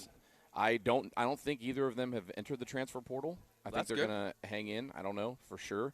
I myself, I'm a big baseball guy, but ever since they left Rosenblatt and went over to TD Ameritrade or whatever it's called these days, yeah, I don't know what it is, man. I mean, it's have just you gone to the stadium. College World Series? No, I've driven through. Okay. I never actually been to a game. I've seen TD Ameritrade and I've seen Rosenblatt, and when Rosenblatt was still around, I mean, Rosenblatt, there was nothing better than Rosenblatt. So. I went when I was very young. My uncle was stationed in the Navy in Nebraska, which still doesn't make sense to me today. Wait, what? Yes. Navy in Nebraska? I know, but there's a base there. Okay. So he was stationed out there. We went out there one year. We went to a couple games. It was awesome. I want to go back now as an adult. And really get to experience it, but it was at Rosenblatt when I went, so it's very cool. College World Series actually started today. Yeah, West Virginia beat Troy 7-5. And tonight bunch will be a good one. Bunch of drama. Texas and Georgia tonight, right? North Carolina, Ole Miss tonight at 6. Tomorrow it's Texas and Georgia. Tomorrow it's Texas. Tomorrow night, 7 o'clock. Come on. Yeah, OU and Alabama today come at 2. on. Come on, Brian. Come on, man. You got to know that. Hook 'em. You got to know that. All right, we'll take a break here. When we get back, we'll continue talking all things kind of Houston sports, but Lima said you want to talk about the finals a little bit. We'll get to that next right here on ESPN 97.5. Right now, you can get into a brand new lease vehicle in the next 24 to 72 hours when you call D&M Leasing at 713-290-1000 or visit them at dmautoleasing.com. They have their full list of inventory available on the website, so if you've got an idea of what you're looking for, it just helps, but you don't have to waste hours at the dealership anymore. You can do everything from the comfort of your home, your own home. They'll DocuSign everything, and when it comes time, they'll bring that new vehicle right to you. Your house, your office, you're out at lunch. They'll take your trade-in as well to make the process as simple and easy as possible. Give them that call right now, 713-290-1000, and get that new car in the next 24 to 72 hours by visiting dmautoleasing.com.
You're listening to Jeremy and Joe, On ESPN 97.5 and the ESPN Houston app. broadcasting live from the mobile Huntington Bank Studios, located at Patterson Park. Here's Jeremy Branham and Joe George. Joe George, Brian Lima here with you today. Jeremy will return from vacation on Monday. It'll be the first time that myself, Brian, and Jeremy have done a show together since June 1st. June 1st. We've all been on vacation in some capacity or other. But the finals are going on right now, and actually just saw this tweet from Adam Schefter just come out. ABC delivered the largest NBA Finals Game 4 audience since 1998. Wow. With this last one, 20.9 that's Jordan, by the way. million viewers. That's Jordan. Like, the biggest finals, Game 3 and Game 4, both did this since 1998. Crazy. Like, Did y'all watch the game? oh, yeah. Yeah. One of the most insane games Yeah. I've ever watched in my life. Like, It's the biggest comeback ever in the finals. Ever. Yeah. Like, What, it's- 29 points? Yeah. 20, yeah, 20. Yeah, something Was it like 20? that. I thought 20, yeah. I thought it was 27, but either way, it's the biggest ever. Yeah, absolutely absurd game, and it feels like it's over. Like, I'm expecting the Knicks to win on Saturday. The crazy thing is, you're right, it is over, but it's how 29 points. How Yeah. how easily could it be 3-1 Spurs? Oh, yeah. Could be. super easily. They Yeah. completely blew Game 2, and obviously they blew the last game, Game 4. Like, Yep. I'm expecting the Knicks to win on Saturday. If we wake up next week and this thing's going to Game 7, it also wouldn't shock me. Yeah. Like, because it does feel like the Spurs have been a lot of times in this series the better basketball team. Yep. But the Knicks have got the better clutch play. And, like, we know that can flip at some point. Wemby's been a big problem for that, not being super clutch, honestly, in this series. But it's been fun. Like, this is the first finals that I feel like in a couple of years has, like, caught my attention. Yeah. Like, probably, honestly, since, like, the Cavs Warriors won. Yep. They're like, really, I got in. Like, last year did nothing for me. Really? Like, yeah, Boston was good. Like, but like this one, like, I don't know. Like, it's just the star players. Like, I think the intrigue in Karl Anthony Towns like turning into a good basketball player. I mean, That's so amazing, isn't like, it? the things that lured me into this is, I guess maybe I'm a nerd for this, but the trade implications of these other teams that had Jalen Brunson, meaning the Mavericks. Oh, yeah. And then Karl Anthony Towns and the Timberwolves. Like, just kind of shipping them off like they were nothing. And now they're in the Knicks and they're flourishing. And Jalen Brunson is incredible, man. Dude, he's his ability to not have a good first half and then turn it on in the second half, especially in crunch time. He is so damn good, man. He's just ice cold. He's like, cold-blooded, man. He's gonna find his spot. He's gonna keep going to it, and eventually it's gonna click. Yeah. And like, so if it doesn't click early, it's gonna click late. Yeah. And then sometimes it's just there the whole game. Yep. But like, he has been, and again, like this Karl Anthony Towns thing, like I just don't understand. Like, this is a player who I thought he was a dog. Yeah. Like, everyone's like, could you get Giannis and Karl Anthony Towns? Like, could you swap them somehow? Everyone's like, well, why would anyone want Cat? Yeah. Well, now it's like he's been arguably the most important player of the finals Yeah. for the Knicks. He's took it to Wemby, no less. Yeah. Yeah. Like, He's made dominated Wemby look bad at times. Yeah. They were Shaquille the inside the NBA, that crew, Ernie Johnson, Shaquille O'Neal, Kenny the Jet Smith, and Charles Barkley. They did a segment on Karl Anthony Towns a couple of games ago in the pregame show, and they were talking about, one, his ability to guard Victor Wembanyama, but also his ability to make the offense flow, right? And running the ball through him has done a lot for the Knicks to have a better flow. And then obviously Jalen Brunson doing what he's doing has been really nice. And then OG Anunoby, I mean, having a freak game the other night, 31 points, and obviously the tip-in that's going to live in Knicks lore for the rest of eternity. I think the Spurs will probably win Game 5. They'll find a way to win, and then they're going to go back to Madison Square Garden, and the Knicks are going to win it on their home floor. Oh, and that dude. city is going to burn. I mean, like, it's going to be awesome to watch. like there was like the no celebration on, I think it was on 6th Street, I think is what they said it was. And like there was all the cops there, and then they went over a street over and just partying. Like there's people like dancing on and destroying taxi cabs. Like, oh yeah, it's mayhem. It's and, mayhem. Like, it's nuts, dude. I'm kind of jealous. Like, now I wouldn't want to. I wouldn't want to be in it. I wouldn't either. But still, like. But like to have that would be awesome. So I look at. I don't know, man. This might be an unpopular opinion, but we have a fair weather city of fans here in Houston. Yeah. You ever gonna see I you ever agree. gonna see downtown Houston or Edo after Game 4 of the World Series where the Astros hit a walk-off and people are partying their ass off like that, like the No. Knicks to the Knicks level? That No, would you're never not. happen. The Texans win a big AFC championship and go to the Super Bowl. You think people are going to be partying in the streets? No, they're not. No. Now the Knicks are they're psycho. Like the Knicks fans are kind of crazy. Yeah, when's the last time they won a championship? 73, 70s, I Walt think, Frazier. something like that. Yeah, Walt Walt- Frazier. Walt Frazier. Pat Yeah. Riley's on that team. I believe think. so, yeah. Yeah, so it's been a while. Yeah. But even Knicks fans earlier in the playoffs, their fans were going nuts. Oh, yeah. So am I jealous of the fan base? Yeah. Are they nuts? Yeah, I think two things can be true. Yeah. They're nut jobs, but it's also the fandom of the Knicks is insane, man. Yeah, and the funny thing too is like, I feel like a lot of people there don't care that like their taxi cab is getting destroyed. No, probably because they're not. probably in it. Yeah. To be honest, Yeah, like probably. they're probably just like part of it. They're like, Yeah. like oh that sucks. Like hope Yeah. I had insurance. Yeah. Like, and then also it leads me to what I brought up earlier in the show is why are Rockets fans rooting for the Spurs? I don't get it. It's the same people that are rooting for the Rangers in 23. Yeah, I mean that's like it's when there oh, was it's a Texas team. I got to Who root cares? for Texas. I No, know. that's so but stupid. There are people not on these airwaves, but on airwaves in Yeah, Houston like- putting that nonsense out there. when that is one of the worst takes you can possibly have,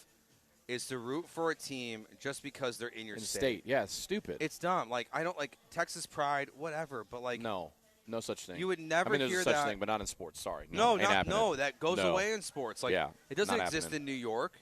No. Like, yeah, like I mean, No. now your Brooklyn Nets fans are probably also like they're all pretending to be Knicks fans. Rangers fans, we know, we're pretending to be Astros fans.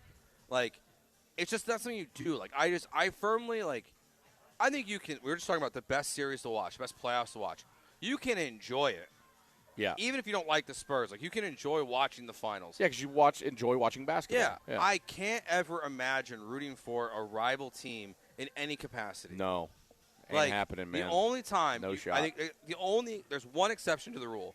To root for a team is in college football, and that's if you're Michigan and you need Ohio State to win a football game to secure Michigan a spot in the playoff. Oh, yeah. That is the only That time makes sense. it is acceptable to root for a team that you do not like. Yeah. But, like, Texas fans would never root for A&M. They should never No. root for Tech. They should never root for the Would never Cougs. root for Oklahoma. Like, you should well, never that's do a it. different state, but yeah. Yeah, but like you should never do that. Like anyone rooting for the Spurs, like I do not get it. I don't either. I know people don't like the East Coast, and like, but like, then just watch. Like you don't have to root for someone. Just watch it. I think what I've noticed the most over the last week and a half is on my Twitter timeline, so many Rockets fans are rooting for the Spurs, and I just don't understand it.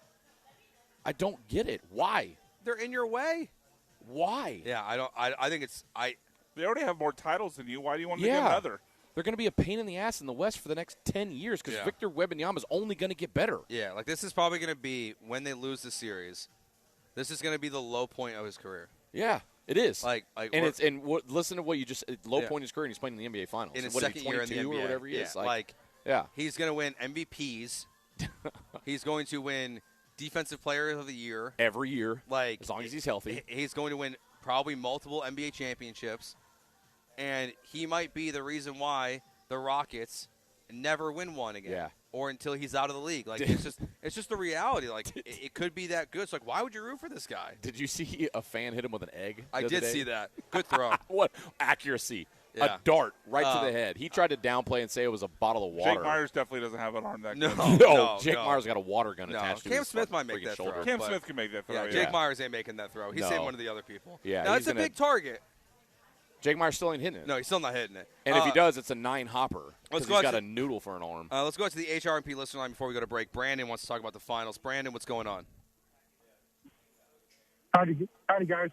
What y'all take with Harper inbounding the ball and Cat encouraging fans to be closer to him? Should he Great have stepped question. into a fan on a sidestep? I think it's great. Like, if you haven't seen the video that Brandon's talking about, so Saw it there's an this morning. inbounds pass happening, and there's like 2 or 3 Knicks fans to the left of the inbound pass. And there's some distance there. And Cat, you can tell, like, calls him over to make it just a little more uncomfortable. If the NBA is going to have courtside seats, fair play. Yeah, absolutely. Like, totally fair play. Like, for a while, I thought that was going to go away at one point when the NBA was getting super soft and throwing out guys left and right. But if they're going to be there, you pay for those seats. you have as much right to the space as those players do. Yeah. You're not crossing same the line. thing, like, it's same thing in Major League Baseball, like on a foul ball or a home run. Yeah. Like Jeremy always complained, like put your arms up like you're trying to draw a charge. You own that space. As long as you're not reaching over into fair territory, there's no problem. Yeah, it's a veteran move too. Yeah. Good for Cat. I love it. Like, good for Cat. Like, and I don't know, it's fun. Like, I'm not a Knicks fan, but like, I would much rather them win the title than the Spurs. Yeah, one thing that really irks me too, and this is just me being petty. I'm so tired of seeing Timothée Chalamet. I didn't even know he was an actor. Wait, what did you think he was? I had no idea. I truly didn't know. He's like, you seen him? Have you seen been his on a movies? rock? Yes. Yeah. Oh, he's what like the movies most is he in? famous actor on the It's planet called right Marty now. Supreme. Who? Marty Supreme. It came out last year. What is Marty Supreme? He was It's a movie? Yeah, it's a movie. Oh, it's a It was movie. ping Okay. pong- Yeah. I'm not a big movie guy. Okay. Yeah. I can Okay, tell. well, yeah, that's yeah, going to not be a even close. problem. Like, then. he's in like some of like the biggest movies out right He's now. at Dune What and movie? Dune, the Dune series. That movie blows, dude. I'm not saying it's good, but it's huge. Oh, Yeah. that's- I mean, fair point. But like I've never he's seen like Dune the or hottest Dune name 2. in Hollywood. Probably I heard he right was now. Willy He was in Wonka. the. He was. Was He Willy was Wonka? He played Bob Dylan in that that biopic. Yeah. Actually, Timothy like, Chalamet played Bob Bob Dylan. Dylan. He Yes. did. Makes me hate him more. Willy Disrespectful Wonka, to Bob Dylan. The Willy Wonka movie, not bad actually. Really? Yeah. Yeah, I didn't see know he that was one. an actor literally until 2 weeks ago. Wow. I don't watch a lot of movies. How'd you find could out? So I have I play a little Call of Duty, you know. Yeah. I play, As one does. I play a little Call of Duty, and me and Matt and Al, we so what we do is play Call of Duty. We'll fire up a sports game. We allegedly put some illegal bets in. Sure. So tonight we're gonna watch USA Paraguay. They're texting me right now, and I Yeah. said, "Who is this guy that keeps showing?" And my buddy Matt had no idea who he was. Talking about Timothée Chalamet, Yeah. and then Al was like, "You guys don't know Timothée Chalamet?" We're like, "No, he's an actor." "Oh, he is? What's he in?" He's like, "Dude, you never seen what's the movie called? Is it called Willie or called Wonka or what?" Oh, Wonka. Yeah. Oh, Wonka? It's just called Wonka. Yeah. And I was like, I'll be "Oh, honest. I have he more played Willy Wonka." I have he more did. questions about your friends that's the movie they pulled him from. It was Yeah. Al pulled it, if man. they said Dune or Marty Supreme, No, we're it's like, like- okay, or Bob Dylan, the So Bob we're Dylan movie. so look, we're Al's watching here. questionable. Look, he every time we play and we're watching the Knicks game, he sends That's this. great. He sends this GIF.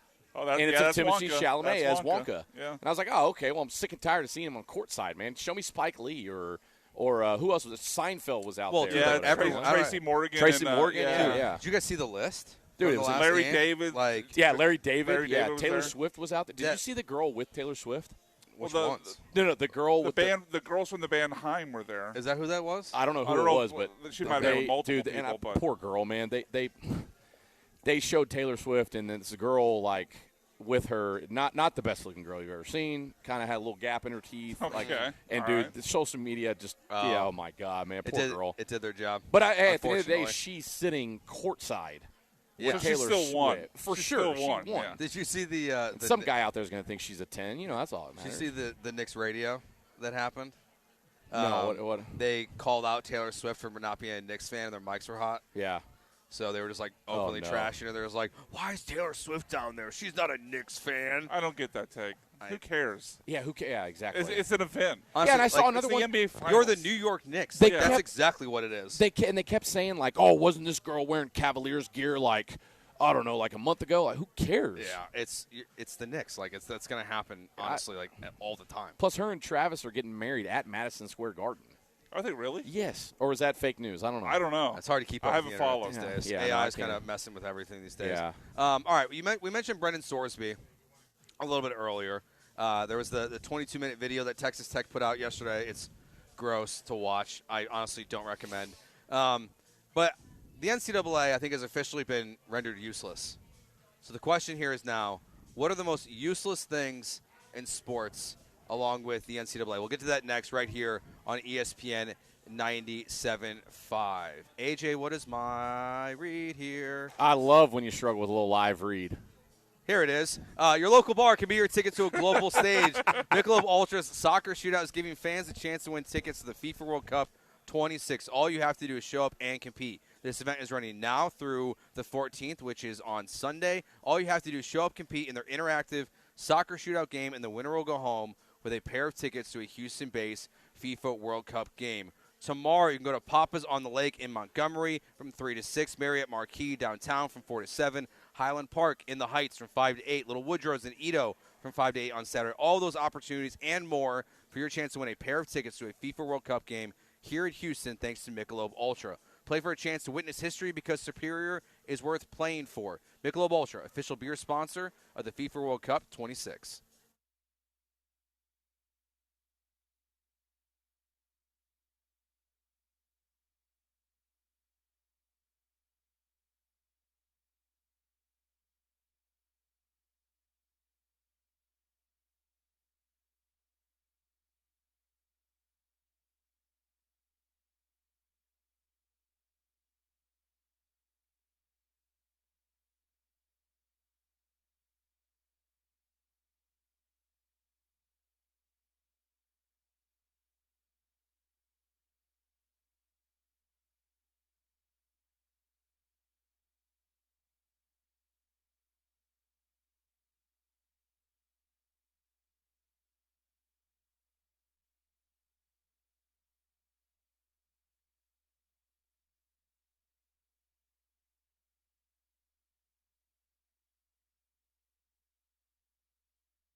Joe George, Brian LaLima here with you at Patterson Park. Thanks to our friends at Huntington Bank for sponsoring our soccer watch parties.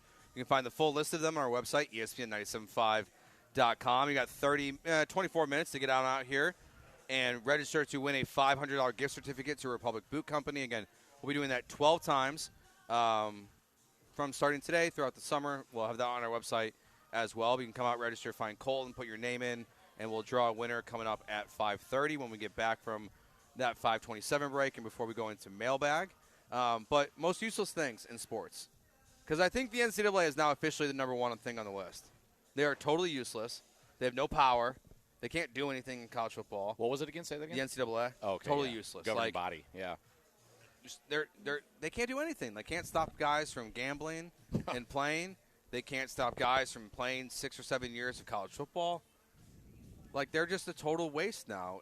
And now in the other sports they have a use, but in college football specifically, like, I don't know. Like, I don't know what their purpose of them is at this point anymore. I think with what we see right now in college sports, the thing that irritates me the most are guys that are playing like 7 years of college I don't get sports. it. I don't get it. Like there was a tight end, I think. Oh, yeah, from Miami. From Miami. He played 7 years. It was like, I thought it was 8. Like Yeah. yeah. What? But also, can I hate on the kid for doing it? If you're getting NIL money, they allow it. If they allow it, Yeah, they and you're allow getting it. if you're getting the bag, Yeah. well, even if you're getting on the lesser end, let's say you're getting $100,000 a year, Oh, like how do you? and turn you it know down? that you're probably not going to get drafted. That, or even if he's not getting huge NIL money, Yeah. NIL money, to your point, like if you know you're not a pro prospect, reap the benefits while yeah. you can. There's this guy. His name's Mike Kadick. He works at Barstool now. He was the center on the Indiana team the year they lost to Notre Dame in the playoffs, so 2 years ago. He said he made $400,000 at Indiana to be the center. What? And I'm like, at Indiana? Yeah, and like no, that's and now it makes sense because they just won a national championship. Yeah. Yeah, but then like it's like, what do you like? Mark Cuban just gave them a ton of money, right? Right. So like that made it work. But like, even the Miami guy, he only got NIL for I think 1 year. All of his other eligibility was from before that. Yeah. Like, so maybe it was 2 years of NIL money he got. But like, I don't get it. Like, I think it's weird that you can have a 24-year-old, 23-year-old lining up against an 18-year-old. Uh-huh. I know we see it in the NBA, but I think in the context of college football, it's one of the strangest things happening right now. I think it is. I think it's twofold for me. Guys playing. God, what was the quarterback's name? He transferred. He's like West Virginia, then Arizona State. He played at Rice. Played at Rice. Quarterback. What's his name? Oh my gosh, it's going to drive me nuts. I don't remember his name. JT. Hold on. JT Daniels. Was it JT Daniels? Right? Was it him? He played. Yeah. Yeah, he played at Georgia, Yeah. West Virginia, ended up at Rice. I think he played at 5 different colleges. Is what he ended up doing. He played USC, Georgia, West Virginia, Rice. Yeah. It's like 6 years, 7 years. Like why? Yeah. And like if he didn't have, unfortunately for him, I didn't get a career-ending concussion. There tough. was people talking about him playing somewhere else after he left Rice. Ugh. Yeah, so you got guys like JT Daniels, right? 20. He was playing college football at 26 years old. Yeah, like I don't get it. Chris Like, Weinke played football at 27. So did But- Brandon Whedon. Yeah, no, Yeah, but they were baseball yeah. guys. Yeah, but still minor leaguers. But still, to the Yeah. point of No, a I agree. 28-year-old playing against 19-year-olds. against 19-year-olds. Yeah, I get that. Yeah, I agree. 100%. Yeah. So most useless things in sports. They can be Okay. people. They can be. I got another one. I rules, got one. whatever you got. What do you got? I got one. Yeah. Advanced stats in baseball. War. Oh, Like wins I've above still- replacement, not I've like actual still war. Like never you know. heard a explanation I understand for how they calculate war. So war, like to my understanding, war is wins above replacement, but I know, it's a yeah. stupid stat because they use it to say, okay, Jeremy Pena has, I don't know his actual war right now. Well, Jeremy Pena has we'll just say something outrageous. We'll say a 5 war, whatever. Wins above replacement. He's responsible for 5 wins out of the 162-game season. Who's the top war guy right now? It's, Shohei, of course. yeah. What is it? 5.4. Okay, on the top spectrum, Shohei Ohtani. Okay, so say you're comparing Shohei Ohtani to a AAA guy that's on the verge of coming up, being called up. Oh, well, John Doe down in AAA has a 2.5 WAR. How's he going to, why should we bring him up? Shohei Ohtani is supposed to be that guy. He's supposed to have a better WAR. He's Shohei Ohtani. That's why he's at the big league level. Wins above replacement. It's the stupidest stat. What does it even mean? You're responsible for 5.4 wins? It's Shohei Ohtani. No, you know what I mean? Duh. He's Shohei Ohtani. Can I be honest with you? Also, I feel like it's way undervalued. Like Yordan Alvarez, 3.1. You think that's all he's worth this season? No. Take him off the team, and where are the Astros this year? Yeah, like you think the Astros are 3 wins less? Like, okay, here's another. WOBA? What is WOBA? Great question.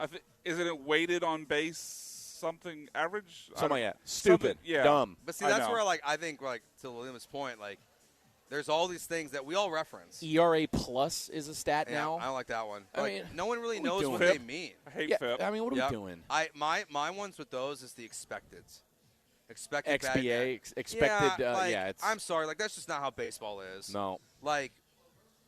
And it's also it's what would Babe Ruth's expected batting average have been if they would have calculated. And maybe they have now. Babe Ruth ain't hitting this in today's pitching. I'm no, sorry. But He ain't touching I just it. like the expected stuff is one that Yeah. like because I think a lot of people bank on it. Like when a guy's struggling, they use expected ERA, expected batting average to Right, but at the end of the day, work out for them. that's Like, not reality. Exactly, it's not. Like now, maybe it's good over what you could expect from a guy's career. Like if he's having a down year, Yeah. you can look. Like if Jordan was having a down year, you can look at his expected batting average and be like, well, that's on par with like what we see on a normal Jordan Alvarez year. But like normally, like it's just to me, it's like it's just another thing that they've made up. Yeah. That people can use as a positive or a negative towards a baseball player. And I think you can't quantify or you can't really record guys' loud outs, right? Like barreling balls that get caught, deep fly balls that get caught on the wall, or line drives that get caught, or hard ground balls, 100-mile-an-hour off the bat. Like, yeah, you can record that, and then they go. That's where it goes into. Well, that ball off the bat came 105 miles an hour off the bat. It expected batting average of 785. Well, at the end of the day, it recorded an out. Yeah, I think the more valuable stat there is the 105 off the bat. Yeah, because that means she's barreling the baseball. Yeah, like that's the valuable Exit stat velocity. there. I would love to quantify exit velocity more than WOBA, whatever the hell that is. Yeah, Brian, you got one? Yeah, I've got a couple. The first two actually fall into kind of what Lalima was talking about. But I hate PFF grades in football. Yep. And I That's hate the another one that was plus on my minus list. in basketball. Yep, same. Yeah, because plus minus in basketball. Because you could just great be call. you just be on the court like the fifth guy on the team, like doing literally nothing on the court because he's not a shooter. Like he's just there. Yeah. And obviously the guys that are scoring are the reason why they go on a run. But now he's got a plus 10 that makes him a good player. Give me a break.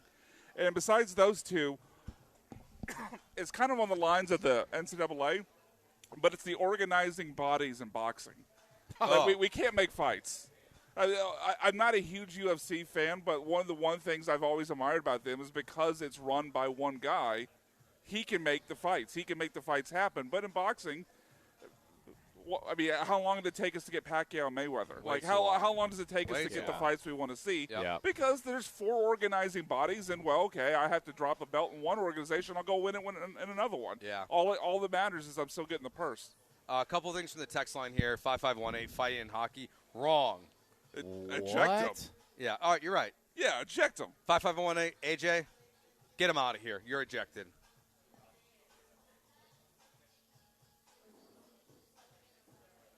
AJ, you're ejected. There we go. Love Lachona. We play this whenever we kick out Texters and Quitters. Fighting in hockey. Yeah, that's a great thing. That's not incredible. How's that overrated? 2239, maybe text of the day. Most useless, got to be Olympic swimming lifeguards. Are there there actual actually lifeguards? Yeah, There are lifeguards? Yeah. Really? Yeah, Really? great call. Could they just use one of the other swimmers? That's what I would say. But like, if that's, I'm pretty sure that's accurate. Yeah, that's pretty useful. The Charlotte Hornets. Good call. Good call. Colorado Rockies. Yeah, the Rockies. The NFL, I guess, Pro Bowl or just All-Star games in general, worthless. Well, these days, yeah. NFL overseas games. Yeah. I'm not a fan of overseas games. All-Star games are a good call. And the Texans are playing the Jags this year overseas. Yeah, in I London. don't want to wake up at 8 o'clock on a Sunday. So you could. I wasn't totally out on overseas games until really this season. I feel like they Australia. pushed it too Ugh. far. Yeah. Like Literally too you far. got one in Brazil as well. Yeah. having divisional games overseas Stupid. is dumb. And like I know why the Rams are doing it and they're hosting the 49ers because it ends up being a road game anyways. But like Rams 49ers in the NFC West should be played in the United States of America. Yeah. Texans Jags should be played in the United States of America. Like if it's a 1-game difference and you've got a team in Jacksonville who's going to be in London for 2 weeks where the Texans are going to be arriving there, the Texans lose that game, miss out on the division because of that one game. Like I think it's the worst thing the NFL has done. I think they've gone way too far with overseas games, and they're going to keep pushing it. Like, you can sell me on the idea of these games, but they can't be divisional games. Yeah. They can't be games like what's next? Like Texans-Cowboys is going to be played God, I hope not. in That would another be country? a travesty. Like, Jeremy and I have talked about this before. Like, they should be doing, like, they should be playing these games. If they want to do neutral site, like, play Texans-Cowboys at Kyle Field. Yeah. Could you imagine? Would love Oh, it. my 110,000. Like, Easily. It'd be absurd. Yeah. Like the They'd play the Lachona draw. there, no doubt. Yeah. Like play these games like put Bears Packers at Michigan Stadium. Yeah, the big house. Like, why That'd not? Be amazing. I mean, college does that a little bit itself, where like Notre Dame and Wisconsin are playing this year at Lambeau. That's cool, but like I wish the NFL would. I'd rather them do that than go overseas. Yeah, like go to your markets where like, okay, you want to grow the market, like put a Jags game in Portland. See what happens. Like, see if it sells out. Like, see if there's somewhere you can play in front of 40,000 fans in Portland and, like, go play there instead of playing in London all the time. Like, I don't get it. Before we go to break, another thing that is the most pointless thing in sports, the wave. I know you're an anti-wave guy. I hate the wave. Especially at Dyken Park. It doesn't bother me Stupid. that much. Well, you're a dad, so it makes sense. Well, you're yeah, probably the drunk white frat guy that's, here we go. No, see, 3, 2, 1. As long as it's not during a critical moment, it really doesn't bother me. That's when they always But fire it up. Yeah, but that's the problem. Like, No that's, fuel. That's the problem. Like the No wave, fuel. The wave in a 7-1 game in the 6th inning, whatever. Stupid either way. Like, that's fair. Stupid. But, like, it is what it is. But, like, 3-2 count, bottom of the 7th, one What's your son's name? Joseph, right? Joseph, yeah. You probably hold him up. No, we only tell him to do he's it. only allowed to do the wave once. It's one too many. Well, was that with Savannah Banana? How old is he now? 5. We were at the Yeah, banana. you gotta learn. We were at a Savannah Banana game. Oh well, it's the Savannah Exactly. Bananas. See, Like it's the a rules- circus. The so rules that don't makes apply sense. there. Correct, Like, they do not. No, but like I'm not taking this kid to Wrigley Field and being like, yeah, you can participate. No, not allowed. Like, doesn't matter if we're at Wrigley, at Dyken Park. Yeah. No waves. Yeah. Okay. Good. Like we're good then. Yeah, I've really worked hard on booing actually. Really? Yeah. Like booing the home crowd? No, Or like booing the home team? Like during or- the World Baseball Classic. Oh yeah. We took him to one of the games. Which and, one? He went to was the first game they played. Was it the versus- USA Great Britain game? Yeah, Great Britain, and Okay. then he went to the Canada game as well. Man, I was at USA versus Mexico. I was in the section where they had a full. I'm so what's the jealous. Mexican band? What's a Mexican band called? Gosh, dang it. Yeah, I know exactly what you're talking Jeremy's gonna hate us. I know. Mariachi. Mariachi band. There we Thank you, go. AJ. Thank you, AJ. Appreciate AJ. that. Yeah, they had a full mariachi band in my Saving us section. two we were segments in a row. knocking down cervezas left and right, dude. It Yeah. was incredible. One of the best environments I've ever been in. Oh, dude, like It was insane. even just like the Great Britain game, like wasn't the craziest crowd, but like it was awesome. Yeah. Like it With was. notice it was so much British fun. national Jazz Chisholm. Yeah. Yeah, Jez Chisholm.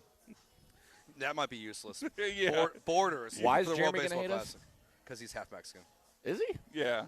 What a poser. Yeah. Yeah, he's more gringo than anything. He is very gringo. Agreed. Yeah. But He's half, really? Yeah, his mom's side.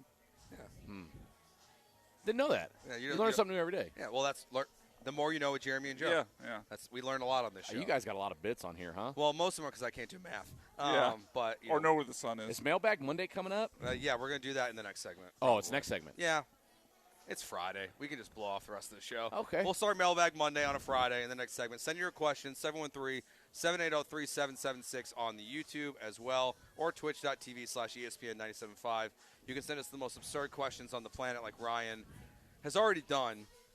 And I said I was going to answer it, so we're going to answer maybe the Brian McDonald might be the strangest start-sit cut we've ever done. But we're going to do All that right, today. I'm intrigued. Right here on the show. Before we do that, I want to talk to you about my friends at D&M Leasing one more time. They are the best in the business. They're going to get you in that brand new vehicle in 24 to 72 hours. They just actually did it for BMAC. They got him his new lease vehicle. They dropped it off at his house. You take your trade in as well, or the lease vehicle that you're changing out. They do everything for you. Talk to a sales agent who's been on there for average of 10 plus years, and they just make the process easy from start to finish. I saw some people on the Twitch asking some questions that I don't know the answers to, but they would because they know what they're doing over there at D&M Leasing. Give them that call right now, 713-290-1000, or when you go to their website and you put in your information, you say, where did you hear about D&M Leasing? Put in Joe George, and there's a chance that I might even bring you myself your brand new lease vehicle. Right now, check them out, dmautoleasing.com.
All right, time for Mailbag Monday on a Friday here on ESPN 97.5. Broadcasting live from Patterson Park. Going to be a great place to watch Team USA tonight as their first game of the biggest soccer tournament in the world will get underway.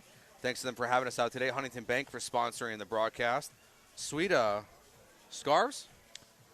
Yeah, I would call them scarves. Yeah, right. I feel like scarves. I feel like there's a soccer term There probably is, and we sound like noobs. Yeah.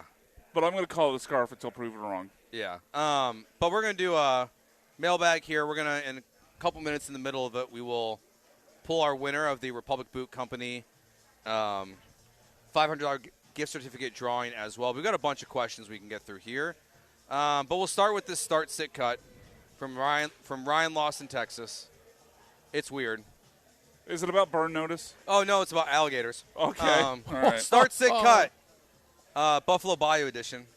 Having an alligator follow you, accidentally falling into the water, or discovering a dead body. Start, sit, cut. Okay. An alligator follow you. So what? Like you're like canoeing? Yeah, sure. Because I've had that. Have you really? Yeah. Gross. Yeah. That sounds terrifying. Canoeing in the bayous? No, it's not bad. So, I'm just gonna go in order. I think I could out canoe an alligator. Or enough. They're faster than you think. I know they are, but in my mind, if I fall into the water, I know I'm screwed. If there's one there. Yeah, yeah. So I'm starting, it following me. I'm sitting, falling in, and I'm cutting, finding a dead body. I think I'm starting finding a dead body, because in that scenario, I don't die. That's true. And the other two, I Someone could else die. did. Yeah, so I would start, find a dead body, although it would complicate things for me for a little while. Shout out to, or RIP to whoever I find. But I would start finding a dead body. I would cut alligator following me, and I would trade alligator following me, and I cut falling into the water. Okay. I've got the same as BMAC. All right. Because the starting, you don't die. Yeah, I did fall true. into the water in Michigan, but there was no alligator, so I was fine. Worst sporting event to watch is what? Worst sporting event to Yeah, watch? could be any sport. Oh, man. The texter who sent this in that said cricket. I've never watched a cricket match. I think it's the one that I feel like I kind of get the rules of cricket. It's feel the like one that Space City Home Network shows all the time that I do not understand the rules. And I only know about it from mob movies. Is High Lie. Oh. I don't get it. Yeah, I don't know the rules of that either. They're just throwing the ball against the wall. It makes no sense to me. I think that's the worst one to watch. The hot dog eating contest on July 4th. Oh, if we're calling that a sport, then yeah. Makes me want to throw up. It is pretty gross. Gross, man. And we like It's to not eat actually a sport, on the but show. I kind of would say a non-major tennis match. Like a tennis match without stakes. It's just quiet. It takes 4 hours to play. I just can't get into it. Especially if you're required to watch. Yeah, it. like if it's Wimbledon, cool. Like I'm into it, right? But or if it's back in the day of Federer and Nadal, then cool, I'm into it. But some low stakes, non-major tournament with people we've never heard of, that'd be boring as hell. I would say bags. Oh, that's a tough watch. I love to play Cornhole. it. But what are we watching? That's what I'm saying, man. That's broadcasted? Yes. Yeah, on ESPN. On ESPN. Really? Yes. On like On the ESPN Ocho? No, on like ESPN No, 2. like ESPN 2. Yeah. Wow, that's wild to me. Do you see that? Do you see the no arm and no I did. leg guy? Yeah. The cornhole guy? Yeah. Murdered his buddy in the car? Yeah, shot him. Right? Shot him in the Yeah. face, dude. How? And then he asked his two I don't other know. buddies. He I asked, guess his have you not seen the mouth? I videos don't of him know. shooting guns? I have, but I still don't It's understand. with his nub. He can get his nub and I was gun, not ready dude. for that sentence today. It was with his nub. And then the worst part, he asked his buddies to get rid of the body. They both said no, and he was able to get rid of it. How? That's what I'm saying. You put two nubs up against a grown man. Most embarrassing situation you've ever been involved with sports media. For me, I got clowned by Jimmy Butler. I played basketball against Jimmy Butler in high school. Team USA was playing here, exhibition game before they went to the Olympics. I was young. I was with Gal Media. I was with the old network, Yahoo Sports Radio. And I was sent there to cover it. And I was like, hey, I'm going to get a local story that maybe they'll run on, 97.5 or 1560. Ask Jimmy Butler, what's it like to be back in Houston? All your family's here. Problem is, I'm from Tomball. Yeah. And I went, He went to Tomball. oh. Yep. And I was still new to Houston, and I didn't really get it at the time. That And it's and that was my quasi-suburb, yeah. that was my first question, and then it followed up with, "Thanks for your time," and I walked away. I was young, tough. nervous. How old were you? I was like 22. That's tough. That is tough, yeah. Like, I just didn't know any better. Like, I'd never been challenged before. And I'd done plenty of interviews before. I'd never been, like, challenged or got that kind of response. It was just like, okay, thanks. That was it. I was 19, and I was covering the UIL state tournament for women's basketball. I was doing it on TV at the Irwin Center on the campus of the University of Texas. Brittany Griner was playing in the state championship game. We were doing like a 5A or a 4A game prior to her playing, and I was the lead host on TV, and my co-host, my color analyst, was Jimmy Montgomery. Okay. I kept calling him Jimmy Williams. The Astros manager? Yes. And so oh, man. I think it was like our second commercial break, we were doing a stand-up hit. So we stood in front of the broadcast booth on the court. And when we brought it back, I went completely blank because a producer whispered in my ear right before we came back from commercial break, and I literally couldn't bring us back. I froze. And it was like a minute. It felt like a minute of dead silence. And then finally Jimmy kicked back in, and he was like 50 at the time, so he'd been doing it for forever. He finally got the segment going. And then that entire segment, I called him Jimmy Williams. Oh, no. So add insult to injury. People are thinking, like, it's not even that embarrassing. But if you're in that moment, the Irwin Center was sold out because everybody was there to see Brittany Griner. She played at Nimitz High School. And so everybody was there to watch the 5A or the 4A game prior to get there in time to watch Brittany Griner. And I was on TV. I did a TV for local. It was like a local, I think, ABC affiliate in Austin, maybe? CBS, whatever it was. It was so embarrassing. I was sweating, dude. I was in a suit 2 times too big for me because I didn't own a suit at 19. One of my first time ever hosting a show back on that network on Yahoo was with Del Olale. And I didn't know how to say Olale, his last name. Uh-huh. So every time I came back from break, I just kept saying, it's Joe George and Del.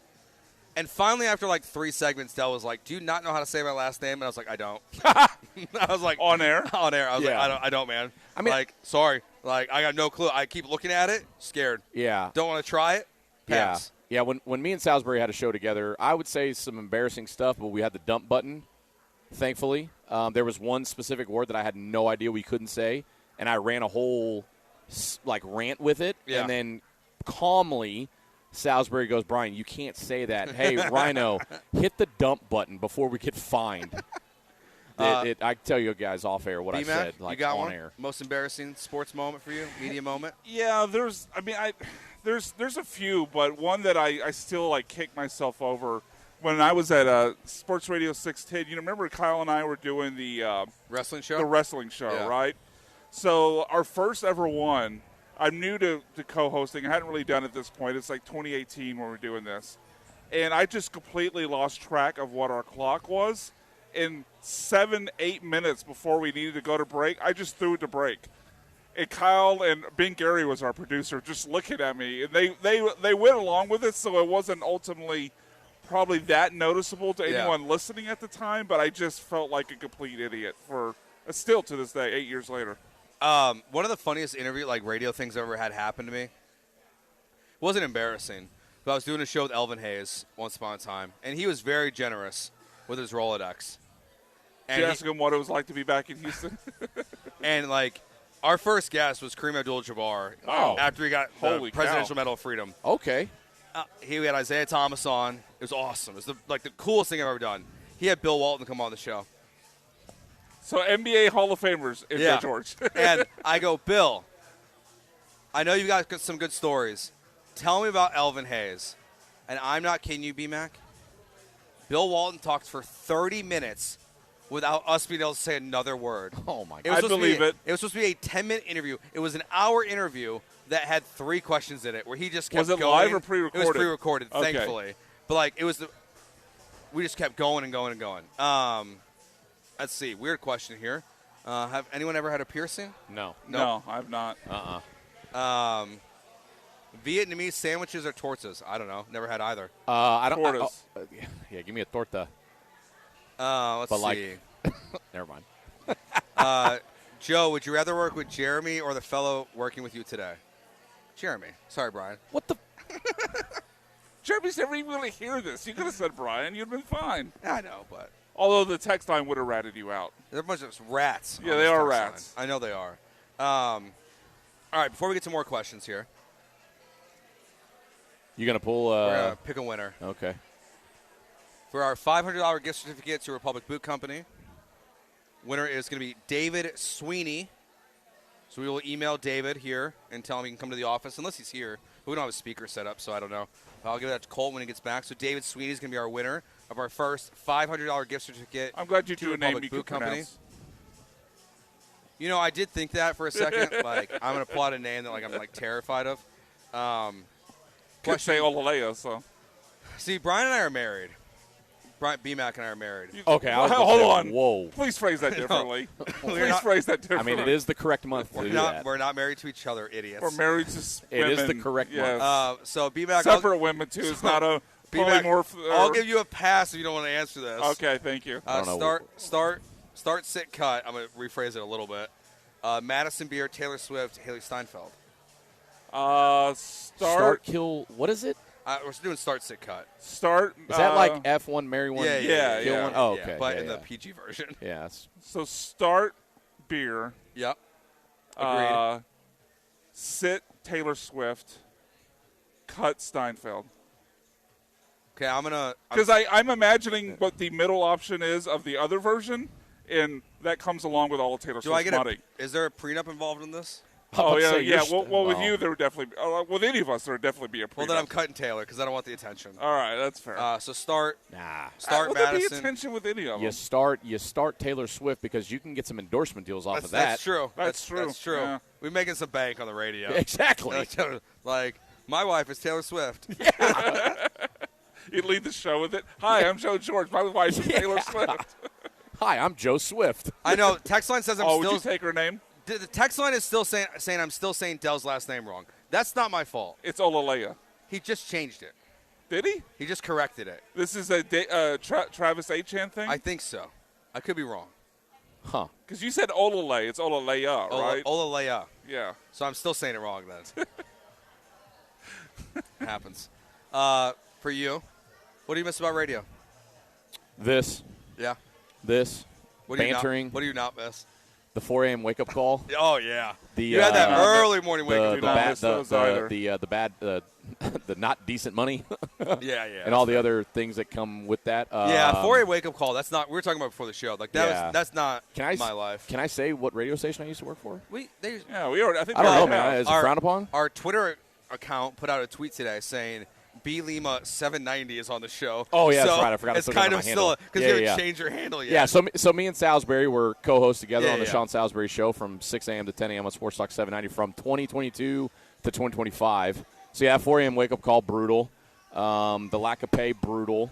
But I mean, I met some really good people. They were really good to me there. It just quality of life just got to a point where it wasn't for me anymore, man. Yeah, I did the mornings for a little bit, where it was like a 5 a.m. start. It was awful. Dude, yeah. We had a 6 a.m. start, but I lived in the Woodlands at the time, driving to the Galleria. Even in the mornings, I could get to the Galleria in 25 minutes because nobody's on. Yeah, but still. But it's also like you get done with the radio show at 10, then you have post-production meetings and try to visit with the sales team who were worthless, but that's neither here nor there. Yeah, then you get home by like 11 or noon or whatever it is, but still you're exhausted. That was the one nice thing, yeah. Oh my! Because when I was at where you were, yeah. my shift was 4 a.m. to noon on 740. Yeah. But like you said, you get home at noon and you got nothing to do. Yeah, I mean, this is what I nice. This is what I miss is actually talking sports. Yeah. On the radio or on TV or whatever it is, because I mean, here we are. It's about to be 5:40 and. It feels like the last 3 hours has flown by. So, Plus, I got to meet you, man. I know you said you'd rather work with Jeremy. It's fine, dude. It is what it is. But we've always had pretty rude, Joe. I thought he's so, man. right here. Yeah, Well, dude. It's right here. The name of the show is Jeremy and Joe. Yeah. So. And also, I didn't even know you were on radio. I thought you were just the PD. That's my bad. Actually, I'm going to let Joe off the hook then.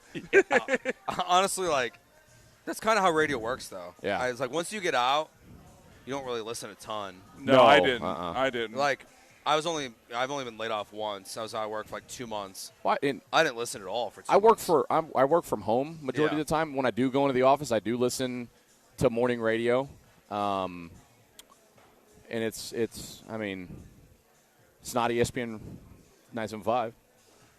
That's fine. That's fine. I didn't know. It was It's okay. not an issue. I mean, if you were on the morning show, I still wouldn't listen. But Exactly. just saying, you know, That's why I know that. Like, I don't care. Yeah. That's just the reality of it. Yeah, that's the only time I listen, honestly. Yeah. Well, it's one of those things where it's like, going back to the 4 a.m. thing, like, oh gosh, man. Like, I give, like, Granado and Lance, like, credit for doing it for as long as they have, like, every single year. John's been a morning drive forever. Like, mid-90s, man. Like, when I got to Houston, he was doing afternoons with Salisbury on the network. And, like, then went right back to the mornings. I'm just like, dude, like, it's not a life for me. If that's what the job was, like, that's what the job is. But, like, I'm such a night owl. Like, I go to bed at, like, 2 a.m. Yeah. Like, yeah. It would be so challenging for me to do a radio show at 7 in the morning. If I had any other time slot, I probably could have wrote it out a lot longer. Yeah. 4 a.m., dude. Even if you're waking up at 4:30, get in the truck at 5 o'clock to drive south. I mean, dude, it was a lot, man. It was a lot. But talking sports online, just shooting the breeze with the boys, for lack of a better phrase, like that's what I miss. Someone else said for the worst sports to watch was darts. No. Whoa. Have y'all not seen the darts over in England and stuff? It's electric. Yeah, there's some personalities. Yeah, yes, like, it's kind of fun. They do entrances. It's like wrestling. It's like UFC, man. Yeah. The way they get introduced with their walkout songs and the PA announcers. Nah, dude, it's electric, man. One that I will add to that, but it's for a very different reason. Because I just I struggle to watch it because I don't quite understand why humans are doing this. Is the slap fighting? Yeah, I haven't watched that. Like the slap fighting league that Dana White is running, like power slap. Power slap. Yeah. Don't get it. I don't. Same. Watch people do it. I like boxing. I like UFC, but the slap one, I'm just like, I don't get it. Yeah. Well, have you not seen the what do they call it? The Pro Tackle League or whatever it is, where they spear each other? Yes. What are we doing? That league is. Those videos are unbelievable. it's the Oklahoma. If you haven't seen it, it's the Oklahoma drill. Yeah, that's what it is. Yeah. With no pads. Right. And they're going full speed, and it is like New Zealand rugby players just like colliding, and it sounds like they're wearing pads like they're in the NFL. Like, it is some of the most uncomfortable videos I've watched. Now, I get hooked into them when I'm watching them. I won't lie. Yeah, if one comes on, I'm going to watch the next one. I can't turn away. Yeah, exactly. But I also know, for people's health, I should not be supporting this. No. In any way, shape, or That's form. CTE forming right in front of your eyes. All right, we're going to take our final break here. When we get back, we'll do our Junkie of the Day. Joe George, Brian Lima, thank you again for coming out today. Appreciate that. BMAC out here. We'll be live next week, a bunch of remotes, so make sure you check out our website, espn975.com, to find all of them. But thanks to Patterson Park for having us out here today as we broadcast live here, and Huntington Bank for sponsoring these shows. It's going to be a great place to watch Team USA tonight coming up here in just about 2 hours and 15 minutes coming up here. So great place to come out tonight. Thanks to Republic Boot Company as well for sponsoring today's show. When we get back, our Junkie of the Day, we'll do that next right here on ESPN 97.5. Your local bar, it's your shot to win tickets to a global stage. Michelob Ultra Soccer Shootout is happening right now. You can win tickets to a FIFA World Cup game right here in Houston. All you have to do is show up and compete. This event is running today through Sunday. You show up and compete in their interactive soccer shootout, and the winner will go home with a pair of tickets to a Houston-based FIFA World Cup game. On Sunday, you can go to Chapman and Kirby in Edo from 12 to 3, Twin Peaks on Kirby from 3 to 6, or Fabian's Latin Flavors downtown from 5:30 to 8:30. Those are your three chances on Sunday, plus a bunch here on Saturday coming up as well to win a pair of tickets to a Houston-based FIFA World Cup game. Play for the chance to witness history, because Superior is worth playing for. Michelob Ultra, official beer sponsor of the FIFA World Cup 26.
All right, Junkie of the Day here. Final one of the week. Joe Junkie? George, Brian Lima. Brian, thank you for joining us today. I appreciate it. I think we'll have to do this again sometime. You did a good enough job to be welcome back. I appreciate that, Even man. though you Really, don't listen. truly. I do not. Sorry. B-Mac, But I'll you also said you'd rather work with Jeremy. It's fine, dude. Don't worry about it, man. Well, we'll see. You did say that. You did say that. Depends on when you ask him. Yeah, fair. I just didn't have enough beers to answer truthfully. Brian, you want to start off with our Junkie of the Day? Sure, I'll nominate draws. We had a draw earlier Yep. today in Canada against Bosnia. I hate draws, and we got the 1-1 draw. Hopefully, we avoid that tonight as we watch USA play the first game against Paraguay. I'll nominate Texas Tech in that ongoing saga. Just every day it feels like they find more ways to embarrass themselves. So I think we have Georgia and Nebraska formally saying they are not allowing their teams to play Texas Tech, and it seems like the Big Ten and Big Ten might do that overall as a conference as well. So that's been continuing to be pretty crazy. And I don't know if you saw this. Phil Mickelson apparently got kicked out of his golf club because he had inappropriate contact with the club employees. So Phil Mickelson earns a Junkie of the Day nomination. Phil Mickelson feels like one of those guys that if this show would have been going on longer, he'd than turn it up has a been lot. currently, Yeah. he would be on there quite a bit. Yeah, he might have his number retired. Yeah, at this point. Like, he might be like the James Harden of this segment. I felt like James Harden also would have his number That's retired. true, yeah, but he has his number retired. At a strip club. Brian Lima? The San Antonio Spurs for that dumbass performance the other night against the New York What was Knicks. De'Aaron Fox doing? In the first half, they shot 14 of 26 from the three-point line. In the second half, they made just 3 of 17. But I believe out of those 17, there were 9 three-point attempts with more than 10 seconds or more left on the shot clock when you were up by 29 points. You dumbasses. Feels good. It's satisfying, though. F the Spurs, Feels like man. you enjoyed saying that. I fully enjoyed it. De'Aaron Fox is going to be one that he's going to have a hard time living that down. Yeah, no doubt. I saw some dribble the stuff ball today out, about man. Him and what was the other guy's name with the Cavs a couple years ago? J.R. Smith. Oh, yeah. Calling the time or not with calling the time. LeBron, Or whatever. like, dude. Yeah, that one. But He was that's up there like with that. One of the best memes ever, LeBron's reaction. But that's like an all-time clip, though. Yeah. Like, it's incredible. Yep. Yeah, I saw some people starting to push the whole, like, Rockets to trade for De'Aaron Fox. Why? Like, I like De'Aaron Fox, but, like, I just don't feel like that's the move you make. That this doesn't put you offseason. over the top. Yeah, like, you're going to have to give up good assets to get that player. Yeah, hard pass. Like, I don't understand why Nope. you do that. I'll continue after what B-Max said. This 22-minute video that Texas Tech put out yesterday is just – it's embarrassing. Like, I don't get why they're defending it so hard when, honestly, I feel like if they just stopped talking, the story would kind of slowly go away at this point. Like, I think they're just getting really bad PR advice of, like, keep the conversation going left and right. Like, and that's all they're doing right now. You know what the craziest part about that is to me? Is how hard they're going to defend someone who's never even played for them. That's a great point. It's not like it's like not putting other players saying they did this, but it's not like if Colt McCoy was in year 4 at Texas, he's a legend for you. You love the guy. Like you've gone to war with these guys, you've won a title with these guys, and you defend that guy. Brendan Sorsby's just a hired gun who hasn't even played a game yet, and you're tarnishing the school trying to defend this dude. And then I'll add into Victor Wembanyama. He dropped everybody knows we're going to do it when asked about coming back from down 3-1. Like, is that how akin is that to the Jabari Smith? We know we're the better team. It's pretty similar. Yeah. I think Wemby's is worse. When, like, all you have to do is, like, hey, we're going to take it one game at a time. Yeah, that's all you have to say. It's such a simple answer. Literally all you have to say. We're going to take it one game at a time. You can't win Game 7 if you don't win Game 5. Like, you'll get there eventually. All right. I want to add one more before we get out of go here. UFC 250, UFC Freedom 250, being on Sunday night rather than on Saturday night. That is weird. I think it's the 250th something. There's some sort of historic reason why UFC event is on Sunday night rather than Saturday night, but it's stupid all the way around. Yeah, I'm curious about the card. I am very interested to see, like, how it goes. I think Dana White saying that they're going to have Super Bowl level ratings is one of the most asinine things he's ever said, and he's said a lot of things that are crazy. But they're not going to draw those kind of ratings. Why for are they any doing it fight. on Sunday, though? I don't know. There's a reason. I forgot UFC. Why is how much Honestly, time we got? A it couple feels minutes? like they're just doing Sunday because there's not. No, it has college something football to do. or NFL on, but President Trump's birthday. Oh, wow. And June 14th is National Flag Day. Okay. All right. And then also, apparently, it's the United States 250th anniversary. Well, that's why they're doing it then on Okay. Sunday. That's All probably right. the main Well. reason. All right, that will do it for this episode, this show of Jeremy and Joe. Brian Malima, thank you again. Thank you guys for coming for having out. me. Thanks to Enjoyed it. Patterson Park for having us out here, for Huntington Bank for sponsoring this broadcast, Republic Boot for the giveaway. David just came on over and picked up his gift certificate to Republic Boot Company. We'll be doing those a lot throughout the next couple weeks. All that information available on our website, ESPN975.com. That'll do it for us today. Jeremy, Joe, and Brian back together for the first time since June 1st on Monday. Thanks for all for listening and watching. We'll talk to you guys on Monday. Peace.